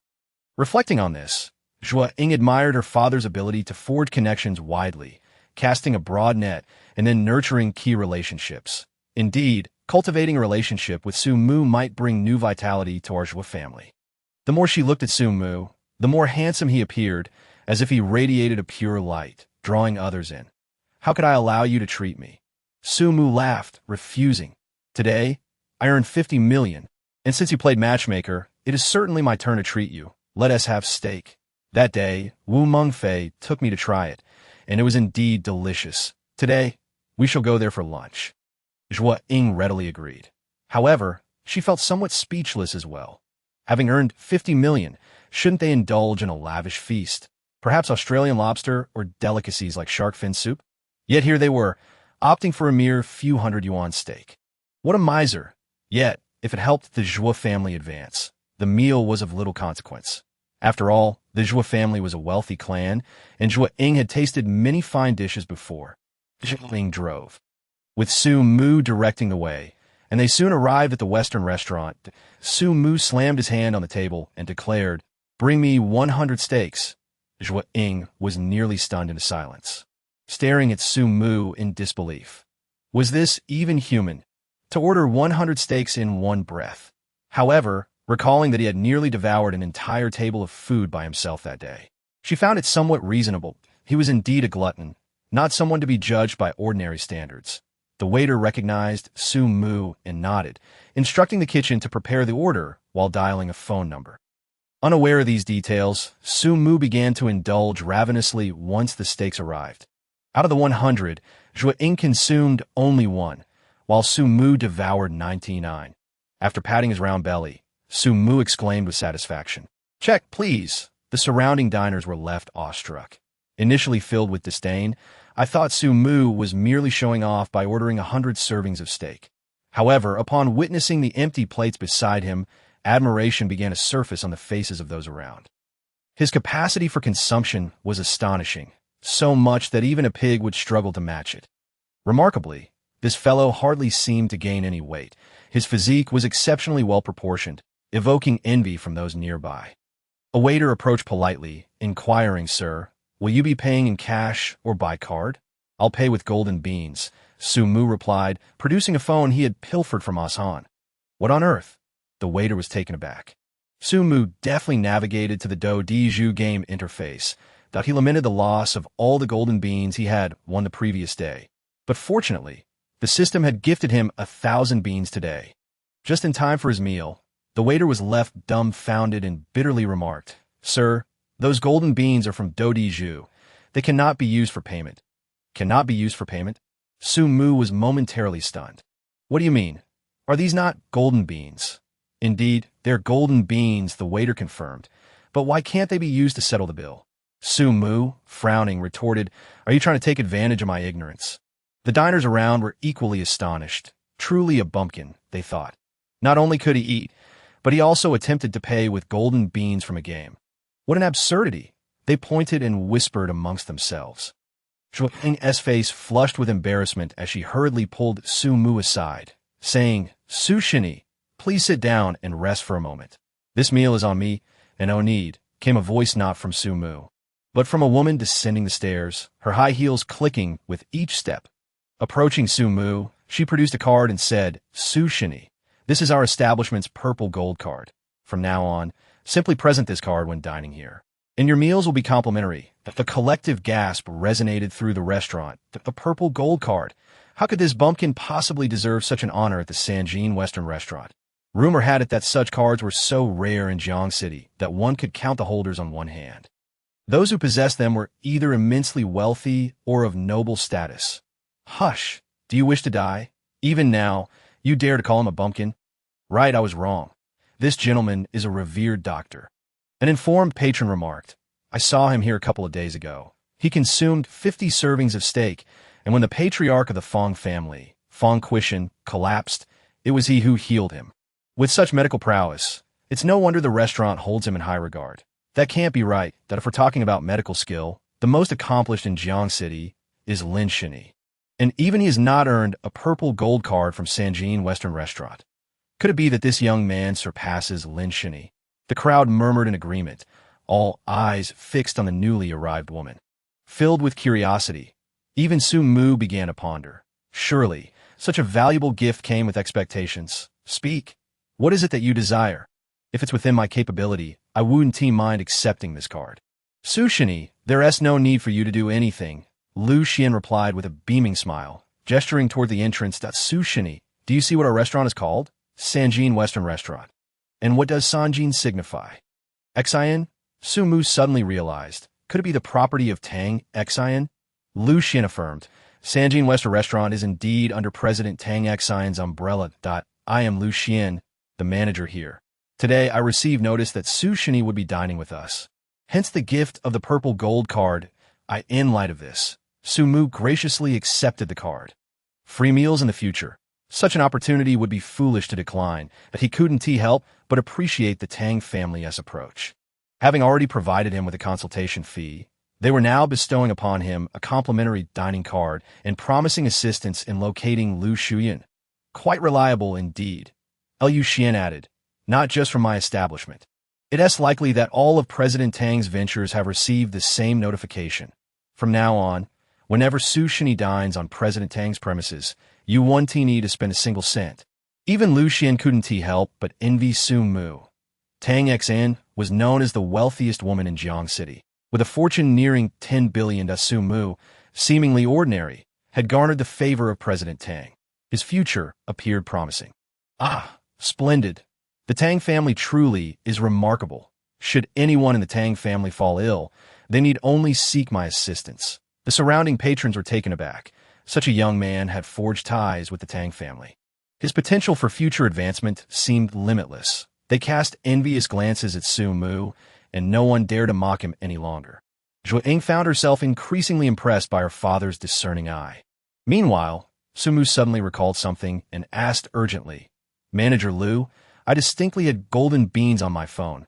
Why couldn't I use them to pay for the meal? Lu Xian was momentarily perplexed.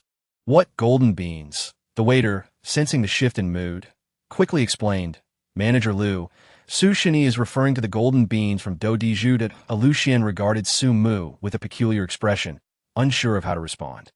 Zhou Ying quickly interjected, Su Shini, Manager Lu is the manager of Sanjin Western Restaurant. Let her get back to her duties, and I'll explain the golden beans to you. Very well, Su Mu nodded, with her task complete.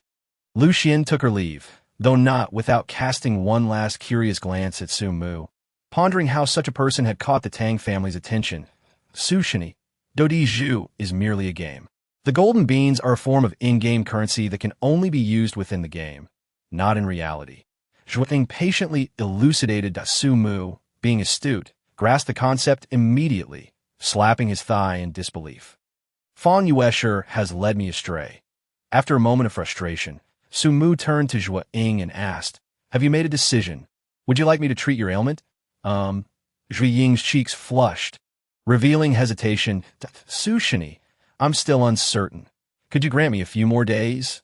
Best to decide quickly. Su Mu urged that I have already enlisted the Tang family's help in locating Lu Shuyan, and I believe it won't be long before she is found. Once I annul the engagement, I may leave Jiang City. That if you are still unprepared, Su Mu left the thought hanging, but the implication was clear. Once he departed, Zhou Ying would have to seek out someone else, and no one could guarantee how her condition might deteriorate in the meantime. What if the doctors in Jiang City failed to treat her? Zhou Ying felt a pang of anxiety. However, as an innocent young woman, she found it difficult to accept the idea of a man treating her in such an intimate manner. Embarrassed, she stammered, I understand. Su Shini, I will work on adjusting my mindset to accept your treatment. Su Mu chose not to press further and instead rose to leave. Zhou Ying, let us go. Take me to the central hospital. As they approached the exit, the sounds of drums and gongs echoed from outside. Diners near the door caught sight of the commotion and gasped. Weddings usually occur in the morning or at noon. Moreover, shouldn't the bride be seated in a bridal sedan? Why is she walking outside? I'm not sure, but I recognize the man leading the procession. He is Xia Wenyang, the acting head of the Xia family. The woman in the wedding dress is Xia Yuqing, the jewel of the Xia family. Why do I feel like this resembles the Xia family marrying off their daughter? Look closely. if the bride were replaced with a groom? Wouldn't it look like a wedding? Currently, the bride is outside, not the groom, which implies the groom is inside the sedan. Is the Xia family seeking a son-in-law? As the crowd murmured, pointing at the unfolding scene. Su Mu, upon hearing their conversation, rushed to the doorway. Indeed, he beheld the sedan being carried by Xiao Wenyang and Xia Lei, accompanied by two other men, one in his 40s and the other in his 20s, whose features bore a resemblance to Xia Wenyang and Xia Lei, suggesting they were closely related. To the forefront was Xia Yuqing, resplendent in a pure white wedding gown, her hair elegantly pinned with a decorative hairpin, adorned with shimmering jewels. In the sunlight, she shone brilliantly, standing out strikingly. Her already graceful figure appeared even more ethereal, akin to a blooming lily, exquisite beyond compare. Su Mu found himself momentarily mesmerized, never having imagined that Xia Yuqing could look so stunning in a wedding dress.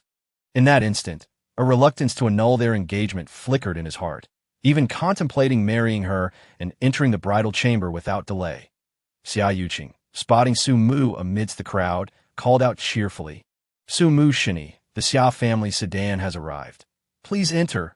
Once more, the onlookers gasped, all eyes now fixated on Su Mu, and one had anticipated that this ragged bumpkin would capture attention not once, but twice during a single meal, each time with exceptional circumstances.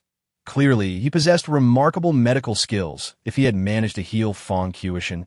In an effort to curry favor, the Tang family presented him with a golden card, an act that was hardly surprising. The Xia family, however, went even further, employing a lavish 8-bearer sedan chair.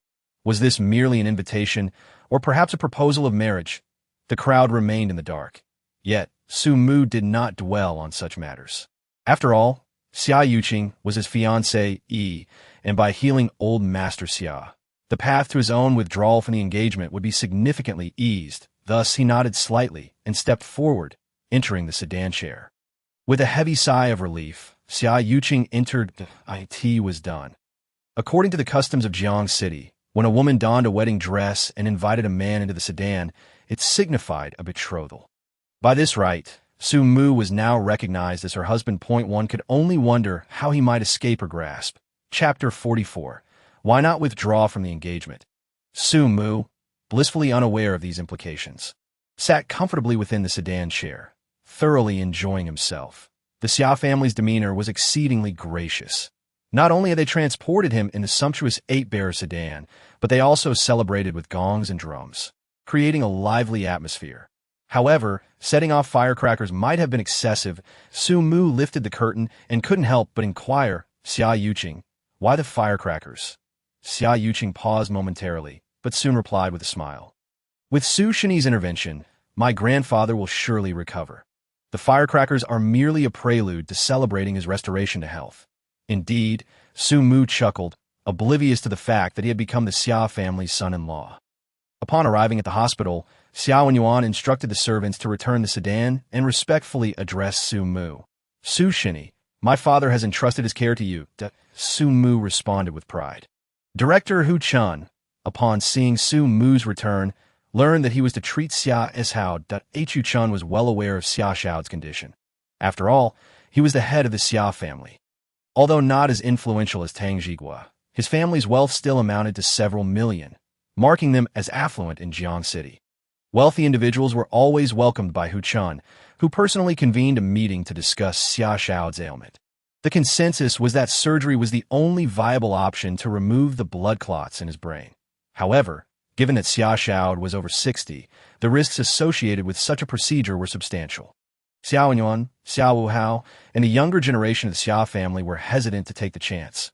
Thus, they could only strive to manage his condition. With Su Mu now poised to intervene, Hu Chun was eager to witness his miraculous medical skills, prompting him to ask, "Su Shini, may I assist you? Are you looking to learn?" Hu Chun felt a bit embarrassed. Was that so apparent?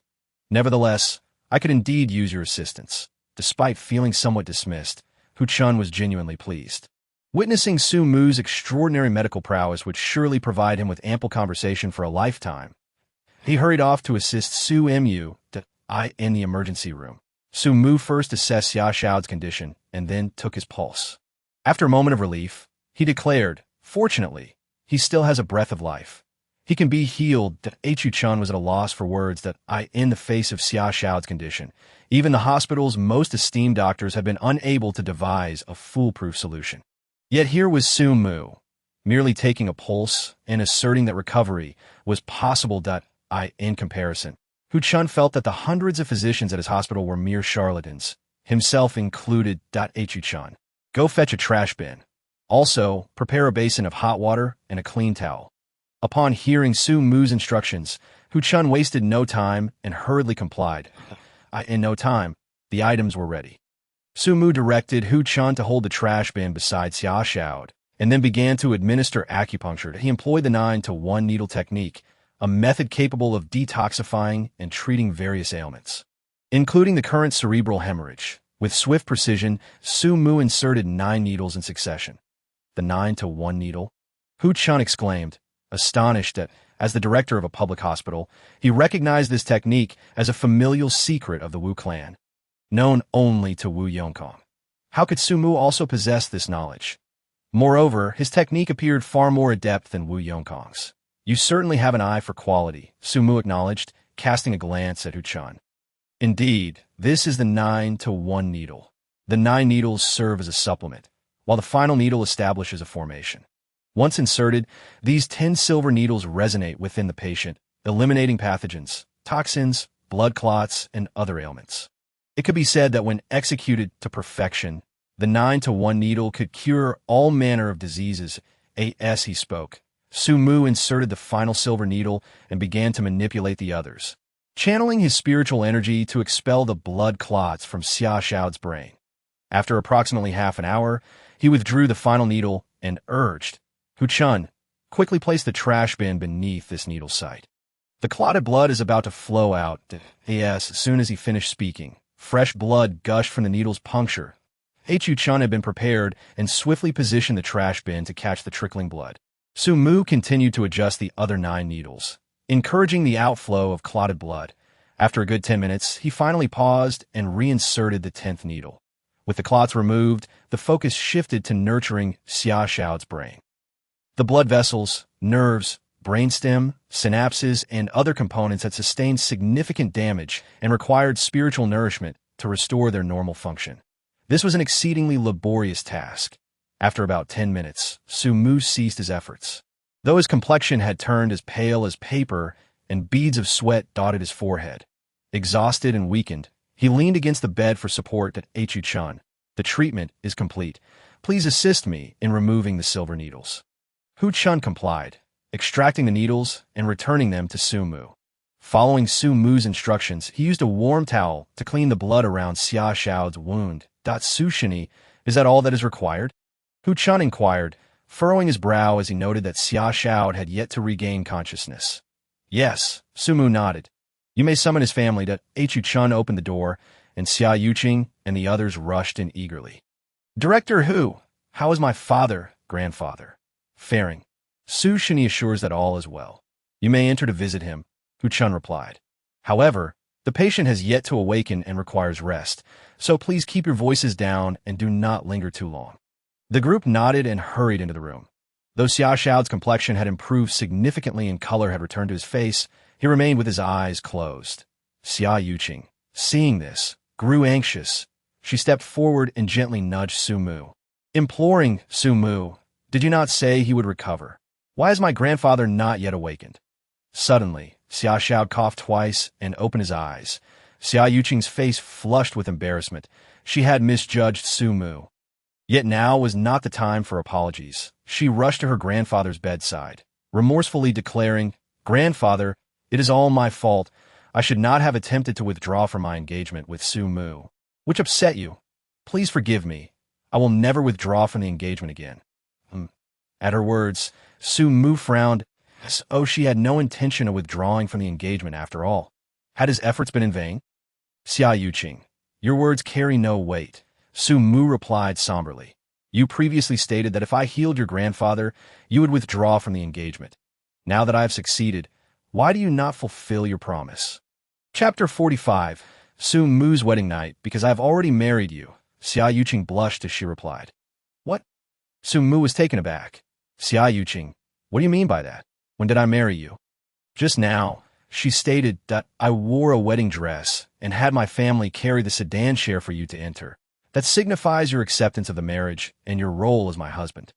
Did you not arrive via the 8-bearer sedan to treat my grandfather? Su Mu was momentarily stunned. Indeed, he acknowledged. Xia Yuqing smiled. But that does not preclude our marriage. Su Mu felt as though he had been tricked. Not only had he failed to annul the engagement, but he had inadvertently entered into marriage. How could he face Tang Yin now? Su Mu glared at Xia Yuqing, momentarily at a loss for what to do. Ha ha, splendid.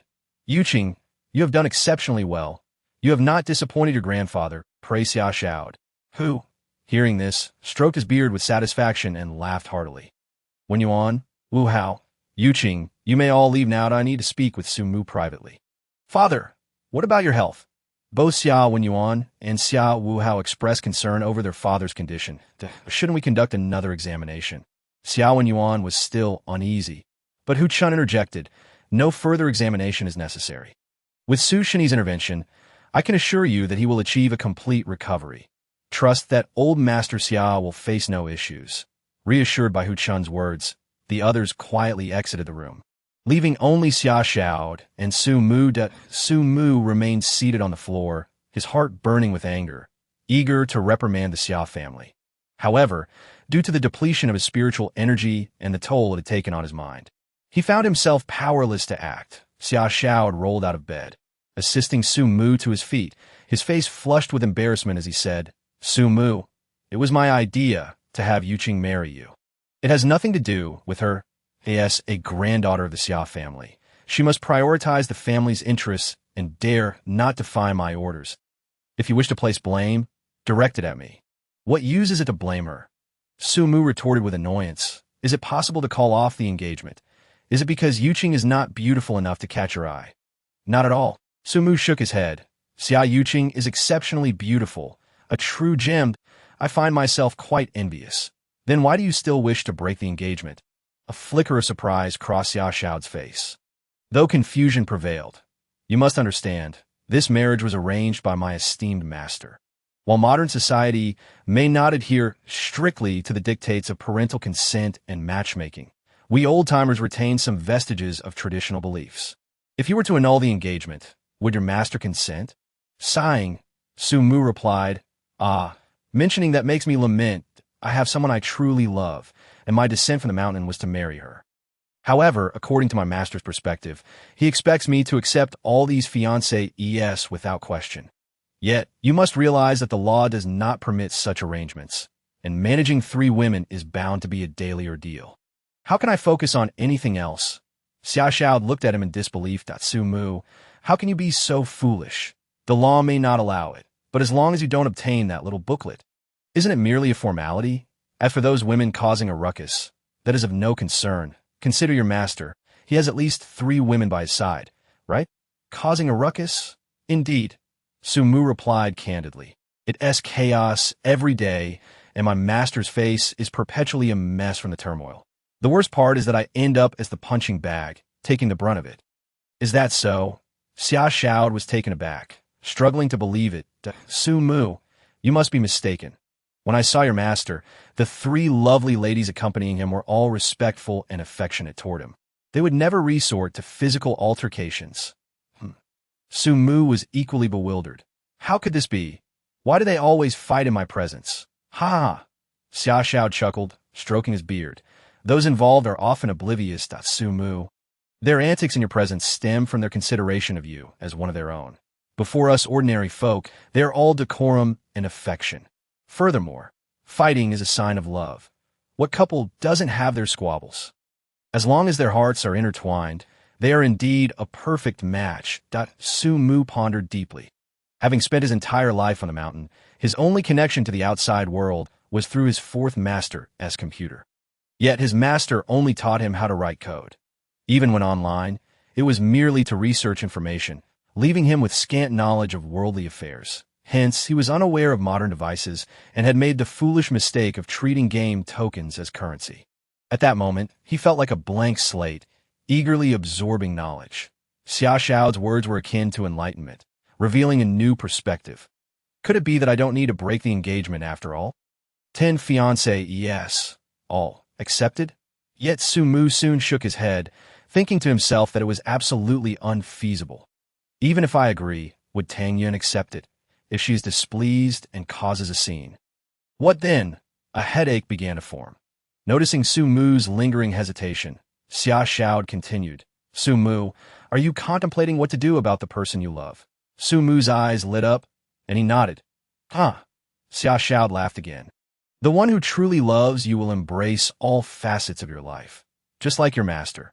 If the women around him did not genuinely care for him, how could they willingly accompany him into seclusion? How could they remain with him for so long? Indeed, that Sumu fell into deep thought once more. While the master's wives often scold him, their relationships among themselves are remarkably harmonious. If Tang Yun truly cares for me, she should accept my marriage to Xia Yuqing.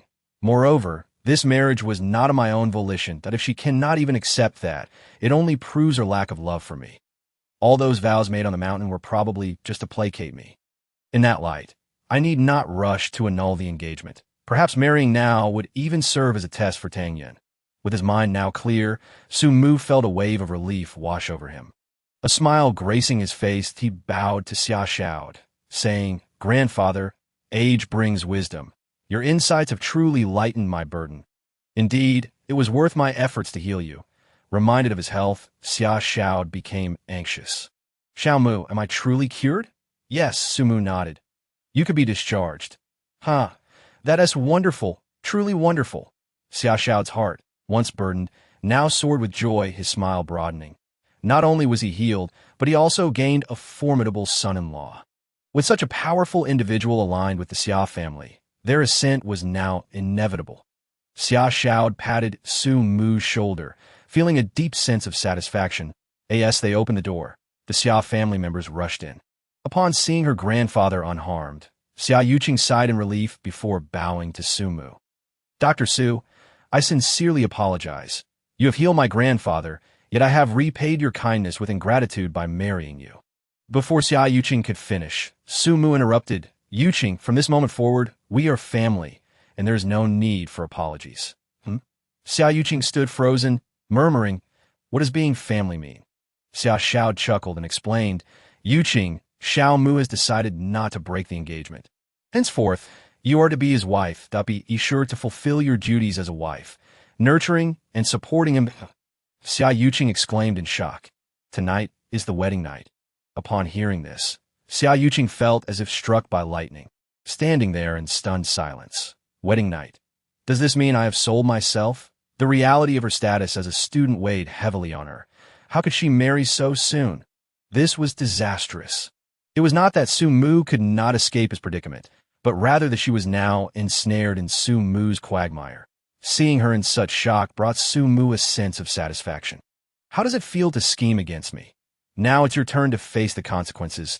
The thought of having such a beautiful bride to attend to him that night sent Su Mu's heart racing in anticipation, to the extent that even the matter of seeking Lu Shuyun faded from his mind. Chapter 46. Of course, they would share a room. The Xia family possessed their own villa, while not extravagantly luxurious. It was ample enough in terms of rooms. Xiao Wuhao pointed to a guest room and said to Su Mu, you shall reside here from now on. Here? Su Mu was taken aback. Shaking his head that I want to stay with Yuqing. Xiao Wuhao stumbled, nearly losing his balance. This fellow was truly pushing his luck. Did he not realize that Yuqing's marriage to him was merely a temporary measure? Did he not understand that Yuqing was only complying with her grandfather's wishes to see him recover? Now that the old man was fully healed, how could she possibly marry someone like Su Mu? In Xiao Wuhao's eyes, Su Mu was nothing more than a country bumpkin, and no matter how skilled his medical abilities, he could not shed that image. Moreover, the fact that Su Mu had him carried to the hospital in a grand procession had already fostered resentment. If it were not for his concern for the old man's health, he would have slapped Su Mu away long ago. Taking a deep breath, Xiao Wuhao suppressed his feelings of indignation and stated, Su Mu, you are merely going through the motions. This does not constitute a real marriage. Furthermore, Yuqing is still a student and must return to school tomorrow. You cannot share a room. Your words carry no weight. However, As soon as Xiao Wuhao finished speaking, Xia Xiao interjected, Yuqing is already Xiao Mu's wife. They should indeed share a room. But Xiao Wuhao attempted to argue, only to be cut off by Xia Xiao's raised hand. There is no but about it. This matter is settled. I am still the head of the Xia family. Do my words hold no power? Father, they do. I never said they didn't. Xiao Wuhao dared not refute him and could only leave in defeat. Xia Xiao then patted Su Mu's shoulder, saying, Xiao Mu, should you encounter such matters in the future, come directly to me. I will take charge for you, did I assure you? No one in the Xia family will dare to bully you. Su Mu let out a cold laugh. Are you attempting to bully me? If it weren't for the immense energy I expended today treating Tang Jigua and you, I could easily deal with a person like Xiao Wuhai with a single slap. Even so, I could still send him flying with one strike. The only reason I have refrained from acting is that he is currently my father-in-law. If he truly provoked me, I wouldn't care whose father he is. I deliver a resounding slap without hesitation. Xiao Mu is right. If he disobeys, he should be punished. Xia Xiao wholeheartedly agreed. Come, I shall escort you to Yuqing's room. Upon seeing Su Mu, Xia Yuqing's face turned pale with terror. Su Mu, why are you here? She stammered. Why shouldn't I be here? Su Mu taunted. I am now your husband. Not only have I come, but I shall also reside here from now on, Xia Xiao remarked. Yuqing, since you have married Su Mu, you should take good care of him. With that, he left, shutting the door behind him. Grandfather, Xia Yuqing called out, her face flushed, but it was of no avail. She hung her head, wishing she could find a crack in the ground to hide in. Lift your head, Su Mu commanded. Xia Yuqing raised her head, panic evident in her eyes. Su Mu, what do you intend to do? What do I intend to do? Su Mu sneered, of course it's time for our wedding night. As he spoke, he grasped Xia Yuqing's chin, noting how soft it felt to Su Mu. Su Mu, wait a moment, Xia Yuqing exclaimed anxiously. It's still daytime. Can't we discuss this tonight? Besides, I'm hungry. My grandfather has been in the ICU these past 2 days, and I haven't eaten properly. I'm absolutely famished. Furthermore, I'm still in my wedding dress. You must let me change first. Upon hearing the word hungry, Su Mu's stomach growled in agreement. This cursed cultivation. The stronger he became, the more he needed to eat. Otherwise, he couldn't sustain his energy. Only by reaching the 9th level of Qi training like his master could he achieve fasting. Otherwise, he had to constantly feed his hunger. Especially after exhausting his spiritual energy, if it didn't quickly eat something nourishing, it could easily lead to physical weakness. Thus, Su Mu nodded in acquiescence. Very well. Let's eat first. Xia Yuqing sighed in relief, urging, Su Mu, you go ahead and eat. I'll change and join you shortly. The meal was lavish, and Xia Xiao directly invited Su Mu to the head seat that Su Mu declined. But Xia Xiao insisted, you are now our Xia family's son-in-law. On your first visit, you must sit in the main position. Moreover, I plan to pass on the position of head of the Xia family to you. This place will be yours in the future. What? The members of the Xia family were taken aback, looking at Su Mu with a mix of envy, jealousy, and hatred. Xiao Wuhai was the first to lose his composure, rising to bang the table and shout, Dad, on what grounds? My elder brother and I are your biological sons. How can you give the position of family head to an outsider? Su Mu also declined. Grandfather, I do not wish to be the family head. That I have more important matters to attend to and cannot manage the Xia family. Xia Xiao sighed, having anticipated this response, since you are unwilling to take on the role of head of the Xia family. Let it be. Let us eat quickly. Don't delay your wedding night with Yuqing. Xia Yuqing sat beside Su Mu, having changed into a simple, form-fitting dress that accentuated her figure beautifully. Upon hearing this, her face flushed crimson, and she silently berated her grandfather for placing such high hopes on Su Mu. Did he truly possess some exceptional qualities? Curiosity about Su Mu began to stir within her. Su Mu wasted no time with idle chatter. As soon as the dishes were served, he began to feast heartily. Despite others having barely touched their food, he had already devoured a significant portion. By the time they noticed, he had consumed half the table's offerings to this even human. A pig wouldn't eat this much, Xiao Wenyuan muttered under his breath. Xiao Wuhai nodded in agreement, casting a disdainful glance at Su Mu. How hungry could he possibly be? It's as if he hasn't eaten in days, and no wonder he appears so shabby. He truly is a pauper, unable to sustain himself. Even Xia Xiao was taken aback. Watching Su Mu clear the entire table of food that it was indeed all consumed by him alone, the onlookers were astonished. Although the meal wasn't as expensive as one from a hotel, it still cost several thousand. Eating so much at once made Xia Xiao feel as though he could barely afford it. Su Mu stretched his limbs, relieved to have restored some of his energy after such a meal. His spiritual energy had also recovered slightly. With another night of cultivation, he could restore at least 30% of his spiritual energy, sufficient to handle unforeseen events. However, feeling the scrutinizing gazes of others, Su Mu awkwardly chuckled. I've had my fill. You all take your time eating. Eat what? You've consumed everything. The crowd fell silent. Xia Xiao had no choice but to instruct the kitchen to prepare more. The moment Su Mu left, the Xia family erupted in a frenzy. Chapter 47. Do you want to reconsider? Dad, if you don't provide me with an explanation today, I will never set foot in this house again. The first to voice dissent was Xia Wenyuan, the eldest son of the Xia family. He was expected to inherit the position of family head. Yet just moments ago, their father had proposed to pass that position to a newly arrived son-in-law, a mere bumpkin who only possessed slightly better medical skills. What good was that? Surely, they couldn't rely on him to earn money through healing. How much could he possibly make? It probably wouldn't even cover a fraction of the Xia family's expenses. Xia Wuhai stood up as well, glaring at Xia Xiao. Dad, Yuqing is the jewel of our Xia family, and she is so beautiful. She could easily marry into a prominent family, elevating us into the ranks of a third-tier family. Why, then, did you allow her to marry Su Mu? True, Su Mu healed you, he continued, but he is a doctor. Treating patients is his duty. We can simply pay him for his services, right? But we can't afford it. Xia Yuqing murmured weakly. What do you mean we can't afford it? Xia Wuhai shot back. Our Xia family is nearly 100 million in assets. While we may not compare to those deeply rooted aristocratic families, can we not even afford to pay for a treatment? The public hospital is so expensive. A cerebral hemorrhage treatment costs only a few $100,000, even if Su Mu's skills are somewhat exceptional. Surely 80,000 would suffice that I can give him 100,000, right? 100,000? Are you trying to insult him? Xia Yuqing couldn't help but laugh coldly. When Su Mu treated Fang Quishan, he first charged 1 million, then 5 million, and subsequently established a partnership, becoming the family's private doctor with an annual salary of 40 million. How much? Xia Wuhai gasped in shock. An annual salary of 40 million. Xia Yuqing felt a sense of pride. Adding, today, I charged old man Tang 50 million for treatment.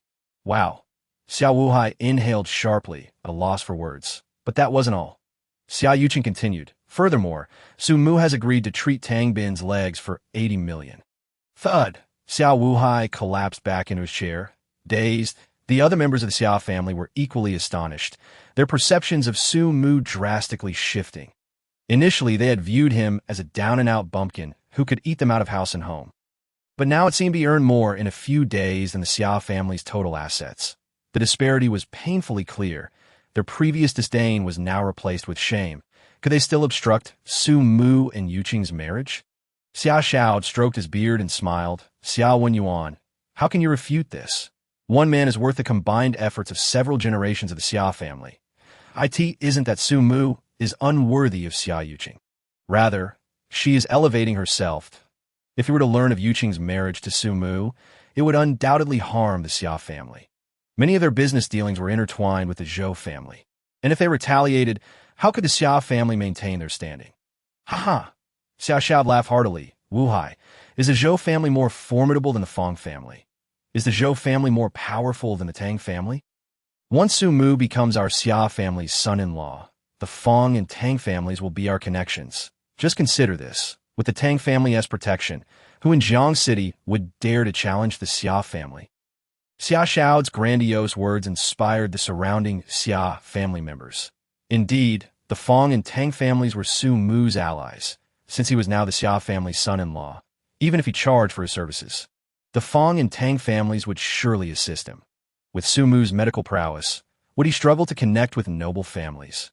Look at Lin Ziyuan. His skills were inferior to Su Mu's, yet he had firmly established himself in Jiang City as an unshakable entity.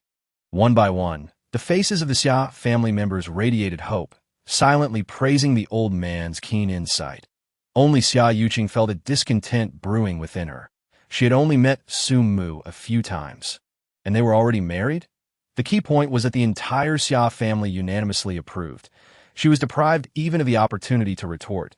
Just then, Xia Xiao addressed her, saying, Yuqing, you have nearly eaten your fill. Hurry and accompany Xiaomu. Tonight marks your wedding night. Do not neglect your esteemed guest. N01 from the Xia family dared to counter his word that a few seasoned individuals even discreetly offered Xia Yuqing advice on how to win a man's favor. Left with no choice, Xia Yuqing turned to her father for assistance. However, Xia Wuhao merely lowered his head. Xia Yuqing understood. As a scion of a prominent family, her marriage was not hers to dictate. It often entailed sacrifices for the family's benefit. After enjoying the privilege of the family for so many years, today was her turn to contribute.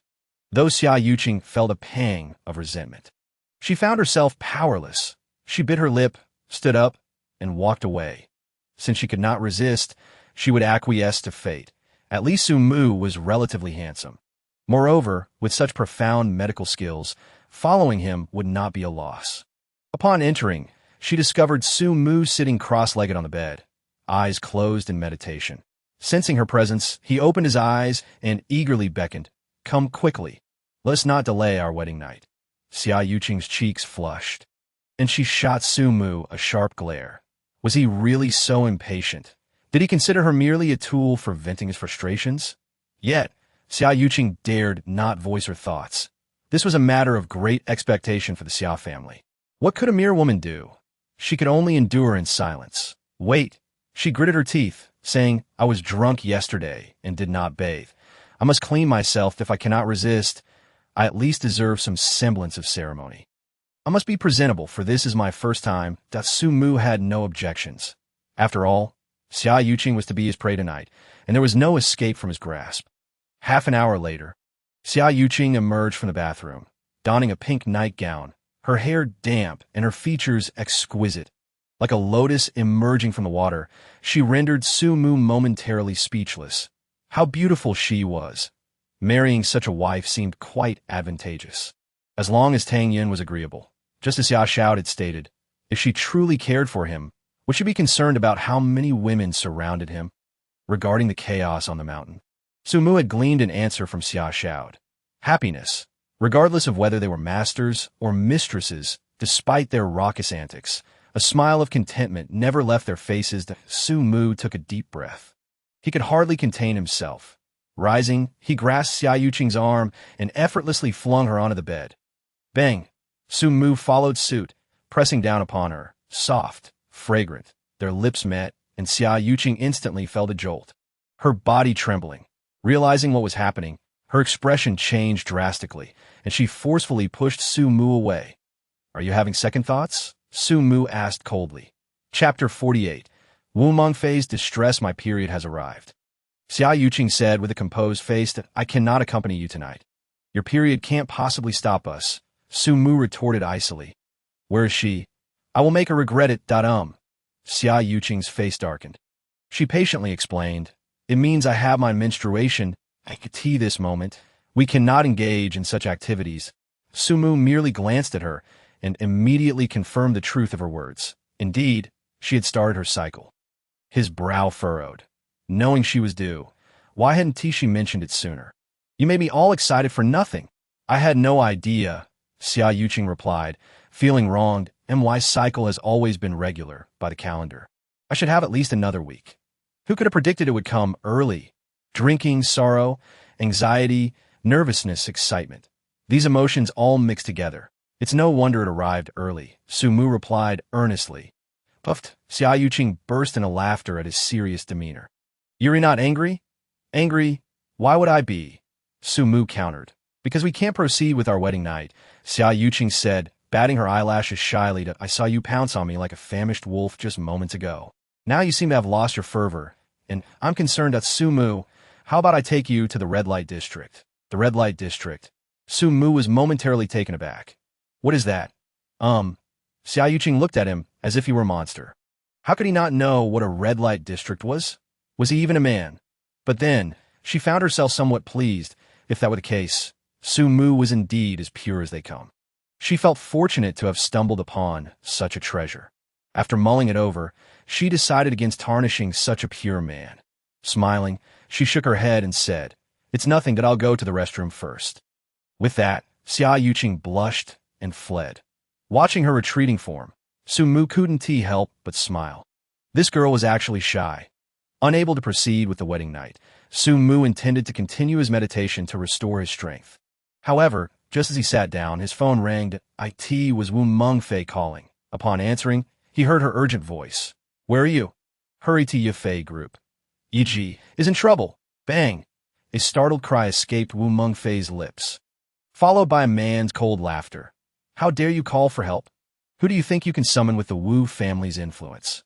Even if your grandfather, Wu Yongkong, were here, he wouldn't dare to make a fuss." "Don't touch me!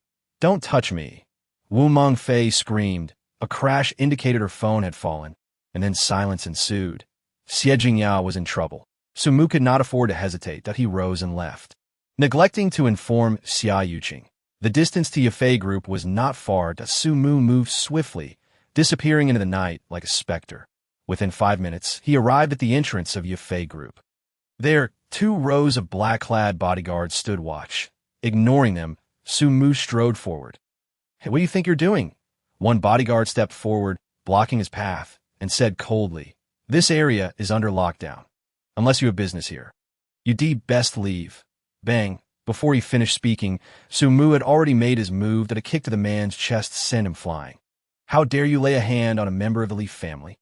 You must be tired of living." Seeing this, the surrounding guards shouted angrily, "Brothers, let us take him down." More than 10 bodyguards swiftly drew their weapons, steel pipes, batons, gleaming knives, all aimed at Su Mu. However, they charged quickly but retreated even faster. In a swift motion, Su Mu sent them sprawling with a single kick. Bang! Bang! Bang! Over 10 men fell to the ground. Unconscious, Su Mu didn't even glance back as he charged upstairs on the upper floor. In the president's office, an elderly man in a gray robe sat on the sofa, sipping tea. Xie Jingya sat across from him, her expression grim. Behind her stood 2 black-clad bodyguards, weapons in hand, clearly not friendly.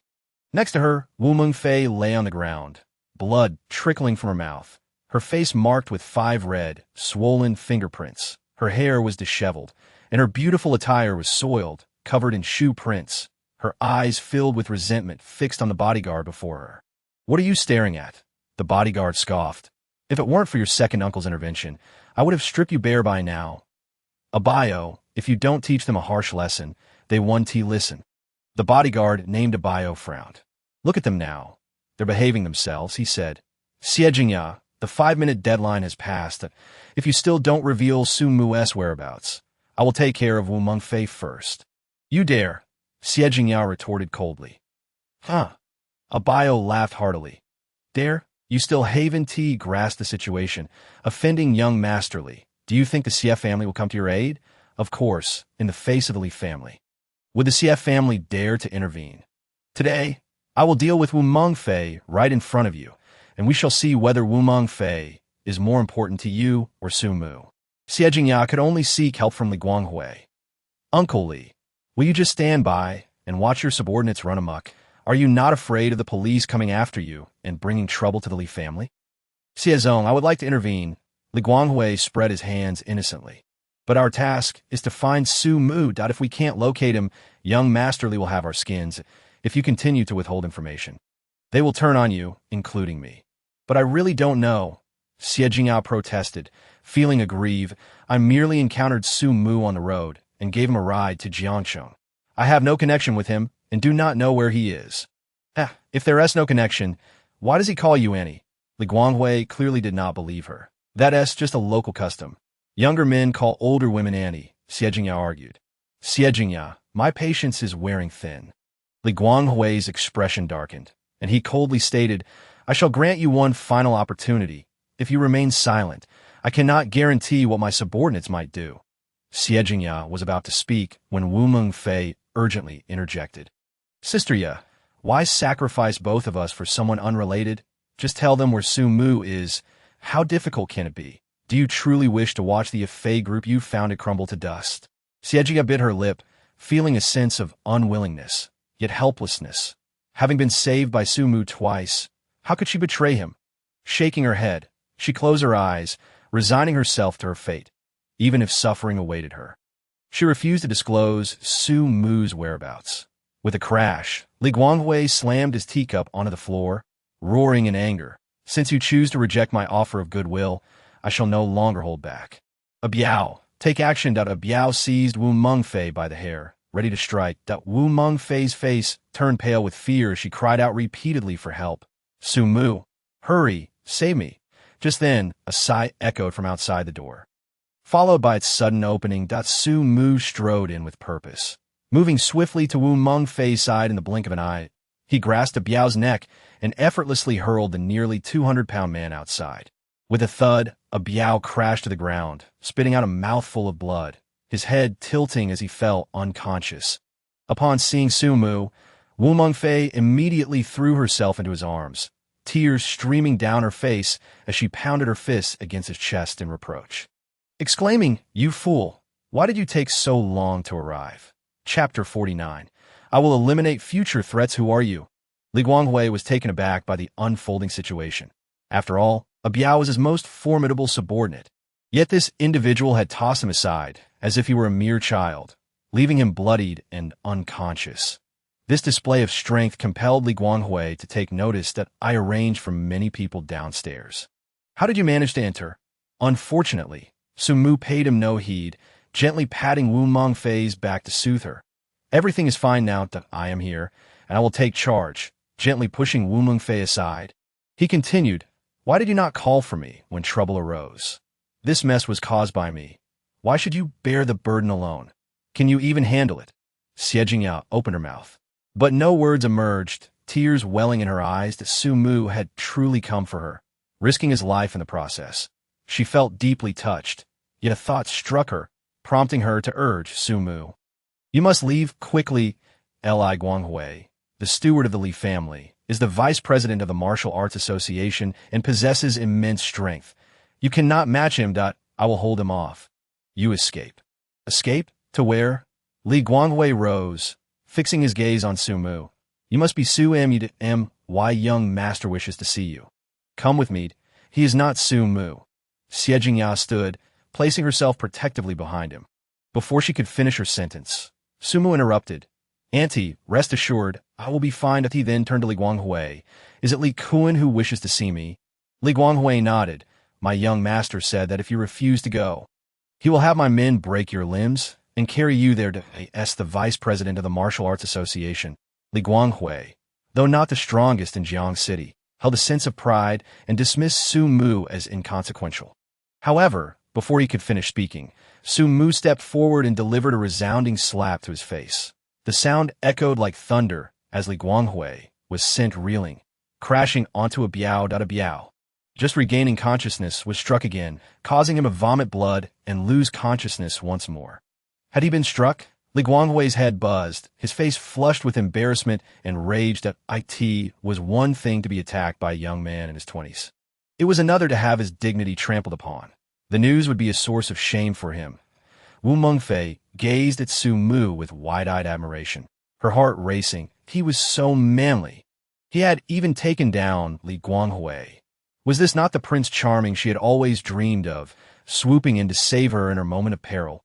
She clenched her fists, more determined than ever to fulfill her grandfather's wishes. Xie Jingya was equally astonished. Sumu was so powerful. Yet, recalling the Li family's influence, her heart filled with dread. Having incapacitated Li Kun and struck Li Guanghui, it seemed inevitable they would face the Li family's wrath. With a silent sigh, a look of determination crossed Xie Jingya's face. Regardless of the outcome, she would stand by Sumu, united against the fury of the Li family. Uncle Li, are you all right? The other bodyguards rushed forward to assist Li Guanghui. His face darkened. How could he allow them to help him? That would only add to his humiliation. I am fine. Rising, he coldly declared, after wandering the world for so many years, I never expected to be ambushed by a mere youth. Yes, an ambush it was. Were it not for that, with my strength, how could I have been struck? Sumu, I did not foresee you possessing such audacity to attack me. You have successfully enraged me. From now on, I shall no longer heed the young master's orders, but will take your life myself." With that, Su Mu delivered another slap, sending Li Guanghui spinning before collapsing to the ground. Su Mu stepped on his chest, crouching down to unleash a torrent of blows, transforming Li Guanghui's face into a grotesque visage. "This is for bullying my aunt. This is for daring to threaten my life. And this is for using Li Kuan to flaunt your power." As he struck, Su Mu coldly admonished, "If you wish for me to meet him, you shall first sever your own limbs and crawl to me. Otherwise, I will not hesitate to bring ruin upon the entire Li family. Begone." Su Mu's thunderous voice sent the remaining bodyguards fleeing, lifting Li Guanghui and a biao in their haste. They dared not linger for even a moment longer. "Impressive," Wu Mengfei cheered, her small fists raised in triumph. "Impressive." Xie Jingyao smacked Wu Mengfei on the back of the head, exasperated.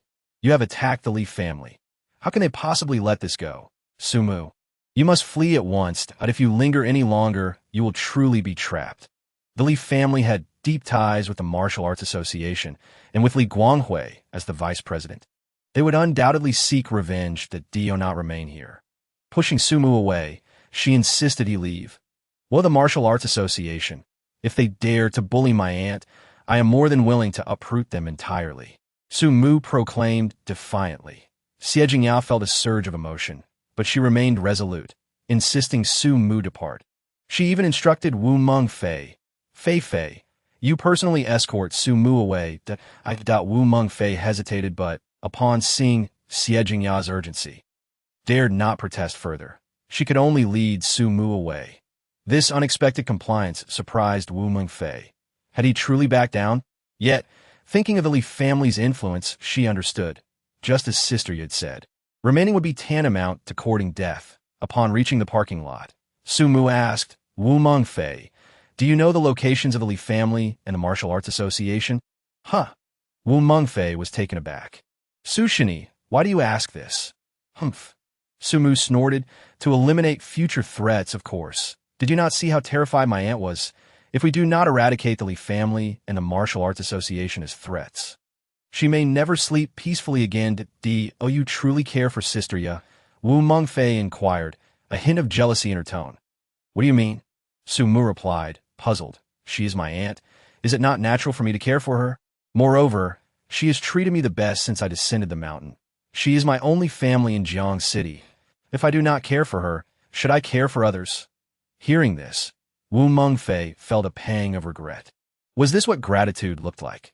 Especially considering Su Mu had already repaid her in many ways, driving away the troublemakers on the highway, assisting Xie Jingyao with unruly customers, rescuing her from Li Kuan at the Yun Tung Hotel. And now this. Was this the essence of a drop of water returned with a fountain of grace? Wu Mengfei contemplated, feeling a mix of envy and admiration. "What are you daydreaming about?" Su Mu snapped. "Hurry and tell me the addresses of the Li family and the Martial Arts Association. I intend to eliminate future threats." Chapter 50. "I will make you wear a green hat." "Absolutely not." Wu Mengfei shook her head vigorously. "Dr. Su, Sister Yi's words ring true. Both the Li family and the Martial Arts Association are shrouded in mystery. You, having just arrived in Jiang City without any foundation, cannot confront them head-on, no matter your strength." "Why?" Su Mu furrowed his brow and asked, "Isn't it enough to eliminate the Li family and the Martial Arts Association?" "Not sufficient." Wu Mengfei shook her head, offering a bitter smile. "The Li family and the Martial Arts Association have attained their current status with unseen backing, that we must uproot those who support them as well." Su Mu's gaze turned icy, seemingly dismissing those individuals entirely. Wu Mengfei let out a cold laugh. "Dr. Su, your strength may allow you to act without concern. But what of Sister Yi? As a member of the Xie family, do you believe the Xie family would take it lightly if she provoked the formidable Li family and Martial Arts Association? Moreover, you cannot remain by Sister Yi's side indefinitely. While the Li family and Martial Arts Association may not harm you, they can certainly threaten her, just like today, had I not called you in desperation. Both Sister Yi and I might have." Her words trailed off, but Su Mu understood clearly. He could not help but sigh. "Very well, I shall heed your advice." Yet within his heart he had already resolved that once he regained his strength, He would ensure the obliteration of both the Li family and the Martial Arts Association, along with their hidden supporters. That's more like it. Wu Mengfei thought she had succeeded in persuading Su Mu, her face brightening with joy. Which city do you wish to visit? I shall escort you. Not at the moment, Su Mu replied, shaking his head. Why not? Did we not agree to avoid provoking the Li family and the Martial Arts Association? But I am quite hungry now. I wish to eat. Su Mu replied with a hint of bitterness. We can either dine at a hotel or go to my aunt's house, where you can prepare a meal for me. Cook for you? Wu Mengfei's expression shifted. It seemed she could once again execute her grandfather's plan. With Su Mu intending to leave, this would be her parting gift to him. Shyly, she suggested, then let us go to Sister Ya's house.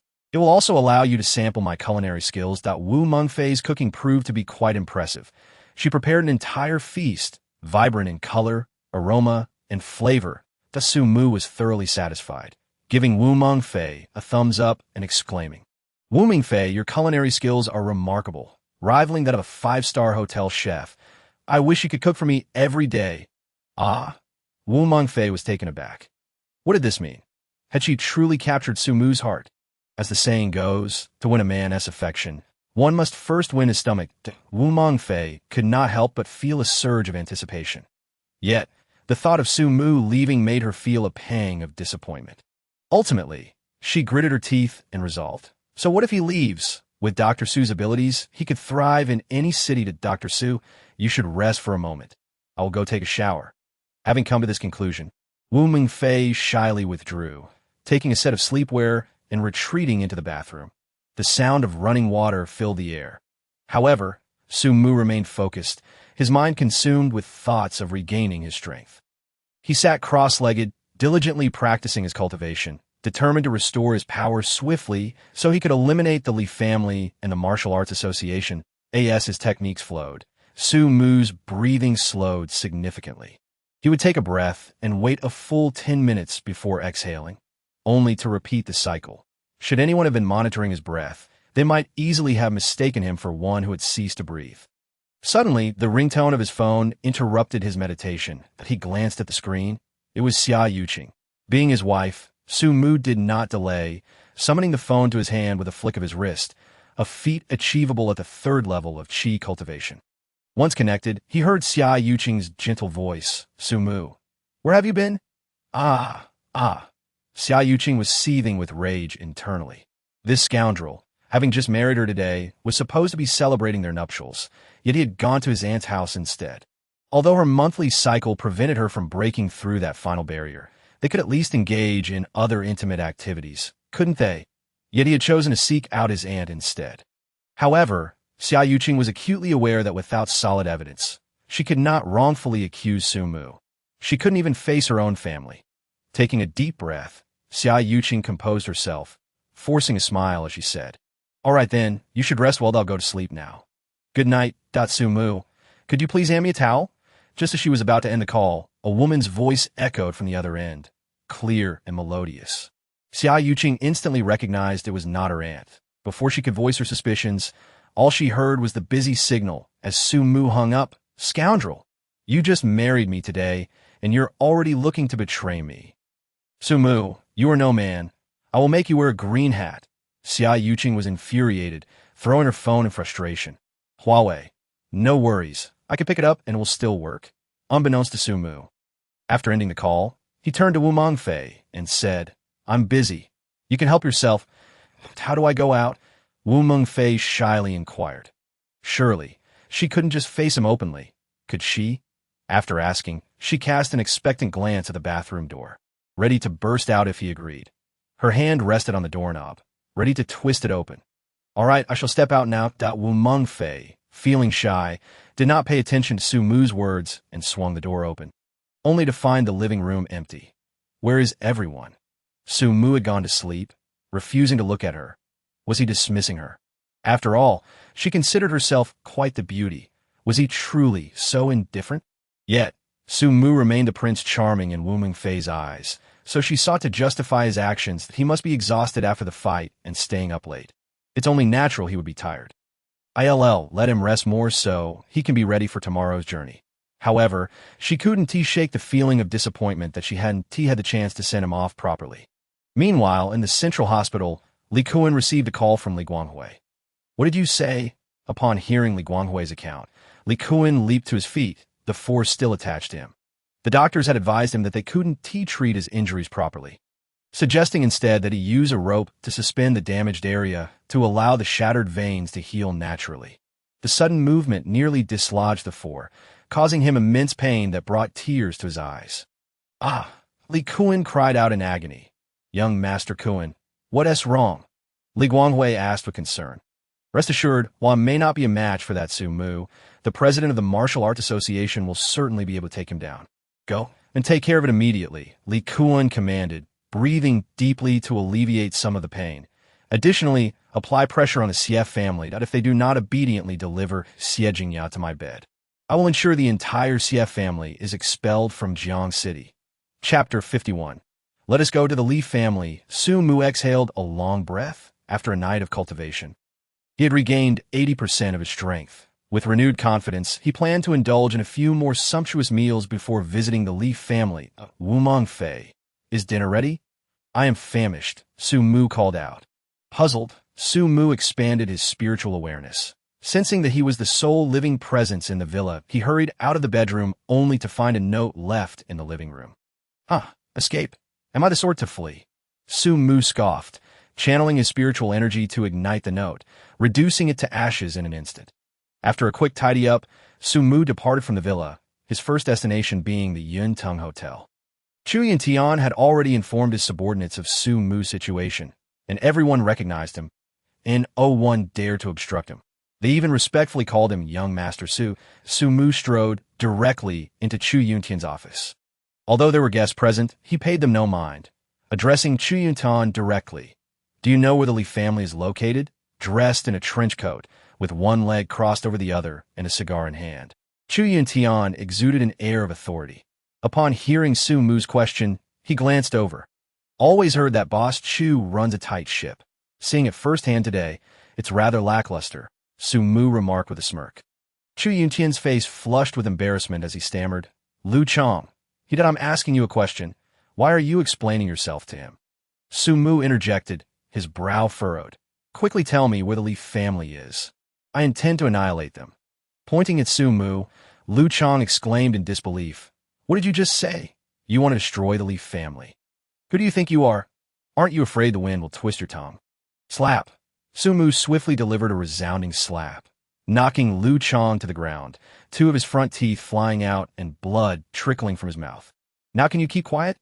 Lu Chong looked at Su Mu in terror, not daring to utter another word. Yet he was left speculating about this young man's identity. In all of Jiang City, it seemed no one could so brazenly scold Chu Yuntian. Previously, Tang Bin from the Tang family could, but now he was relegated to a wheelchair, forgotten by the city's residents. Chu Yuntian's subsequent words further astonished Lu Chong. "Young Master Su, what business do you have with the Li family?" he inquired respectfully. "Of course, we shall annihilate them," Su Mu coldly declared.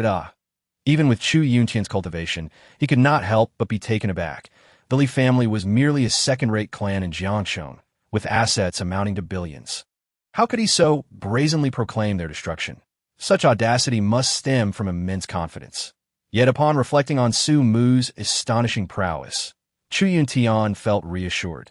Leading the group of Yuntian, they had carved out a third-rate power in Jiangxing. But before Su Mu, they were akin to a paper tiger, easily dismantled in an instant that a person of such caliber could very well have the capacity to eradicate the Li family. After a moment of contemplation, Chu Yuntian rose and said, "Master Su, I shall take you there immediately. Are you not concerned that I might fail to eliminate the Li family?" Su Mu countered, "As far as I am aware, the Li family is backed by the Martial Arts Association, which seems to have further support behind it. Are you not worried about being implicated?" Su Mu's expression darkened as he continued, "Or do you intend to leverage the Li family and the Martial Arts Association's influence to dispose of me?" Thud! Chu Yuntian dropped to his knees, shaking his head fervently. "Master Su, I assure you I harbor no such intentions. You must believe me." "Chu Yuntian, are you truly this spineless?" Lu Chong interjected, seizing the opportunity. You are the leader of Yuntian, yet you lack the courage to admit your true intentions. Just tell him that you indeed sought to use the Leaf family to eliminate him. Is that so difficult? Lu Chang, do not slander me. Chu Yuntian shot him a glare. Suddenly recalling something, he turned eagerly to Su Mu. Master Su, this is Lu Chang, the second largest underground force in the eastern district of Jiangcheng. He controls several venues and nightclubs. Enough, Su Mu interjected impatiently. He is merely a waste. I have no interest in knowing. Just take me to the Leaf family. Master Su, he is one of the Leaf family's own, Chu Yuntian hurriedly explained. Almost all of the Leaf family's illicit dealings can be traced back to him. He is dubbed the Leaf family's black glove. He sought me out today hoping I would assist the Leaf family in dealing with you. I can eliminate him now to prove my loyalty. Chu Yuntian, you dare? Before he could finish his sentence, Chu Yuntian charged forward. Without allowing Lu Chang a moment to rise, he stomped on Lu Chang's arm, snapping it with a crack. Repeating the action, he rendered Lu Chang's other arm and both legs useless. Bang! Chu Yuntian kicked the incapacitated Lu Chang aside and commanded his subordinates, take him out and discard him at the entrance of Yunting Hotel. Proclaim that anyone associated with the Leaf family will be expelled from Yunting Hotel without exception. Those who resist shall be taught a lesson. Then, turning to Su Mu with a sycophantic demeanor, he inquired, Master Su, how does this course of action strike you? Su Mu nodded indifferently, finding Chu Yuntian somewhat commendable for his awareness of the situation. He was a clever man, thus Su Mu preferred to engage with intelligent individuals. Chu Yuntian, brace yourself. The Leaf family and the Martial Arts Association will undoubtedly seek retribution against you. As Lu Chang was dragged away, he spat out a venomous remark. Chu Yuntian, feeling a twinge of anxiety, asked Su Mu, Master Su, what shall we do next? Are we truly going to eradicate the Leaf family? What? Are you afraid? Su Mu's voice dropped ominously. Fear is certainly warranted, Chu Yuntian admitted, not concealing his apprehension. After all, the Leaf family was a formidable second-rate clan in Jiangcheng, with significant strength, bolstered by the backing of the Martial Arts Association. The association represented a first-rate force in Jiangcheng, filled with experts, making them difficult to contend with. We of Yuntian have merely transitioned from the shadows of the underworld. Strictly speaking, we cannot stand on the same stage. We are merely feared for our capacity to strike from the dark. Hence we have reluctantly become a third-rate powered in a direct confrontation with the Leaf family. We would be utterly outmatched. However, the present circumstances were different. With Master Su's support, not only could they confront the Leaf family, but even the Martial Arts Association would not daunt him. Haha, splendid. Su Mu patted Chu Yuntian on the shoulder, expressing satisfaction. You are quite to my liking. Once we have dismantled the Leaf family, seize their power and expand your own. When I depart Jiangcheng, those who remain will require your protection. Yes, Chu Yuntian exclaimed, exhilarated. After investing so much, he finally gained Su Mu's approval that if they succeeded in annihilating the Leaf family and seizing their power, Yuntian would undoubtedly ascend to a higher echelon. This was far more lucrative than engaging in real estate. Brothers, gather! Let us go and obliterate the Leaf family, Chu Yuntian declared passionately. Gather, my foot! Su Mu frowned and scolded. For the trifling Leaf family, do you think I need your assistance? You need only guide me. Yes, yes, yes. I shall take Master Su to the Leaf family at once. Chu Yuntian hurriedly nodded, clutching the car keys, ready to depart. Wait a moment, Su Mu called out, halting him. Chu Yuntian paused, puzzled. Wait, for what? If we delay any longer, Lu Chang will inform the Leaf family, and they will be prepared. How can we proceed with our plans? Are we to walk into a trap? Ignoring him, Su Mu continued, I am hungry. Prepare a sumptuous feast for me. Once I am satiated, we shall together flatten the Leaf family. Hungry. You boldly proclaimed your intent to annihilate the Leaf family. Yet before departing, you mentioned hunger. Is this not akin to disrobing and then claiming to visit relatives? Despite his indignation, he dared not voice his anger and instead instructed the kitchen to prepare a meal for Su Mu. A grand feast was laid out, all of which Su Mu devoured. After wiping his mouth and letting out a satisfied burp, he declared, Let us proceed to the Leaf family. Chapter 52. The might of a single step. Is this the Leaf family? Su Mu frowned as he gazed at the open gates of the villa before him. Should not such a place be heavily guarded? Why did it appear to welcome intruders? Master Su, Chu Yuntian stammered apprehensively. They are luring us into a trap, intending to close the gates and deal with us. What do you mean? Su Mu's expression darkened. Oh, they intend to treat us like dogs? Not us, but you. I am merely a guide. Chu Yuntian dared not voice. Instead, he explained patiently, Lu Chong must have relayed our plans to the Li family. They are prepared. Master Su, should we retreat and return another day? Chu Yuntian now felt regretful. He had envisioned a stealthy assault on the Li family, eliminating them before the Martial Arts Association could react. Even if they sought trouble afterward, they would have to weigh their options. But now, it was clear that the Li family was ready for them. Perhaps even the president of the Martial Arts Association was present. How could they proceed? Surrendering early might be the wisest choice. A family should remain united, that if we are to endure a beating, we should do so together. Let us enter. Su Mu strode confidently into the villa. Chu Yuntian hesitated, feeling a pang of fear. Was this not foolhardy?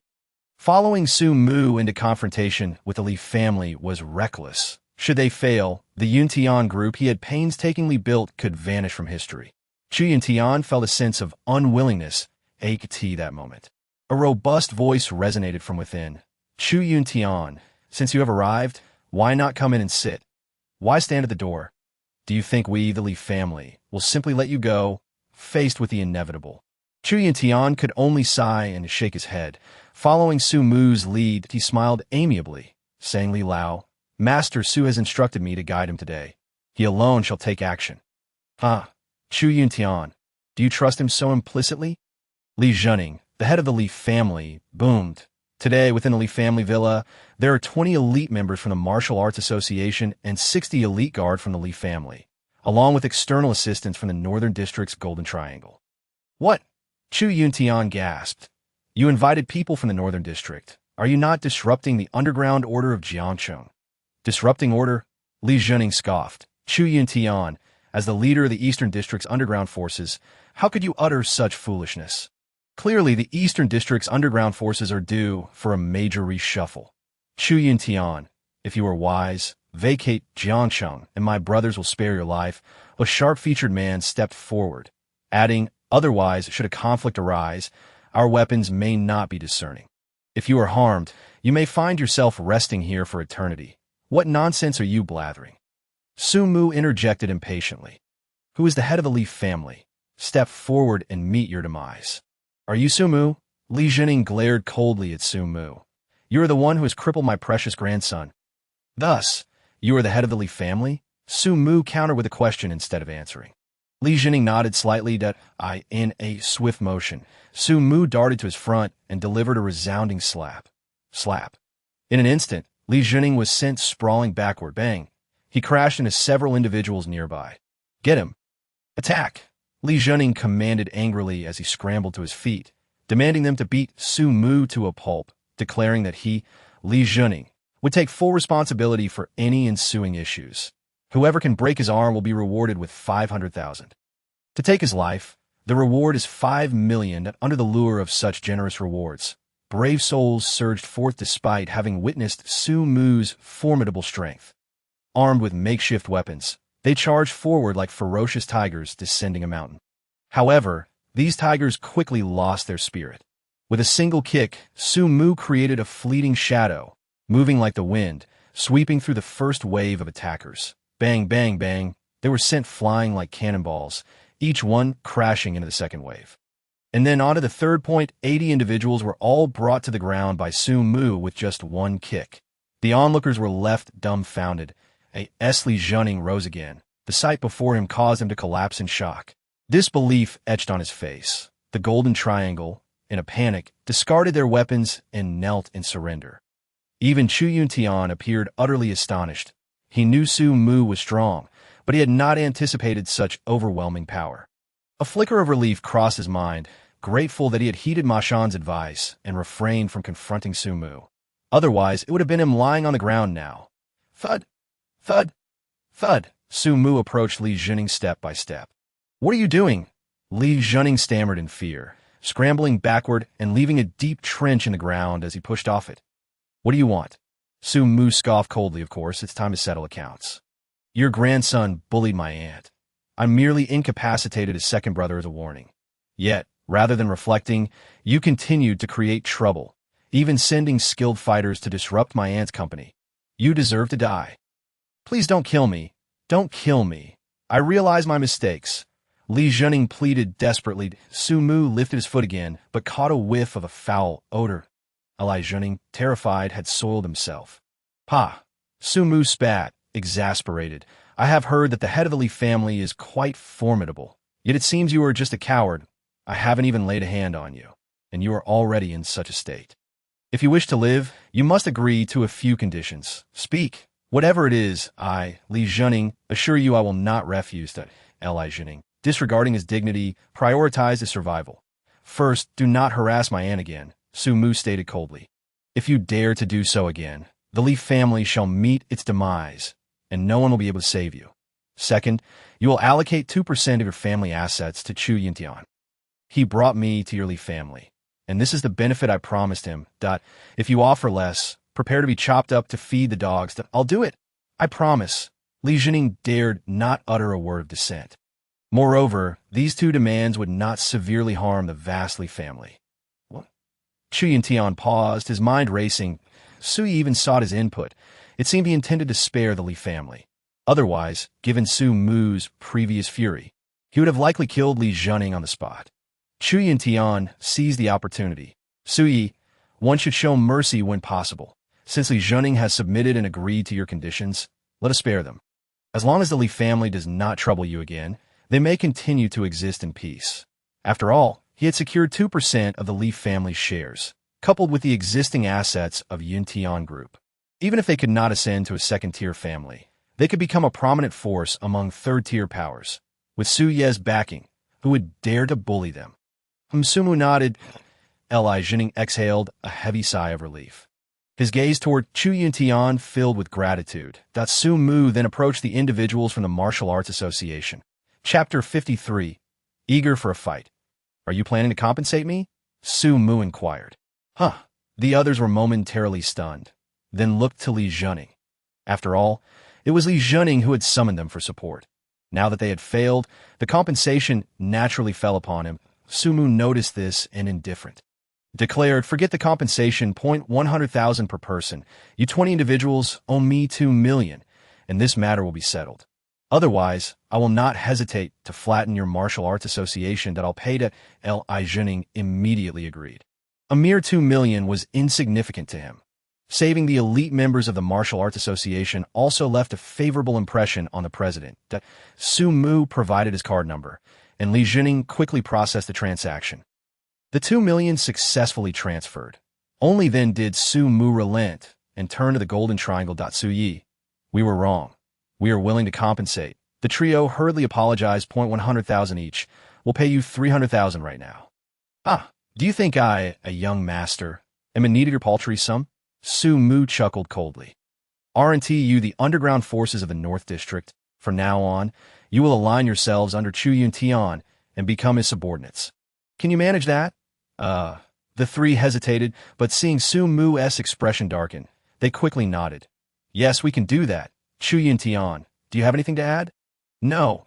Chu Yintian wisely shook his head. Good, then let us depart. The two turned and exited the Li family villa. Unopposed, it was not until they were inside their vehicle, driving away, that Li Zhening and the others managed to rise from the ground, each with faces as dark as coal. Head of the Li family, what do we do now? One member of the Golden Triangle inquired. How should I know? Li Zhening snapped. That I invited you for support, yet you didn't even lift a finger and surrendered without a fight. What a disgrace. What use was it for me to spend so much to bring you here? And now, after the incident, you want me to find a solution. If I had a solution, would we be in this predicament today? Get lost. I am annoyed just looking at your cowardice. The three members of the Golden Triangle's faces turned ashen, yet they dared not retort. Although the Li family appeared flimsy before Su Mu, they loomed like towering trees over the Golden Triangle, a mere small faction of the North District. The three, disheartened, left, their resentment towards the Li family reaching an unbearable level. Big brother, can you swallow this humiliation? One of them, the sharp-featured one, fumed. Why not wait for Li Zhenning to be alone? And we could take him down together. No need to rush. The leader, Chi, waved his hand. Given Li Zhenning's temperament, having suffered such a great humiliation, he will definitely seek revenge against Su Mu. And given Su Mu's overwhelming strength, he is certainly no match for him. That I suspect he will seek help from the president of the Martial Arts Association.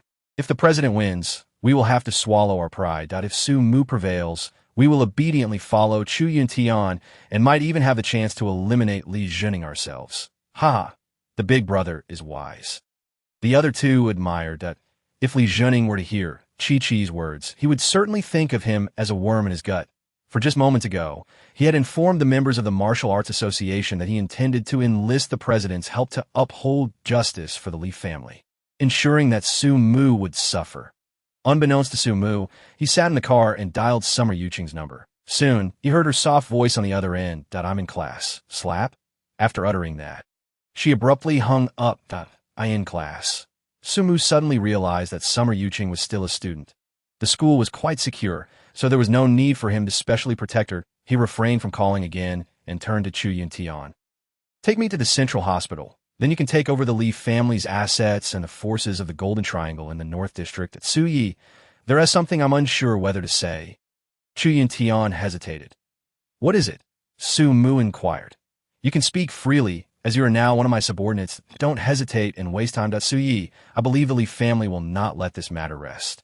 Chu Yuntian contemplated. The Li family has a close relationship with the Martial Arts Association, and their overseer, Li Guanghui, is even the vice president of the association.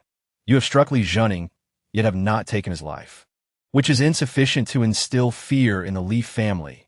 He will undoubtedly seek the president of the Martial Arts Association to deal with you.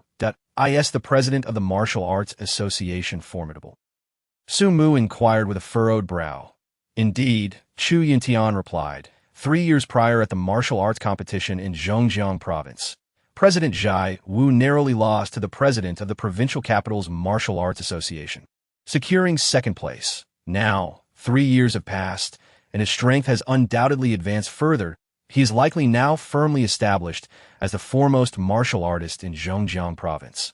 That indeed sounds quite impressive, Su Mu remarked.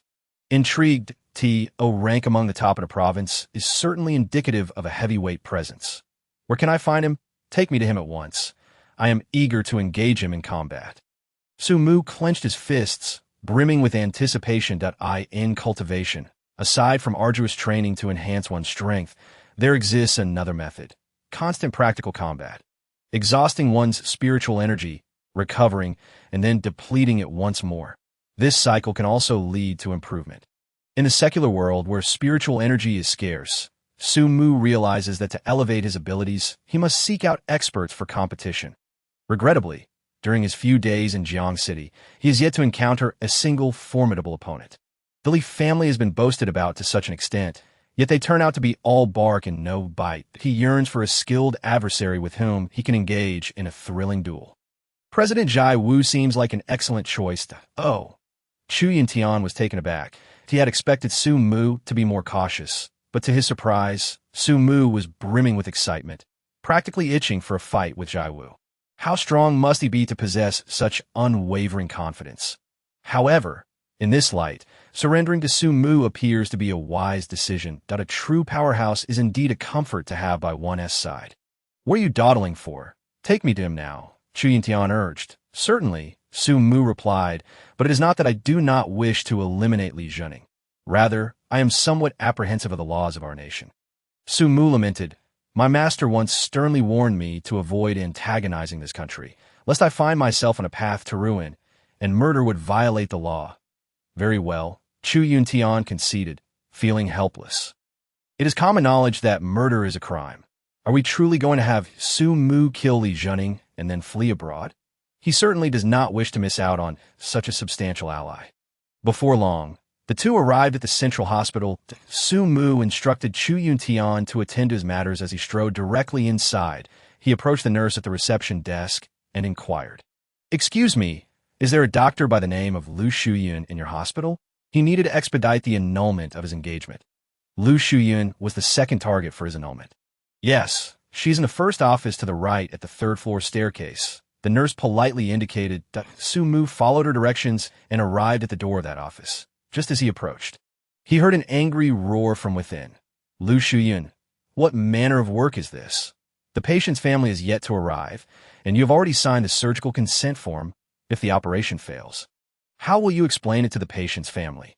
Do you think just because you are a top student from Jiang City Medical College, you can act with impunity? Let me remind you, this is a hospital, not a sheltered school, that if you can perform, do so properly. If not, you should leave. I do not tolerate such reckless behavior. This voice sounds somewhat familiar, Su Mu thought, momentarily distracted as he pushed the office door open. Who allowed you to enter without knocking? Get out, Sun Tao shouted, refusing even a glance at Su Mu. Su Mu surveyed the scene inside. There were two individuals, a young man in his 20s seated in an expensive chair, his face contorted with anger, and across from him stood a delicate woman in a white lab coat, her striking figure barely concealed. The scale of her presence rivaled that of his aunt. Moreover, the woman was exceptionally beautiful, possessing a classic oval face, exquisite features, and an air of coolness that added to her allure. In terms of stature, she could compete with Xia Yuqing, even surpassing his aunt. His master truly cares for him, selecting fiancés who are increasingly remarkable. If only he could have them all. No. For now, he should focus on the annulment, despite having received counsel from Xia Xiao. Su Mu remains reluctant to embrace the tumultuous lifestyle of his master and mistress. A tranquil life of cultivation, not preferable. Why must it involve physical altercations and chaos? At that moment, he heard Sun Tao's furious roar as a slap resounded through the air, sending Sun Tao tumbling from his chair. How satisfying! Lu Shuyun nearly gasped in astonishment. She too wished to retaliate but dared not. As she was merely a doctor, while Sun Tao was the department head, her direct superior. Striking him might jeopardize her position, and she relied on her salary to support her mother.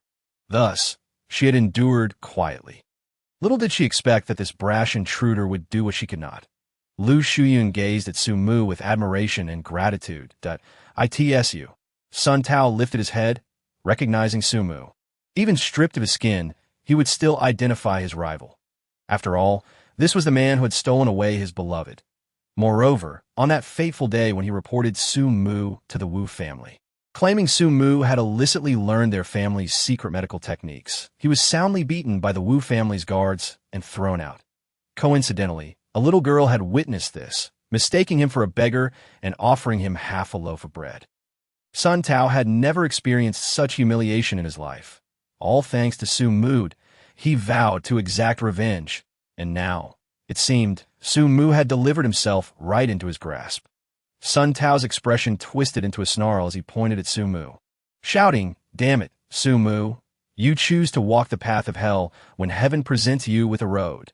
Today, I shall teach you a severe lesson. Security, come quickly. I have been assaulted." Upon hearing Sun Tao's furious call, two security guards rushed in. Meanwhile, Lu Shuyun cast a lingering glance at Su Mu. Dressed in tattered clothes, he was certainly not the suitor her mother would have chosen. With her mother's avaricious nature, she would undoubtedly be the type to sell herself while counting her profits. There was no way she would seek out someone as shabby as Su Mu. It must be a mere coincidence. They simply shared the same name. The security guards entered and inquired, "Who attacked you?" "Him, Su Mu." Sun Tao coldly pointed at Su Mu. "You too, take him down and break his leg. We can then throw him into our hospital for treatment and make a profit." However, before the two security guards could act, Su Mu preemptively struck them across the face, sending them crashing out the door and onto the ground. Lu Hu, the head of the security team, was patrolling the third floor when he witnessed his subordinates being thrown out. Frowning, he wondered aloud, "Who did this to you? Was it that bastard Sun Tao? Just because he is a department head, does he think he can run amok, bullying everyone?" After a moment of grumbling, Lu Hu proceeded to the office, pointing an accusatory finger at Sun Tao. "Sun Tao, are you seeking death? Just because you've become a department head does not grant you the right to bully our security department. Do you believe I won't strike you down right now?" "Lu team leader, you misunderstand," Sun Tao quickly clarified. Under normal circumstances, he would not deign to acknowledge Lu Hu, but he needed Lu Hu's support to deal with Su Mu. so he adopted a submissive tone. Brother who? It was those two under you who were attacked by him. Sun Tao pointed at Su Mu, continuing to complain. Not only did he strike your men, but he also assaulted me. He gestured to his face, which bore the marks of 5 fingers, swollen and hideous. Lu Hu glanced over and, indeed, saw that Sun Tao's face was marred by the imprints of fingers, akin to a grotesque insect. The pitiful sight nearly made Lu Hu burst into laughter. He had long wished to teach Sun Tao a lesson, yet Sun Tao had skillfully ingratiated himself with the vice president. Without any wrongdoing on his part, Lu Hu had refrained from taking action against him. You're laughing? Sun Tao suppressed his anger, coldly retorting. As the head of security in this hospital, shouldn't you be protecting my rights? Hurry and break this troublemaker's limbs and toss him out. Only then did Lu Hu suppress his amusement and address Su Mu with indifference. Why are you causing a disturbance in our hospital? If you have suffered any grievances, feel free to tell me. I will seek justice for you.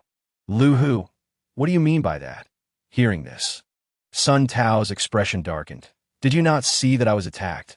How can you side with an outsider? Because I regard this hospital as my home. I must understand the situation thoroughly, Lu Hu asserted with righteous indignation. We must not let a villain escape, nor should we wrong an innocent person. Well said. I quite like you, Captain. I'll lay a hand on you. Su Mu chuckled. The matter is quite simple. Sun Tao has been exploiting his position to bully my fiancée. I have come to stand up for her. Who is your fiancée? Sun Tao furrowed his brows and exclaimed, You have audaciously taken away my beloved woman, Wu Mengfei. I have refrained from seeking retribution against you. Yet you dare to come to the hospital to trouble me. Now you turn the tables on me. Do you think brother who is a fool who would believe your nonsense? Huff. Lu Shuyun sighed with relief. So, his fiancée, is Wu Mengfei. At least it is not herself. For now, she does not hold any affection for Su Mu. Though Su Mu is skilled in combat, he is overly impulsive and dresses in tattered clothing. Clearly not her mother's type. Indeed, Lu Shuyun is a dutiful daughter, and her criteria for a partner must first please her mother. If her mother disapproves, she cannot continue the relationship that a rustic fellow like Su Mu would never gain her mother's approval, even if she were blindfolded. Sun Tao, you are truly pathetic. Lu Hu mocked from the side. Your beloved woman was snatched away, and now you are being taught a lesson in the hospital. This is a personal matter. I suggest you resolve it outside, so as not to disrupt the normal order of our hospital. Personal matter. Su Mu's brows knitted together as he reprimanded Lu Shuyun in the office. Is this truly a personal matter? Lu Shuyun is a doctor under my supervision. If she makes a mistake, what is wrong with me admonishing her? Sun Tao retorted angrily. What is the problem with that? There is a problem, and it is a significant one. Su Mu stated. Lu Shuyun is my fiancée. I would not even dare to scold her. Who do you think you are? Sun Tao sneered. How dare you reprimand my fiancée? A slap would be too lenient for you. What? Upon hearing this, everyone present was taken aback. Lu Shuyun is quite renowned in the hospital, not solely for her beauty, but also as a top student from Jiangxi University. More so, because of her mother. On her first day of employment, her mother stormed into the hospital, declaring that anyone interested in her daughter must offer a bride price of 10 million, or they could not even think of courting her. This made Lu Shuyun an instant sensation while deterring many suitors. After all, many senior doctors are already married and would not dare to act recklessly, while the younger ones are mostly interns who cannot afford such a sum. Thus, Lu Shuyun remains single to this day. Sun Tao laughed heartily. You dare claim Lu Shuyun is your fiancée? You should take a look in the mirror. With your pathetic appearance, how could you be worthy of her? Lu Hu also looked at Su Mu with disbelief, finding it hard to comprehend. Even Lu Shuyun was skeptical, wondering how her mother could choose a rustic man for her. What? You don't believe me? Su Mu pulled out a marriage certificate from his pocket. This is the marriage certificate between Lu Shuyun and me, clearly written in black and white. Lu Shuyun, present your marriage certificate and blind Sun Tao with it. Chapter 55, Patient in Critical Condition. I do not have a marriage certificate. Lu Shuyun shook her head. She was convinced her mother looked down upon such a poor wretch. Su Mu's intervention endeared him to her. Yet she did not wish to face her mother's scorn. Thus she refused to acknowledge the truth. Am I mistaken? Are you not my fiancé? Su Mu frowned. Yet, upon seeing Lu Shuyun's beauty, he insisted, "No, this cannot be. My master told me that all my fiancées are stunning beauties, and upon maturity, they would undoubtedly be top tier. You are so beautiful," and named Lu Shuyun. "You must be my fiancé. The absence of a marriage certificate must mean it is being withheld by your elders. Quickly contact your family and have them send the certificate over, so we can annul the engagement." Lu Shuyun found the earlier remarks flattering. She appreciated Su Mu's master's discerning eye. However, the mention of annulling the engagement left her in shock. She thought Su Mu had misspoken and asked, frowning, "What did you say? You do not wish to marry me, but instead want to annul the engagement?" "Indeed," Su Mu nodded, "I am but one man, and I can only marry one wife. However, I have exceeded my expectations and have two, so I must annul the remaining engagements." "Listen, is this even a reasonable thing to say?" Sun Tao exclaimed enviously. Even Lu Hu's gaze towards Su Mu shifted. Could this guy possibly be a fool? Otherwise, why would he reject such a beautiful fiancée, stating that he only needs one wife? Shouldn't he be seeking a harem with 3,000 beauties? Is he even a man? Lu Shuyun scoffed coldly. "Suit yourself. Regardless, you have no connection to me. Dr. Lu, it's bad. It's bad. The patient you just operated on is showing critical symptoms and is about to collapse." At that moment, a nurse burst into the office, exclaiming in alarm. "What?" Lu Shuyun furrowed her brow. "What happened? It was merely a simple appendectomy, and I have performed no fewer than 100. How could there be a problem?" "Dr. Lu, would I deceive you?" the nurse urged. "The patient's breathing is becoming weaker. He has been put on oxygen.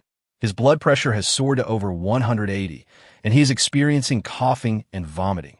The wound is also bleeding. If we do not act swiftly, he may not survive the night." Is it that serious?" Lu Shuyun was taken aback. "Quickly, take me to CC. What is there to see?" Sun Tao sneered from the side. "You signed the surgical consent form without authorization, violating our hospital's regulations. From this moment on, you're no longer a doctor at our central hospital. You are dismissed. That I will call the police, and you can await your investigation." Lu Shuyun did not intervene, nor did Su Mu involve himself further. He remained perplexed. How could such a beautiful woman, named Lu Shuyun, not possess a marriage certificate? It must be with her family elders, who had not informed her of the truth. "Let us go. Take me to see." Sun Tao then ordered the nurse while casting a disdainful glance at Lu Hu, coldly stating, "Do you still think I am causing a ruckus?" Without waiting for a response, Sun Tao followed the nurse to check on the patient. Lu Hu's expression darkened. He had intended to use this situation to suppress Sun Tao's arrogance, only to find himself in error. He glared at Lu Shuyun and barked, "Lu Shuyun, did you really sign the surgical consent form without permission?"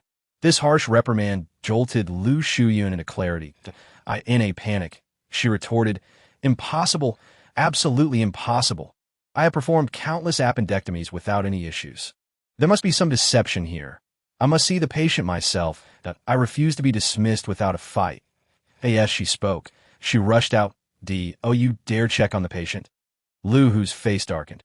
"Did you not hear Sun Tao say you have been dismissed? You are no longer a doctor at the central hospital, and you have no authority to inspect the ward." Lu Hu pursued her, but for some reason, Lu Shuyun ran swiftly, and he could not catch up. Su Mu, however, overtook him in a few strides and called back, "Sun Tao is nothing but trash. Consider his words as mere nonsense." This statement was refreshing. Lu Hu nodded in agreement, but soon realized that given the current situation, Sun Tao clearly held the upper hand. He could not let Su Mu influence him further. Otherwise, his fate would be grim. Moments later, they arrived at the patient's room, where the door was ajar, surrounded by a crowd. Sun Tao was inside, sweating profusely as he worked frantically, yet with no visible progress. Beside him, a nurse was continuously wiping his brow. In the outer circle stood the patient's family, an elderly woman in her 60s and a teenage girl. The girl was exceptionally beautiful, her youthful face filled with collagen. Her features as delicate as a porcelain doll, dressed in a school uniform, likely still a student. They held hands, both in tears, one lamenting for her dear son, the other pleading for her father to wake up. Clearly, they were grandmother and granddaughter. Lying on the hospital bed was their son or father. And I'm sorry, I've done my best, Sun Tao sighed after a flurry of activity, shaking his head. Prepare to say your last goodbyes and make arrangements. Impossible! Lu Shuyan forcefully pushed past everyone. Rushing to the bedside, she checked the patient's pulse and assessed his condition, muttering, my surgery was flawless. How could there be such a problem? Is it you who performed this surgery on my son? The elderly woman, hearing this, suddenly found clarity as if a guiding light had appeared. She rushed forward and grasped Lu Shiyun's arm. You wretched person! You killed my son. You must pay for his life. Fathered, the girl resembling a student collapsed to her knees with a thud. Her voice hoarse from crying that a quack is indeed a quack. The patient was clearly alive and well, yet you condemned them to death. This is nothing short of a crime against humanity. Is it not? At that moment, Su Mu's indifferent voice broke through to, my father's still salvageable. The girl looked at Su Mu with pleading eyes, begging, please, save my father. Sighing, Su Mu contemplated his decision. He had no intention of treating the patient. After all, the person had died under Sun Tao's care, and Su Mu felt no obligation to bail him out. However, he could not bear to watch a girl on the brink of adolescence lose her father. Youth is inherently rebellious. Without her father, she might resort to drastic measures. Stop crying for now. I will intervene and ensure your father recovers. Aha! Su Mu, you are overreaching, Sun Tao sneered. You are not even a doctor in our hospital. What qualifies you to practice medicine here? Moreover, do you possess a medical license? If you lack even that, practicing medicine recklessly is illegal. Lu Hu, what are you still doing? Do you not see this fool disregarding my advice and practicing medicine recklessly in our hospital? If anything goes awry, who will take responsibility? Quickly incapacitate him and throw him out. Even Lu Shuyun fixed her gaze on Su Mu, her expression serious as she stated, Su Mu, treating patients is an extremely meticulous endeavor. Any mistakes could lead to dire consequences. If you are not confident, do not act rashly. Ha! A mere bit of poison cannot deter me, Su Mu declared proudly. Poison?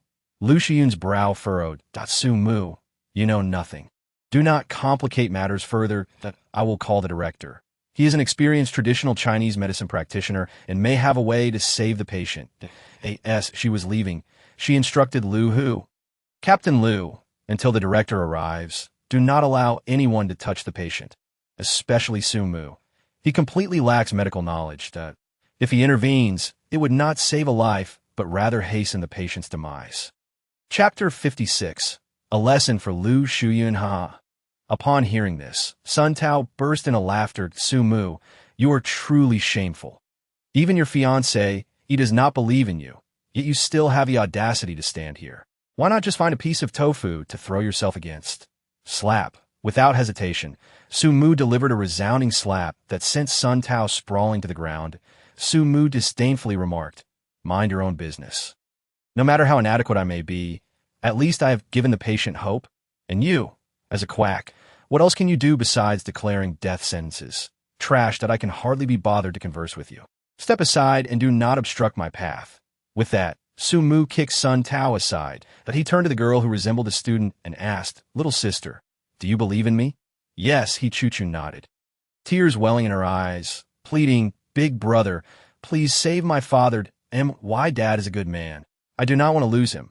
Lu Hu, why are you still standing there? Sun Tao had not yet risen when he yelled at Lu Hu. Do you still think I am handling personal matters? If you do not act now, then when? Ignorant fool.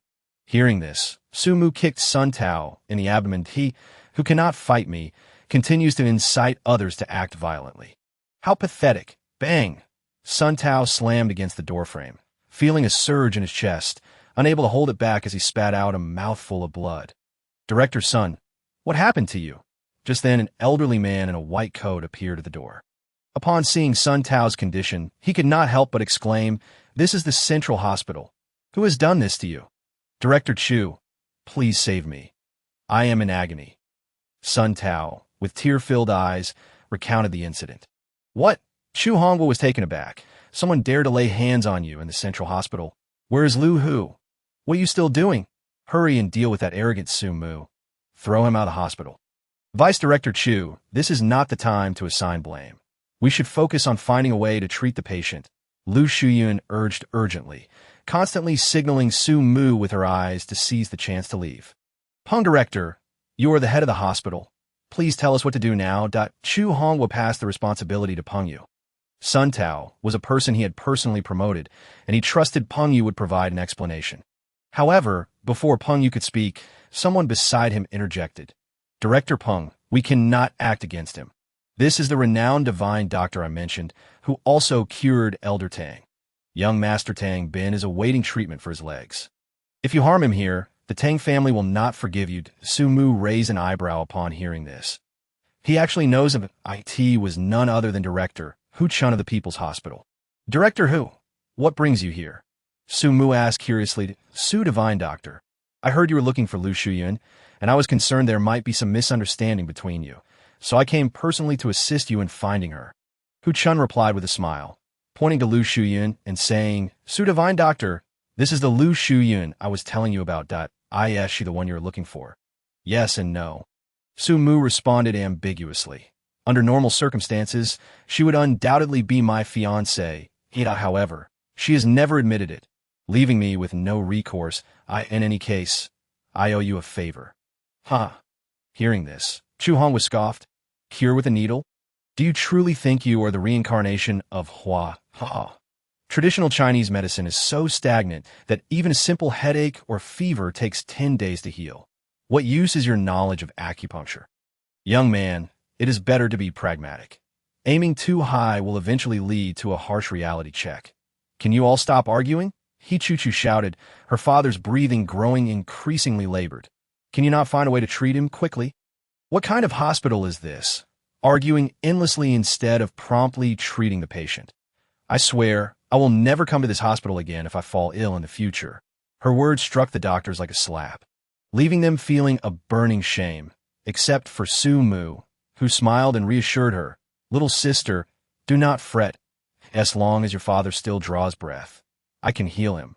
Based on the situation, your father can still survive for several hours. There is no need to worry about him passing on. Our hospital's patients are not subject to your directives. Chu Hongwa frowned and declared, I will personally intervene. Director Chu is a renowned surgical expert in Jiang City. His involvement guarantees the patient will be stabilized. Sun Tao fawned from the sidelines. However, after Chu Hongwa assessed the patient's condition, he shook his head and sighed. I am sorry, but the patient has already passed. You should prepare for the aftermath. Su Mu nearly burst into laughter. Is this what they call an expert, specializing in deceiving the families of patients? The patient was clearly alive, yet they insisted on preparing for the aftermath. What difference is there from a quack? Chu Hongwa felt a burning shame, but was left with no rebuttal as he could not save the patient. Please, just save my father, he Chu, utterly disheartened by the hospital. Could only place her hopes in Su Mu and bowed her head in supplication. Su Mu helped her up and said to Lu Shuyun, come here. I have a lesson for you. Me? Lu Shuyun was taken aback. A lesson in what? Of course, a lesson in medicine, Su Mu replied. Otherwise, with your half-baked skills, who knows how many lives you could endanger. Lu Shuyun was furious and was about to retort when Hu Chan, filled with excitement, exclaimed, Lu Shuyun, what are you waiting for? The divine doctor himself is here to teach you. This is a blessing you have earned over several lifetimes. Hurry and go learn diligently. Lu Shuyun was bewildered. She glanced at Director Peng Yu, who nodded, and then she approached. Su Mu said, Lu Shuyun, your appendectomy was executed flawlessly. Under normal circumstances, as long as the wound is sutured and the patient received a few days of anti-inflammatory treatment, they can make a full recovery. However, you absolutely should not have administered a sedative containing the vine of the loranthus. Loranthus vine? Upon witnessing the other party shake her head, she explained, Su Mu, are you certain you haven't misinterpreted the situation? After performing the surgery on the patient, I administered only a standard anti-inflammatory solution. No sedatives were administered at all. Moreover, it was merely a straightforward appendectomy, which absolutely does not necessitate the use of sedatives. Did you not administer any? Su Mu was momentarily taken aback. If that were the case, why was there a presence of Lien Shu Tangman toxin within the patient's body? Is Lien Shu Tangman toxic? Before Lu Shuyun could respond, Chu Hongwa interjected, it contains abundant endorphins that can alleviate pain. How could it possibly be toxic? Such ignorance. Sumu shot him a glare. Lian Shu Tengman can expand a person's meridians and blood vessels, stimulating excessive secretion within the body.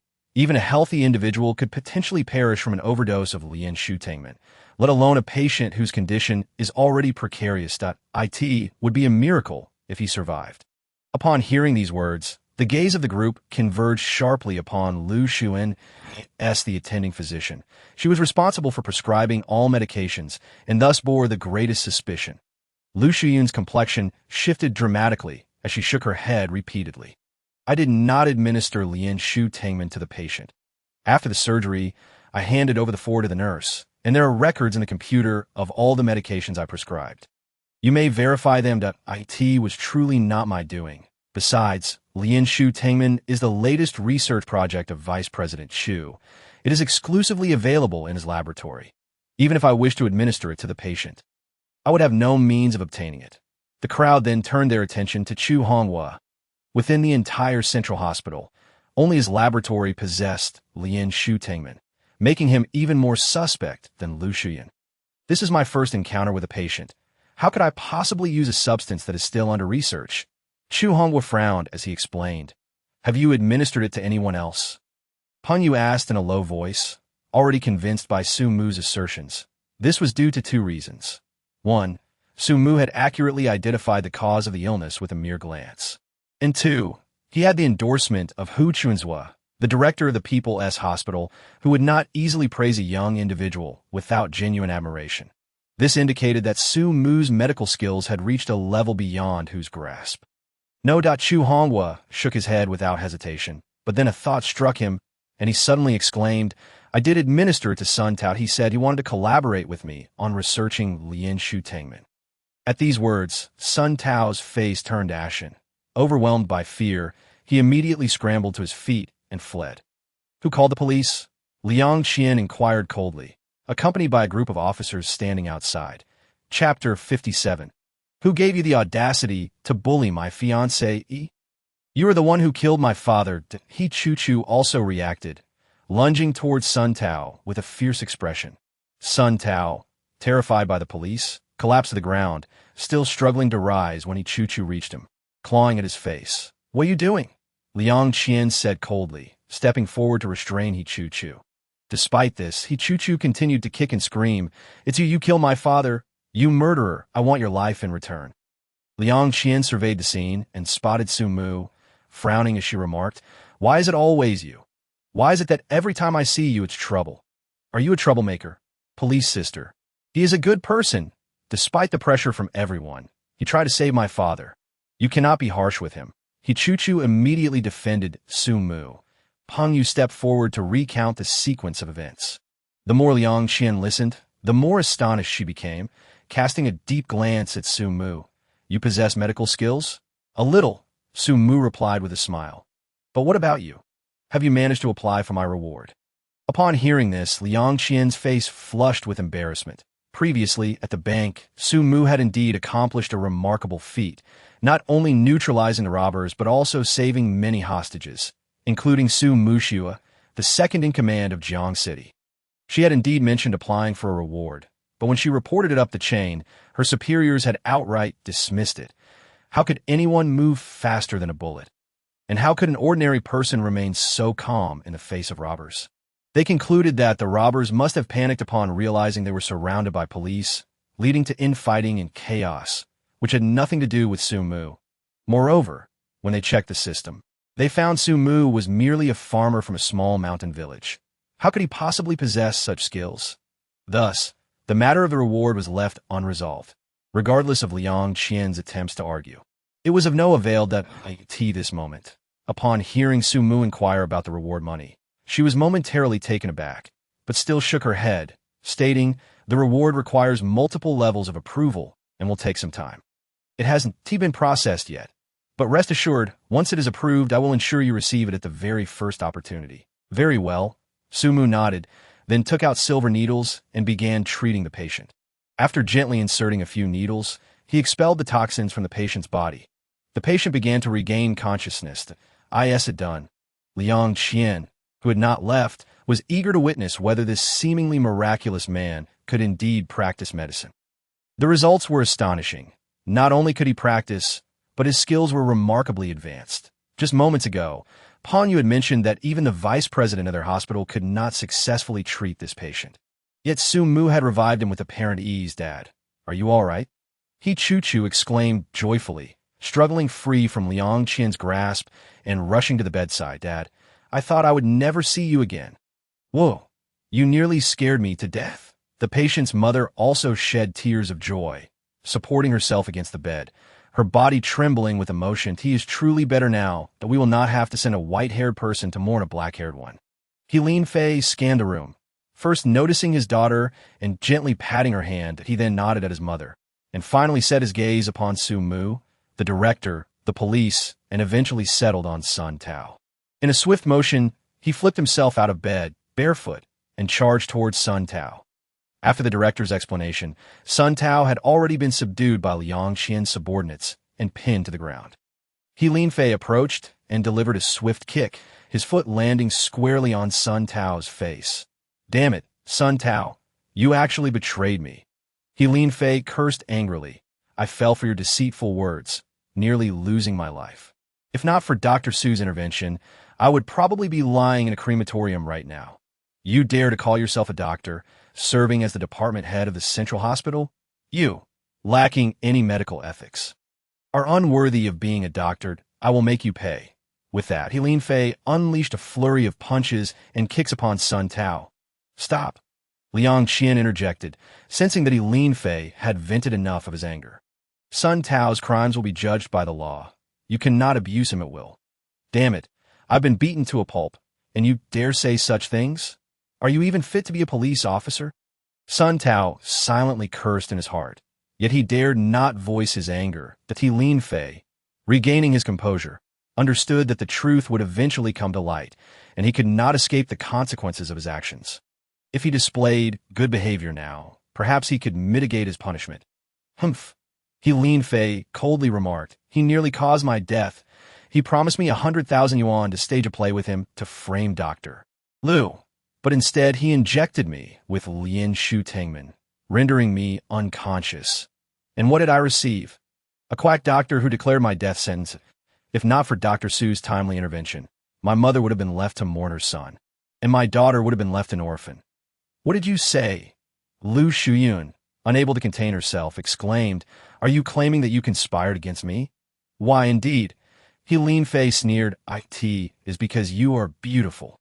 And this scoundrel Sun Tao has long coveted you, but never found an opportunity.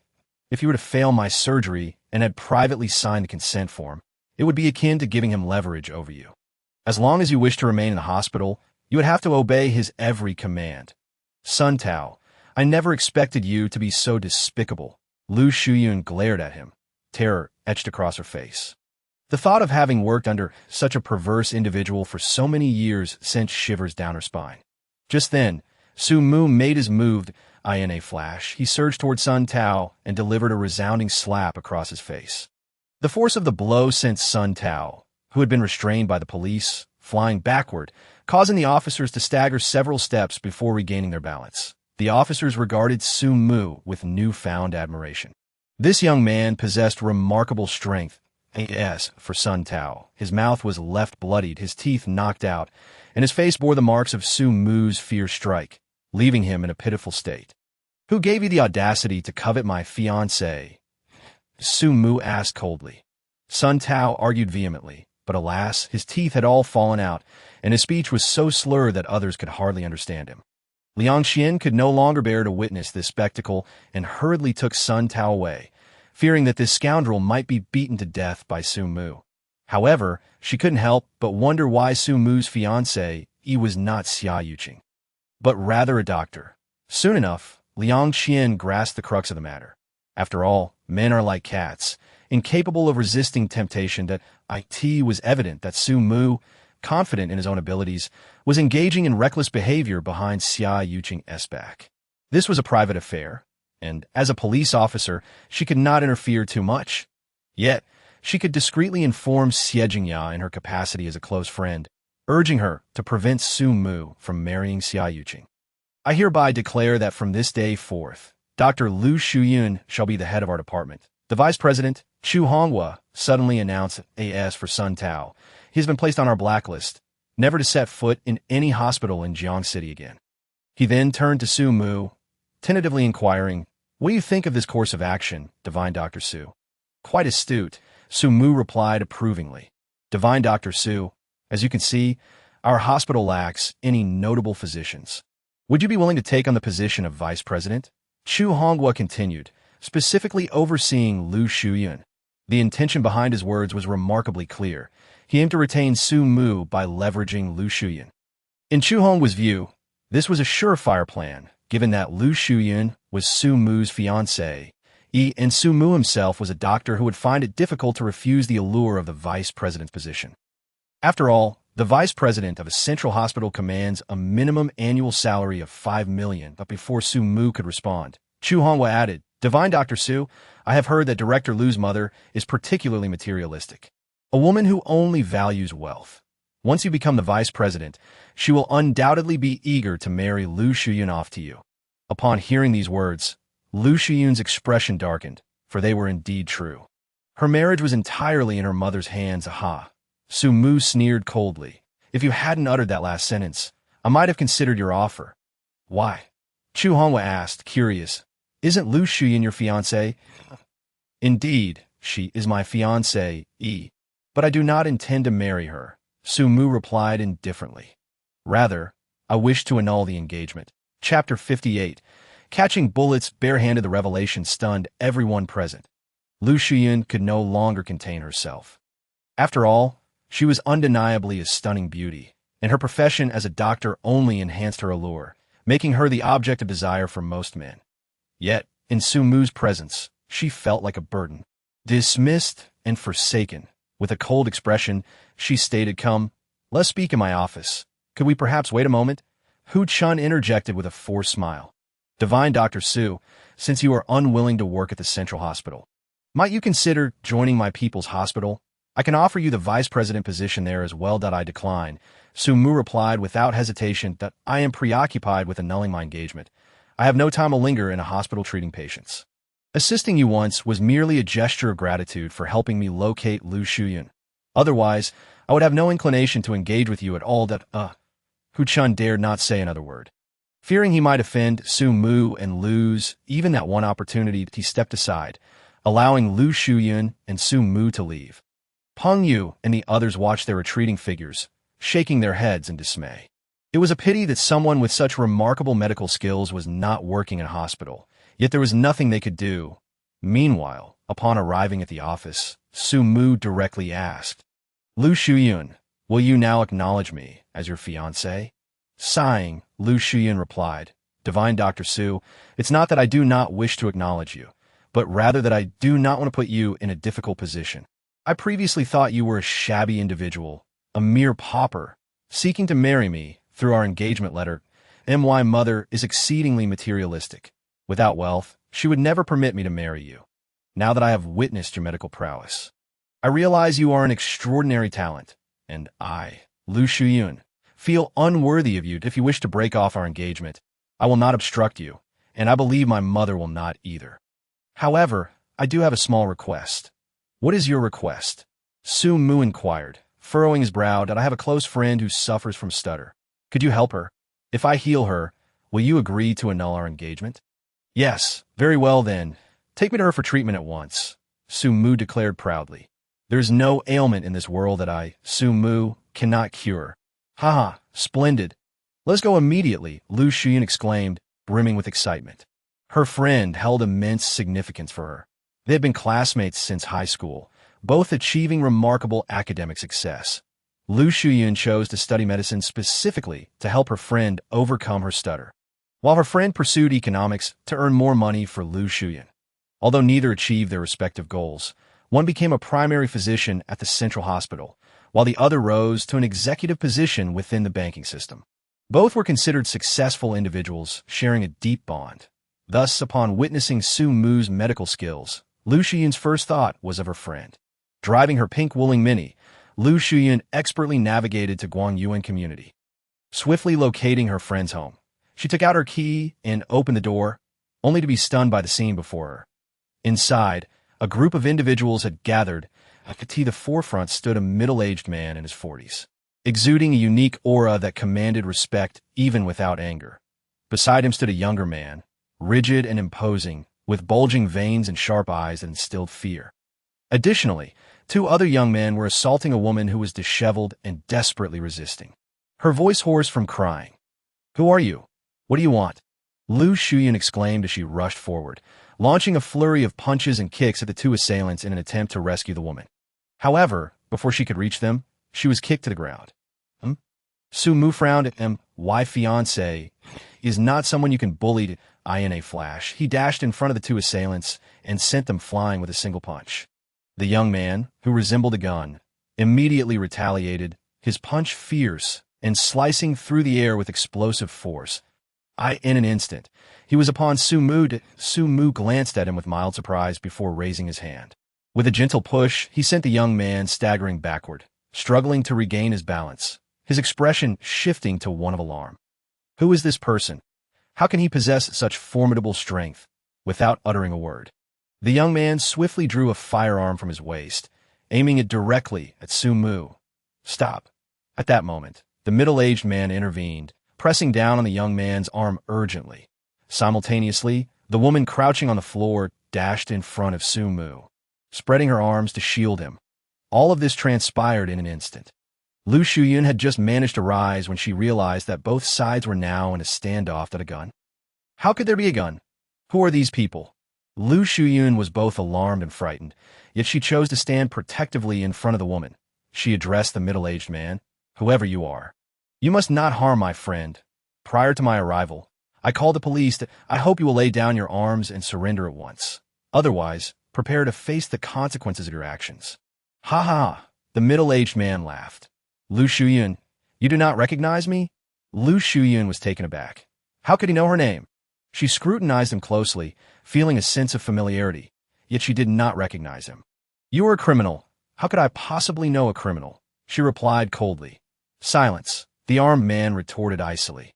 "This is Su Kwahai, our city's second-in-command. If you dare to slander his integrity, I will end you right now." With that, Su Mu bypassed the two women and delivered a resounding slap to the armed man. "Does wielding a gun make you formidable? Does it grant you the right to threaten my fiancée? Who gave you such audacity?" "Liang Jingru, protect Su Erba," the armed man bellowed, pulling the trigger. Bang! The gunshot rang out. "Stop!" Su Kwahai shouted. "Who permitted you to fire?" "Lu Shuyan is my daughter's close friend. The people she brings will never harm Ushuae. Cease fire immediately." But it was too late. The bullet sliced through the air, hurtling towards Su Kwahai's side, closing his eyes. Their relationship had never been strong, and if a subordinate accidentally shot her friend, it would irreparably sever their bond. However, an unexpected turn of events unfolded. Su Mu raised his hand, forming a scissor gesture. As the bullet flew between his fingers, he pinched it gently, halting its trajectory that a low hum resonated. Yet progress was halted by a mere inch. You can actually catch a bullet with your bare hands?" the gunman exclaimed in disbelief. Had he not witnessed it with his own eyes, he would never have believed that a person could possess such extraordinary abilities. Could it be that you're a master of the Xian level? No, even a Xian level warrior could not possibly catch a bullet with their bare hands. Who on earth are you? How did you become so formidable? Su Mu Shue and Lu Shuyun gazed at Su Mu in utter astonishment. Is he truly human? Especially Lu Shuyun. Her heart was a tumult of emotions. She had always yearned for a strong man to protect her. Su Mu not only possessed extraordinary medical skills, but could also catch bullets with his bare hands. Was he not the very Prince Charming she had envisioned? Yet, he was intent on breaking their engagement. As Lu Shuyun recalled the deal she had made with Su Mu, her thoughts grew even more convoluted. That on one hand, she hoped Su Mu would not cure Su Mu Shue, as that would thwart the terms of their engagement dissolution, thus leaving her with a strong possibility of marrying Su Mu. On the other hand, Su Mu Shue was her close friend. She could not sacrifice her friend's well-being for her own marriage in a moment. Lu Shuyan found herself ensnared in deep turmoil. My name is Su Mu. Unaware of the girl's inner thoughts, Su Mu addressed the gunman with indifference. "I am Lu Shuyan's fiancé. to break our engagement. I must cure her friend S. stutter. This young lady here, he said, pointing to Su Mushua. If I remember correctly, her name is Su Mushua, the daughter of the second-in-command of Jiang City. Buzz, just as Lu Shuyan regained a sliver of clarity. She was once again struck with shock. What? Her close friend Su Mushua was actually the daughter of Jiang City's second-in-command. Stealing a glance at Su Kuai, it made sense why he seemed familiar. He was indeed the man frequently seen on television news. My heavens.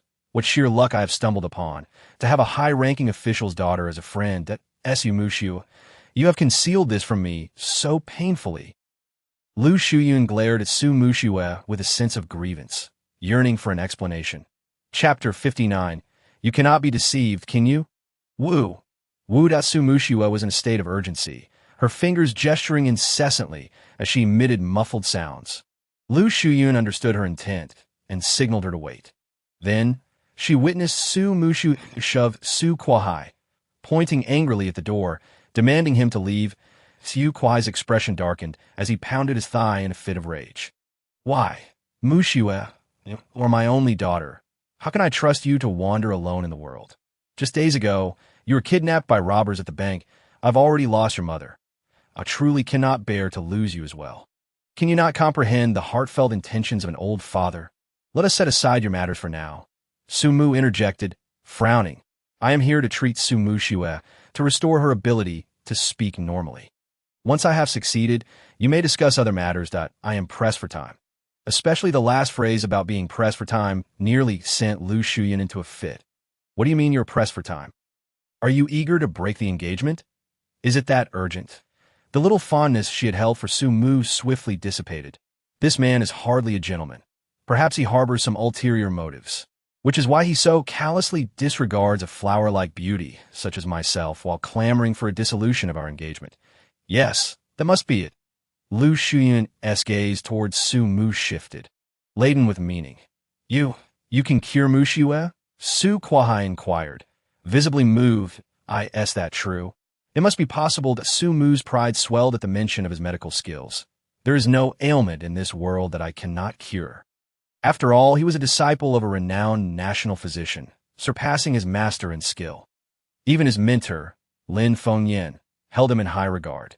Coupled with his cultivation at the 6th level of qi, he could treat all manner of difficult ailments. What is your name? Su Kuai asked. Su Mu. Su Kuai pondered the name, slowly shaking his head.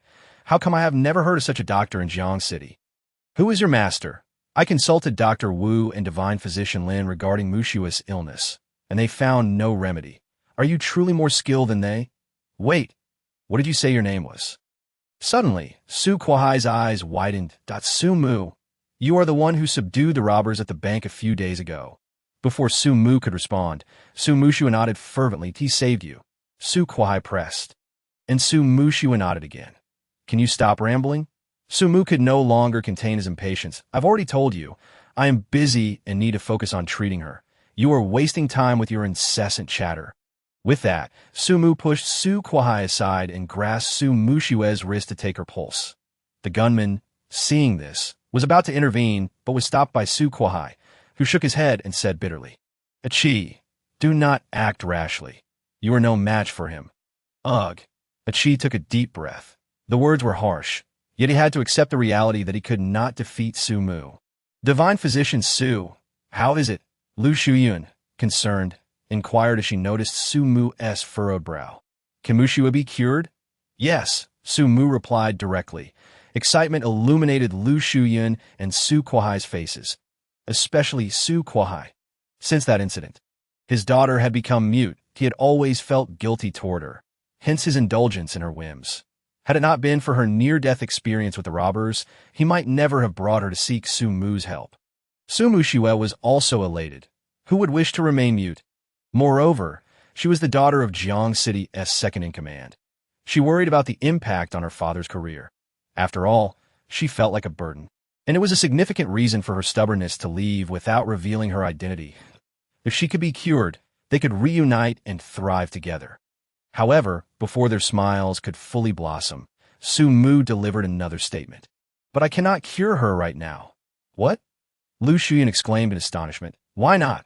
Divine Physician Su, did you not claim that there's no ailment in this world you cannot heal? How can you say you cannot heal her now? Her affliction had persisted for over a decade, deeply rooted within her. Su Mu replied indifferently. While my acupuncture skills are exceptional, they can only enable her to speak haltingly to achieve a complete cure in one go. Medicinal herbs are necessary. What herbs? Lu Shuyun asked curiously. Tell me, and I will procure them immediately. Our central hospital ranks among the top 3 in Jiang City. We have access to all kinds of medicinal herbs. Furthermore, with my status, I can secure them at internal prices, greatly discounted at 9 dragon whiskers, Su Mu stated. What? Lu Shuyun paused, confused. What are 9 dragon whiskers? I have never heard of it before. Su Mu scoffed coldly. It is only natural you would not have heard of it. For you are a quack. You. Lu Shuyun was infuriated, but recalling Su Mu's miraculous medical skills, she found solace. Despite being a well-known doctor in Jiang City, she was worlds apart from Su Mu, utterly incomparable. Meanwhile, Su Kuai hurriedly inquired, May I ask, Divine Physician Su, what exactly are 9 dragon whiskers and where can they be purchased? I, Su Kuai, would spare no expense to procure this herb for my daughter. 9 dragon whiskers, as the name suggests, consists of 9 leaves resembling dragon whiskers, growing in extremely cold, shadowy regions. Su Mu replied coldly, As for where to find them, I fear there may be none available. You might inquire with Lin Ziyuan. After all, he is a master of traditional Chinese medicine and might have some knowledge. Su Kuai, not daring to delay, promptly took out his phone to call Lin Ziyuan. Dr. Lin, do you know where in Jiang City 9 dragon whiskers can be bought? Su Erba, what are 9 dragon whiskers? Lin Ziyuan asked curiously. They're the medicinal herbs that can cure mushue, found in shadowy regions, with 9 leaves resembling dragon whiskers, Su Kuai explained. What? Lin Ziyuan exclaimed in surprise. Su Erba, you cannot be deceived, can you? I have seen Su Mushue's condition more than once, even consulted with a national medical sage, and neither could provide any remedy. Who in Jiang City could possibly cure her? And 9 dragon whiskers? I have never even heard of such a herb. You should slap him across the face and see if he dares to mention 9 dragon whiskers again. Lin Ziyuan's voice was loud, and even without a speakerphone, everyone around could hear him clearly. Su Mu's expression darkened, and he coldly retorted, Lin Ziyuan, you quack, who are you to suggest slapping anyone? Lin Ziyuan shivered, and his attitude underwent a dramatic transformation. Since physician Su has asserted that the 9 dragon whiskers can cure Su Mushue, there must be no doubt about it. I shall leverage my connections to procure the 9 dragon whiskers immediately. That if I fail, you might as well depart far away from the Yafei group, lest your presence becomes a nuisance, Su Mu stated coldly. Yes, I will commence the search at once. After hanging up, Lin Ziyuan felt a cold sweat trickle down his back. Goodness, how could the master be present? Had he unwittingly insulted him by calling him a fraud once more? He needed to find the 9 dragon whiskers promptly. Perhaps it could atone for his transgressions and persuade the master to formally accept him as a disciple. Lin Ziyuan wasted no time and exited the conference room, leaving Xie Jingya, Wu Mengfei, and the other high-ranking members of the Yafei group in stunned silence. That wasn't it agreed that the formula would be presented today. Why did he leave again? As the days passed, the delay became increasingly concerning. If this continued, the Yafei group might truly face collapse. Nevertheless, Lin Ziyuan, the miraculous physician of Jiang City, voluntarily joining the Yafei group, was something Xie Jingya desperately desired. How could she dare to impose any demands upon him? Rubbing her temples in frustration, she was at a loss to that moment. Wu Mengfei had a thought and suggested, Xiezong, I have some formulas here, though I'm uncertain of their authenticity. Where did they come from? From Su Mu. Su Mu. Does he understand skincare products? I'm not sure, but he spoke with such conviction when presenting the formulas, claiming they have miraculous effects for beauty, skin rejuvenation, scar removal, hydration, and fragrance retention. Quite extraordinary. Shall we get a try? That could work, but I recommend keeping it for Physician Lin, lest he discovers we are using alternative formulas and becomes displeased, jeopardizing our chances of obtaining his formula. Agreed. Xie Jingya nodded. Given the circumstances, they could only treat a dying horse as if it were alive. Naturally, to mitigate losses, she decided to produce only a few samples initially. If the results were promising, they would scale up production. For now, the Yafei group's primary focus remained on Lin Ziyuan's formula, striving to have it ready within the next 2 days. Otherwise, the Yafei group would truly be unable to survive. Unbeknownst to Su Mu, without the 9 dragon whiskers, he could not treat Su Mushua. We must hasten to discuss our marriage arrangements. Chapter 60. Regret for taking action marriage. Su Mushua's expression darkened instantly. So, her benefactor had already become involved with Lu Shuyan. They were already discussing meeting their parents and wedding plans. She was too late. Taking a deep breath to quell her bitterness, she managed to offer Lu Shuyan a congratulatory smile. What's the meaning of this? Lu Shuyan pouted, visibly upset. Did she really seem so unworthy that he was so eager to end their engagement?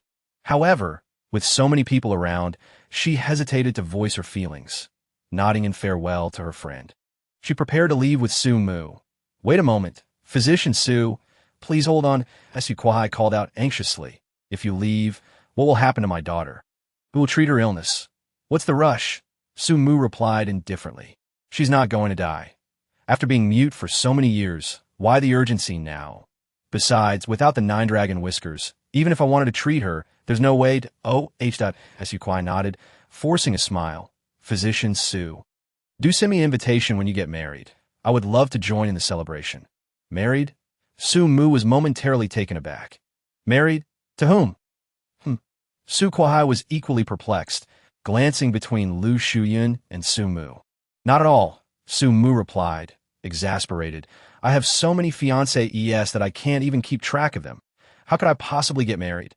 The sole reason I'm treating your daughter is to end my engagement with Lu Shuyun.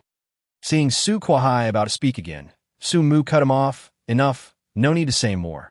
Contact me once the 9 dragon whiskers are in place. That I assure you, I will cure your daughter as promised to Lu Shuyun. As for everything else, it's none of your concern. Goodbye. With that, Su Mu dismissed Su Kuai and gestured for Lu Shuyun to leave. Sighing inwardly, Lu Shuyun felt the impending end of her engagement. After searching so long for a man she truly admired, it was disheartening to realize he was indifferent to her feelings. As she approached her pink wooling mini, Lu Shuyun couldn't contain her curiosity any longer. Physician Su, may I ask why you are so determined to end our engagement? Is it because you find me lacking in beauty? Su Mu turned a glance at Lu Shuyun. She possessed a beauty rivaling that of Xia Yuqing, yet exuded a mature charm that set her apart.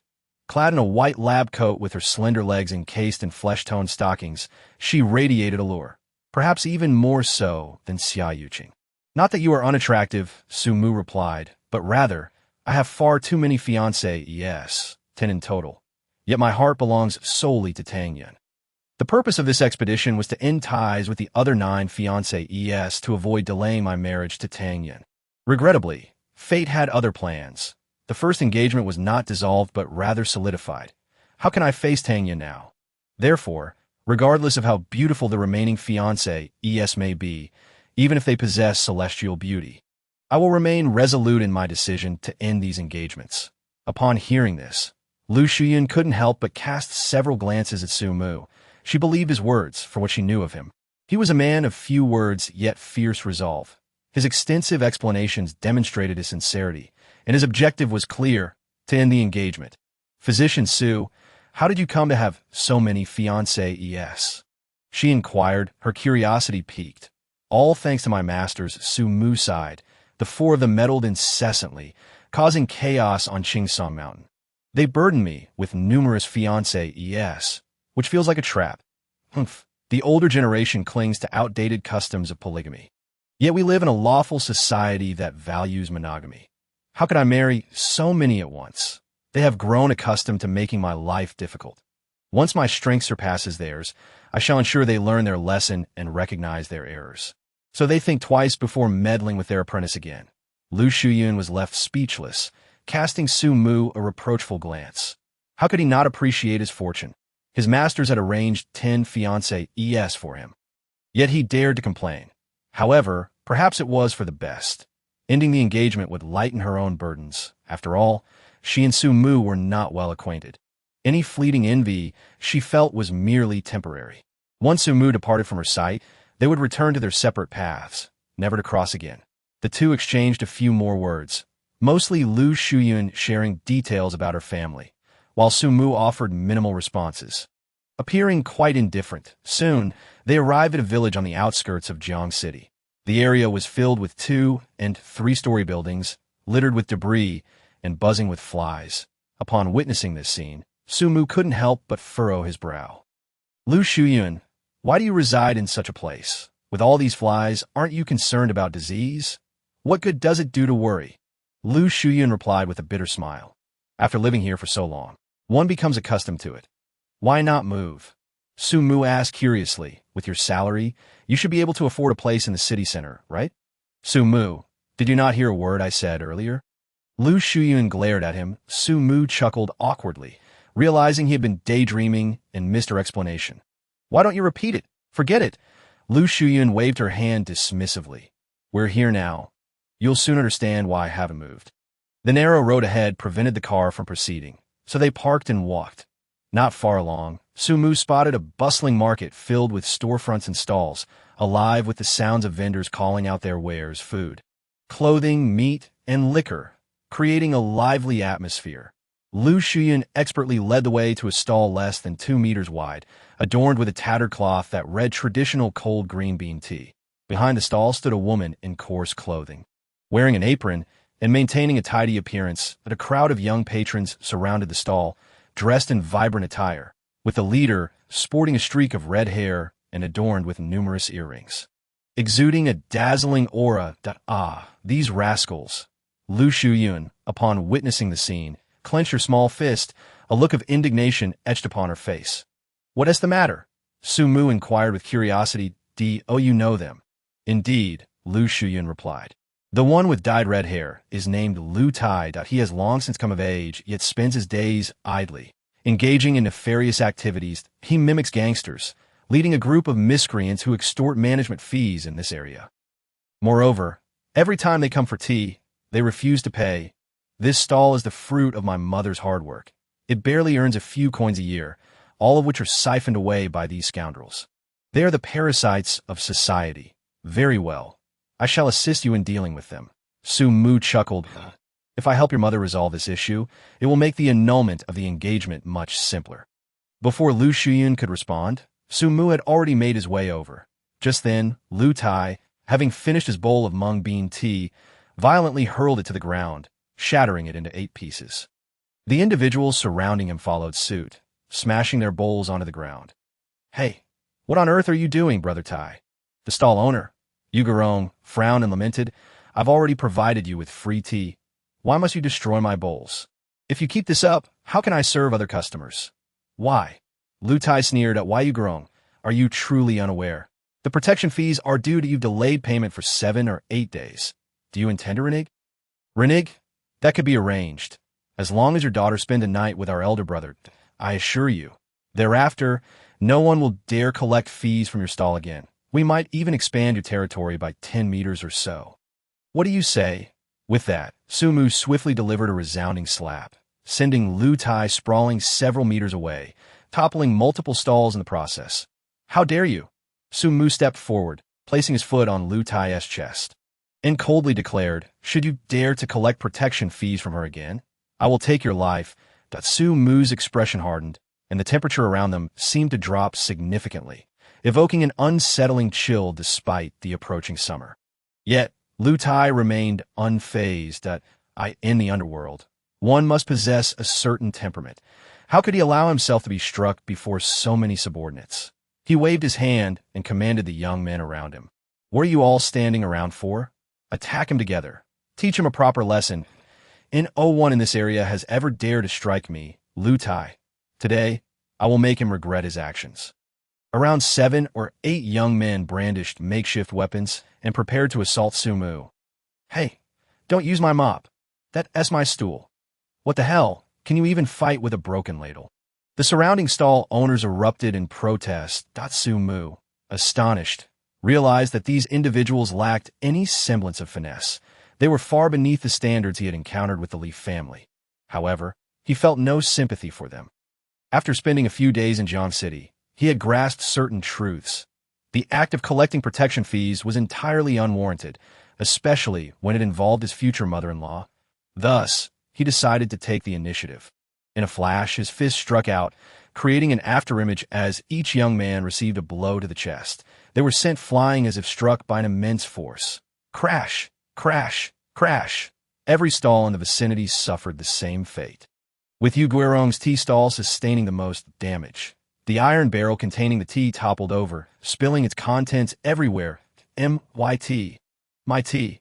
Oh no, this will be the end of me.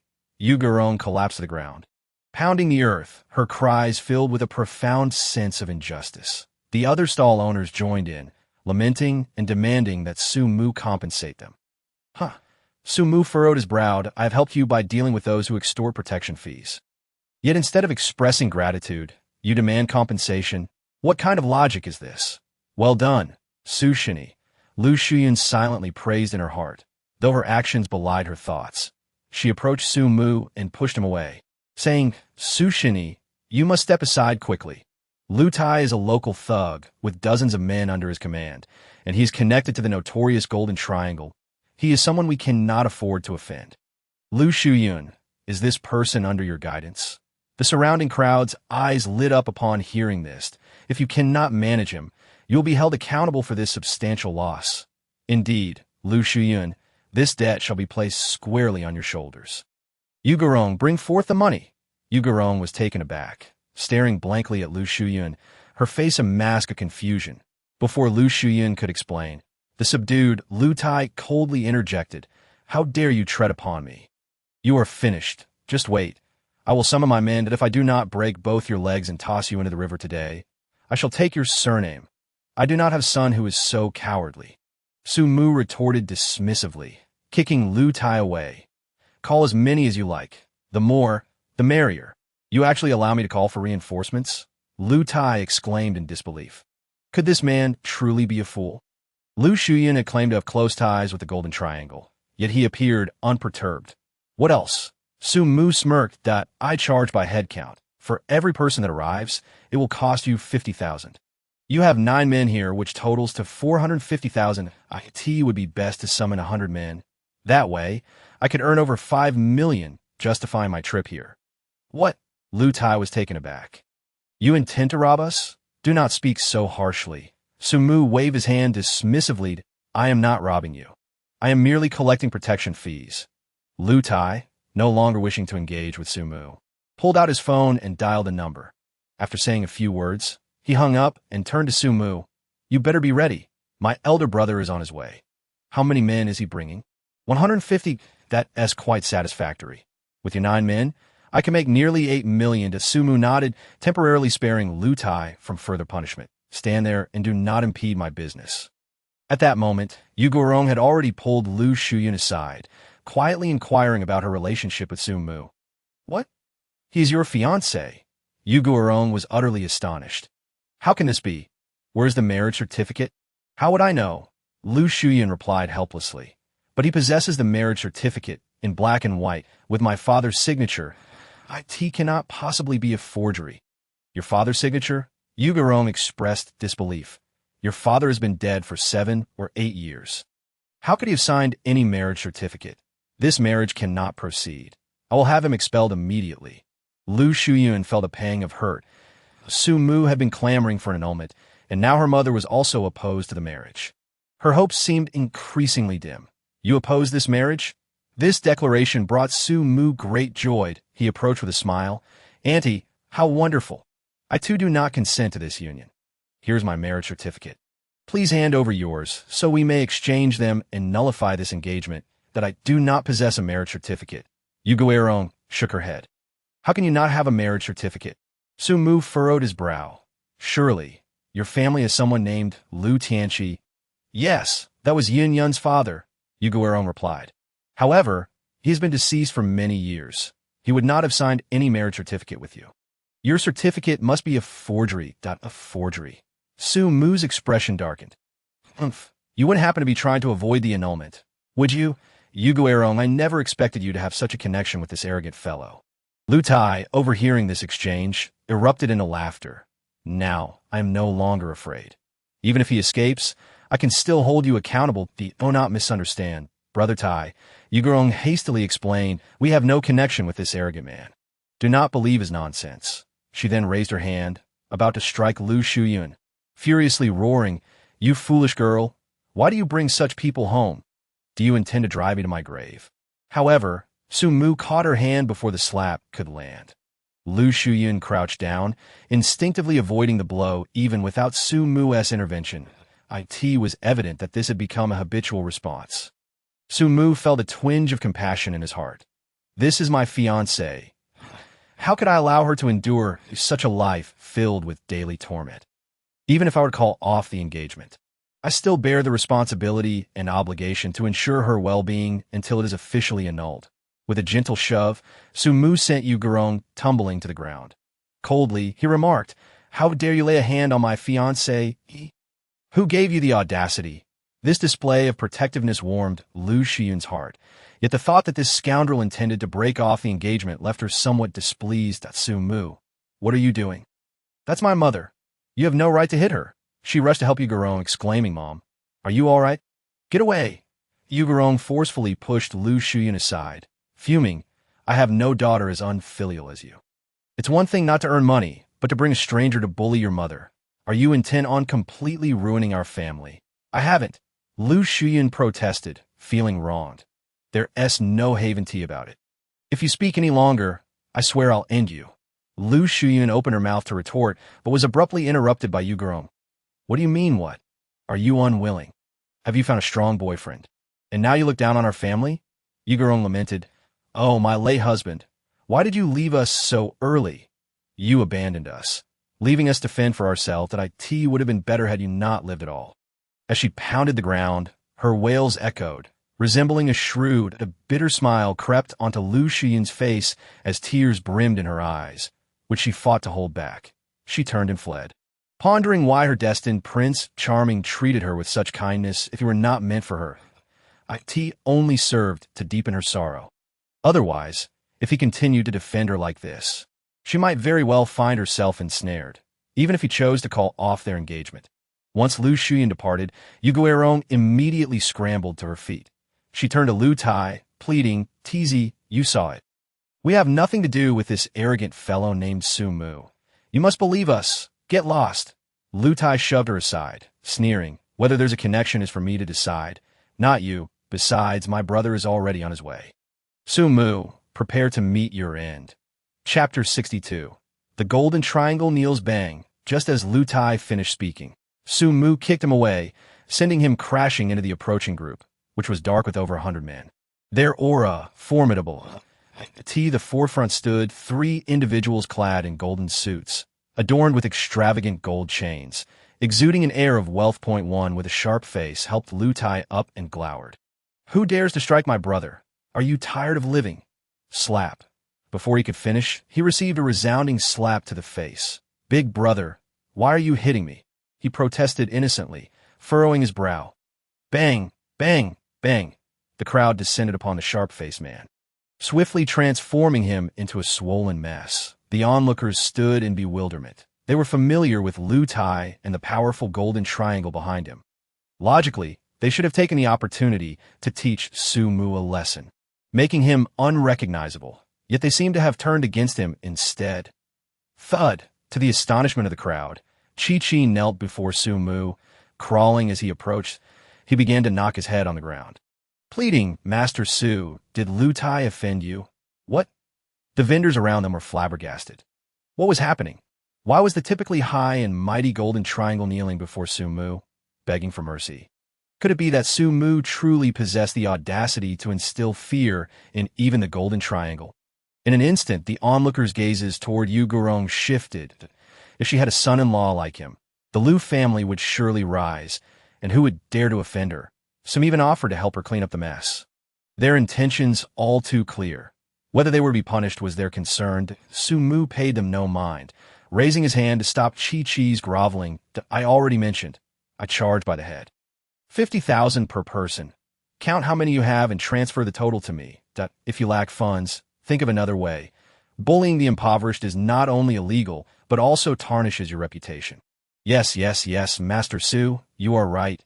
Chi hurriedly nodded, not daring to contradict. However, he inwardly cursed Lu Tai, lamenting, "Of all people, why did you have to offend Master Su?" He's a man who dares strike Li Juning. How could a small power from the north possibly contend with him? Forced to swallow his anger, he quickly sought funds, vowing to deal with this ignorant fool later, originally expecting Qi Lao to help him retaliate.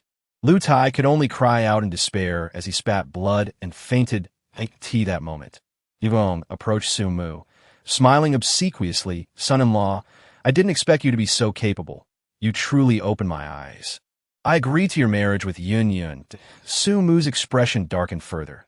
Did you not just say my marriage certificate was a forgery? Why are you suddenly asking me to marry your daughter? Hee. I thought you were too shabby and unworthy of Yun Yun. Yugurong bluntly replied, wholly unashamed. Son-in-law, you know how things are these days. Without capital, one can't even afford to marry. Just in Jiang City, a marriage requires a dowry of at least 800,000, not to mention a house. Even a modest two-bedroom apartment costs 3 to 4 million, and with renovations, the 3 gold items, clothing, and banquet expenses. Without 5 million, who would marry their daughter off? But now, you've earned nearly 8 million from the Golden Triangle, sufficient for a wedding. When they pay you, transfer the money to me, and I will handle everything. Her words incited indignation among the surrounding spectators. Having a beautiful daughter seemed to make her demand an 800,000 dowry without shame, that if such standards continued, their sons would be destined for lifelong bachelorhood. Oh, you want money? Su Mu grasped his mother-in-law's intentions and coldly chuckled. But you're not my fiancé. Why should I give you any? Even if I refuse, it would be for my fiancé, Lu Shuyun, not you. Right. It has nothing to do with me. You can give it to Yun Yun. Upon hearing this, Yu Gurong's face lit up with joy. Everyone knew that Yu Gurong was the head of the Lu family. Money given to Lu Shuyun was as good as being placed in her pocket. However, this was contingent on finding the marriage certificate. Su Mu shifted his tone. Produce the marriage certificate, and I will give you whatever you desire. Without it, you can forget about receiving a single penny. Why Yu Gurong was ecstatic. Although she had searched through her late husband's belongings numerous times, she had never focused on the marriage certificate, thinking only of wealth. Little did she know that the marriage certificate was the true treasure. By now, Chi had gathered the money and added 5,000 of his own, totaling 8 million, which he handed over to Su Mu. Su Mu accepted the money without hesitation and dismissed them. As for how they would deal with Lu Tai, that was no longer his concern. Guided by Yu Gurong, he made his way to Lu Shuyun's home. The residence was quite secluded, a 2-story building at the very back, consisting of only 2 rooms on the upper floor, 1 kitchen and 1 bedroom. Lu Shuyun was not in the bedroom. Instead, she was busy in the kitchen. Yu Gurong didn't even glance at her daughter as she led Su Mu to the bedroom. The room was adorned with tiled floors and air conditioning, offering a refreshing atmosphere. The decor was lavish, with furniture and appliances in abundance. Even the bed was made of genuine leather, upon which lay a young man in his early 20s, his long hair hanging down to obscure half his face. Yet he was filthy and rust-stained, a sight that was quite off-putting. Who is this? Su Mu frowned, asking, why is he so unkempt? Even the pigs in my mountain village are cleaner. Yu Gurong felt a wave of embarrassment. Forcing a smile as she explained, this is my son, Lu Duo. Duo, come over and meet your brother-in-law. Lu Duo turned sharply, casting a glance at Su Mu, immediately losing interest. With his shabby appearance, how could he be worthy of being my brother-in-law? Mom, have you lost your mind? How could you find such a poor brother-in-law for me? Hurry and get rid of him. Our family. Before he could finish, Su Mu stepped forward and seized him by the neck, lifting him off the bed as if he were a mere chick and throwing him to the ground. How dare you hit me? Lu Duo scrambled up from the floor, raising his arm to strike Su Mu. However, just as his hand was inches away, Su Mu caught his wrist and, with a gentle flick, sent Lu Duo crashing back to the ground. With a worthless wretch like you, I could take on 100 even with my eyes closed. I'm afraid I cannot assist with that. I went to purchase 2 bottles of fine wine. Su Mu was unreserved, and after Lu Duo departed, he invited Lu Shuyun to sit down for a meal. He even took the initiative to serve her a multitude of delectable dishes, then began to feast heartily. He was truly famished, having been involved in a brawl in the morning and tending to patients in the hospital during the afternoon. His body, which had not fully recovered, was now in dire need of sustenance. Consequently, he consumed his food with great speed, nearly pouring it directly from the plate into his bowl, and then into his stomach. The only bowl that still contained some food was Lu Shuyun's. She gazed at Su Mu with a look of astonishment, perplexed by his extraordinary appetite. Despite not being overweight, he devoured a quantity sufficient for more than 10 people. Surely he could out-eat a pig, that brother-in-law. Where's the food? Lu Duo inquired, setting down his wine in confusion. Chapter 64. Lu Xun's confession rejected. Finished eating. Su Mu replied. Finished? Lu Duo exclaimed in disbelief. That was a lavish meal worth 100,000 yuan. Even 20 people wouldn't be able to finish it. Yet you consumed it all by yourself? Not entirely. Your sister had a little too. Su Mu pointed towards the meager remnants in Lu Shuyun's bowl. Well, that scarcely counts compared to the lavish spread earlier, Lu Duo remarked. Incredulous. So, brother-in-law, you truly devour 100,000 yuan's worth of food all by yourself. Are you perhaps a pig? However, Lu Duo dared not reproach him, for he relied on this brother-in-law to lead a life of luxury, and thus he forced a smile, saying, being able to eat is a blessing. Brother-in-law, since you're already full, how about a drink? I just bought some Haijilan, 150 per bottle. No, you should keep it for yourself. Su Mu shook his head. That I'll go see if I can find the marriage certificate. As he stood and walked to the adjacent room, Yugerong was drenched in sweat, still unable to locate the marriage certificate. Upon seeing Su Mu enter, she smiled and said, Son-in-law, what brings you here? Hurry and eat. I can search for the marriage certificate alone. That I've already eaten. Su Mu replied flatly. Have you found the marriage certificate? Not yet. Yugerong said at son-in-law, your marriage to Yun doesn't require a marriage certificate. As long as I give my consent, you can marry her right now. Are you incapable of understanding human language? Su Mu frowned. I came here specifically to obtain the marriage certificate to annul our engagement. How could you even suggest I marry Lu Shuyun? What are you thinking? Hurry and find that certificate. If you can't, don't expect to receive a single penny. I'll look right now. Yugerong said anxiously. When the old man passed away, we were still living in our hometown. Perhaps the marriage certificate is there. I'll go now. Make haste, lest you waste my time. Where to? Lu Shuyun asked. I still have to go to work later. I'll help you request a leave, Su Mu stated. Since the marriage has not yet been annulled, you remain my fiancé. How could I allow you to endure such indignities? I'll first buy you a villa, then a car. This way, you can escape this family and live a life of freedom. Upon hearing this, Lu Shuyun felt not joy, but rather a tinge of bitterness. Yugerong was her biological mother, and Lu Duo was her own brother. How could she abandon them? If she truly had the heart to do so, her salary would hardly afford her a better life. Yet, Yugerong and Lu Duo's eyes lit up. Are we really getting a villa? Happiness came too suddenly. Yun, why are you still dawdling? Hurry and choose a villa with your son-in-law, Yugerong urged. Lu Duo chimed in, yes, sister, since my brother-in-law is willing to buy you a villa. Don't hesitate. Do you all wish for me to move out that much? Lu Shuyun asked, her voice tinged with sorrow. Women must marry. You're of an age where it's appropriate to move out, Yugerong replied without a second thought. Moreover, with our family in such disarray, suitors wouldn't be interested. She felt quite confident that the villa Su Mu would gift her daughter would be comparable to her own. Lu Shuyun scoffed coldly. Selling your daughter. She now felt as though she was watching her mother sell her off right before her eyes, and her heart had turned to ice. Goodbye. With those two words, Lu Shuyun took Su Mu's hand and left the urban village. Once in the car, Lu Shuyun spoke coolly. Dr. Su, where to now? Of course, to buy a villa, he replied. Lu Shuyun chuckled lightly. Dr. Su, enough with the charade. You let my mother witness your financial prowess and claimed you would buy me a villa, all to pressure her into handing over the marriage certificate. Didn't you? Not at all, Su Mu stated. I just mentioned that you are my fiancé, eat up before the marriage is annulled. I have a responsibility to ensure you have a better life. After all, our names are written on the same marriage certificate. That is fate. I cannot simply stand by and watch you suffer. Let us go. Let us buy a villa. Money is not an issue for me. Can't you just annul the marriage? Lu Shuyun retorted angrily. I don't think I'm unattractive. What difference would it make to marry me? I believe that if Tang Yun were a magnanimous woman, she wouldn't care at all. If she does care, then she isn't worthy of being your partner. Furthermore, I can assure you that I need no title.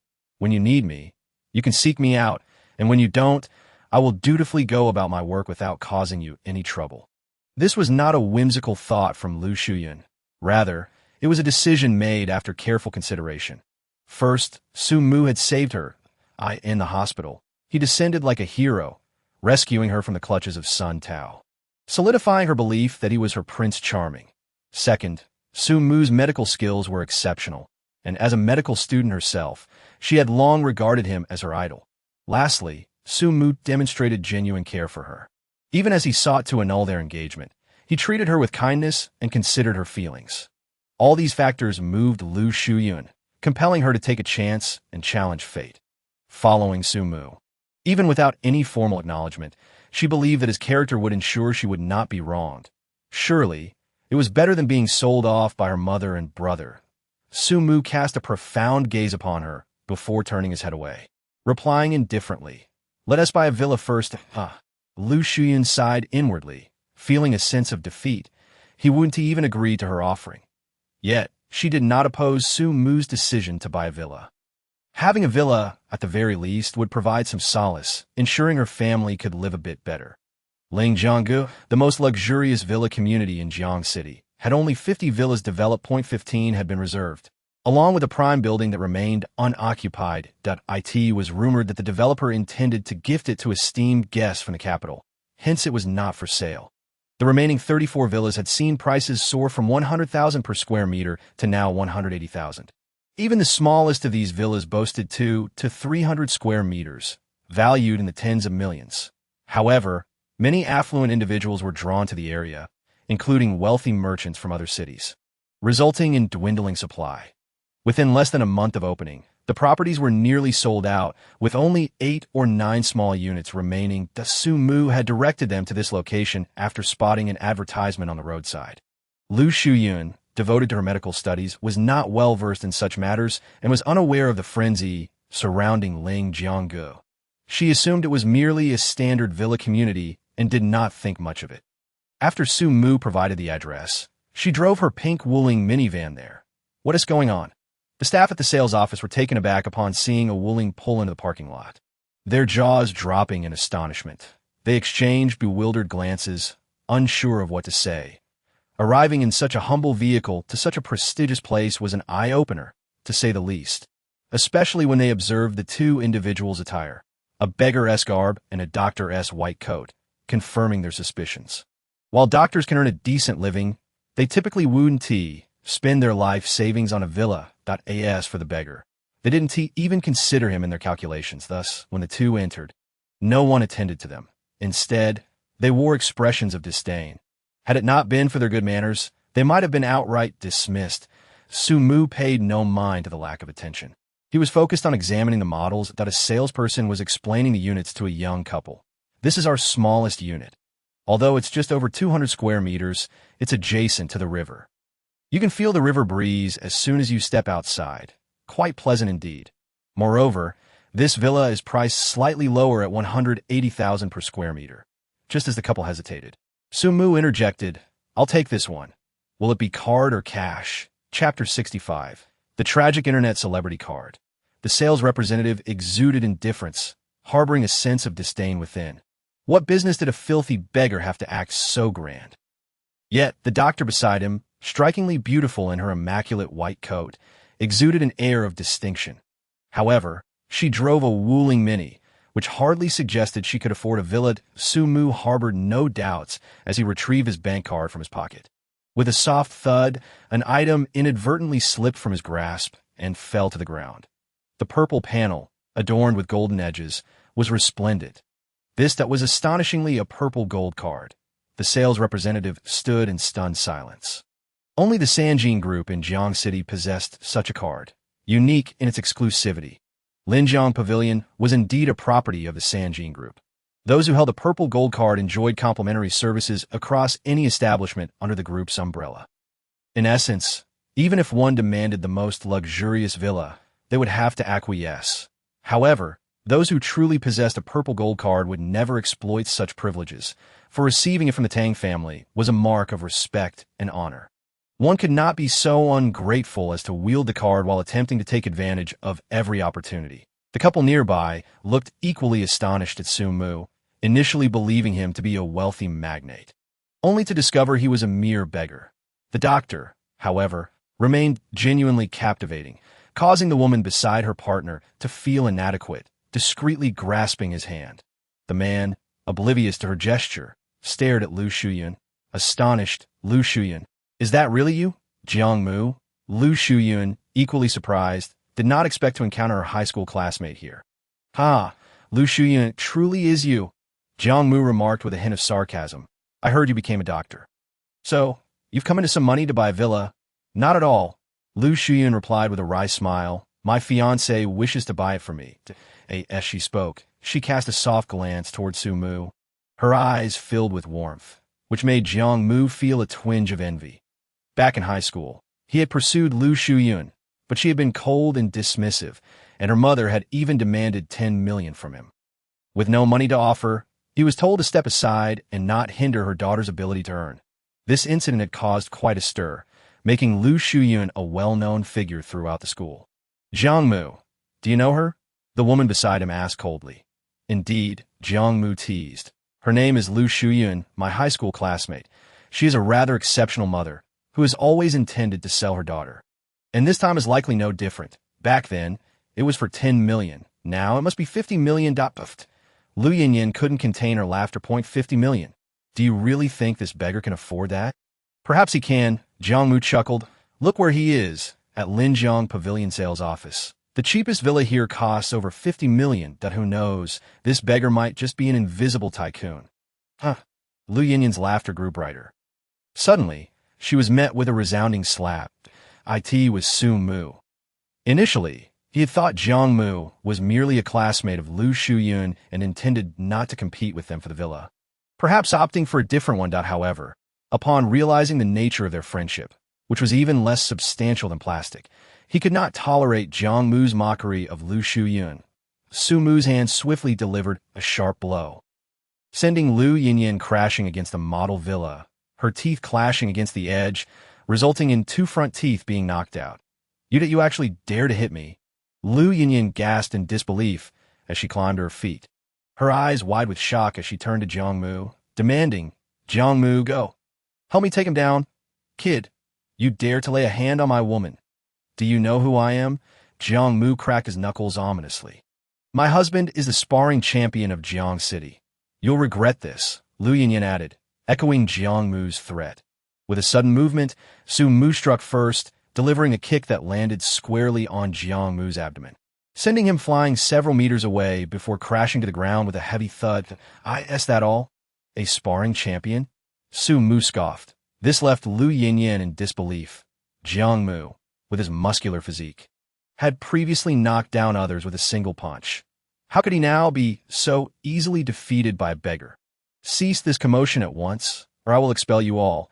A guard from Linjiang Pavilion approached with a menacing demeanor, brandishing a rubber baton. "Huh, expel me. Do you even know who I am?" Lu Yinyin retorted. "I am Lu Yinyin, a social media influencer with over 2 million followers. Do you believe I won't expose you, causing your business to plummet?" The guard hesitated, glancing at the sales representative, who nodded in recognition of Lu Yinyin. Consequently, the guard turned coldly toward Su Mu. "You all need to leave. That a filthy beggar like you dares to cause a ruckus at Linjiang Pavilion? You must be tired of living. Leave now, or I'll strike you," he warned, raising his baton threateningly. With no further ado, Su Mu responded with a swift slap, sending the guard flying, crashing into Jiang Mu, who was attempting to rise. Knocking him down once more. "Su Mu, stop this madness." Lu Shuyun urgently grasped his arm, her tone anxious. "We should leave quickly. A villa here costs several tens of millions. The people behind this are not to be trifled with. We must escape before it's too late." "Ha!" Lu Yinyin laughed. "Leave? It's too late for that now. Offending Linjiang Pavilion means you are on a path to ruin, regardless of your strength. Besides, I've already begun live streaming. So get ready for your moment of infamy." The laughter echoed, and she reveled in her triumph. But just then, Su Mu delivered a powerful kick to her abdomen, sending her flying against the wall before she crumpled to the ground. Struggling to regain her footing, the phone she held crashed into the model, capturing the scene in its entirety. What on earth is happening? The viewers in the live stream were left bewildered. Sister Yin Yin has shifted from a sensual route to a violent one. Who is so uncouth to lay such a heavy hand on her? Doesn't matter. She has a muscular partner, right? Where is he? Can't you see him being pinned down by that guard? What's going on? A muscular man being subdued by a guard? Is something untoward happening? Enough chatter. Just watch the live stream. Something's off. Sister Yin Yin is on the ground, unable to get up, and her muscular partner is also restrained. Who will continue the live stream? Well, here's the scoop. Sister Yin Yin has clearly gotten herself into trouble and is seeking our assistance through this live stream. Yes, don't panic. Just watch closely. Anyone who dares to harm Sister Yin Yin is my enemy. And I will not let them off lightly. Sumu, oblivious to all of this, after dealing with the chaos, stated indifferently, why should I be forced to leave? I came here intending to purchase a villa. I am your customer. You contemptuous gatekeepers. Just because I appear shabby, you assume I cannot afford your offerings and wish to expel me. Who gave you the audacity? You dare to strike someone from Linjiang Pavilion? Everyone, seize him and teach him a lesson. As the other guards surged forward, encircling Sumu, the viewers in the live stream gasped, realizing this is Linjiang Pavilion. Sister Yin Yin was indeed here to purchase a villa. Not only is she beautiful, but she is also wealthy. What a rich lady! But wait, isn't there a doctor beside her? She might be even more stunning. Exactly. If that doctor were to perform a dance, I would record it and stay up all night. Forget about the beauties. Let's worry about that beggar instead. What's there to worry about? He's just a filthy beggar causing a scene at Linjiang Pavilion. He deserves whatever comes to him. The crowd buzzed with chatter, their opinions overwhelmingly against Sumu. Even Lu Shuyun clutched his arm tightly, urging him to leave, her voice laced with concern. Sumu, we should leave now. Linjiang Pavilion belongs to the Tang family. We can't afford to provoke them. There's no one in Jiang City that I, Sumu, cannot confront. Sumu forcefully shook off her hand, speaking indifferently. What of the Tang family? If they look down upon me, they shall undoubtedly pay the price. With that, Sumu took action. A single punch sent the surrounding guards crashing to the ground. Stop. At that moment, the sales representative who had previously shown them the villa came running over. Chapter 66. Trouble arises. The Tang family steps and the representative hurried to Su Mu's side, bowing respectfully. Are you the esteemed Su Shini? I am Su Mu, a physician of renown, Su Mu replied coolly. Ah, Su Shini, what brings you here personally to purchase a villa? The representative exclaimed, slapping his thigh. Is there a problem? Su Mu frowned. Isn't this a villa sales venue? Am I not allowed to buy? No, Su Shini. You misunderstand. Our president has already decided to gift you the royal villa. There's no need for you to spend any money. The royal villa? Su Mu inquired with curiosity. It is the most expensive villa in Linjiang Pavilion. Valued at 900 million, the representative continued. Here are the keys. I shall take you to view it now. Should there be any dissatisfaction, please voice your concerns, and our property management will rectify it to your satisfaction.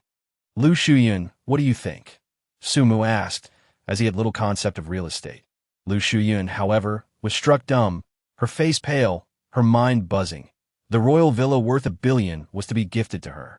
He was even planning to call off their engagement. What could this mean? Was it truly a case of having too much money to spend? No, he must have feelings for her. The cancellation of the engagement was merely a ruse to hide his desire for a clandestine romance.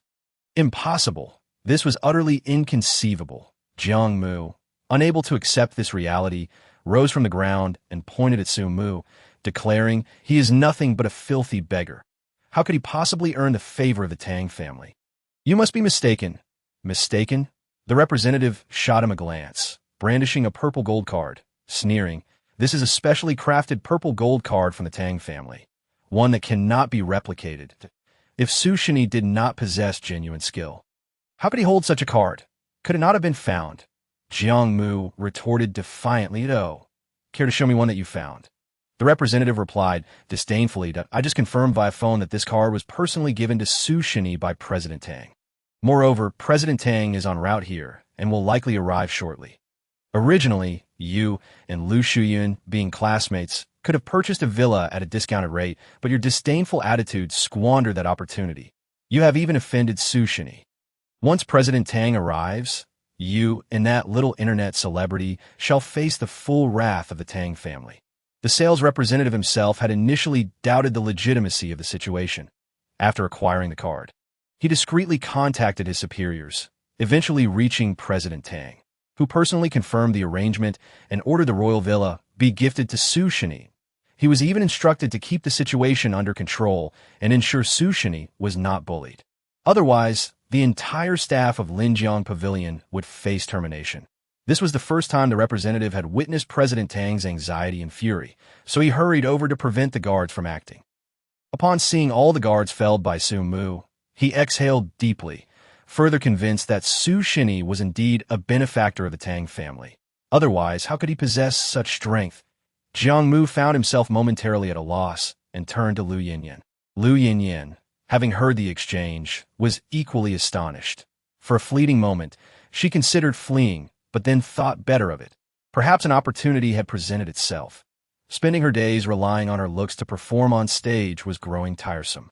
If she could confront the Tang family, she might achieve fame and become a true internet celebrity. After all, she was merely there to purchase a property and had committed no wrongdoing. Why should Su Mu strike her? What grounds did the Tang family have to target her? Resolute, Lu Yinyan scoffed at the representative. What the Tang family? I am here to purchase a villa. What wrong have I committed? Though the Tang family may rule Jiang City, they cannot indiscriminately oppress the common folk. Furthermore, on what basis did Su Mu strike me? I shall call the police and accuse him of assault, leveraging his connections with the Tang family to bully us.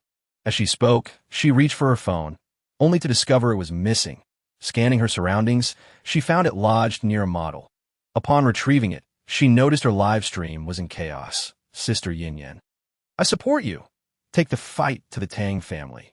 Let us see if they dare bully us again. Yes, Sister Yin-Yan, let's resist to the end. Whatever you need, we will support you except for money. Encouraged by her fervent fans, Lu Yin-Yan was overwhelmed with emotion, tears welling in her eyes. Sister Yin-Yan, don't cry. We will stand by you. Today, we will not relent until the Tang family is brought down that we vow to never return to the internet if we fail. Of course, there were some discordant voices amidst the support. However, Lu Yinyan, caught up in her excitement, dismissed the negative comments. She turned to Jiang Mu, declaring, Brother Mu, call the police. I want to see what the Tang family can do. Daring to bully us in front of so many viewers. Su Mu, this situation is escalating. What should we do now? What do you mean, what should we do? Su Mu replied nonchalantly, as for the villa's decoration style. You may decide that IT will be your residence, so I will not interfere. You aren't going to live there? Lu Shuyun asked instinctively didn't know. Su Mu shook his head. I intend to call off our engagement. How could I live with you? That would only tarnish your reputation. What? The audience in the live stream gasped in astonishment. The Tang family was gifting him the royal villa, yet he chose not to live there, instead planning to give it away to another. How extravagant, truly pretentious. He dresses in rags but seeks to bestow a billion-dollar villa upon someone else that he is destined to starve. You are so shallow.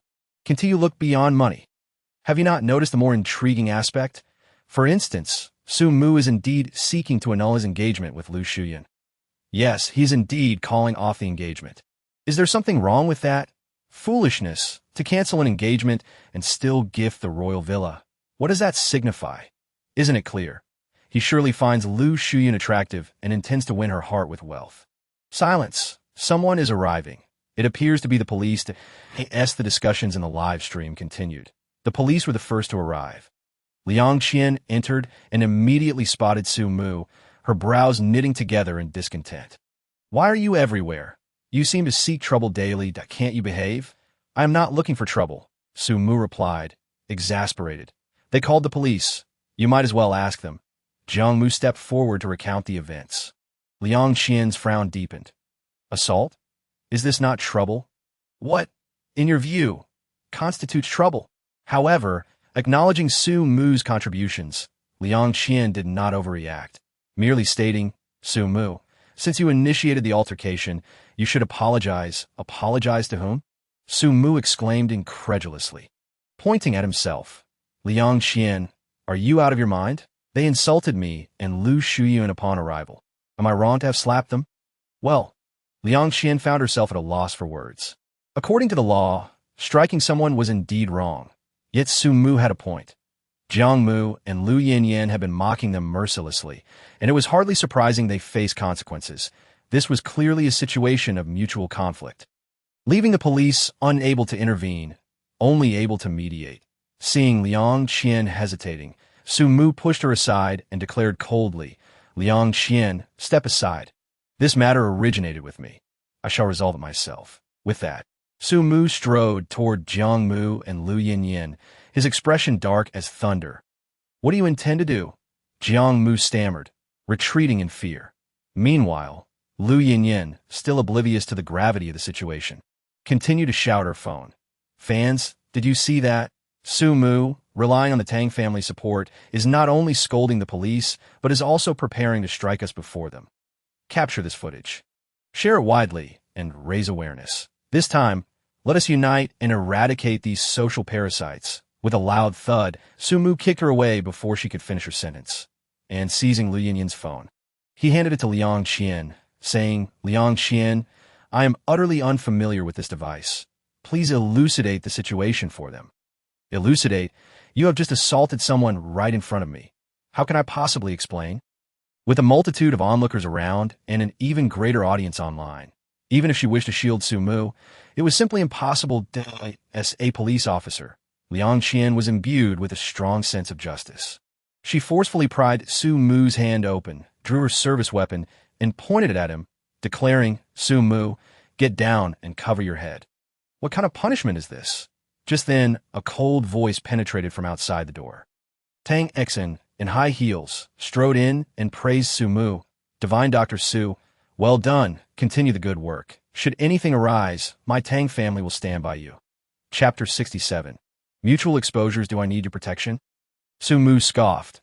He forcefully thrust the live-streaming phone into Liang Qian's hands and resumed his assault. Channeling his spiritual energy, Lu Yinyan found herself inexplicably drawn towards Su Mu, though she attempted to retreat. Her efforts proved futile. The spectators beheld a bizarre spectacle. Lu Yinyan's upper body advanced while her feet retreated, akin to a reverse glide. "Why is my body not obeying me?" Lu Yinyan's face paled, panic overtaking her. Soon, she realized the truth. Gazing at Su Mu, her face was overtaken by terror. "Divine Dr. Su, please, I beg you, do not kill me. I concede, truly concede," and no sooner had the words left her lips than she found herself before Su Mu. Slap! Su Mu raised his hand and delivered 2 resounding slaps. Sending her flying, he then summoned her back with his spiritual energy. Slap! Another 2 slaps followed.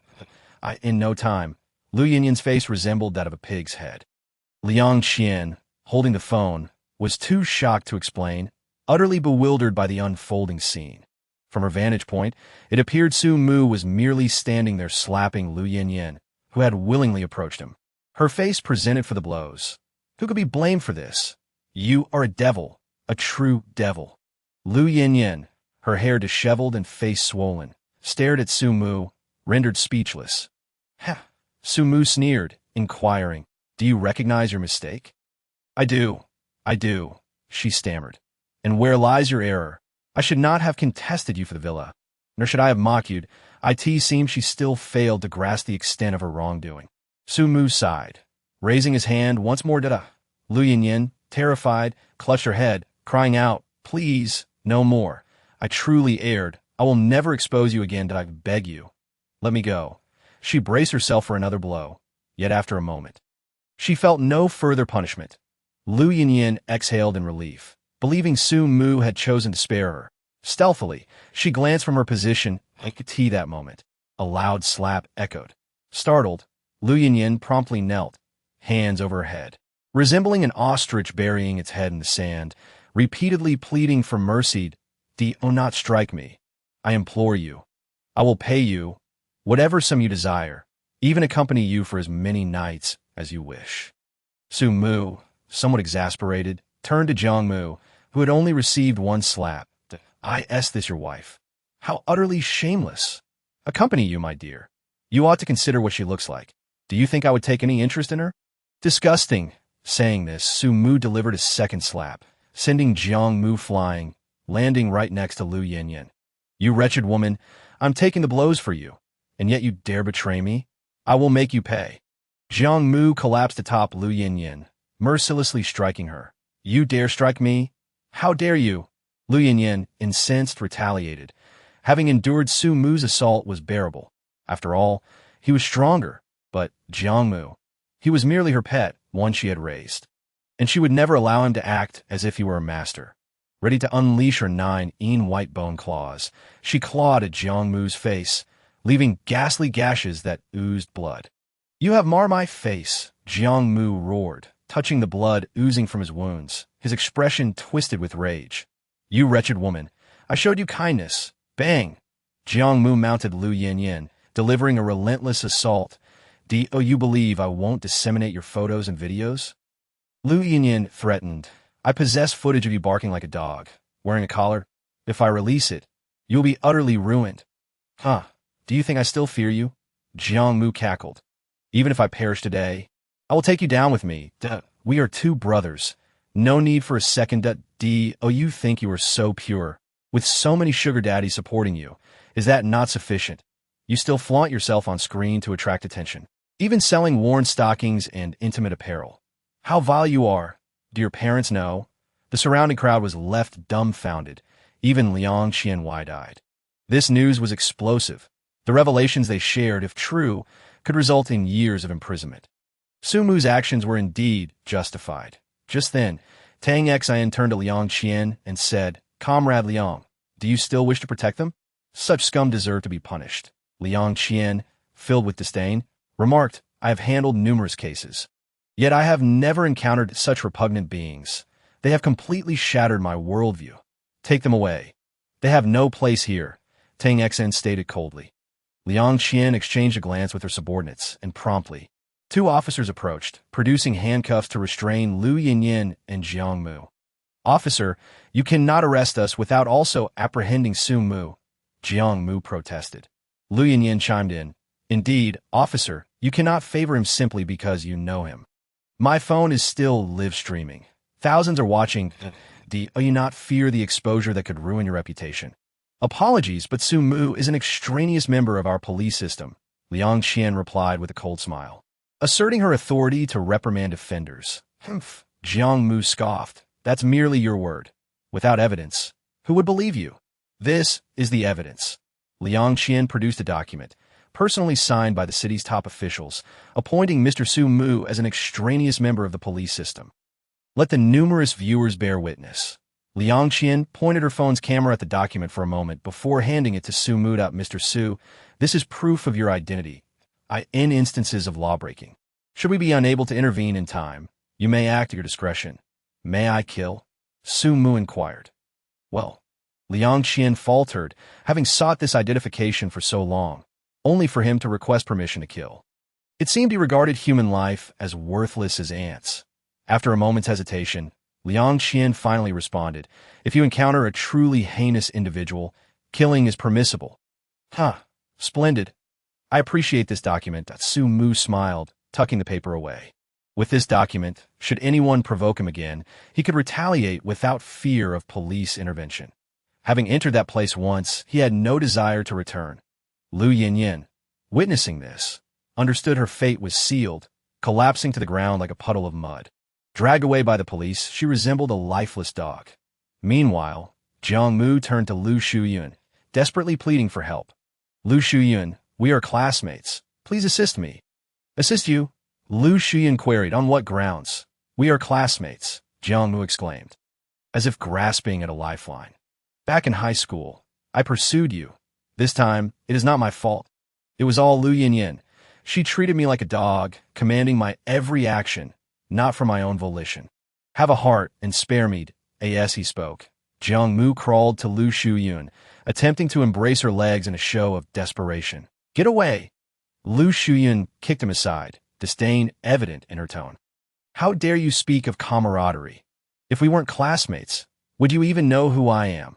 You would not dare mock me upon our first meeting if not for your familiarity with my background.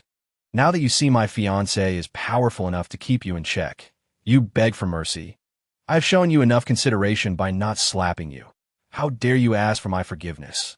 Bang! Su Mu delivered a kick, sending Jiang Mu crashing against the door. Quickly, go sit in jail and do not disturb my fiancée's mood.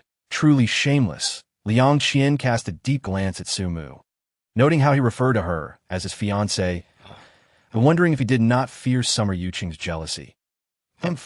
Once this matter is resolved, I shall seek out Xie Jingya to thoroughly express my grievances and ascertain whether you dare to straddle two boats in the future. Chapter 68.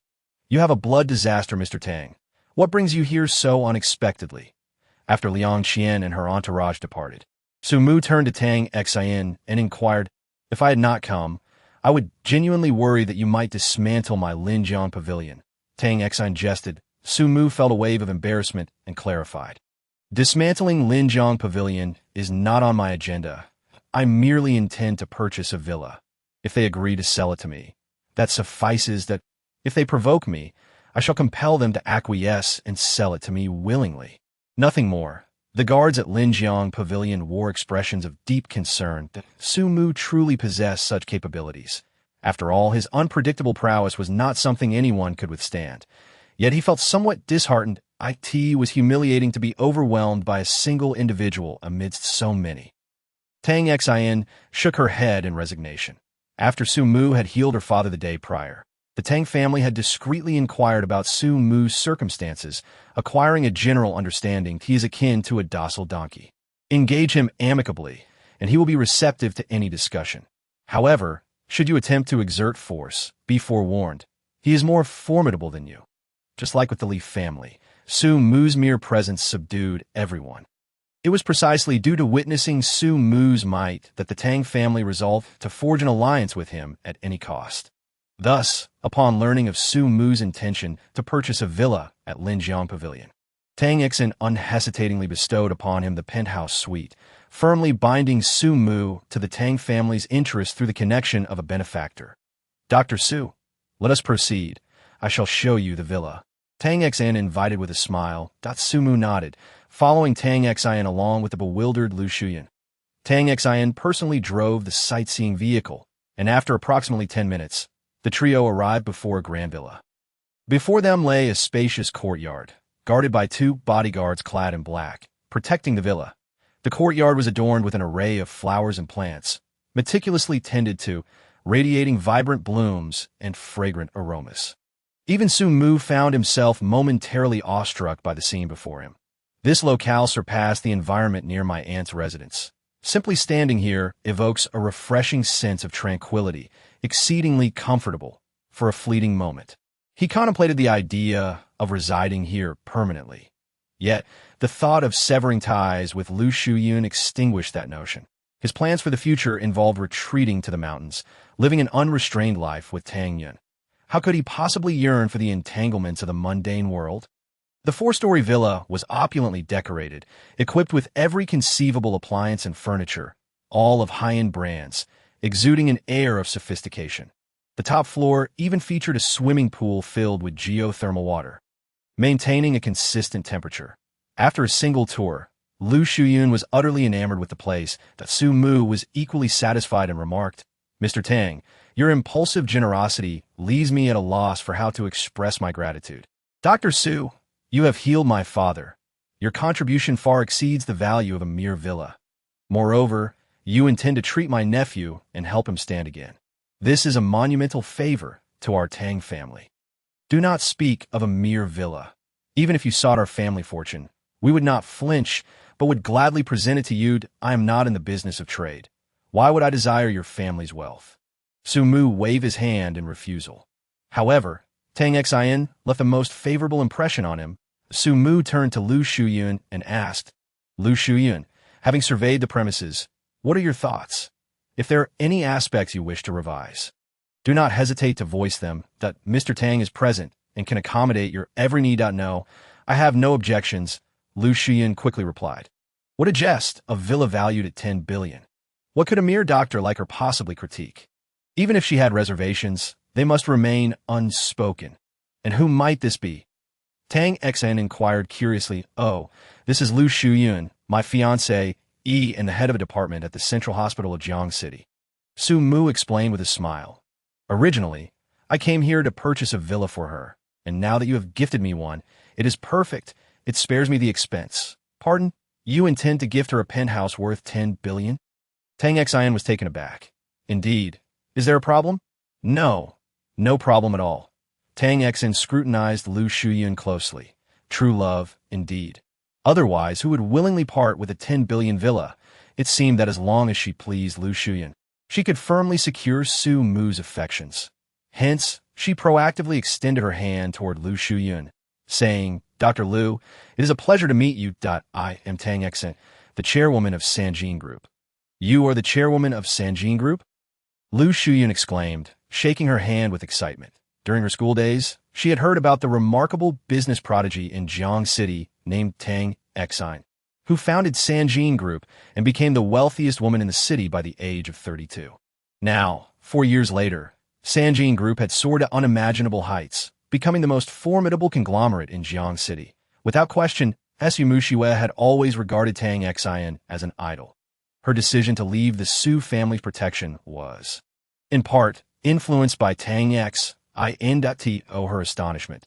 She now stood before the living legend, shaking her hand that if she told Su Mushiwe, it would undoubtedly send her into a frenzy of excitement. Indeed, it is genuine. Tang Xian teased lightly before continuing, Dr. Lu, we are now acquainted. The Tang family also possesses a villa nearby, right next door to yours. Let us become better acquainted. Thank you, Mr. Tang, for your esteem, Lu Shuyun replied enthusiastically.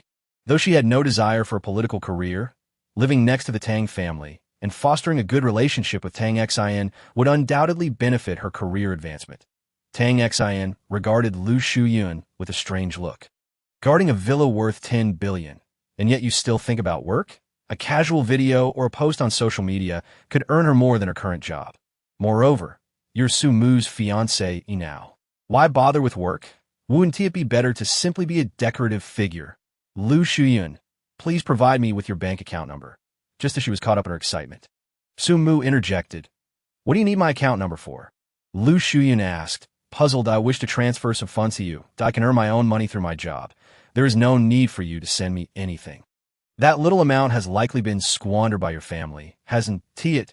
Su Mu replied, exasperated. With such a family, receiving only 300 yuan a month, what can that accomplish? Quickly, give me your account number. And then discard your phone and replace it with a new one to sever all ties with your family. Even Tang Xian was taken aback. Only 300 yuan for pocket money each month. Was that a life worth living? The key point was that this person was Su Mu's fiancé, that if she truly severed ties, what would happen to their marriage contract? Lu Shuyun slowly shook her head that I did not find the marriage contract among my father's belongings. It is likely stored at our ancestral home. Moreover, I do not possess the key to the ancestral home. Only my mother can unlock it if we do not contact her. What if she refuses to hand over the marriage contract when you seek to annul the engagement? Annul the engagement? Tang Xian was utterly baffled. The 10 billion villa gifted to a fiancé on the verge of an engagement annulment. Was Su Mu exceptionally magnanimous or simply foolish? Tang Xian found herself at a loss. Su Mu, however, remained unfazed. That is of no concern if your mother is fond of money. I can simply purchase the marriage contract. Surely, she would not refuse. Lu Shuyun numbly produced her bank card, and Su Mu transferred 20 million yuan to her. A villa, plus 20 million. Surely that would suffice for her to live a stable and comfortable life. Why are you giving me so much money? Upon receiving the notification of the transfer, Lu Shuyun was once again astonished. It is nothing. I simply have an abundance of funds, Su Mu replied with a smile. Consider this as compensation for our annulment. Lu Shuyun stood in a daze. I've already taken leave. My attendance will be deducted. So why bother going to work? Shopping is far more enjoyable than working. Su Mu frowned slightly. Do you not wish to strive for something? If I were to remain in Jiang City, I could indeed support you. But I will inevitably leave. Once I am gone and you have no job, how will you sustain yourself? Seeing the serious expression on Su Mu's face, Lu Shuyun dared not complain further and quickly nodded in agreement. I shall drive you both, Tang Xian offered graciously. Su Mu scrutinized Tang Xian closely, noting an ominous aura lingering around her, an unmistakable sign of impending calamity. Moreover, the urgency was palpable. It was likely to occur within the next 2 hours. Perhaps even a car accident. Thus, Sumu shook his head that we cannot accept your ride. Why not? Tang Xn inquired, intrigued. You are in danger, Sumu stated matter-of-factly. Huh. Tang Xn paused, bewildered by Sumu's words. Wasn't he a renowned doctor? When had he begun to sound like a charlatan? Nonetheless, considering the villa he had gifted her earlier, she decided to humor him. Very well. As a token of our acquaintance, I shall give you a talisman for safety. Sumu procured paper and pen, inscribing a talisman and handing it to Tang Xn. Keep it close. It shall aid you in evading disaster. Lu Shuyun, let us depart. Without granting Tang Xn an opportunity to respond, Sumu hurriedly took Lu Shuyun's hand and departed. Tang Xn stared at the cryptic symbols on the paper in her hand, feeling both amused and perplexed. The Tang family, being an official lineage, had raised her with the belief that one should not trust in ghosts or deities. However, considering it was a gift from the esteemed Dr. Su, she decided to keep it close in her pocket as she drove away. Chapter 69. Is the Li family strong? Sumu, does General Tang truly face a calamity? Sitting in the pink Mini, Lu Shuyun couldn't help but ask out of curiosity, "It is inevitable," Sumu replied with fervent conviction. Then why aren't you protecting her? Lu Shuyun expressed her concern. Having just established a good rapport with Tang Xn, she certainly did not wish for such a significant figure to meet an untimely end. With you by her side, surely any calamity could be averted? Sumu shook his head and corrected her. Firstly, she's not my fiancée. I can hardly care for my own fiancée, let alone safeguard her. Secondly, the art of fortune-telling often incurs a shortening of one's lifespan. I am capable of discerning her impending calamity and have even offered her a talisman for peace, which I believe suffices that, if I were to intervene further to avert it, I would face a reduction in my lifespan, perhaps 3 to 5 years at best, or potentially 30 to 50 years at worst. I cannot sacrifice my life for someone with whom I have no connection. What? Upon hearing this, Lu Shuyun was taken aback, exclaiming, "It is fortunate you did not agree. Such matters of life and death must not be taken lightly. Even for those close to you, that if you were to encounter misfortune, who would safeguard them?" Sumu merely smiled. Offering no response, he possessed a clear judgment of what was worth his intervention, needing no external counsel. Meanwhile, Tang Xin arrived at the sales office to address the guards at Linjiang Pavilion. The first individual who had sought to reprimand Sumu was promptly dismissed. Those who had supported him faced a month's salary deduction and were demoted to intern status, with a 3-month period to prove themselves before regaining their positions. Otherwise, they too would be dismissed. The sales staff's lack of proper regard for Sumu had been a key factor in this debacle, resulting in their demotion to interns. The same 3-month ultimatum applied. The capable would rise, while the incompetent would be cast aside. Following this upheaval, Tang Xin quickly forgot about the impending calamity and drove away from Linjiang Pavilion. That evening, a grand event in the business community of Jiang City was set to take place, presided over by the second-in-command, Su Kuai, who required the attendance of all prominent wealthy merchants. He did not elaborate on the reasons, but hinted that it would be entirely beneficial for them. The Sanqing group was specifically named to participate and could not afford to be absent.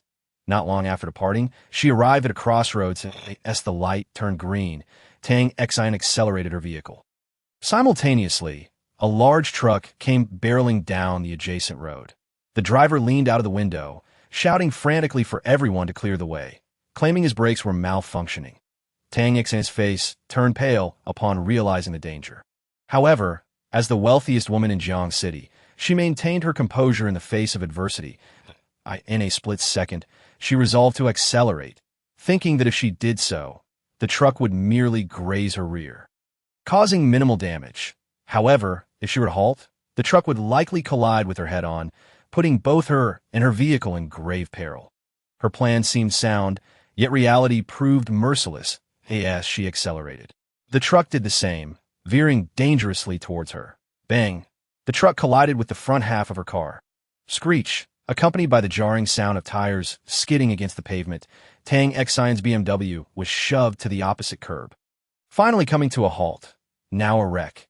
The front of her vehicle was utterly mangled, and the truck's front end pressed against her side, the heat from the engine tousling her hair and striking her face. "Am I unharmed?" Tang Xen murmured, surveying the devastation of her car with trepidation. In that moment, she recalled Su Mu's words about the impending calamity. She hastily reached into her pocket for the talisman. To her dismay, it had disintegrated into mere shreds of paper, without a single mark remaining. Clearly, the talisman had worked, saving her life but rendering itself utterly useless. Su Mu. Dr. Su, he is not a charlatan, but a genuine savior. Capable of foretelling fate, he saved me. Tang Xen attempted to dial his number, but the crumpled confines of the driver's seat rendered her nearly immobile. Sharp metal shards and shards of glass littered the area, and even the slightest movement would pierce her skin, causing her to wince in pain. Fortunately, bystanders witnessed the accident and rushed over to aid her. Upon seeing that she was alive, they helped extricate her from the wreckage, marveling at her seemingly miraculous survival. Ignoring their astonishment, she swiftly retrieved her phone and dialed Su Mu's number. "Dr. Su, thank you. Being able to call you proves I am still alive." Su Mu chuckled. "As long as you are alive. That is what matters. I have matters to attend to. So, I must end this call." Before Tang Xen could utter another word, he hung up. He was indeed preoccupied that on his way to work with Lu Shuyan, he unexpectedly encountered a familiar face. Li Kuan, the young master of the Li family. Su Mu had incapacitated him, and after consulting numerous doctors, he had found no remedy. After receiving some anti-inflammatory treatment, he was discharged from the hospital. Following Li Guanghui's failure, he had resolved to take matters into his own hands. Unable to confront Su Mu directly, he planned to exert pressure on the Xie family to coerce Xie Jingya into submission. As he exited, he encountered Su Mu and Lu Shuyan. Their eyes met, igniting a fierce animosity. Li Kuan glared at Su Mu and coldly remarked, "Su Mu, do you dare return here? Are you not afraid the Li family will come after you?" "The Li family?" Su Mu retorted with a scoff. "Are you referring to Li Zhening? Does he dare?" "Huh. You must be unaware of the power of the Li family." Li Kuan shot back defiantly. Smack. Su Mu did not allow him to continue. Delivering a resounding slap to his face. "Is the Li family strong?" he queried. "Very strong," Li Kuan replied. "We are a second-tier family in Jiang City." Smack. Su Mu struck again, reiterating, "Is the Li family strong?" "Strong." Li Kuan's eyes reddened as he affirmed. "The Li family is backed by the Martial Arts Association. If you dare to incapacitate me, they will not let you off easily." Smack. Su Mu delivered another blow, repeating, "Is the Li family strong?" "Strong," Li Kuan grudgingly conceded. However, he was interrupted by Lu Shuyan, who, as a doctor, could not bear to watch a patient being assaulted. Li Kuan, why can't you admit your defeat and say the Li family is not strong? If you utter the word strong again, Dr. Su might just put you in your place. The Li family is indeed strong. Li Kuan insisted stubbornly. Slap, slap. Su Mu unleashed a flurry of strikes, concluding with a kick that sent Li Kuan flying, disdainfully declaring, "With a wastrel like you in the Li family, no matter how strong you claim to be, it doesn't amount to much. The morning's conditions are void. If you wish to preserve the Li family, you must relinquish half of your family's shares to Chu Yun Tian. Otherwise, I will not hesitate to flatten the Li family." With that, Su Mu turned and walked away. To Su Mu, a character like Li Kuan, was no more significant than an ant. Had it not been for the fact that the latter had bullied his aunt, Xie Jingya, Su Mu would not have even spared him a glance. "How dare you strike me repeatedly? I will not let this go unpunished." Li Kuan vowed inwardly. Watching Su Mu's retreating figure, as for Su Mu's warning, he dismissed it as a mere joke, a laughable one at that. With the Li family's influence and backing, who would dare to openly threaten to annihilate them? Such thoughts were inconceivable. Thus, he refrained from contacting his family and directly called Li Guanghui. "Second uncle, how is the matter you were tasked with progressing?" Li Kuan asked straightforwardly without pleasantries. "Haha. Young master, I will certainly handle the task you assigned diligently. As for the Xie family, we are nearing completion. Everyone in the Xie family, led by the patriarch, supports the idea of marrying Xie Jingya to you. In fact, the nuptials can be conducted tonight. Xie Qingyun has already approached the Fei group to fetch Xie Jingya. You merely need to remain in the hospital, and tonight I will ensure she is brought to your bed." "I have been discharged," Li Kuan stated. "Discharged? Young master, this is unwise, Li Guanghui cautioned. Your condition is not yet resolved. You still need. Before he could finish, Li Kuan interrupted. Second uncle, do not worry about me. I'll find a hotel shortly and send you the location. Tonight, I will secure Xie Jingya, and we shall see if Su Mu dares to act so brazenly again. Chapter 70. Sister Yuqing arrives unbeknownst to Su Mu after dropping Lu Shuyan off at her post. He left the hospital with the intention of seeking Yugurong to acquire the marriage certificate. Annulment was his foremost priority. However, he had only made it partway when his phone rang. It was Fang Yuesher calling. Su Mu answered to hear her urgently say, Dr. Su, where are you? You must come to the school at once. I am not a student. Why must I go to school? Xia Yuqing is in trouble. Upon hearing this, Su Mu's expression shifted sharply, and he coldly inquired, what has happened to Yuqing? He had already performed a wedding ceremony with Xia Yuqing. Although they had not registered their marriage, she was undoubtedly considered his wife. Su Mu, believing she was under the protection of the Xia family, had not paid much attention, never anticipating that something would go awry. How could he not be worried? In reality, there was not much to fret about. Fang Yuesher replied with a smile, it's just that someone wants to confess their feelings to Xia Yuqing, and they're making quite a spectacle of it. Moreover, Xia Yuqing has agreed to attend. In the past, Xia Yuqing would have scoffed at such trivial pursuits, dismissing them entirely. Yet now, she had agreed to meet this person, which raised suspicions in Fang Yuesher's mind. Thus, she called Su Mu to inform him, suggesting he might want to join the fray if he wished. With a snap, Fang Yuesher hung up, feeling a thrill at the prospect of the unfolding drama. Initially, Su Mu had no intention of getting involved. He thought it best to locate their marriage certificate and annul the union. Having been in Jiang City for quite some time, without managing to dissolve a single marriage, Su Mu felt increasingly irritable. As he walked, his agitation grew. It felt as though a green light was shining above his head. Women were indeed troublesome. Couldn't they simply focus on their studies? What was the point of romance? If someone professed their love, why couldn't she just refuse? Did the suitor dare to impose himself? After all, she was still his wife. Ultimately, Su Mu could not shake off his concern and turned to hail a cab. Heading straight for Jiangxing University. Jiangxing University, situated in the northern outskirts of Jiang City, sprawls over 5,000 acres and is the most renowned university in the region, ranking among the top 3 in the entire Zhejiang province. With tens of thousands of faculty and students, it resembles a miniature society.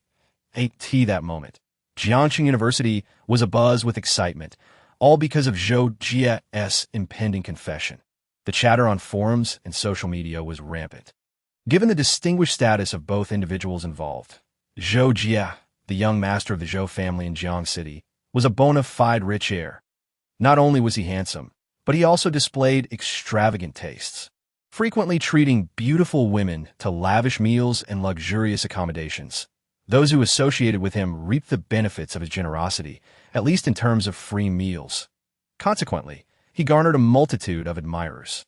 Su Chun, a charismatic figure at Jiangxing University, was also at the center of attention. The object of Zhou Jie's affections was none other than the university's most celebrated beauty, Xia Yuqing. Although Zhou Jie had made previous attempts to confess, Xia Yuqing had always coldly rebuffed him, ignoring him entirely. However, today, when Zhou Jie invited Xia Yuqing, she surprisingly agreed. This was an unprecedented occurrence. Zhou Jie was beside himself with excitement and spread the news far and wide, further fueled by his discreet machinations, making it common knowledge throughout Jiangxing University. Rumors escalated from an initial date to a declaration of love, and eventually to promises of a romantic dinner and even a wedding night. Meanwhile, Xia Yuqing was holed up in her dormitory, scrolling through her phone, her expression darkening as she read the increasingly outrageous posts. This was spiraling out of control. Last night, she had waited for Su Mu until the wee hours, only to discover he was at his aunt's house, handing a towel to another woman. It was clear he was being unfaithful. That moment, she had considered reciprocating in kind. Yet being a simple girl, how could she resort to actions that even disgusted her? Thus, after much inner turmoil, she had reluctantly agreed to Zhou Jie's invitation under the pretense of merely meeting up. She had hoped Su Mu would call her today to clarify things and come to the university, to publicly announce their marriage, thereby dissuading any potential suitors. However, after waiting all day, not a single call had come from him. As the agreed time approached, Xia Yuqing felt trapped. Her roommates, having been swayed by Zhou Jie, urged her to attend. But she had sent them away. Alone in her empty dorm, a sense of desolation washed over her. Just then, a series of knocks echoed from the door. Assuming it was her roommates, she rushed to open it without asking. To her surprise, it was Fang Yuesher. Why so surprised? Am I not welcome? Fang Yuesher asked with a smile. Not at all, Xia Yuqing replied coldly. Are you here to revel in my misfortune? Indeed, Fang Yuesher chuckled. The top beauty of Jiangxing University, accepting an invitation from the illustrious Zhou Jie. Who wouldn't be curious? Besides, I'm quite the gossip aficionado. Ew. Xia Yuqing, incensed, pointed toward the door. Leave, you're not welcome here. Huh, Xia Yuqing, your mindset is lacking. Fang Yuesher laughed more brightly. How will you refuse Zhou Jie if you can't even take a joke? How do you know I plan to reject him? Xia Yuqing retorted, momentarily taken aback. The rumors are rampant, claiming I'm set to share a room with Zhou Jie. Don't you believe it? Why should I believe them? Fang Yuesher replied with a smile. With a fiancé as capable as Su Shini, how could you possibly be interested in anyone else? The only reasons I can think of for your agreement are either a quarrel with Su Shini, wanting to provoke him, or you've already contacted him to rescue you, publicly declaring your marriage to embarrass Zhou Jie. Killing two birds with one stone. Do you know Su Mu? Xia Yuqing asked, increasingly curious. How had Su Mu, who had only recently arrived in Jiang City, already made acquaintances with someone like Fang Yuesher? Moreover, Fang Yuesher's tone suggested she held Su Mu in high regard. What a fortunate man to be surrounded by beautiful women. Feeling a pang of jealousy, Xia Yuqing asked, what is your relationship with him? At the same time, she felt a sense of relief. If Su Mu had connections at Jiangxing University, surely news of her invitation would reach his ears. What do you think? Fang Yuesher shrugged, slightly disinterested.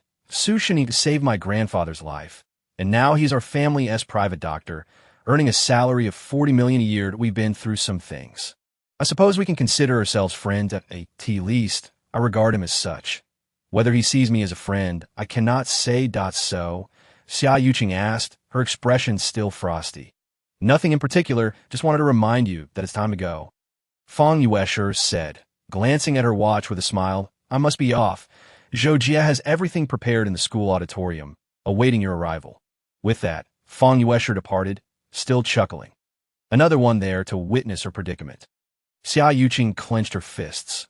Clearly, the Xia family's influence was lacking. If they were a first-rate family, would Fang Yuesher dare to mock her so? Even Zhou Jie would think twice before persistently pursuing her after being rejected. It seemed she could not afford to fall out with Su Mu. After all, her grandfather had stated he was the hope for the Xia family's resurgence. With Su Mu around, the Xia family had a chance to rise rapidly. Sighing softly, Xia Yuqing hoped that this scoundrel would show up.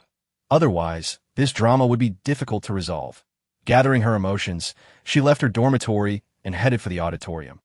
The university auditorium was spacious, capable of accommodating thousands. That IT typically hosted events organized by various departments, and a full house was considered quite lively. However, today it was packed to the rafters. Even the aisles and the second-floor railings were filled with people. Colorful balloons and an abundance of blooming flowers filled the space with a delightful fragrance. Outside, two lines of attendees awaited. One line consisted of young men in suits and ties, all sporting cheerful expressions, while the other featured tall, beautiful young women clad in red kipayos, adorned with corsages, bowing politely to every guest arriving. Upon entering, Xia Yuqing was taken aback by the spectacle. She instinctively thought to flee. But just then, the welcoming committee spotted her and exclaimed, Sister Yuqing is here. Without waiting for her to escape, one of the greeters rushed over, grasping her hand and pulling her into the auditorium. Young Master Jie has been waiting for you. As if fearing she might bolt again, the greeter gave her a gentle push, and the crowd outside surged into the auditorium, shutting the door behind them with a resounding bang. With a loud pop, a spotlight illuminated the entrance, casting a radiant glow upon Xia Yuqing. Today, she was dressed quite simply in a white t-shirt and sports pants, her hair tied back in a ponytail. Coupled with her striking features, her youthfulness and innocence made her appear breathtaking. Surrounded by light, she seemed to don a sacred aura, drawing everyone's attention. Petals floated down in the beam of light, and Xia Yuqing, bathed in the floral cascade, resembled a celestial being. Beautiful. Appeared at that moment. Another spotlight shone down on the center stage, revealing a young man clad in an elegant suit, complete with a tie and polished shoes. That was Zhou Jie, charismatic and dashing, holding an enormous bouquet of roses arranged in a heart shape, with a necklace dangling in the center. Under the spotlight, it sparkled brilliantly. He knelt on one knee before Xia Yuqing and earnestly proclaimed, "Yuqing, thank you for accepting my invitation. This is the necklace I purchased for you. Crafted by the designer Alan, valued at 5 million, I sincerely hope you will cherish it." The audience erupted in astonishment upon hearing these words. Everyone was aware of Zhou Jie's lavishness, yet none anticipated such extravagant generosity. Merely for a declaration of affection, he presented a necklace worth 5 million. If this were engagement, would it not necessitate a ring of several tens of millions? And for a wedding, could it imply a dowry exceeding 100 million? The onlookers cast envious glances at Xia Yuqing. Unfortunately, lacking her beauty, they could only covet what they could not possess. Xia Yuqing gazed at the necklace in a daze that was crystalline and radiant.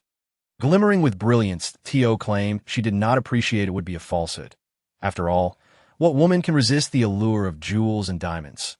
However, Xia Yuqing understood clearly that she could not accept it. Acceptance would signify her agreement to become Zhou Jie's girlfriend, thereby solidifying her betrayal of Su Mu. Although she harbored resentment towards Su Mu, she could not bring herself to tarnish her own reputation in such a manner. Meanwhile, the surrounding crowd, reveling in the spectacle, began to chant, "Agree, quickly agree. This is a 5 million diamond necklace." The pendant is meticulously carved into the shape of a dolphin, symbolizing unwavering love and lifelong commitment, reflecting Zhou Jie's sincerity towards you. Were it me, I would have accepted it long ago. Even if Zhou Jie were to grow tired of it, I would still gain 5 million. It may take a lifetime of toil to earn such an amount.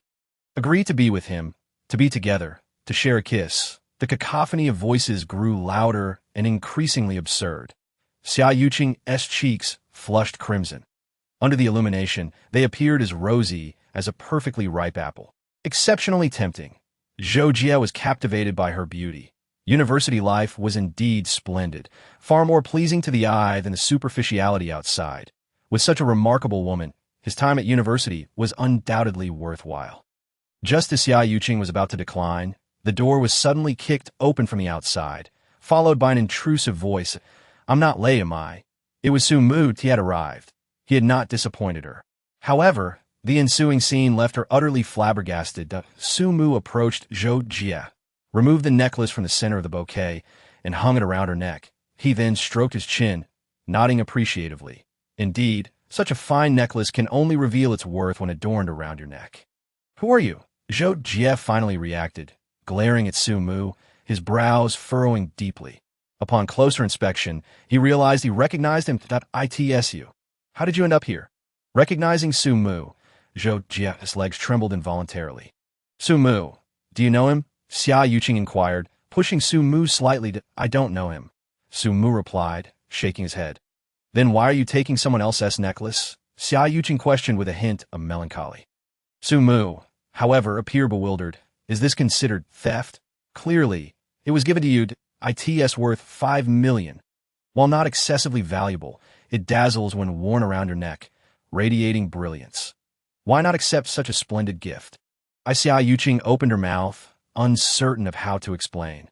She knew Su Mu was a rogue, recently emerged from obscurity, still naive to worldly matters. Even if she attempted to clarify, it would be futile. The audience, particularly Fang Yuesher, was also taken aback. She envisioned numerous scenarios, but never anticipated Su Mu would accept the necklace immediately. Nevertheless, this aligned with Su Mu's character.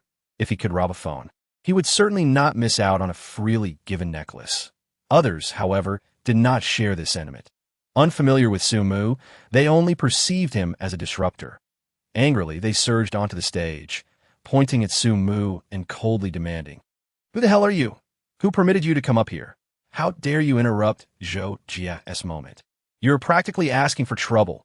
Brothers, let us teach this scoundrel a lesson and show him that in Jiangcheng University, Zhou Jie is not to be trifled with."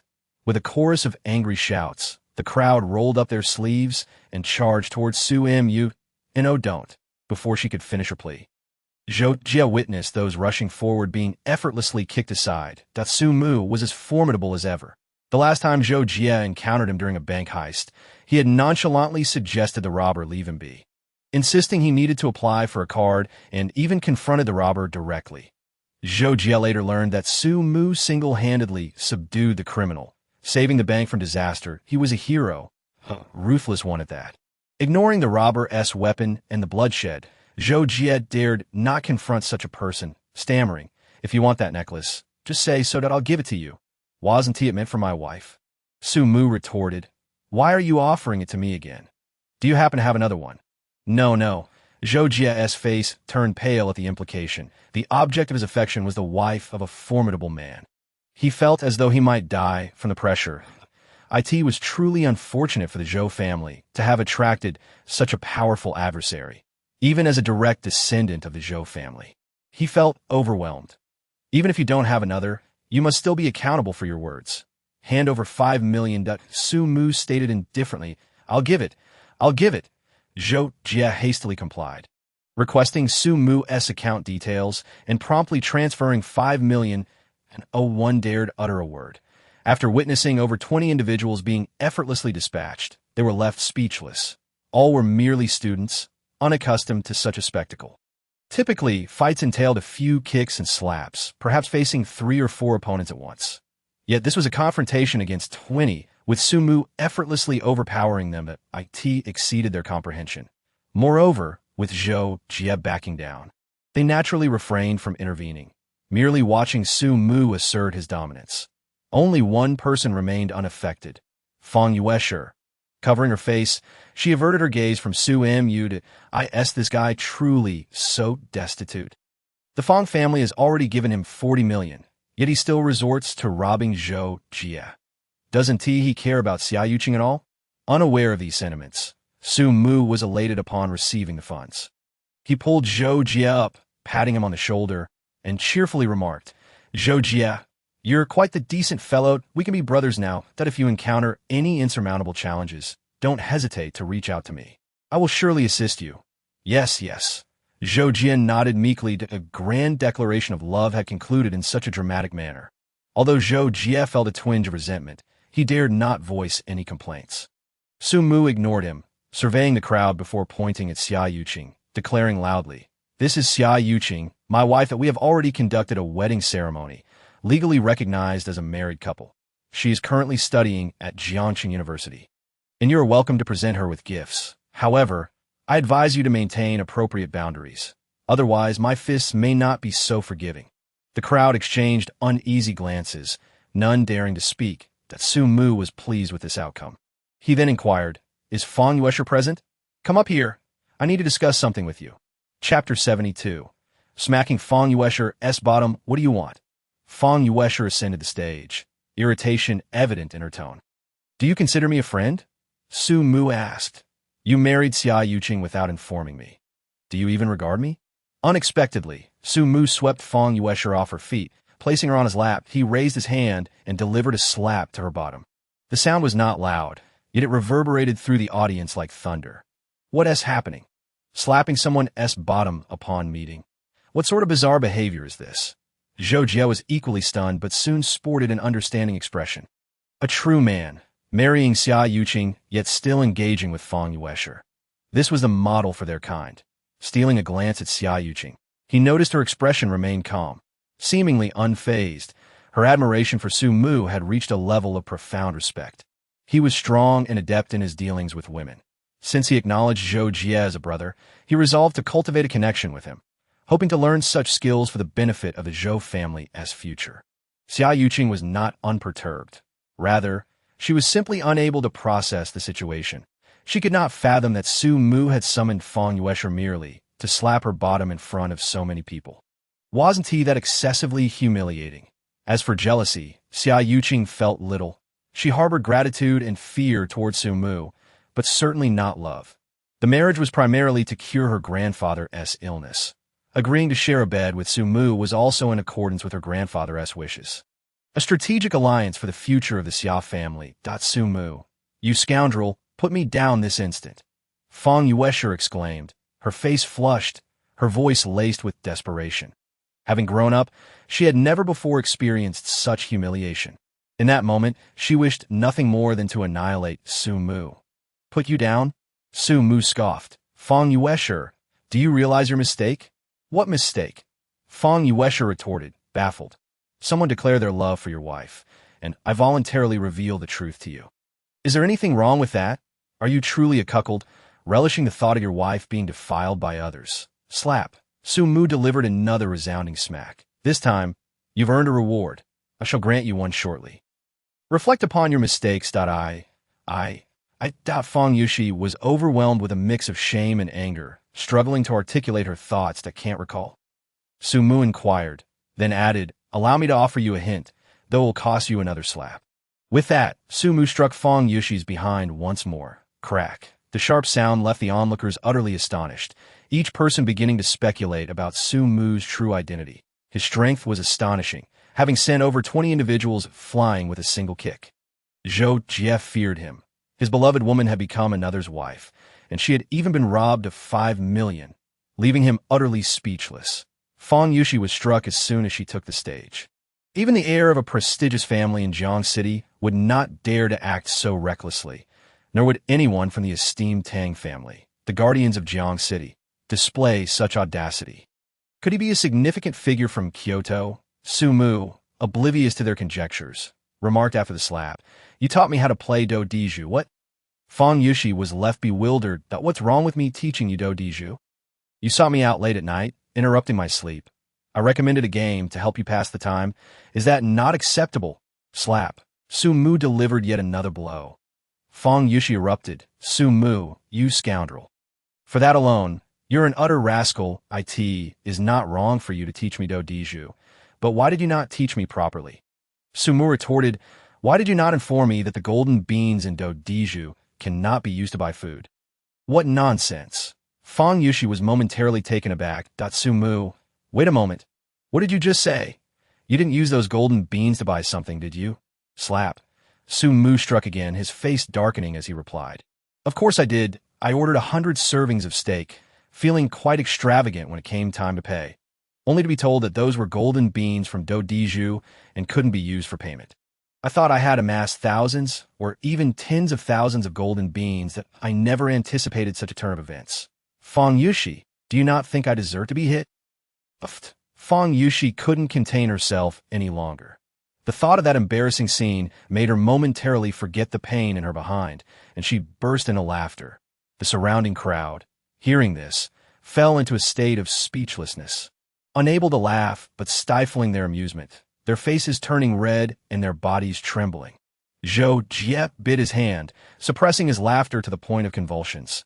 Xia Yuqing cast a deep glance at Su Mu. He doesn't even understand this. What a clean-cut man. He is still my husband. Should I try to develop our relationship? Perhaps he is an exceptional older man worth nurturing.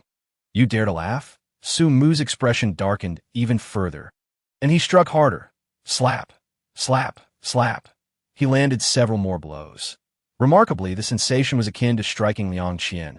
Both were quite firm, undoubtedly a result of ample exercise. That I was wrong. Realizing the truth, Feng Yushi quickly begged for mercy. This beating was not in vain. At least she gained a significant piece of gossip concerning Su Mu. With this, she could mock Su Mu for an entire year. Humph. Su Mu snorted coldly, delivering a few more slaps before finally releasing Feng Yushi.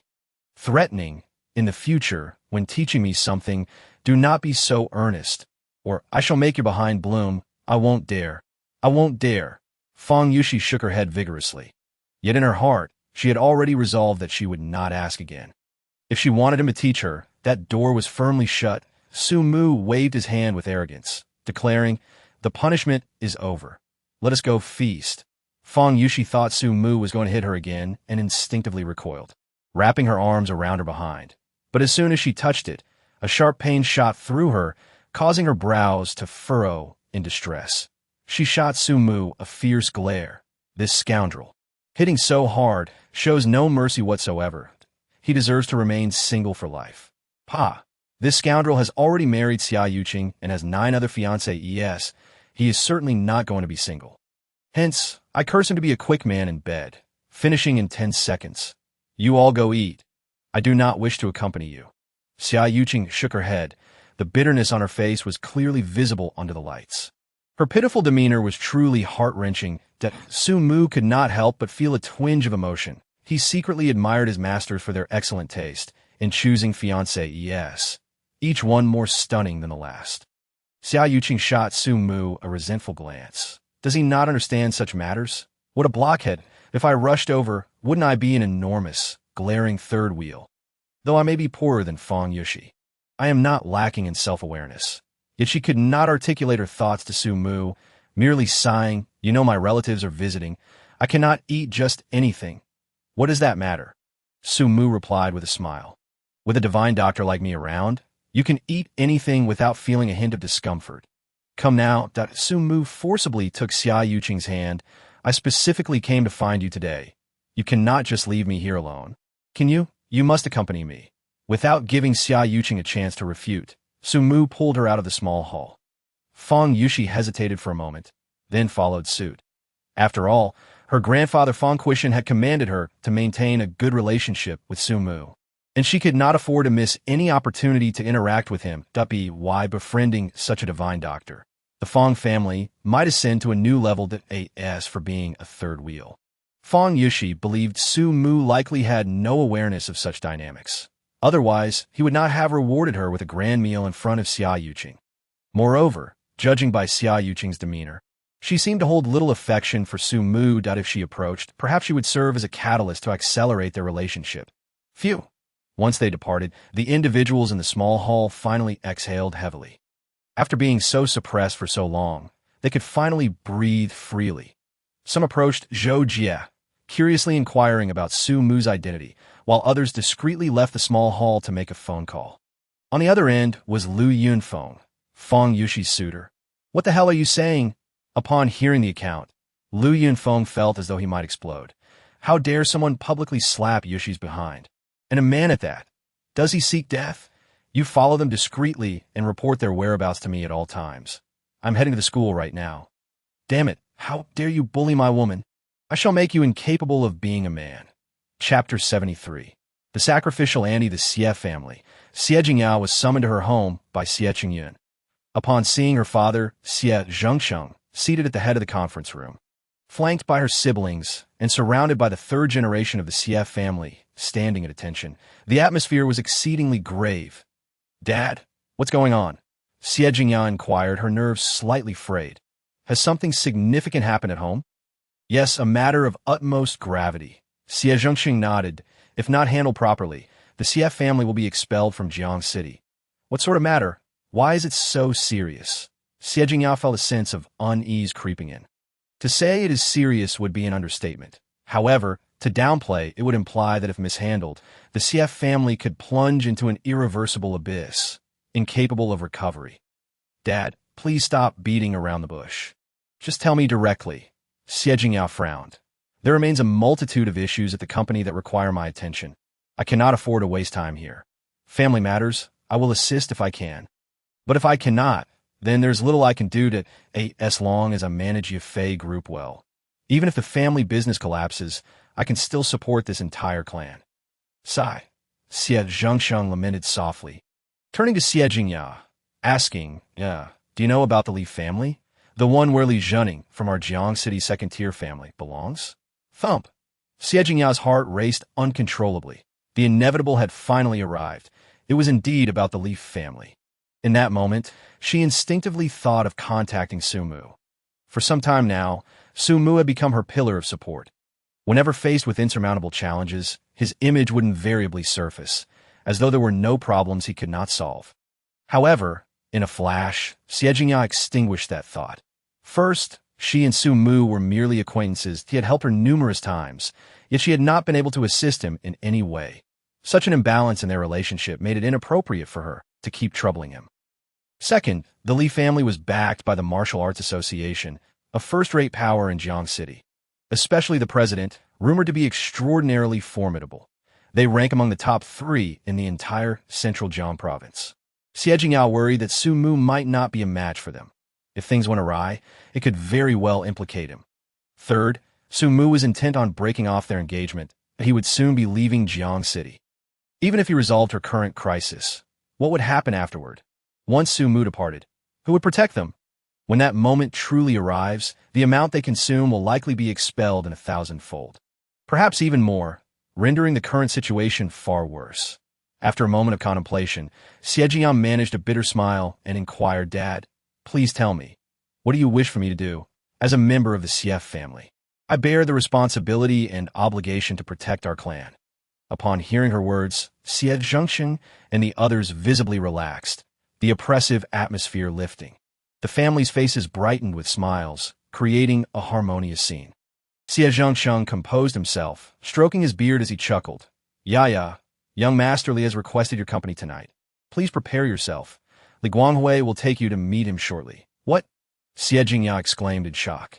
"Dad, isn't it supposed to be a wedding? A wedding is certainly on the agenda."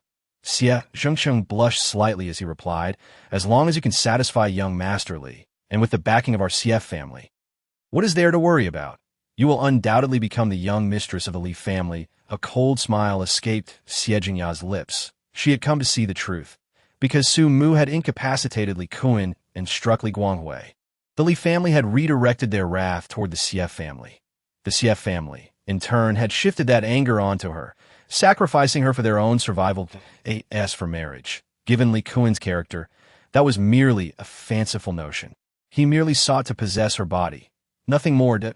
In that moment, disappointment overwhelmed Xie Jingyao, not just for her father, but for the entire Xie family. She had toiled since graduation, never once relying on the family's support.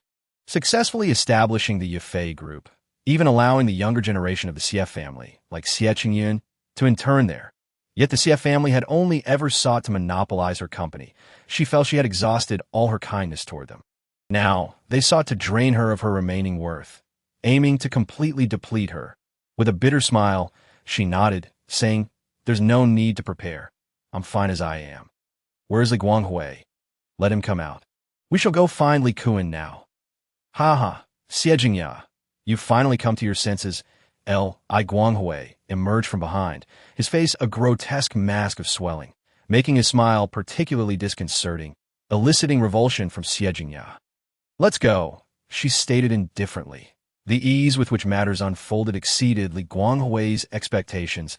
As for Su Mu, if he was unable to handle him, he would leave it to the president. The priority was to swiftly take Xie Jingyao to the young master and quell his fury. Just before exiting, Xie Zhengsheng solemnly admonished her to serve young Master Li well and not to provoke him further. "Ya, the entire Xie family will remember your kindness. Once this storm passes, you shall be the head of the Xie family. And even I shall heed your command." Xie Jingyao merely scoffed internally, tears brimming in her eyes. The past, it was irretrievable. This time she would meet Li Kuan with the intent to kill him. It was because of this scoundrel that her family had been reduced to its current state, forcing her to capitulate. After eliminating Li Kuan, she would take her own life. As for the tribulations the Xie family would endure, they were of no concern to her. She had already done her utmost for this family. She resolved to uphold her final shred of dignity with her life. Her departure was resolute and unwavering.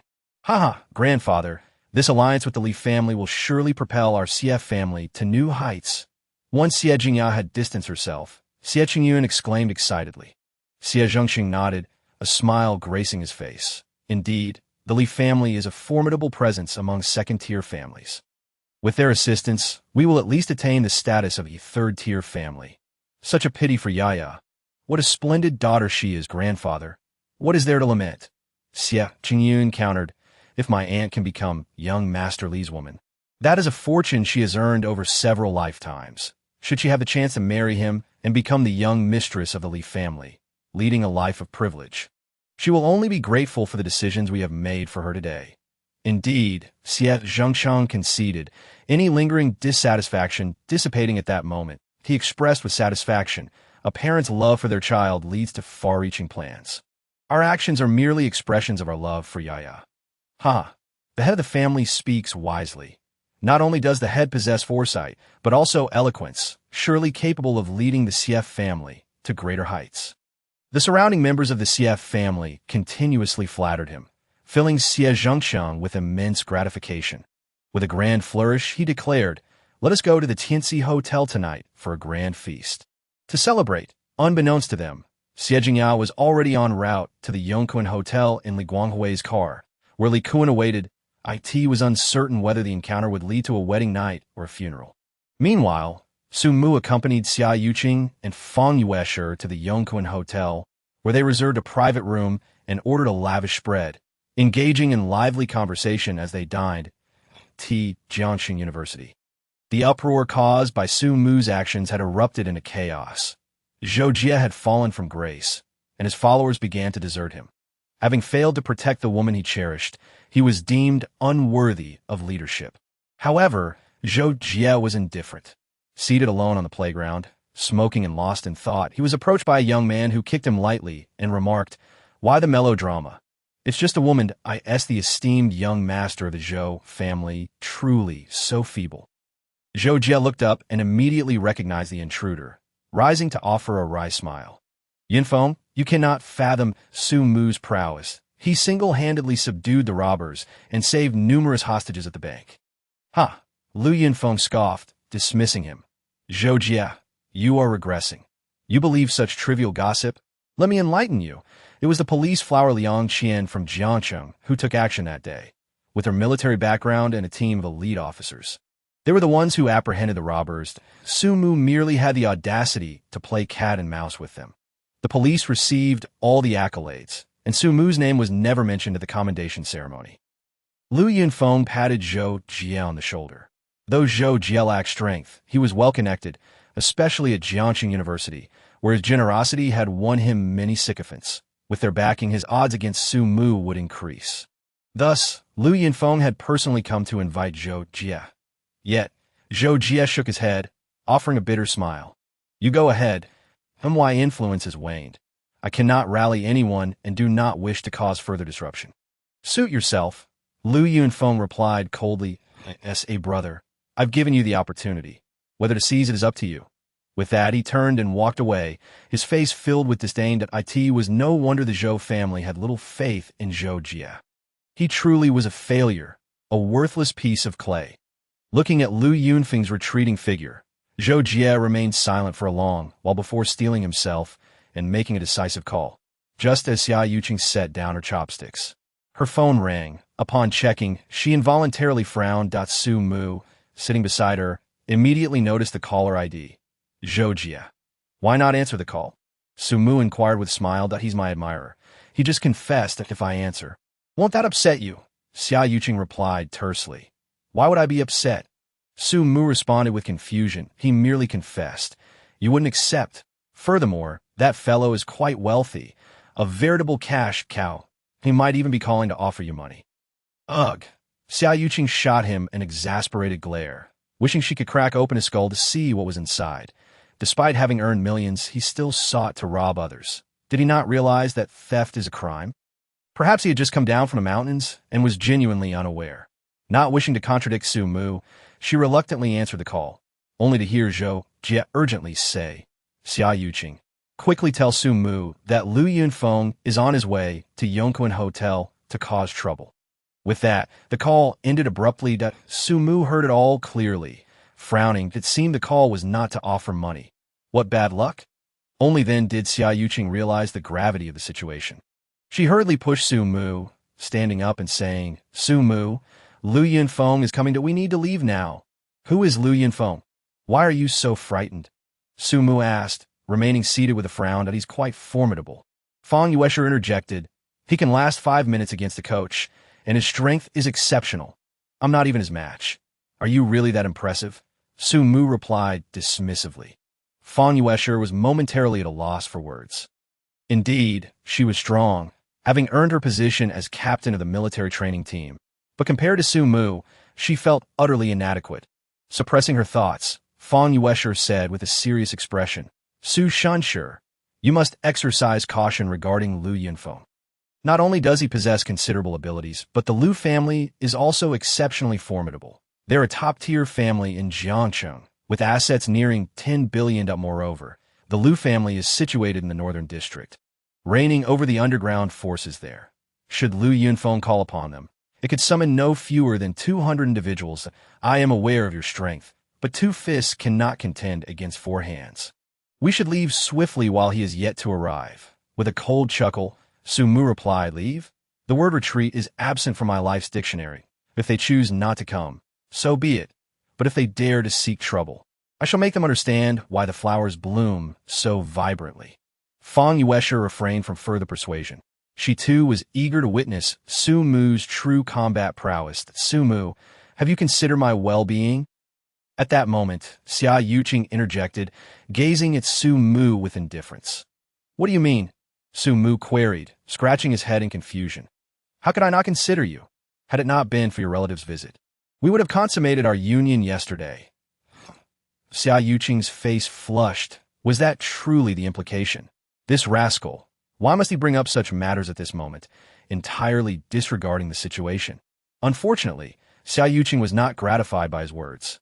Instead, she retorted, Su Mu, you are indeed powerful and unencumbered, able to disregard all and continuously provoke strong adversaries. But I am different that I have the Xia family backing me, and the Xia family is hardly even a third-rate family. A mere inconsequential presence in Jiangcheng, we cannot contend with Lu Yunfeng, a first-rate family, nor with Zhou Jie, the second-rate families, or Yun Tian of the third-rate forces. Should you fail, you can merely walk away. But what of the Xia family? What are you saying? Su Mu's brow furrowed deeper. How could I possibly fail? Against this motley crew, I could eliminate them all with a mere fingered as for walking away. That is utterly impossible, as long as you are here. I have no place to go. Even if I were to leave, I would ensure that you have no lingering concerns taking you with me. This declaration took Xia Yuqing aback. She cast Su Mu a deep glance. He intended to take her with him, even alleviating her worries. Did he truly view her as his wife? Xia Yuqing felt a twinge of emotion. Perhaps Su Mu harbored affection for her, albeit his inability to express it. This thought brought her a flicker of joy that moment. Lu Yunfeng was rallying his forces. First came the Golden Triangle, a group eager to cling to the Lu family's coattails, seizing this opportunity to showcase their loyalty. Next was Wang Hao, the king of the Northern District's underground forces, who, as a subordinate of the Lu family, would follow Lu Yunfeng's orders without question. Finally, Lu Yunfeng contacted Su Yongquan, the owner of Yongquan Hotel, a property of the Lu family, where Lu Yunfeng dined without ever spending a dime. When Su Yongquan received the call, he was exceedingly respectful, not daring to delay in executing Lu Yunfeng's instructions, promptly heading towards Su Mu's private room with his entourage. Knock, knock, knock.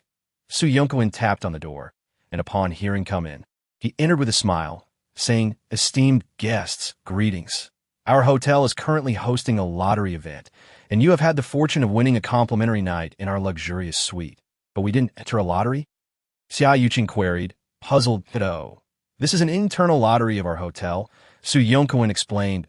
We randomly selected from all dining customers, and you were fortunate enough to be chosen. If you prefer not to stay, you may exchange it for cash at the front desk, albeit at a discount. Our usual rate for the luxury suite is $28,800, and the cash exchange would be at 80%, totaling $23,000. Are you saying we can receive over $20,000 for free? Su Mu asked, momentarily stunned. Indeed, Su Yongquan nodded with a smile. However, you must accompany me to the front desk. All right, let us follow him for a moment.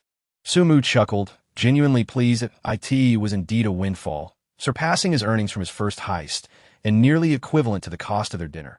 Just as Su Mu stood to leave, Xia Yuqing pulled him back. Who are you? She directed at Su Yongquan. Why would you simply give us over $20,000?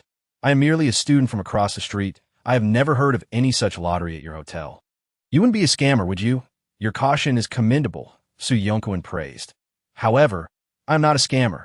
I'm the owner of this hotel, Su Yongquan. Here's my identification. He produced his ID for Xia Yuqing to inspect. But Sumu shoved it aside, saying coolly, "What if you are a scammer? Should he dare deceive me, I will ensure he spends the rest of his days in a wheelchair. Come, let us retrieve our money." Without further ado, Sumu seized Xia Yuqing's hand and exited the private room. Such audacity! He dares to confront the young master. Su Yongquan mused internally, though a sneer soon crossed his face. Why provoke the Liu family's young master? Is he seeking death? In his mind, Su Yongquan had already branded Su Mu as a reckless fool without strategy. Upon reaching the front desk, Su Mu inquired, "Your boss mentioned we won over 20,000 in the lottery. Where is it? Hurry up, I want cash. What is going on?" The front desk staff appeared bewildered, glancing at Su Yongquan beside Su Mu. Su Zone, what lottery? We were not. Before she could finish, Su Yongquan waved his hand and coldly interjected. You dare offend our young master and still expect money. Have you lost your mind? Bring forth the men, break the legs of the men, and detain the women. When a young master arrives, he will decide their fate. At his command, dozens of security personnel clad in black suits rushed forward, encircling Su Mu and his companions. Su Mu narrowed his eyes. It seemed they were indeed scammers. Just as he was about to take action, a loud knocking resounded at the locked door. Knock, knock, knock. The sound was thunderous, accompanied by a disgruntled voice from outside. Why are you closing the door so early? Are you no longer in business? Do you believe I want to report you to your boss, Su Yongquan, and get you all fired? Chapter 75. Standing up for my honor, you too. Go open the door. I want to see who is so eager to seek their demise, Su Yongquan said grimly. The two front desk staff trembled as they hurried to open the door.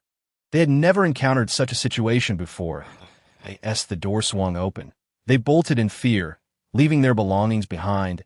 It was no wonder their boss had ordered a clearance. This was a brawl, and they were armed, completely oblivious to the potential dangers. Survival took precedence. Su Yongquan also noticed the two individuals entering from outside and frowned, barking, "Who are you? Do you not see the sign that says no admittance for unauthorized personnel? Who permitted you to enter? Damn it, Su Yongquan, just because you've allied with the Liu family, you think you can disregard me?" Li Guanghui roared angrily. Upon hearing this, Su Yongquan's expression changed. He be addressed by name, and to have someone so audaciously disregard him was alarming. Su Yongquan rubbed his eyes and scrutinized Li Guanghui carefully, shaking his head with a bitter smile. "Forgive my inability to recognize you. Who might you be?" "I am Li Guanghui," he nearly shouted, secretly cursing Su Mu's ancestors for the predicament he found himself in. It was all due to that bastard who had struck him so fiercely that he was now unrecognizable. Presently, Su Yongquan examined him again and indeed confirmed it was Li Guanghui. Prompting him to question, "What happened to you? Who left you in this state?" "I did," Su Mu interjected before Li Guanghui could respond. Xia Yuqing, having spotted Xie Jingya, rushed over, taking her hand and asking, "Ani, what brings you here? And why do you look so pale? Has something happened? Did the manager from the Li family trouble you? We must leave at once. Su Mu is over there, and he will protect you." Without waiting for a reply, Xia Yuqing pulled Xie Jingya into Su Mu's camp. Su Mu, with a playful tone, remarked, "Ani, you must have known I was here, so you came to enjoy a lavish meal, right?" Seeing Su Mu, Xie Jingya felt a pang of sorrow. She wished to reveal the truth to him, but hesitated, fearing it might implicate him. Although Su Mu was indeed formidable, he was but one man. He could take on 10, 20 foes, but what if faced with 100 or more? After all, Li Guanghui was the vice president of the Martial Arts Association. For her sake, he would defend the Li family and the Martial Arts Association in Jiang City. There will be no refuge for Su Mu. Xie Jingya gritted her teeth and resolutely declared, "No, I have other matters to attend to with Uncle Li." "Uncle Li?" Su Mu cast a glance at Li Guanghui. When did Xie Jingya become so close to him?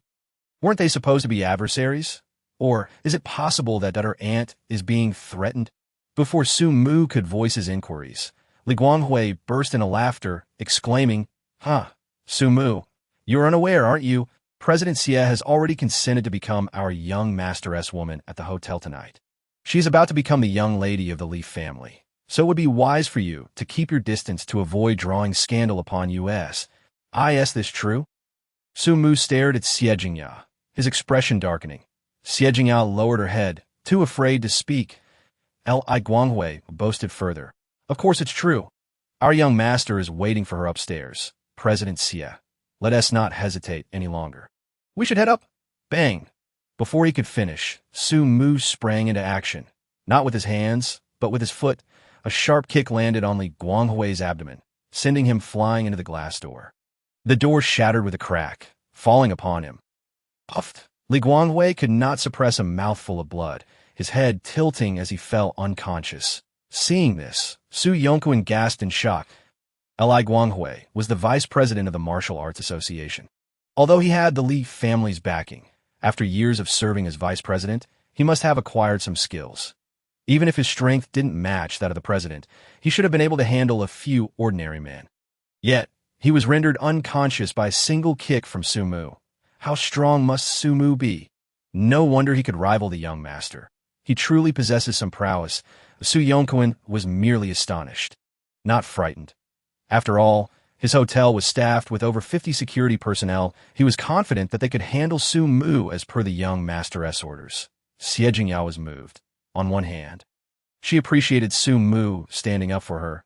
Yet on the other, she was filled with concern. She hurriedly pulled Su Mu aside, reproaching him. Xiao Mu, how could you be so impulsive? You can't just go around hitting people. What am I supposed to do now? What do you mean, what to do? Su Mu frowned. Do you really wish to marry that Li Kuan? Do you not understand what kind of person he is? Moreover, I've already rendered him incapable of being a man for life. That if you truly marry him, will you be happy? Faced with Su Mu's inquiries, Xie Jingyao remained silent for a long time. How could she desire marriage? It was not out of choice, but necessity. Aunt, I understand your feelings, Su Mu sighed. You need not concern yourself with what comes next. I will handle it in all of Jiang City. As long as you do not wish it, no one dares to force you into marriage. Xie Jingyao gazed at Su Mu, her eyes sparkling with admiration. Then she turned to see Xia Yuqing standing beside Su Mu. Such a remarkable man. Why must he be the fiancé of her niece? If it were someone else, she might have entertained the thought of pursuing him.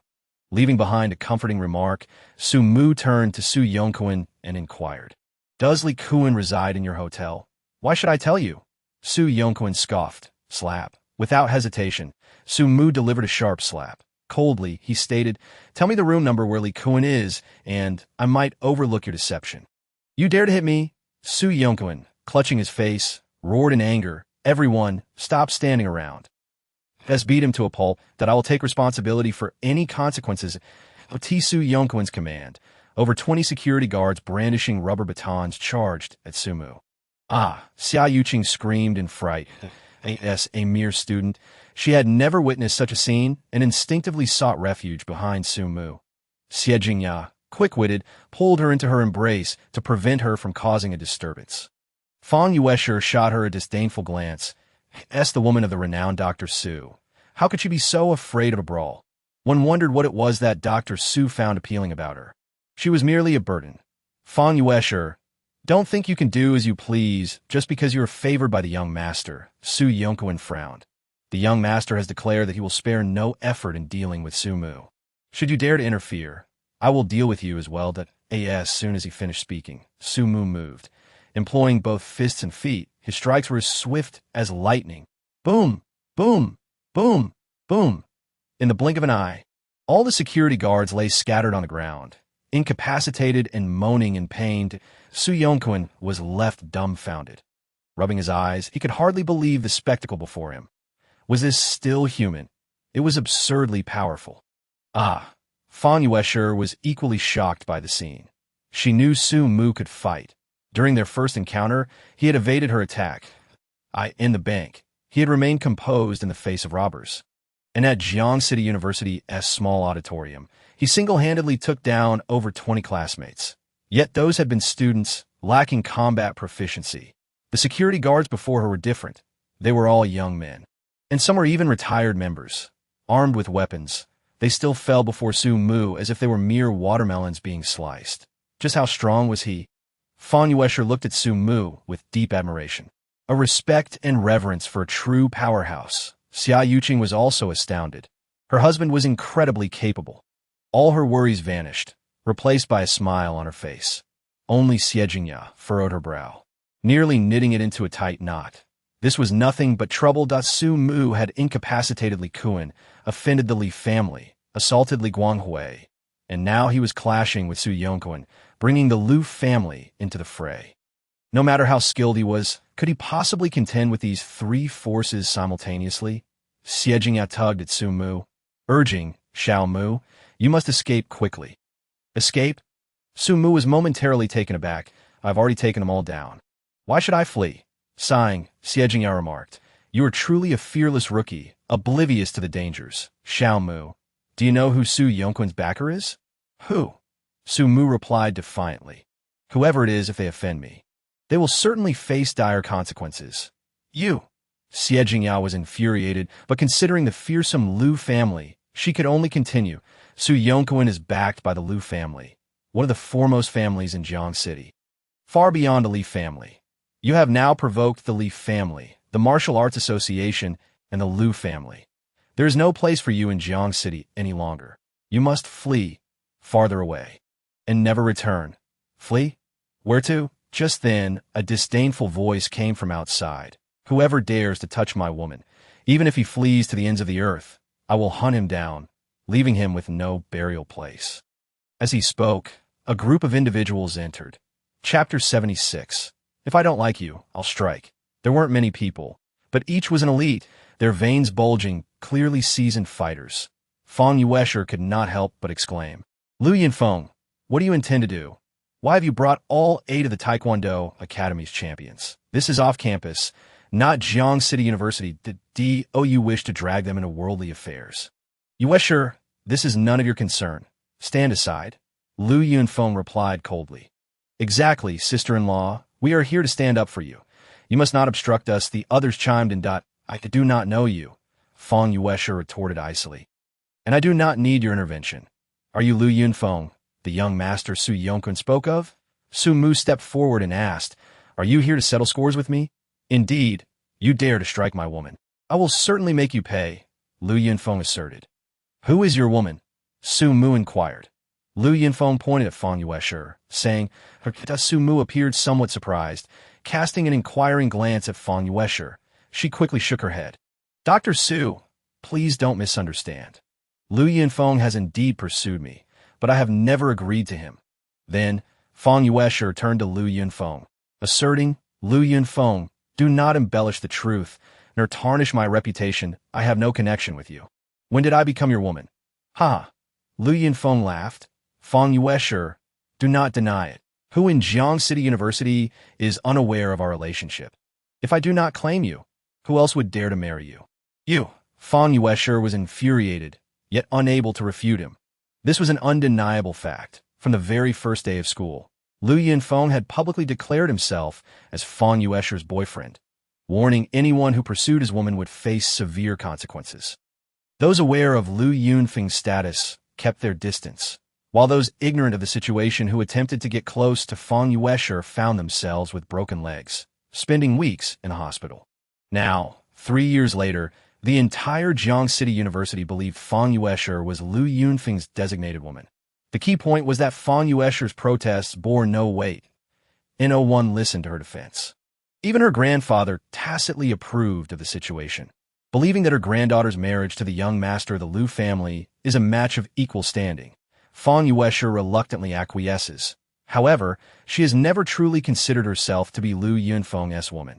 Upon hearing Lu Yunfeng mention this matter once more, Fang Yuesher feels an overwhelming surge of anger. She strides forward, linking her arm with Su Mu's, and proudly declares, Who says no one wants me? Dr. Su is willing to marry me.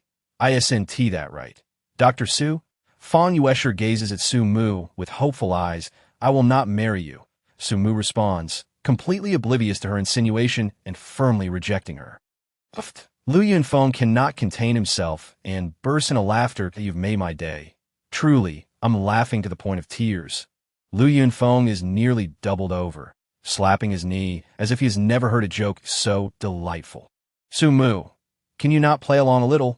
Fang Yuesher feels utterly embarrassed, her toes digging into the ground as if she wishes to burrow into a crevice. She turns to Su Mu. Exasperated, when I said for you to marry me, it was merely a formality, not a serious proposition. Why are you so frightened? Besides, I, Feng Yuesher, am quite the beauty, am I not? Am I really that undesirable? Undesirable. Not at all.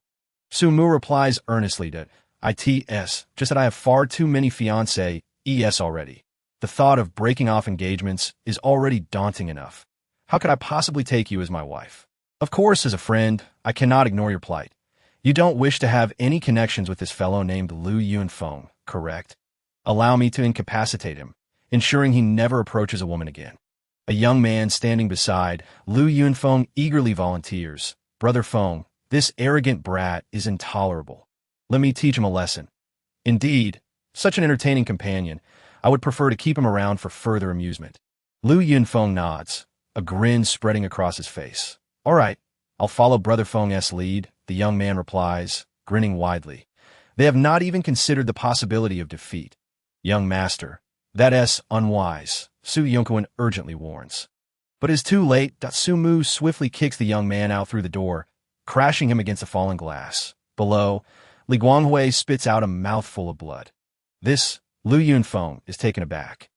Casting a deep glance at Su Mu, he realizes he is facing a formidable opponent. Su Yunkuan sighs. Ah, young master, could you not wait for me to finish speaking? Su Mu is incredibly skilled. Why dozens of bodyguard were dealt with in a single move. You all should attack together, or else you may not stand a chance. Damn it, why didn't you say so earlier? Lu Yunfeng retorts angrily. With a wave of his hand, the 8 formidable bodyguards, now 7, surround Su Mu. Let us go. If we don't eliminate him today, I'll take his surname. Lu Yunfeng declares coldly. Apologies, but I'm not so unfilial as to share your surname. Su Mu dismisses him with a wave of his hand. His expression, one of disdain. Damn it. Lu Yunfeng curses angrily. Beside them, Feng Yuesher cautions, Dr. Su, be careful. All 7 of them are black belt experts in Taekwondo. Incredibly powerful that if they attack together, even a Taekwondo coach would have to retreat. Before she can finish her warning, Su Mu has already made his move. Bang, bang, bang. With a single kick, he sends them all flying, crashing against the glass door in a chaotic heap like a stack of dominoes. Li Guanghui, beneath the tempered glass door, continues to cough up blood, becoming a ghastly sight. As the onslaught continues, Li Guanghui surprisingly regains consciousness, opening his eyes. Upon seeing the scene before him, he shouts in outrage. What the hell? Who are you lot? Get off me. You're crushing me. The 8 formidable bodyguards finally realize there is someone beneath them and scramble to climb off, hastily lifting the door to rescue Li Guanghui. President Li, Su Mu is too powerful. You must contact President Zhai and have him come immediately. Su Yunkuan implores as he witnesses Li Guanghui revived at Li Guanghui grimaces. If we could reach the president. Su Mu Wu and Ti have become so arrogant in the first place that we should contact Li Zhening and see if he has any ideas that Su Yunkuan urges, and also get in touch with your martial arts association members to bring them here. No matter how skilled Su Mu may be, I refuse to believe he could defeat so many experts from your association. You are Li Guanghui? Lu Yunfeng finally recognizes him, puzzled. How did you end up like this? I doubt Li Guanghui is heartbroken.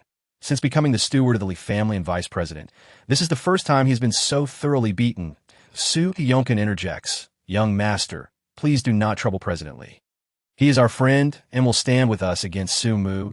I will call for help right now. Li Guanghui grits his teeth and retrieves his phone. Meanwhile, Su Mu turns to Lu Yunfeng. And what about you? Are you going to call for help? Humph. Lu Yunfeng scoffs, I don't need anyone. I can handle this myself. Slap. Before he can finish, Su Mu delivers a sharp slap across his face. In front of the young master, you are not permitted to refer to yourself as or I'll turn you into a pig's head. You bastard. Lu Yunfeng yells, covering his face. Slap. Another slap lands. Su Mu coldly states, nor are you allowed to curse that slap. I didn't curse. Why are you still hitting me? Lu Yunfeng protests, furious that I'll hit you because I don't like your face. What can you do about it? Su Mu scoffs dismissively. Lu Yunfeng is left speechless. Unable to counter, he realizes he is entirely outmatched by Su Mu, who has struck him several times before he even comprehends how. His only hope rests with the Golden Triangle and the Underground King of the North District. Wang Haodas for calling for parental assistance. That is a tactic for the weak. Call for help. Then, Su Mu states indifferently, Bring forth the individuals you deem most capable, and I shall deal with them all. Putting an end to this once and for all. Chapter 77. Only he could be hit insane. Absolutely insane. Lu Yunfeng stares blankly at Su Mu, astonished that such an audacious individual exists in Jiang City. And even more so that he cannot gain the upper hand. Frustration wells within him as he feels his face being ground into the dirt. His fists clench tightly, rage surging, yet he sees no avenue for action, only patience. He trusts the Golden Triangle and Wang Hao are en route. Once these two forces arrive, they will undoubtedly be able to subdue Su Mu. Meanwhile, Li Guanghui has reached out to the head of the Li family. Li Zhening as soon as the call connects. He laments, "Big brother, this is bad. Trouble has arisen." Li Zhening is in a foul mood. The dignified head of the Li family has been humiliated by a mere youth, and he has no means to retaliate. He can only accept his fate. Frustrated, he heads to the club to vent his frustrations when he receives Li Guanghui's call, which only fuels his anger. Su Mu is trying to kill the young master. Li Guanghui succinctly explains the situation. Bang! Li Zhening kicks a foot massage attendant aside. What nonsense! I just give him 20 million this morning. Why is he now targeting Akoin? What? Li Guanghui is taken aback. Big brother, what did you say? Why did you give Su Mu 20 million this morning? I didn't just give him 20 million. I also promised him a 20% stake in the Chu Yun Tian Li family. The mention of this infuriates Li Zhening. You useless lot. Why offend him of all people? He single-handedly stormed our Li family, taking down all our guards and 20 elite members from the Martial Arts Association that I had no choice but to pay him off. Hand me the phone to Su Mu. I wish to speak with him. Li Guanghui is left in a state of shock. My goodness, he managed to take down the Li family all on his own. What audacity! And we still lost. Only now does Li Guanghui realize the gravity of the situation. Su Mu is a master among masters, and they cannot confront him using conventional methods. They must resort to underhanded tactics of course. These thoughts remain unspoken, as he dutifully follows the head of the family's orders and hands the phone to Su Mu. Our family head wishes to speak with you, Li Guanghui states flatly. Li Zhening. I presume. Su Mu chuckles. Is he here to send me more money? As expected, upon receiving the call, Su Mu recognizes the name and hears Li Zhening's conciliatory tone. Dr. Su, my son has wronged you on his behalf. I sincerely apologize and beg of you to spare him. Unacceptable, Su Mu replies coldly. He has wronged my aunt, and he must pay the price. Dr. Su, you are a concealed master. How can you stoop to the level of child? Li Zhening continues to grovel. Don't you need money? 100,000 per head. I will give you 200,000 if you spare Li Cohen. Your son is worth only 200,000. Before he could utter another word, Su Mu interjected. Let us settle for 10 million. Li Zhening exhaled heavily. 10 million for a son's life was indeed a bargain.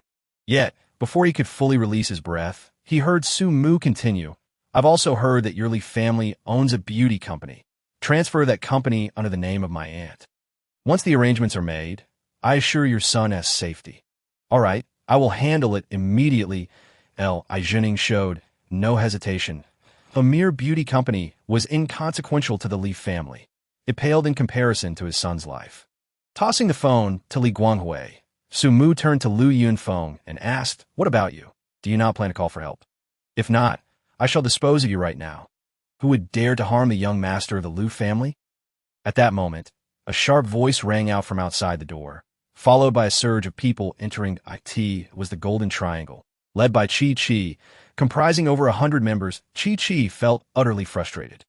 Earlier that day, he had gone to the Li family to lend support, but gained nothing and was instead reprimanded for ceding territory to the Yun Tian group. But he had been swallowing his anger. To his dismay, he encountered Su Mu again at noon, who extorted millions from him. Chi was seething but felt powerless against Su Mu's strength, waiting for the Martial Arts Association president to deal with him before seizing his chance to retaliate. Naturally, if he could align himself with a higher power, he would no longer fear Su Mu. That evening, during dinner, he received a call from Lu Yunfeng, asking for assistance in teaching someone a lesson.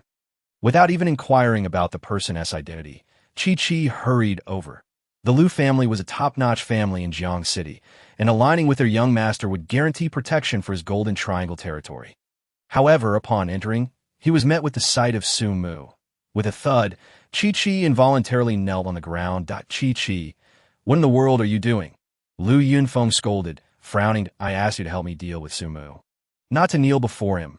Stand up and take your men to handle him. If you can break one of his legs today, I'll reward you with $1 million. If you manage to sever all 4 limbs, I'll give you $5 million. If you take his life, I'll grant you $50 million in one go. Additionally, I'll assume all responsibility, and from now on, the Golden Triangle will be a part of the Liu family. We will support you in becoming the underground king of the northern suburbs of Jiang City. Are you attempting to deal with me? Su Mu mused, somewhat bemused by encountering this individual thrice in a single day. What a twist of fate. Chi-Chi was conflicted. He feared failing to confront Su Mu, having witnessed his strength firsthand. It was enough to instill dread. However, he also worried about the repercussions of not aiding Lu Yunfeng. Indeed, Lu Yunfeng noticed his hesitation and coldly declared, Chi-Chi, do you dare defy my orders? You think you are something special. Upon hearing this, Chi-Chi's anger flared. Su Mu was somewhat negotiable, yet Lu Yunfeng spoke to him as if he were a mere lackey. Was he not the leader of the Golden Triangle, a significant underground force in the Northern District? Standing before Lu Yunfeng, he felt belittled. Choosing his allegiance, Chi-Chi approached Su Mu and forced a smile. Su Shini, how could I possibly confront you? Even if I had 10 times the courage, I wouldn't dare. Lu Yunfeng called me over without mentioning who I was to deal with. Had I known it was you, I would have certainly stayed away. Now that I'm here, I will support you against Lu Yunfeng. Did I ask that so? Su Mu chuckled lightly. Then go ahead and slap Lu Yunfeng twice. Chi-Chi found himself in yet another dilemma. Should he comply or not? Lu Yunfeng was taken aback. Never expecting Su Mu to make such a demand, he laughed heartily. Does he dare? If he strikes me, he will have irrevocably offended the Liu family. Despite being the leader of the Golden Triangle in the Northern District, he is nothing before us. We could easily wipe them out with a mere flick of our fingers, with a sudden determination. Chi-Chi retorted, I'll teach you not to underestimate me, and struck Lu Yunfeng. You dare hit me? Lu Yunfeng, enraged, launched a swift kick. Chi-Chi was caught off guard, unable to evade, and braced himself for the blow. Wasn't this akin to courting death? Yet, Chi-Chi felt no regret. Striking a second-generation heir of a first-rate family was exhilarating. In the entire Northern District, or even Jiang City, who had the audacity to strike a second-generation heir? He had done it, and that glory would be his to boast about for a lifetime. However, the anticipated attack never landed on him. Instead, a cracking sound echoed, like the shattering of bones, followed by Su Mu's indifferent voice. Chi-Chi is under my protection. Is he someone you can strike? Lu Yunfeng clutched his leg, his expression darkening. He could scarcely believe Su Mu's speed, covering the distance of 5 meters in under a second to counterattack and break Lu Yunfeng's knee while shielding Chi-Chi. Lu Yunfeng was now somewhat apprehensive. Was it worth provoking such a formidable adversary over Feng Yushi? Before he could finalize his thoughts, hurried footsteps echoed from outside. It was Wang Hao. Upon receiving Lu Yunfeng's call, he had mobilized his men to rush over. However, considering Lu Yunfeng was merely a student, he doubted the severity of the situation. How much trouble could he truly stir? The bigger issues would be resolved by the Liu family patriarch. So he brought only a dozen capable individuals, yet their presence was imposing. Dressed in tailored black suits and polished shoes, they exuded an air of authority. Wang Hao, in a red trench coat and sunglasses, with a cigar clenched in his mouth, entered, instantly stifling the atmosphere around him. Chi-Chi was left dumbfounded. How had Lu Yunfeng managed to summon this person? Wang Hao, please teach Su Mu a lesson. He hit me, Lu Yunfeng exclaimed, tears brimming in his eyes. Ultimately, he was still a child, especially as the pampered young master of the Liu family, unaccustomed to such indignities. You were struck? Wang Hao paused, surveying the room before his gaze landed on Chi-Chi. Chi-Chi, did you incite this? In his view, Chi-Chi was the only one worth considering among those present. Naturally, he refrained from taking decisive action. Otherwise, even the Golden Triangle would be insufficient to withstand his might. Chi-Chi stammered, At a loss for words, that he glanced at Su Mu, realizing Su Mu was also observing him. The implication was clear. He was to take the blame. Gritting his teeth, Chi resolved. Yes, it was I who struck him. What does Lu Yunfeng have to boast about, relying solely on his family's influence? I am the leader of the Golden Triangle in Jiang City's Northern District. Why should he order me around like a dog? I refused to submit, hence I retaliated. Boom. Wang Hao kicked him. What do you think you are? You dare to strike young Master Yunfeng. Are you seeking death? Do you believe I want to gather my men and drive you out of Jiang City? Chi did not remain passive. He stepped back to evade the blow. You think you can just kick me? Wang Hao, furious, retorted. Now that I'm here, can you really escape? Kneel and apologize to young Master Yunfeng. If he forgives you, you may continue to exist here. Otherwise, I won't hesitate to dispose of you. Is this the strongest ally you could find? Su Mu pointed at Wang Hao and asked Lu Yunfeng, Su Shini, this is Wang Hao, a top figure in the Northern District's underground forces. Before Lu Yunfeng could speak, Chi interjected. He is not only powerful, but can also command 300 to 400 men. Humph. Wang Hao scoffed, realizing the gravity of his reputation, but still daring to. Before he could finish, Su Mu struck him with a resounding slap. The sound echoed. Leaving Wang Hao dazed, he covered his face, incredulous at what had just occurred. Yet Su Mu had no intention of engaging in further conversation. He kicked again, sending Wang Hao hurtling across the room. How go? How go? His men rushed to his side. Don't worry about me. Let us take him down together, Wang Hao shouted. His men charged at Su Mu, but they were swiftly dispatched, crashing to the ground, rendered incapable of further combat. Following Su Mu's gesture, he seized Wang Hao, gripping his neck and lifting him off the ground. That a collective gasp escaped the onlookers. Wang Hao, tall and robust, weighing at least 180 pounds, was effortlessly hoisted by Su Mu with a single hand. What immense strength he must possess! Chi watched enviously, secretly praising her choice. Aligning with such a formidable figure surely promised a prosperous future. Figures like Lu Yunfeng and Wang Hao were utterly insignificant before the prowess of Su Shini, akin to paper MCH. Completely defenseless. Lu Yunfeng, are you certain he is the strongest force you summoned? Su Mu addressed Lu Yunfeng with indifference. No, not at all. Lu Yunfeng shook his head repeatedly. Enough, I do not wish to squander time here. Su Mu tossed Wang Hao aside, who landed on the ground like a nearly lifeless dog, gasping for air, utterly devoid of combat capability. Chi, are you not the power of the Northern District? Su Mu then turned to Chi. Now that I have dealt with Wang Hao, you must seize the opportunity to dominate the underground forces of the North. That I hope you will become the underground king here.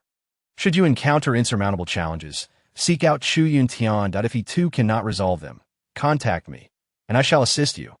Remember, once you ascend to power, you must safeguard the safety of these individuals, should they suffer even a scratch.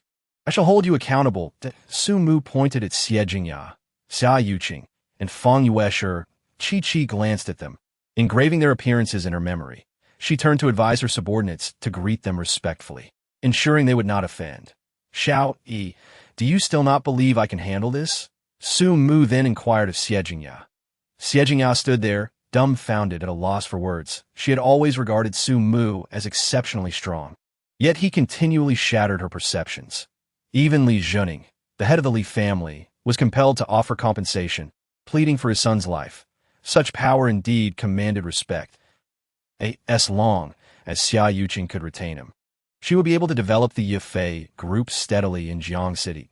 Su Mu turned to Fang Yuesher, saying, Fang Yuesher, in the future, feel free to swat away pests like Lu Yunfeng. If you cannot, just call for me, and I will assist. Whether in Jiang City or elsewhere, should you face difficulties, you can reach out to me. I assure you, I will handle it with utmost propriety. Thank you, Su Shini. Fang Yuesher expressed her gratitude sincerely and no need for thanks. After all, I am merely the precious jewel of the Fang family. Whoever dares to bully me will face my grandfather's wrath, Fang Yuesher declared proudly. Although the Fang family was merely a second-tier clan, they revered martial prowess and boasted a martial arts school. While it could not compare to first-tier martial associations, few dared to provoke them in Jiang City. With the emergence of a formidable figure like Su Mu, all powers might face a significant upheaval. The one who prepared first could seize the opportunity, potentially elevating the Fong family to first-tier status. After Sumu nodded, Fong Yuesher felt compelled to act swiftly, turning to leave in haste. Finally, Sumu looked at Xia Yuqing and gently asked, "Yuqing, I hope I did not frighten you." Xia Yuqing stared blankly at Sumu. Frightened, she had been terrified out of her wits. However, Sumu seemed oblivious to her distress. Continuing, "It's nothing. You become accustomed to such occurrences with experience. Generally, I do not instigate trouble, but I am never afraid of it. As long as they dare to provoke me, I will ensure they are made to concede." Xia Yuqing numbly nodded. "Su Yongquan, go fetch Li Kuan. What do you intend to do?" Before Su Yongquan could respond, Li Guanghui interjected nervously. "Su Shini, you promised our family head to spare our young master's life. You cannot go back on your word." Xie Jingya, too, grew anxious, tugging at Su Mu, pleading, "Xiao Mu, we cannot take a life. Murder is illegal. Rest assured." Su Mu reassured her with a pat on her hand. "I shall not kill him. However, he has troubled you repeatedly and must receive a small lesson." Su Yongquan, why are you still standing there? Noticing Su Yongquan's inertia, Su Mu frowned and coldly demanded, "Will you heed his words or mine?" Yours, Su Yongquan, not daring to hesitate, hurriedly dashed off to summon Li Ku and Li Kun, already informed by his father. Li Zhening, of the situation, descended the stairs, not daring to utter a word, looking to escape in shame. "Did I permit you to leave?" Su Mu's voice was grave, after repeatedly bullying my Xiao Yi. "Do you think a mere compensation suffices? Come here, let my aunt slap you twice." That Li Kun, not daring to defy, obediently approached, presenting his face before Xie Jingya. Xie Jingya stammered, unable to strike. Smack! Su Mu delivered a resounding slap across Li Kuan's face. "My aunt finds it beneath her dignity to dirty her hands. Allow me to do it on her behalf." Smack! Smack! Smack! Su Mu unleashed a flurry of slaps, swiftly transforming Li Kuan's face into a swollen mess. "Aunt, Yuqing, let us depart." With one final slap, sending Li Kuan sprawling, Su Mu led Xia Yuqing and Xie Jingya away. As they approached the exit, Su Mu spotted Lu Yunfeng blocking their path and kicked him aside. Scolding, "Good dogs do not obstruct the way." Chapter 79. The fallen young master seeks warmth and unity. What are you laughing at? Once outside, Xia Yuqing noticed Su Mu's persistent smile and could not help but inquire. "There should be significant news tomorrow," Su Mu replied. "What news?" Xia Yuqing was momentarily taken aback. Xie Jingya explained, "What else could it be? It must be about the young masters of the Li and Lu families being beaten here. A young master from a second-tier family and one from a first-tier family, both getting beaten by the same person, will undoubtedly cause a stir throughout Jiang City."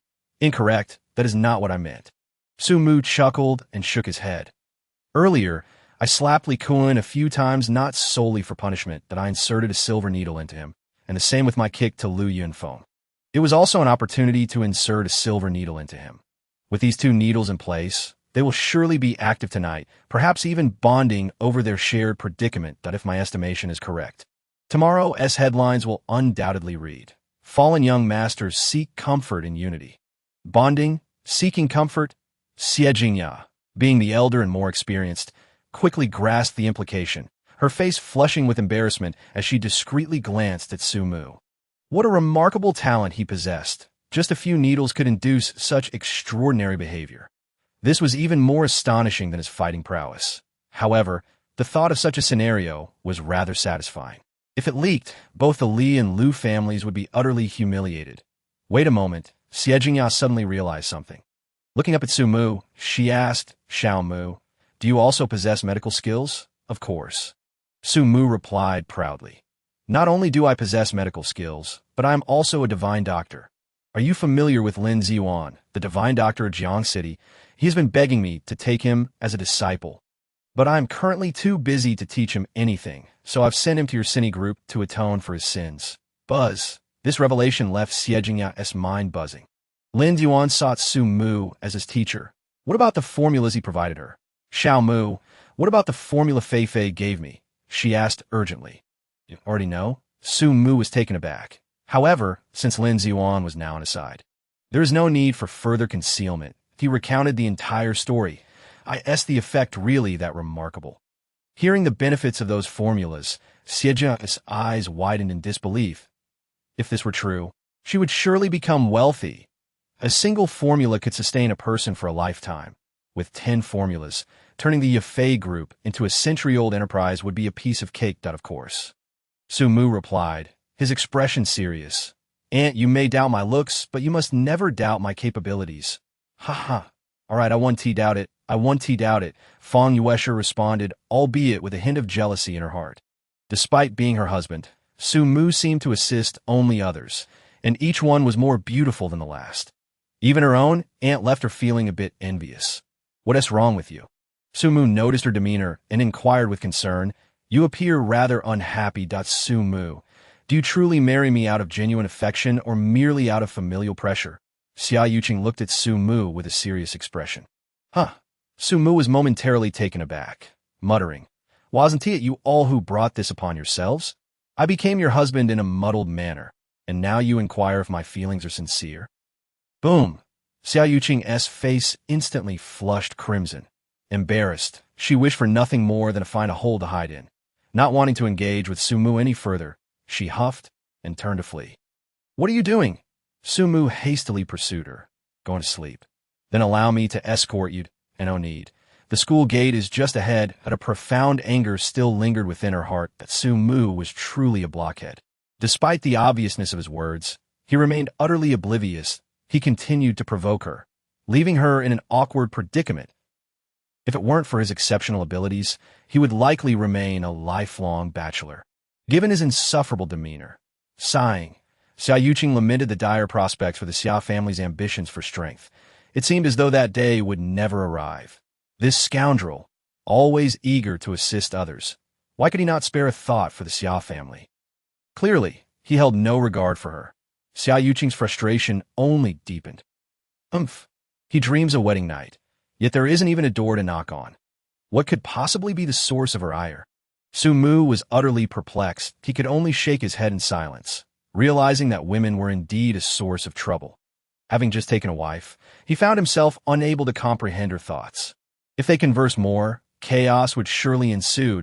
If they too were to cultivate their skills and attain a certain level of power, they might very well resemble their masters, causing an uproar. No, he must withdraw from this engagement. It was imperative. With determination, Su Mu set off to find Yugurong. However, he was met with disappointment. Both Yugurong and Lu Duo were absent. Su Mu mused to himself, relishing the tranquility of that place. Ideal for cultivation, he sought solace, yet others were restless. The first among them, Lu Shuyun, had long yearned to escape her home. Her mother not only favored sons over daughters, but was also exceedingly opportunistic, viewing her solely as a source of income. Her brother, Lu Duo, was a quintessential mama's boy, idling away his time while relying entirely on her earnings. It was fair to say that had it not been for her financial support, their household would have crumbled long ago. Now, even more so, Yugurong had sold herself to Su Mu. Lu Shuyun seized the opportunity to break free from that household. She felt grateful toward Su Mu. Wrapped in a bath towel, she lay on the expansive, soft bed, intending to offer herself to Su Mu in gratitude for all he had brought into her life. Yet, as she waited, the hours dragged on, and he still did not arrive. It was already the early hours of the morning, and she felt a twinge of disappointment. Could it be that Su Mu truly found her lacking? Yet, why then would he gift her a villa worth 10 billion? This was a staggering sum, beyond the reach of most people in Huaxia, who would toil for generations without ever amassing such wealth. Why would he bestow such a gift upon her without cause? The second individual unable to rest was Lu Yunfeng. After Su Mu's departure, he rose from the floor, his gaze filled with venomous hatred. He wished nothing more than to strip Su Mu of his skin, pull out his tendons, devour his flesh, and drink his blood. What should we do now, young master? Wang Hao inquired, also getting to his feet. Eliminate Su Mu, Lu Yunfeng declared through gritted teeth. Understood, Wang Hao replied, taking his leave to gather a group. Lu Yunfeng then turned to Li Kuan, asking, what are your plans? Will you allow Su Mu to bully us like this? Nonsense, Li Kuan shouted. I will ensure he meets a fate worse than death. Ha! Splendid. Just as I had hoped. Lu Yunfeng laughed heartily, placing an arm around Li Kuan's shoulders. Come, let us retreat to a private room to strategize our next move. Li Kuan nodded in agreement, following Lu Yunfeng upstairs to a private chamber. Meanwhile, Li Guanghui and Su Yongquan exchanged glances, opting not to follow. After all, they were merely subordinates, tasked with obedience. Little did they know, as the two discussed their plans, their conversation took an unexpected turn, fueled by their tempers and the silver needles Su Mu had inserted into their bodies. A certain desire within them awakened, leading them to engage in indescribable acts. It was not until the effects of the silver needles wore off that they slowly regained consciousness, only to find themselves in a state of utter shock. Where are my clothes? Why is there another person here? And why, for heaven's sake, are we positioned like a human centipede? They retched in horror, powerless to speak due to the obstruction in their mouths.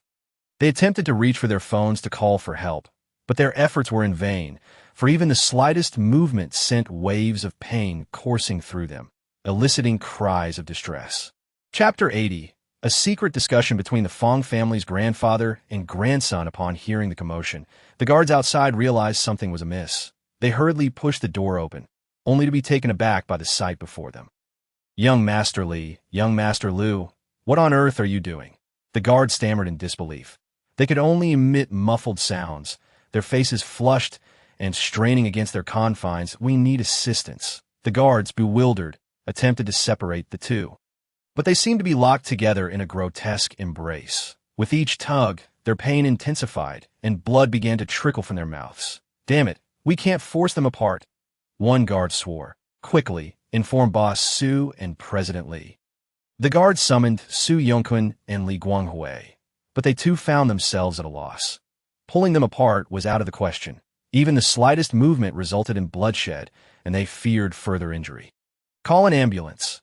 Li Guanghui sighed, lamenting, I've watched the young master grow up.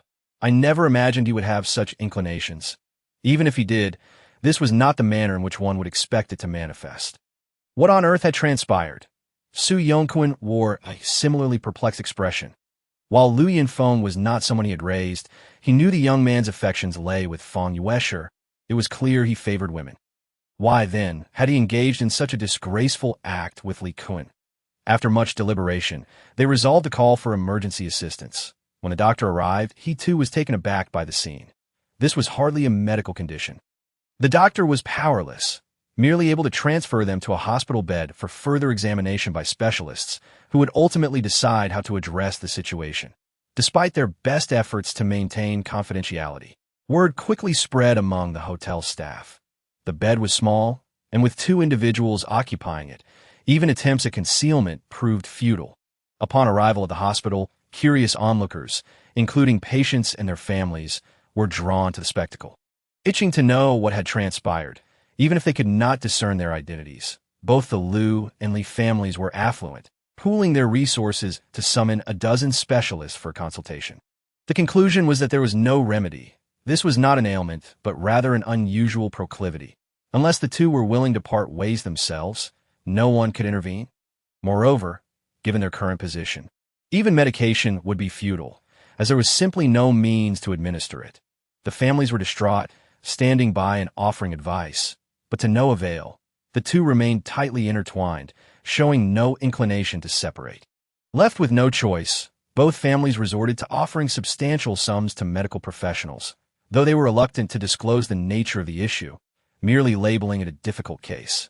Each family pledged 5 million as a reward for a solution. Meanwhile, Fong Quishan observed the situation with curiosity. Shouldn't you be in class at school? Is there something amiss? He inquired.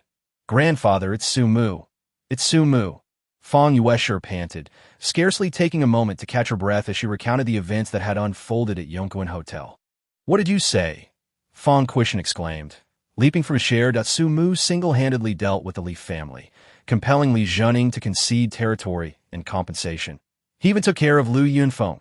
Indeed, Fong Yuesher affirmed. I witnessed it with my own eyes. It is absolutely true. I even considered intervening, but before I could act, Su Mu had already resolved everything. Grandfather, this is not the time for verification.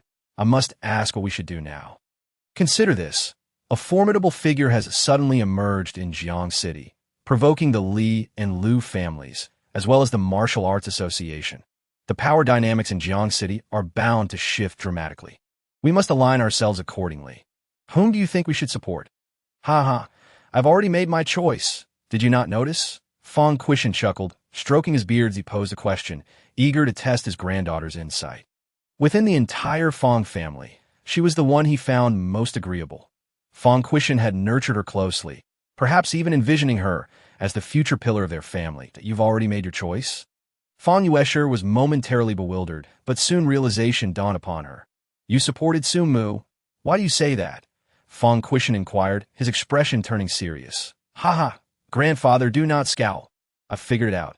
Hiring Su Mu as our family's private physician is a clear attempt to win him over. And then having me accompany him around. Such overt displays of goodwill are evident to even the most Na'vi, very astute.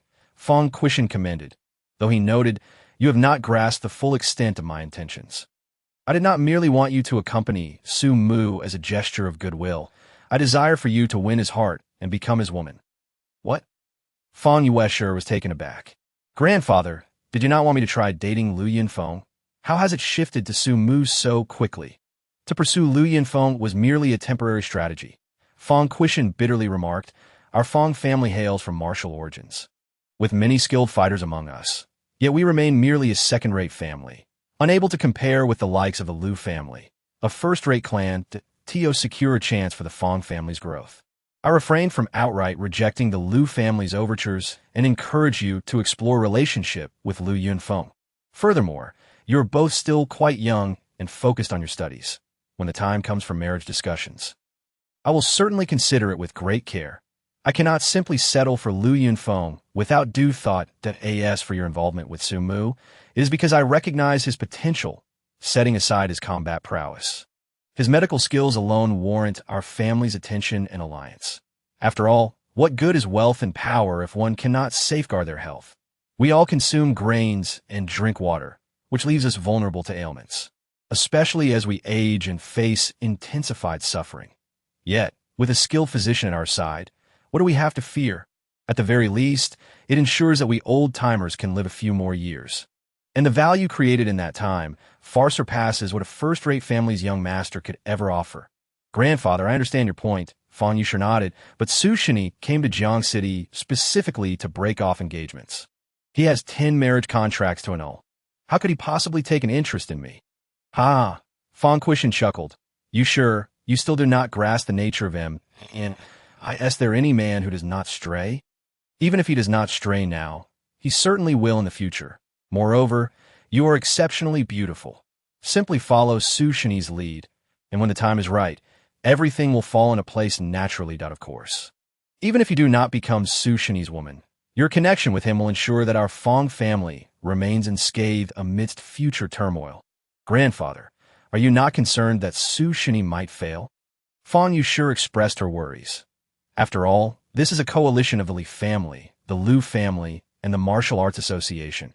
Can he truly withstand such forces alone? But we are the Fong family.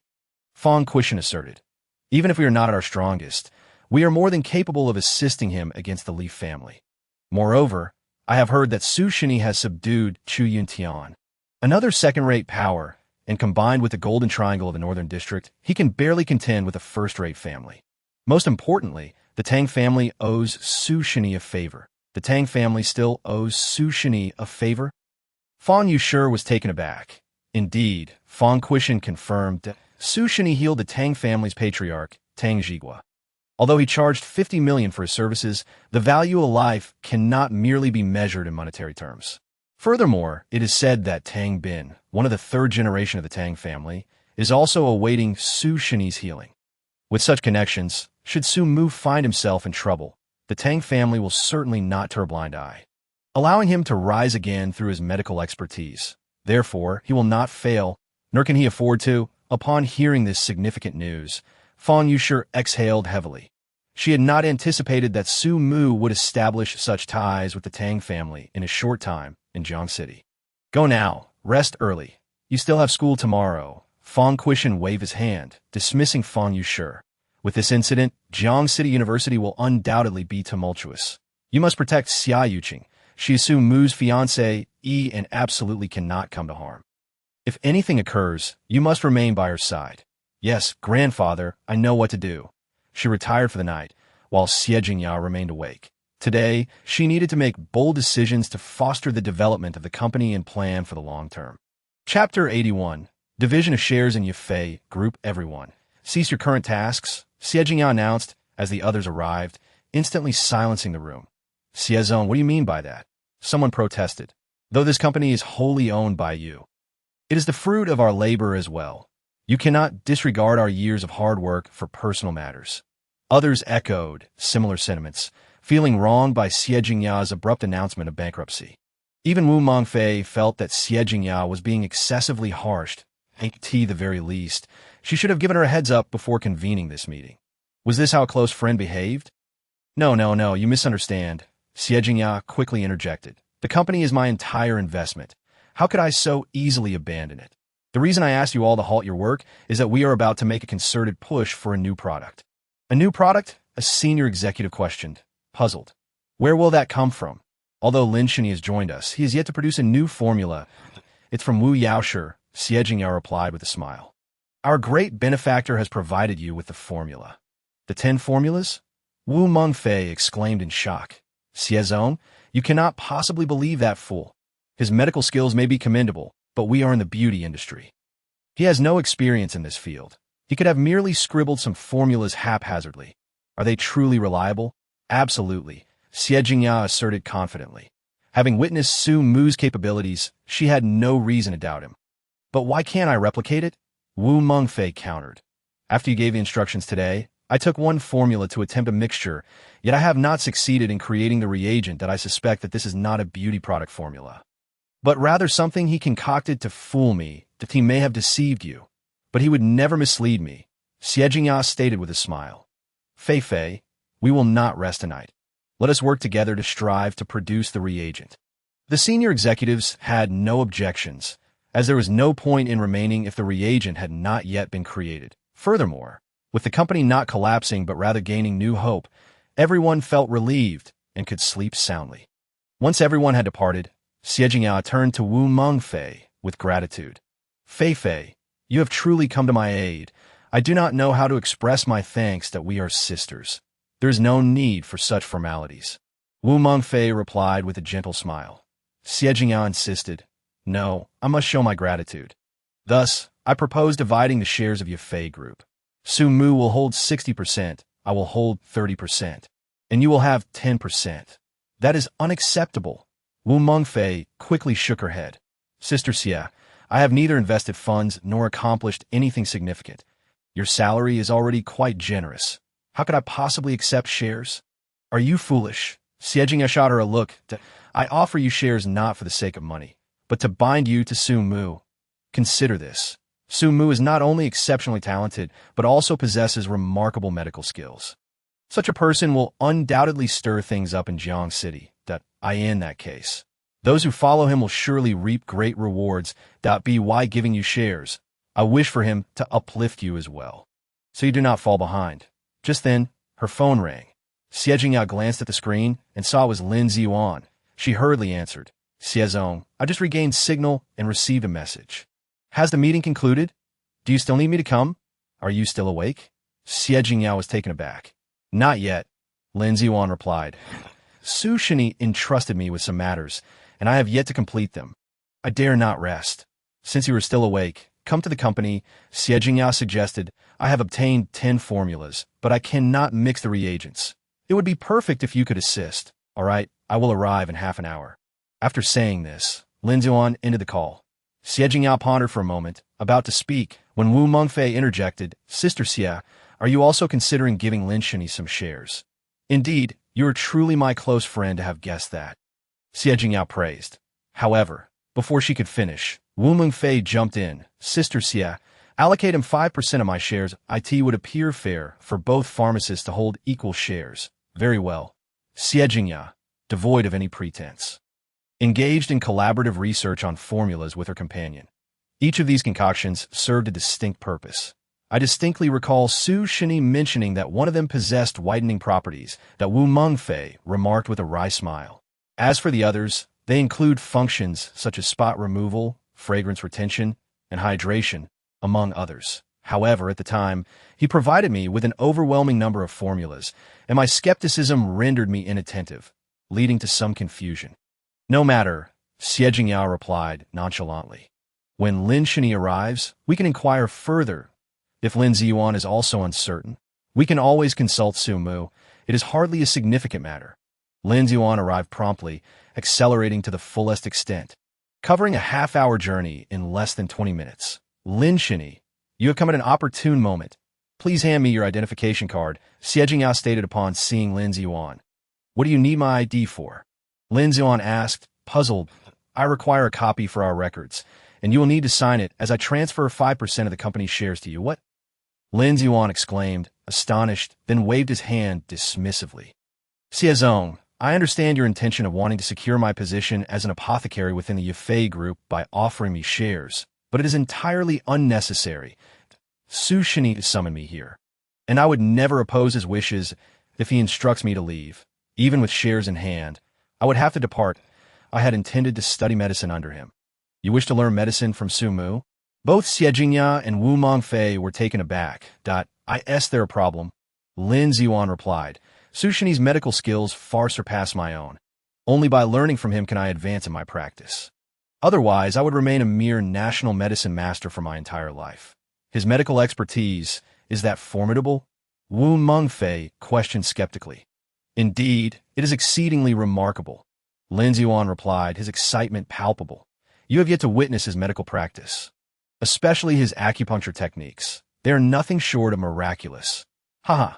Lin Shini, since you hold Su Mu in such high esteem, you should certainly accept shares from the Yafei group, Xie Jingya said with a smile.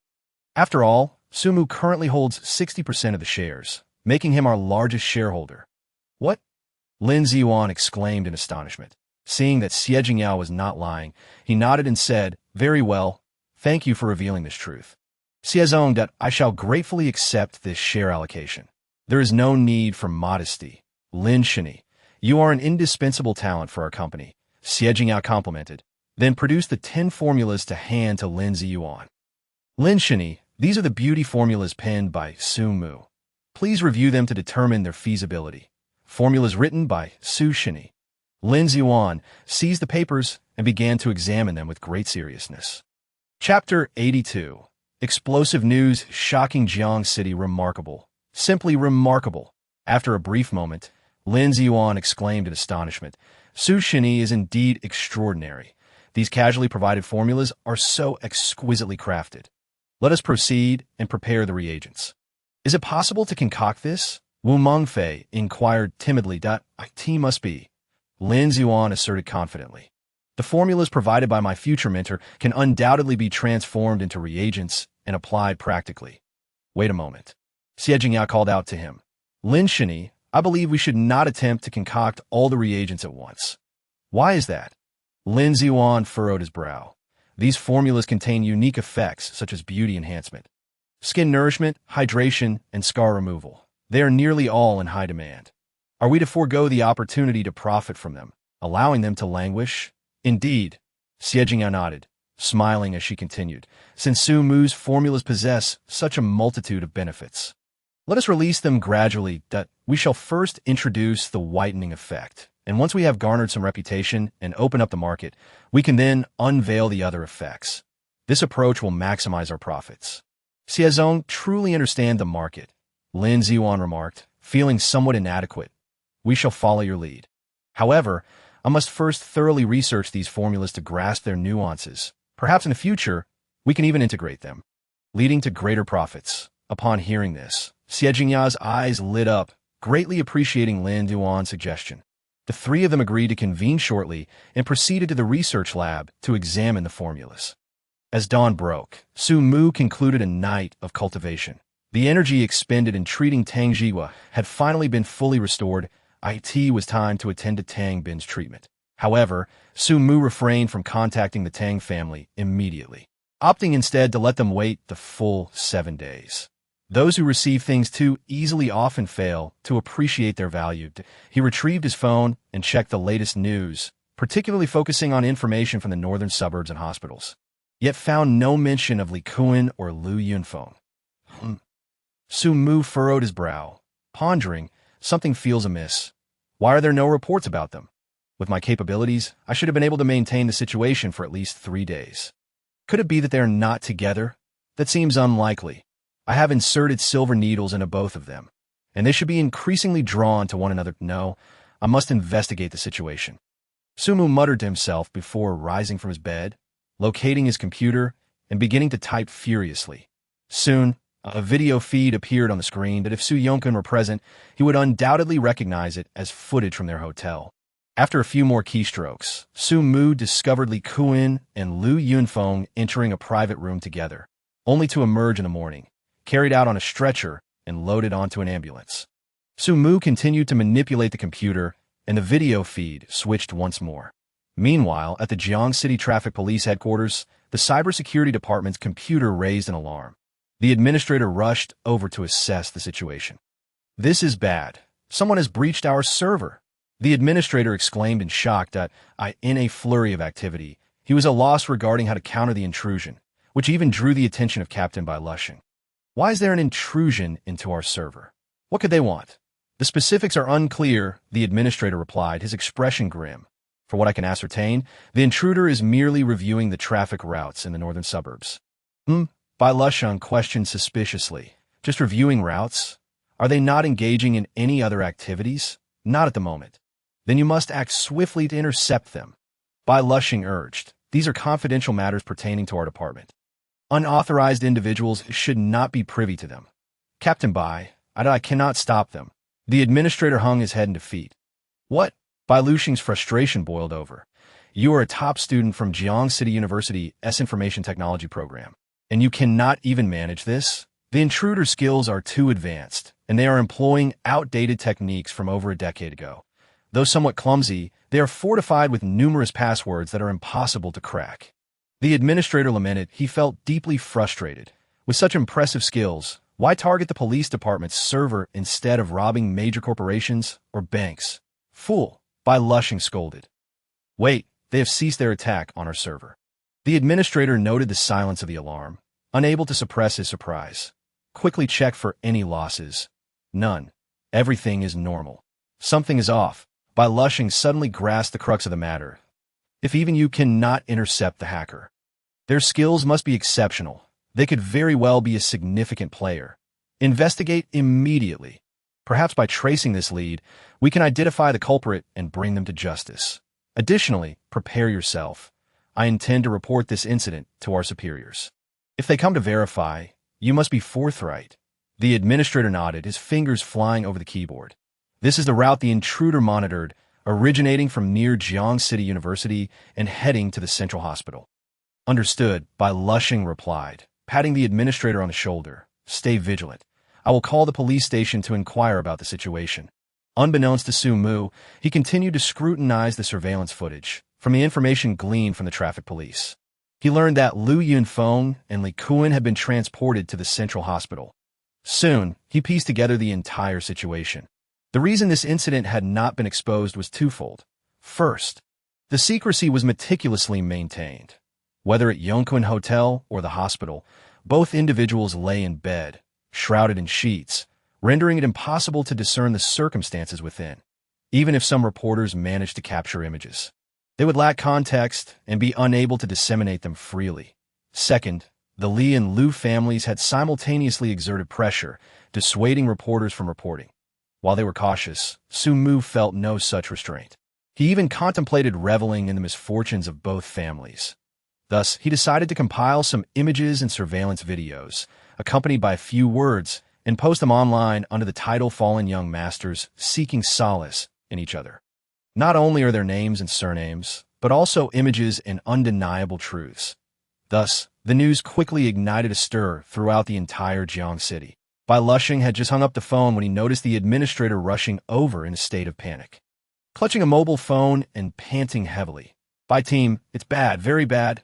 Look at this," the The young master of the Li family, Li Kuan, and the young master of the Lu family, Lu Yunfeng, are entangled with each other. No wonder I saw both families urgently seeking medical assistance, even consulting specialists for rare ailments. It turns out it was for their young masters. What nonsense, Bai Lushing coldly remarked, taking the phone to have a look, which left him utterly stunned. What the hell is this really that explosive? Ha! Let these two families revel in their misfortune. They deserve this predicament. By team, is this the crux of the problem? Do you think that if the Li and Lu families see this scene, they will come looking for you? Indeed, this is a serious matter, Bai Lushing finally realized, abandoning the gossip as he hurriedly dashed out of the office. Xia Yuqing also caught sight of the news. In recalling Su Mu's words, she was profoundly shaken. Xie Jingyao was no exception, even sharing the post on her social media. Truly impressive, Dr. Su, you are remarkable. Fang Yuesher, upon seeing the news on her phone, clenched her delicate fist. I must move into Xia Yuqing's dormitory and become her roommate. Bang! At the central hospital, in a high-end ward, Li Zhening furiously smashed his phone, his face dark with anger as he coldly demanded, "Who did this? Find out for me. It no matter who it is. I, Li Zhening, will not let them off lightly." Simultaneously, Lu Qinghai, the head of the Lu family, was equally enraged, knocking everything off his desk in a fit of rage. Shattering items into pieces, he commanded his subordinates, "Investigate. Someone must be sabotaging our Lu family. Whoever it is, they will pay a heavy price. And that Su Mu, bring him before me. I want to understand that the Lu family is not to be trifled with." Wait, just as his subordinates were about to act, Lu Qinghai called them back. "Send someone to contact the website administrator, pay to have the post deleted, and hold a press conference. We absolutely cannot let this matter spread." He may have said not to spread it, but it was already too late. After all, everyone is glued to their phones these days. Who doesn't check their phone for news first thing in the morning? Those who had been groggy and reluctant to get out of bed were jolted awake by this shocking news. The young masters of second-rate family and a first-rate family entangled together, unable to break free even at the hospital. This was undoubtedly the biggest scandal of the day, if not the year. People hurriedly got out of bed to share the gossip with friends, colleagues, and close companions. Meanwhile, Su Mu remained unfazed by the commotion. After tidying up, he donned his slightly faded attire from the market and headed to Yun Tung Hotel. After enjoying a sumptuous breakfast, he made his way to Lu Shiyun's residence. Su Mu intended to purchase a marriage certificate from Yu Gurong. The road to annulment seemed to stretch endlessly before him, and he needed to act swiftly. Otherwise, by the time the marriage was annulled, Tang Yin might have already aged significantly. Chapter 83. Who is behind this? Su Mu arrived at Lu Shiyun's home, only to find it empty. Could something have happened? He lamented. If I had known, I should have left a phone number to inquire about the progress. Now, asking Lu Shiyun to call her mother seemed somewhat inappropriate. Su Mu grumbled to himself. His sole purpose for coming to Jiang City was to annul his engagement. Now that both of his fiancée ES had been found, he was inexplicably tied to Xia Yuqing, and this engagement couldn't be easily discarded. That left only Lu Shiyun. Although anxious, Su Mu remained patient. With nothing else to do, he decided to visit his aunt. After providing her with 10 formulas for beauty products, he was uncertain if they would be able to concoct them, but he resolved to lend a hand. With determination, Su Mu hailed a cab and headed to Yafei Group. Meanwhile, chaos reigned in other parts of Jiang City. For instance, in the northern suburbs, as Su Mu had incapacitated Wang Hao and supported the Golden Triangle's control over the northern district, Qi, recognizing her own limitations, sought counsel from Chu Yuntian. Chu Yuntian dispatched his most formidable warrior, Ma Shan, to assist Qi. The two groups combined their efforts, and after a night of fierce battles, they finally drove Wang Hao out and secured the northern district. Consequently, both the eastern and northern districts of Jiang City's underground forces fell under Chu Yuntian's command. This thrilled Chu Yuntian, who felt that aligning with Su Mu was the best decision of his life. In just a few days, he had accomplished what he had never even dared to dream. It was utterly astounding. At the same time, Li Zhening, the head of the Li family, and Lu Qinghai, the head of the Lu family, convened at a private room in Yongquan Hotel. The room was thick with smoke, and the floor was littered with cigarette butts. The reports from their dispatch personnel came in one after another. First, The headline video on the website could not be removed, no matter how much money was offered. They claimed their site had been hacked, rendering them unable to delete the post. Secondly, despite their prolonged investigation, they were unable to ascertain who was behind the sabotage targeting both families. Finally, Lu Qinghai had ordered that Su Mu be brought before them. However, after half a day, not even a shadow of Su Mu had appeared. "Brother Lu, are you planning to deal with Su Mu?" Li Zhening's eyes gleamed with interest upon hearing this. "Indeed," Lu Qinghai affirmed. "Then, if you truly intend to confront Su Mu, allow me to offer a suggestion," Li Zhening proposed. "What is your suggestion?" "Send your most powerful individual from the Lu family to you know who the strongest in your family is. Send him out, and he could take Su Mu down with a single blow." Lu Air, how do you know? Lu Qinghai was taken aback. Li Zhening, do you know so much about our Lu family? What are your intentions? Brother Lu, don't misunderstand. Li Zhening quickly raised his hands in explanation. Li Guanghui is from our Li family. He is well acquainted with the strong in Jiang City and knows that you have a Lu heir. It's quite normal to ask for Su Mu. We have confronted him before, but we failed. Not only did Li Guanghui lose, but I also mobilized over 20 elite members from the Martial Arts Association, and they all met with defeat. That is why I remind you, Brother Lu, to strike hard, don't send ordinary subordinates to deliver meals to Su Mu. It would only belittle your Lu family. Are you genuinely being so kind? Lu Qinghai questioned suspiciously. Perhaps not before, but now that we have a common enemy. We must unite our strength, Li Zhening asserted, making his position clear and outlining a strategy to dispel Lu Qinghai's doubts. Indeed, as Li Zhening explained, Lu Qinghai nodded thoughtfully. However, he soon shook his head. For now, let's hold off on dealing with Su Mu. The priority is to separate Yun Feng and Li Kuan, that we must also investigate who is behind this chaos. Who else could it be? It must be the people from Yongquan Hotel. Wang Hao interjected angrily that as a member of Lu family's faction, having lost control of the northern district, he was determined to drag someone down with him. And Su Yunquan was a perfect target. Are you out of your mind? Su Yunquan, standing nearby, was enraged by this accusation. He pointed at Wang Hao and retorted, "You, who have been rendered useless by Su Mu, now want to blame our hotel. What is your true intention? I am not slandering you," Wang Hao argued. "Think about it. Where did the incident involving the young masters and Li Kuan occur? Wasn't it Yongquan Hotel, for which you, Su Yunquan, are responsible? Without your permission, who would dare upload photos of the two young masters online? And on the way to the Central Hospital, if it weren't for insiders, how could anyone coincidentally capture those photos? Most importantly, at the hospital, when they arrived, they were taken directly to the high-end ward area. If it wasn't your doing, how could those photos have been leaked?" Upon hearing this, Li Zhening's expression darkened, realizing that Wang Hao had made a valid point. He fixed a cold gaze on Su Yunquan and demanded, "Su Yunquan, you need to give me an explanation." Su Yunquan was startled and immediately knelt down, pleading, "Master, I swear I didn't do this. This really isn't my doing." "I'm not saying you did it," Lu Qinghai retorted, annoyed. His elite subordinates were handpicked, and he believed they would not stoop to such treachery. "It wasn't my subordinates either," Su Yunquan explained further. "Only I accompanied the young masters to the Central Hospital. Even if they wanted to take photos, they wouldn't have had the opportunity. Those photos were extracted from surveillance footage." Wang Hao continued, "Some of the videos were directly from the surveillance, that if you claim there were no insiders in your hotel. Who would believe that? Wang Hao, even if there was an insider in our hotel, how would you explain the road surveillance?" Su Yunquan countered. "And the hospital surveillance? Are you suggesting that our people could infiltrate the traffic police's surveillance, as well as the hospitals? If we truly had that capability, the Lu family would have long since become the top power in Jiang City." "That's a fair point."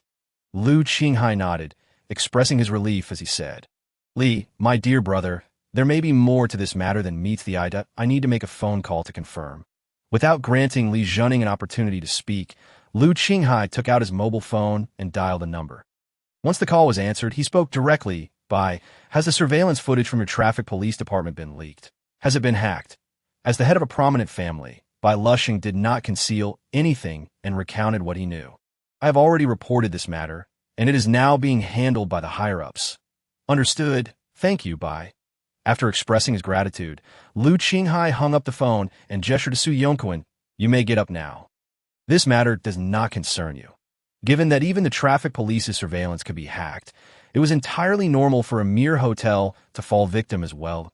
He then turned to Li Zhening and said, "Li Zhening, let Li Kuan take the blame for this." "What do you mean?" Li Zhening's brows furrowed. He had heard that Li Kuan's third leg had been rendered useless, and he would never be able to carry on the family line.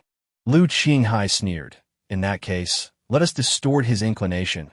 We can only say that Li Kuan, relying on the influence of Yongquan Hotel, coerced Yunfeng in order to compensate for the losses suffered by our Lu family.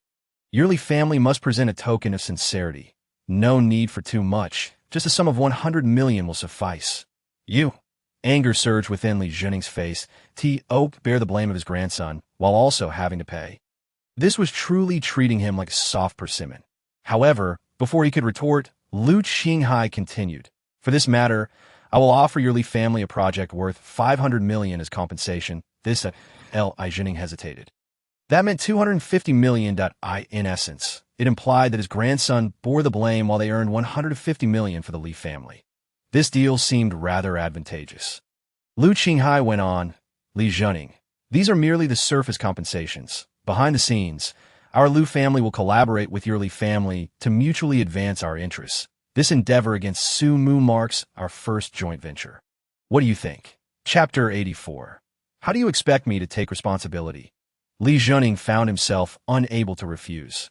With his grandson already incapacitated, having consulted numerous doctors without any remedy, he thought that even bearing a tarnished reputation was worth it if it could benefit the Li family. Subsequently, the two conferred further and decided that Li Zhening would follow up on the surveillance matter, while the Lu family would focus their efforts on dealing with Su Mu. After concluding their discussions, they departed from Yongquan Hotel to attend to their respective tasks. Li Zhening immediately sought out Su Kuahai, the second-in-command of Jiangsheng, to convey the gravity of the situation and demand an immediate investigation to clear his son's name. Su Kuahai, however, was equally helpless, as he was not versed in matters of the internet. He could only arrange for Li Fei, a technician from the Jiangsheng official team, to verify the situation. The outcome mirrored Li Zhening's account.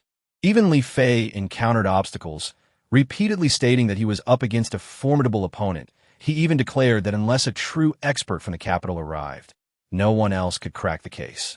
Nevertheless, he provided Su Kuahai with a lead, mentioning that he had a senior sister who was a hacker extraordinaire, ranking among the top 3 in the entirety of Huaxia. If she were brought in, the issue could surely be resolved. The only problem was that she only accepted payment. At least 10 million was necessary. Su Kuahai turned to Li Zhening. Li Zhening quickly raised his hands, saying, "Su, don't look at me. Our Li family's funds are fully invested in the economy, and we can't possibly come up with that much money. Moreover, I believe this matter should be financed by your government. Just think about it. This time, they only intercepted the traffic police's surveillance. What if one day they hack the bank? What if they breach the Jiangsheng government's official website? If such hidden dangers are not resolved, the greatest losses will ultimately fall upon Jiangsheng." Su Kuahai scoffed coldly. "Asking me to pay is entirely out of the question. The real estate market is already saturated. Land is not selling, and there are no excess funds available." He could only say indifferently, "Since you are unwilling to contribute, I will consult the Chamber of Commerce and convene a meeting for everyone to contribute a portion." Li Zhening was left speechless. The members of the Chamber of Commerce were all influential figures in Jiangsheng. If summoned for 2 million, he would become the scapegoat. How ruthless! Head of the Li family, your fund should be used for economic development. Spending it on such trivial matters would be a waste. Su Kuahai chuckled. Not a waste, not a waste. Li Zhening hastily shook his head. "It is our duty and obligation as businessmen to contribute to the development and construction of Jiangsheng. How can that be deemed a waste? This isn't me asking you for money. It's your own voluntary contribution. Absolutely voluntary. Thus, 2 million exchanged for a mere banner. What difference was that from throwing money into the sea? The key was that he had no way to refute it." Li Zhening could only swallow his resentment and leave in a huff. Meanwhile, Su Kuahai grew serious, turning to Li Fei with a stern expression. "Li Fei, can your senior sister truly find the mastermind behind this?" If even she cannot locate them, it is likely that no one in the entirety of Huaxia can. Mentioning his senior sister, Li Fei's face lit up with admiration. All right, you hurry and handle this matter. Su Kuahai patted his shoulder, recalling Li Zhenning's earlier words. Indeed, if the other party were to hack a bank or infiltrate our government systems, the losses would be incalculable, that we must find this person quickly and bring them to justice. Only then can I sleep soundly. I will contact my senior sister right away, ensuring I do not disgrace my mission. Valued so highly by his superior, Li Fei was exhilarated as he took out his phone to make a call. Meanwhile, Su Mu remained oblivious to all of this. Upon arriving at Yafei Group, he encountered Xie Qing that moment. Xie Qingyun was clad in an exquisite designer suit, stepping in shining leather shoes, and adjusting his tie while surveying the lobby of Yafei Group. Muttering to himself, not bad, not bad. This Yafei Group will soon be my estate. Little aunt, you truly are my benefactor. After so many years of toil, who would have thought you'd be sewing clothes for this unworthy nephew? Ha ha! I hope you advance further and become the young mistress of the Li family. That way, I would not need to struggle and could live without worries for the rest of my life. The more he contemplated, the more content he felt as for any potential resistance from Xie Jingya. He had not even entertained the thought. The old man, Xie Zhengsheng, had personally given the order. How could she dare oppose it? Besides, Xie Qingyun had witnessed his little aunt leave with Li Guanghui, who was in charge of the Li family, that if she disagreed, how could she have been so compliant? Thus, Xie Qingyun had meticulously dressed up today, intent on taking over Yafei Group. However, those around him looked at him as if he were a fool, especially the executives who had been present at a meeting led by Xie Jingya the previous night, where she had announced plans to launch a new product and intended to take bold actions. How could Yafei Group suddenly belong to Xie Qingyun today? What are you saying? Su Mu had caught on to the situation and approached, grabbing Xie Qingyun by the collar and lifting him off the ground. Are you implying that my little aunt went to Yongquan Hotel because of your family? Sacrificing her for the sake of your family's survival? You bastard! As Xie Qingyun began to curse, the sight of Su Mu's face caused him to immediately swallow the words and replace them with a pleading expression. Su Mu, please let me down. We can discuss this calmly. Bang! Su Mu forcefully shoved Xie Qingyun to the ground and stepped on his chest. Why did my little aunt, in perfectly fine condition, end up at Yongquan Hotel? And what did you just say about becoming the young mistress of the Li family? How did this Yafei Group become your property?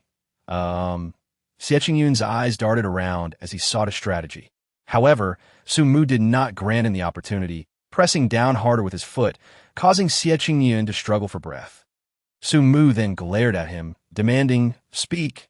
I will crush you." Yes, I will tell you. Xie Qingyun conceded, fearing for his life, and hurriedly recounted the events of the previous day. He added, Su Mu, this is all the Li family's coercion. It has nothing to do with our Xie family. If you want to seek revenge for my little aunt, go after Li Kuan and the Li family, not me. Bang! Su Mu kicked Xie Qingyun aside. I will deal with the Li family. As for your Xie family, considering you once cared for my little aunt, I will not hold it against you. But if you dare pull such despicable acts again, I will ensure your entire Xie family is expelled from Jiangcheng, and you do not come to Yafei Group again. That if I see you once more, I will break your limbs. Now get lost. Xie Qingyun, as if granted a great pardon, fled in disarray. Yet a fierce resolve brewed within him. What audacity is this? I shall seek out Li Xiao and enlist his assistance for revenge. Meanwhile, applause erupted in the grand hall. Well done, little brother. Such pests, if allowed to linger in the Yafei Group, will inevitably lead to the company's downfall. I have longed to teach him a lesson, but alas, he is related to General Xie, which restrained my hand. Now, witnessing you discipline him is immensely gratifying. Wait, why does this little brother look so familiar? A couple of days ago, there was a disturbance at our company's entrance. Was it this young man who helped resolve it? Indeed, it was he. If memory serves, his name is Su Mu, a friend of our General Xie. Little brother, you've come to find General Xie. Haven to you. She is in the research department. Allow me to escort you there. Upon confirming Su Mu's identity, the crowd grew even more enthusiastic, eagerly leading him to the research department. However, within the research department, Lin Zuan, Xie Jingya, and Wu Mengfei were all attired in sterile garments, bustling about, grinding medicinal powders, preparing reagents, and drying herbs with fervent tea. That moment, the door swung open. Seeing someone enter in uniform, Lindsay Wan immediately reprimanded. Who permitted you to enter without changing your attire? Get out immediately. You are disrupting our experiment. Can you bear the responsibility for that? What do you mean? Su Mu, following the employee, replied indifferently. Lindsay Wan, what responsibility do you wish me to bear? Chapter 85. Su Mu's Journey into the Mountains. Master. What brings you here? Upon seeing Su Mu, Lin Zuan was filled with excitement, but then his brow furrowed in concern as he said, Master, even if you are here, you ought to be wearing sterile clothing. This is the research room, filled with reagents. Do you have any idea how many bacteria and viruses you could bring in? It would compromise our experimental results. Rest assured, I bring none of those troublesome elements with me. I will not affect your work. Su Mu nodded discreetly.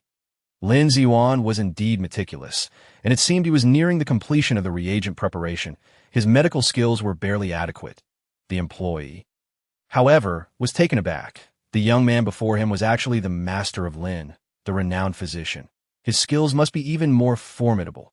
With two divine healers in the Yafei group, could they possibly struggle with formulating recipes? With the right formulations, the rise of Yafei group would be unstoppable. Point 1 must double their efforts to seize the opportunity for a successful turnaround. The employee clenched a small fist and turned to leave. Xiao Mu, what brings you here? Upon seeing Su Mu, Xie Jingya grew anxious. Where else should I be? Su Mu inquired. Flee. Xie Jingya urged that you've entangled Lu Yunfeng and Li Kuan. Their families will not let you off easily. As for the Li family, it's already been warned by you.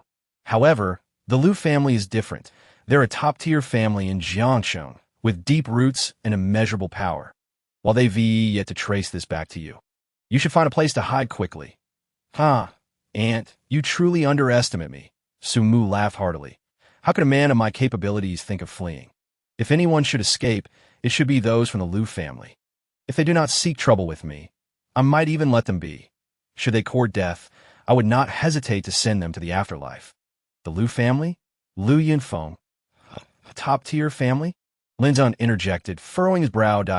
Is it the Lu family where Lu Qinghai belongs? Indeed, that is the one, Xie Jingya confirmed. General Xie, what exactly has transpired?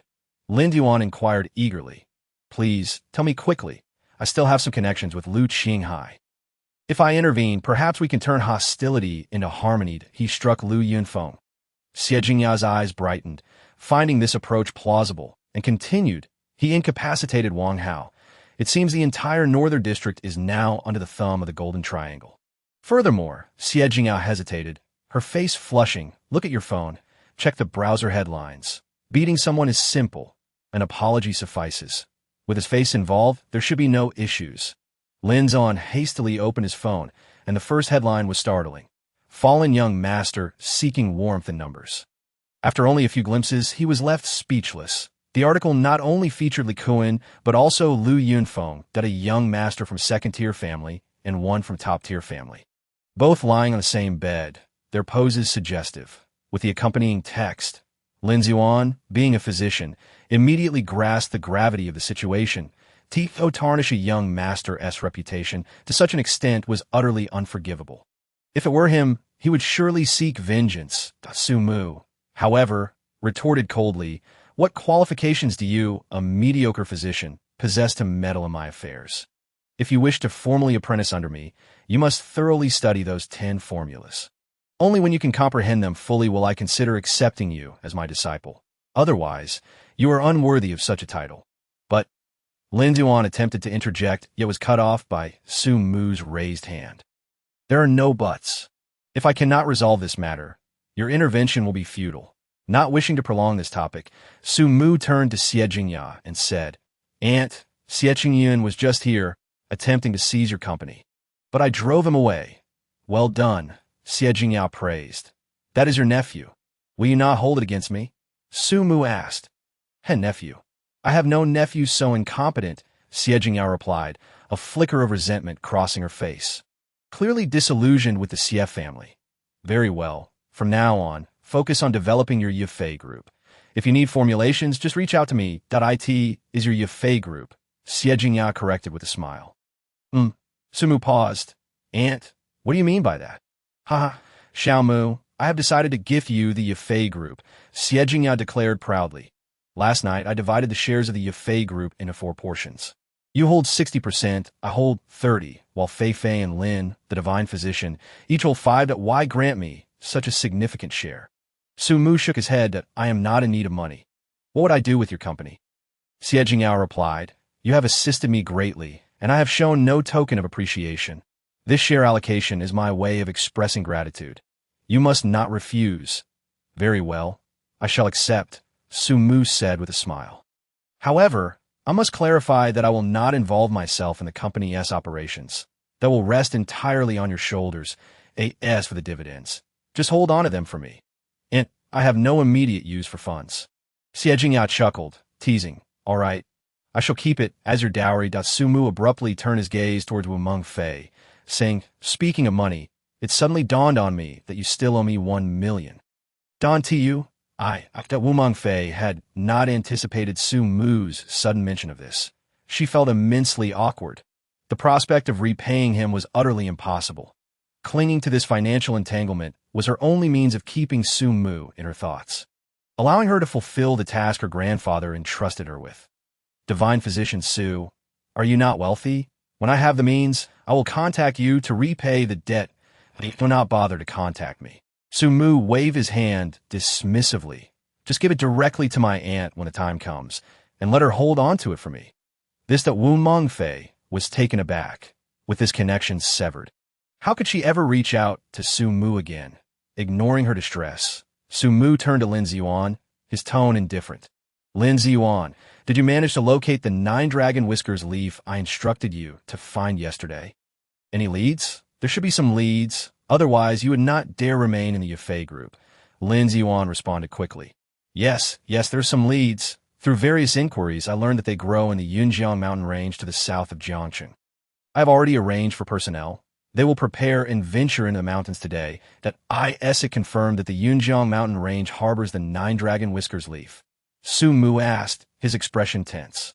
The growth of the 9-dragon whiskers leaf requires 2 essential conditions: extreme energy and abundant spiritual essence. If the Yunjiang mountain range indeed contains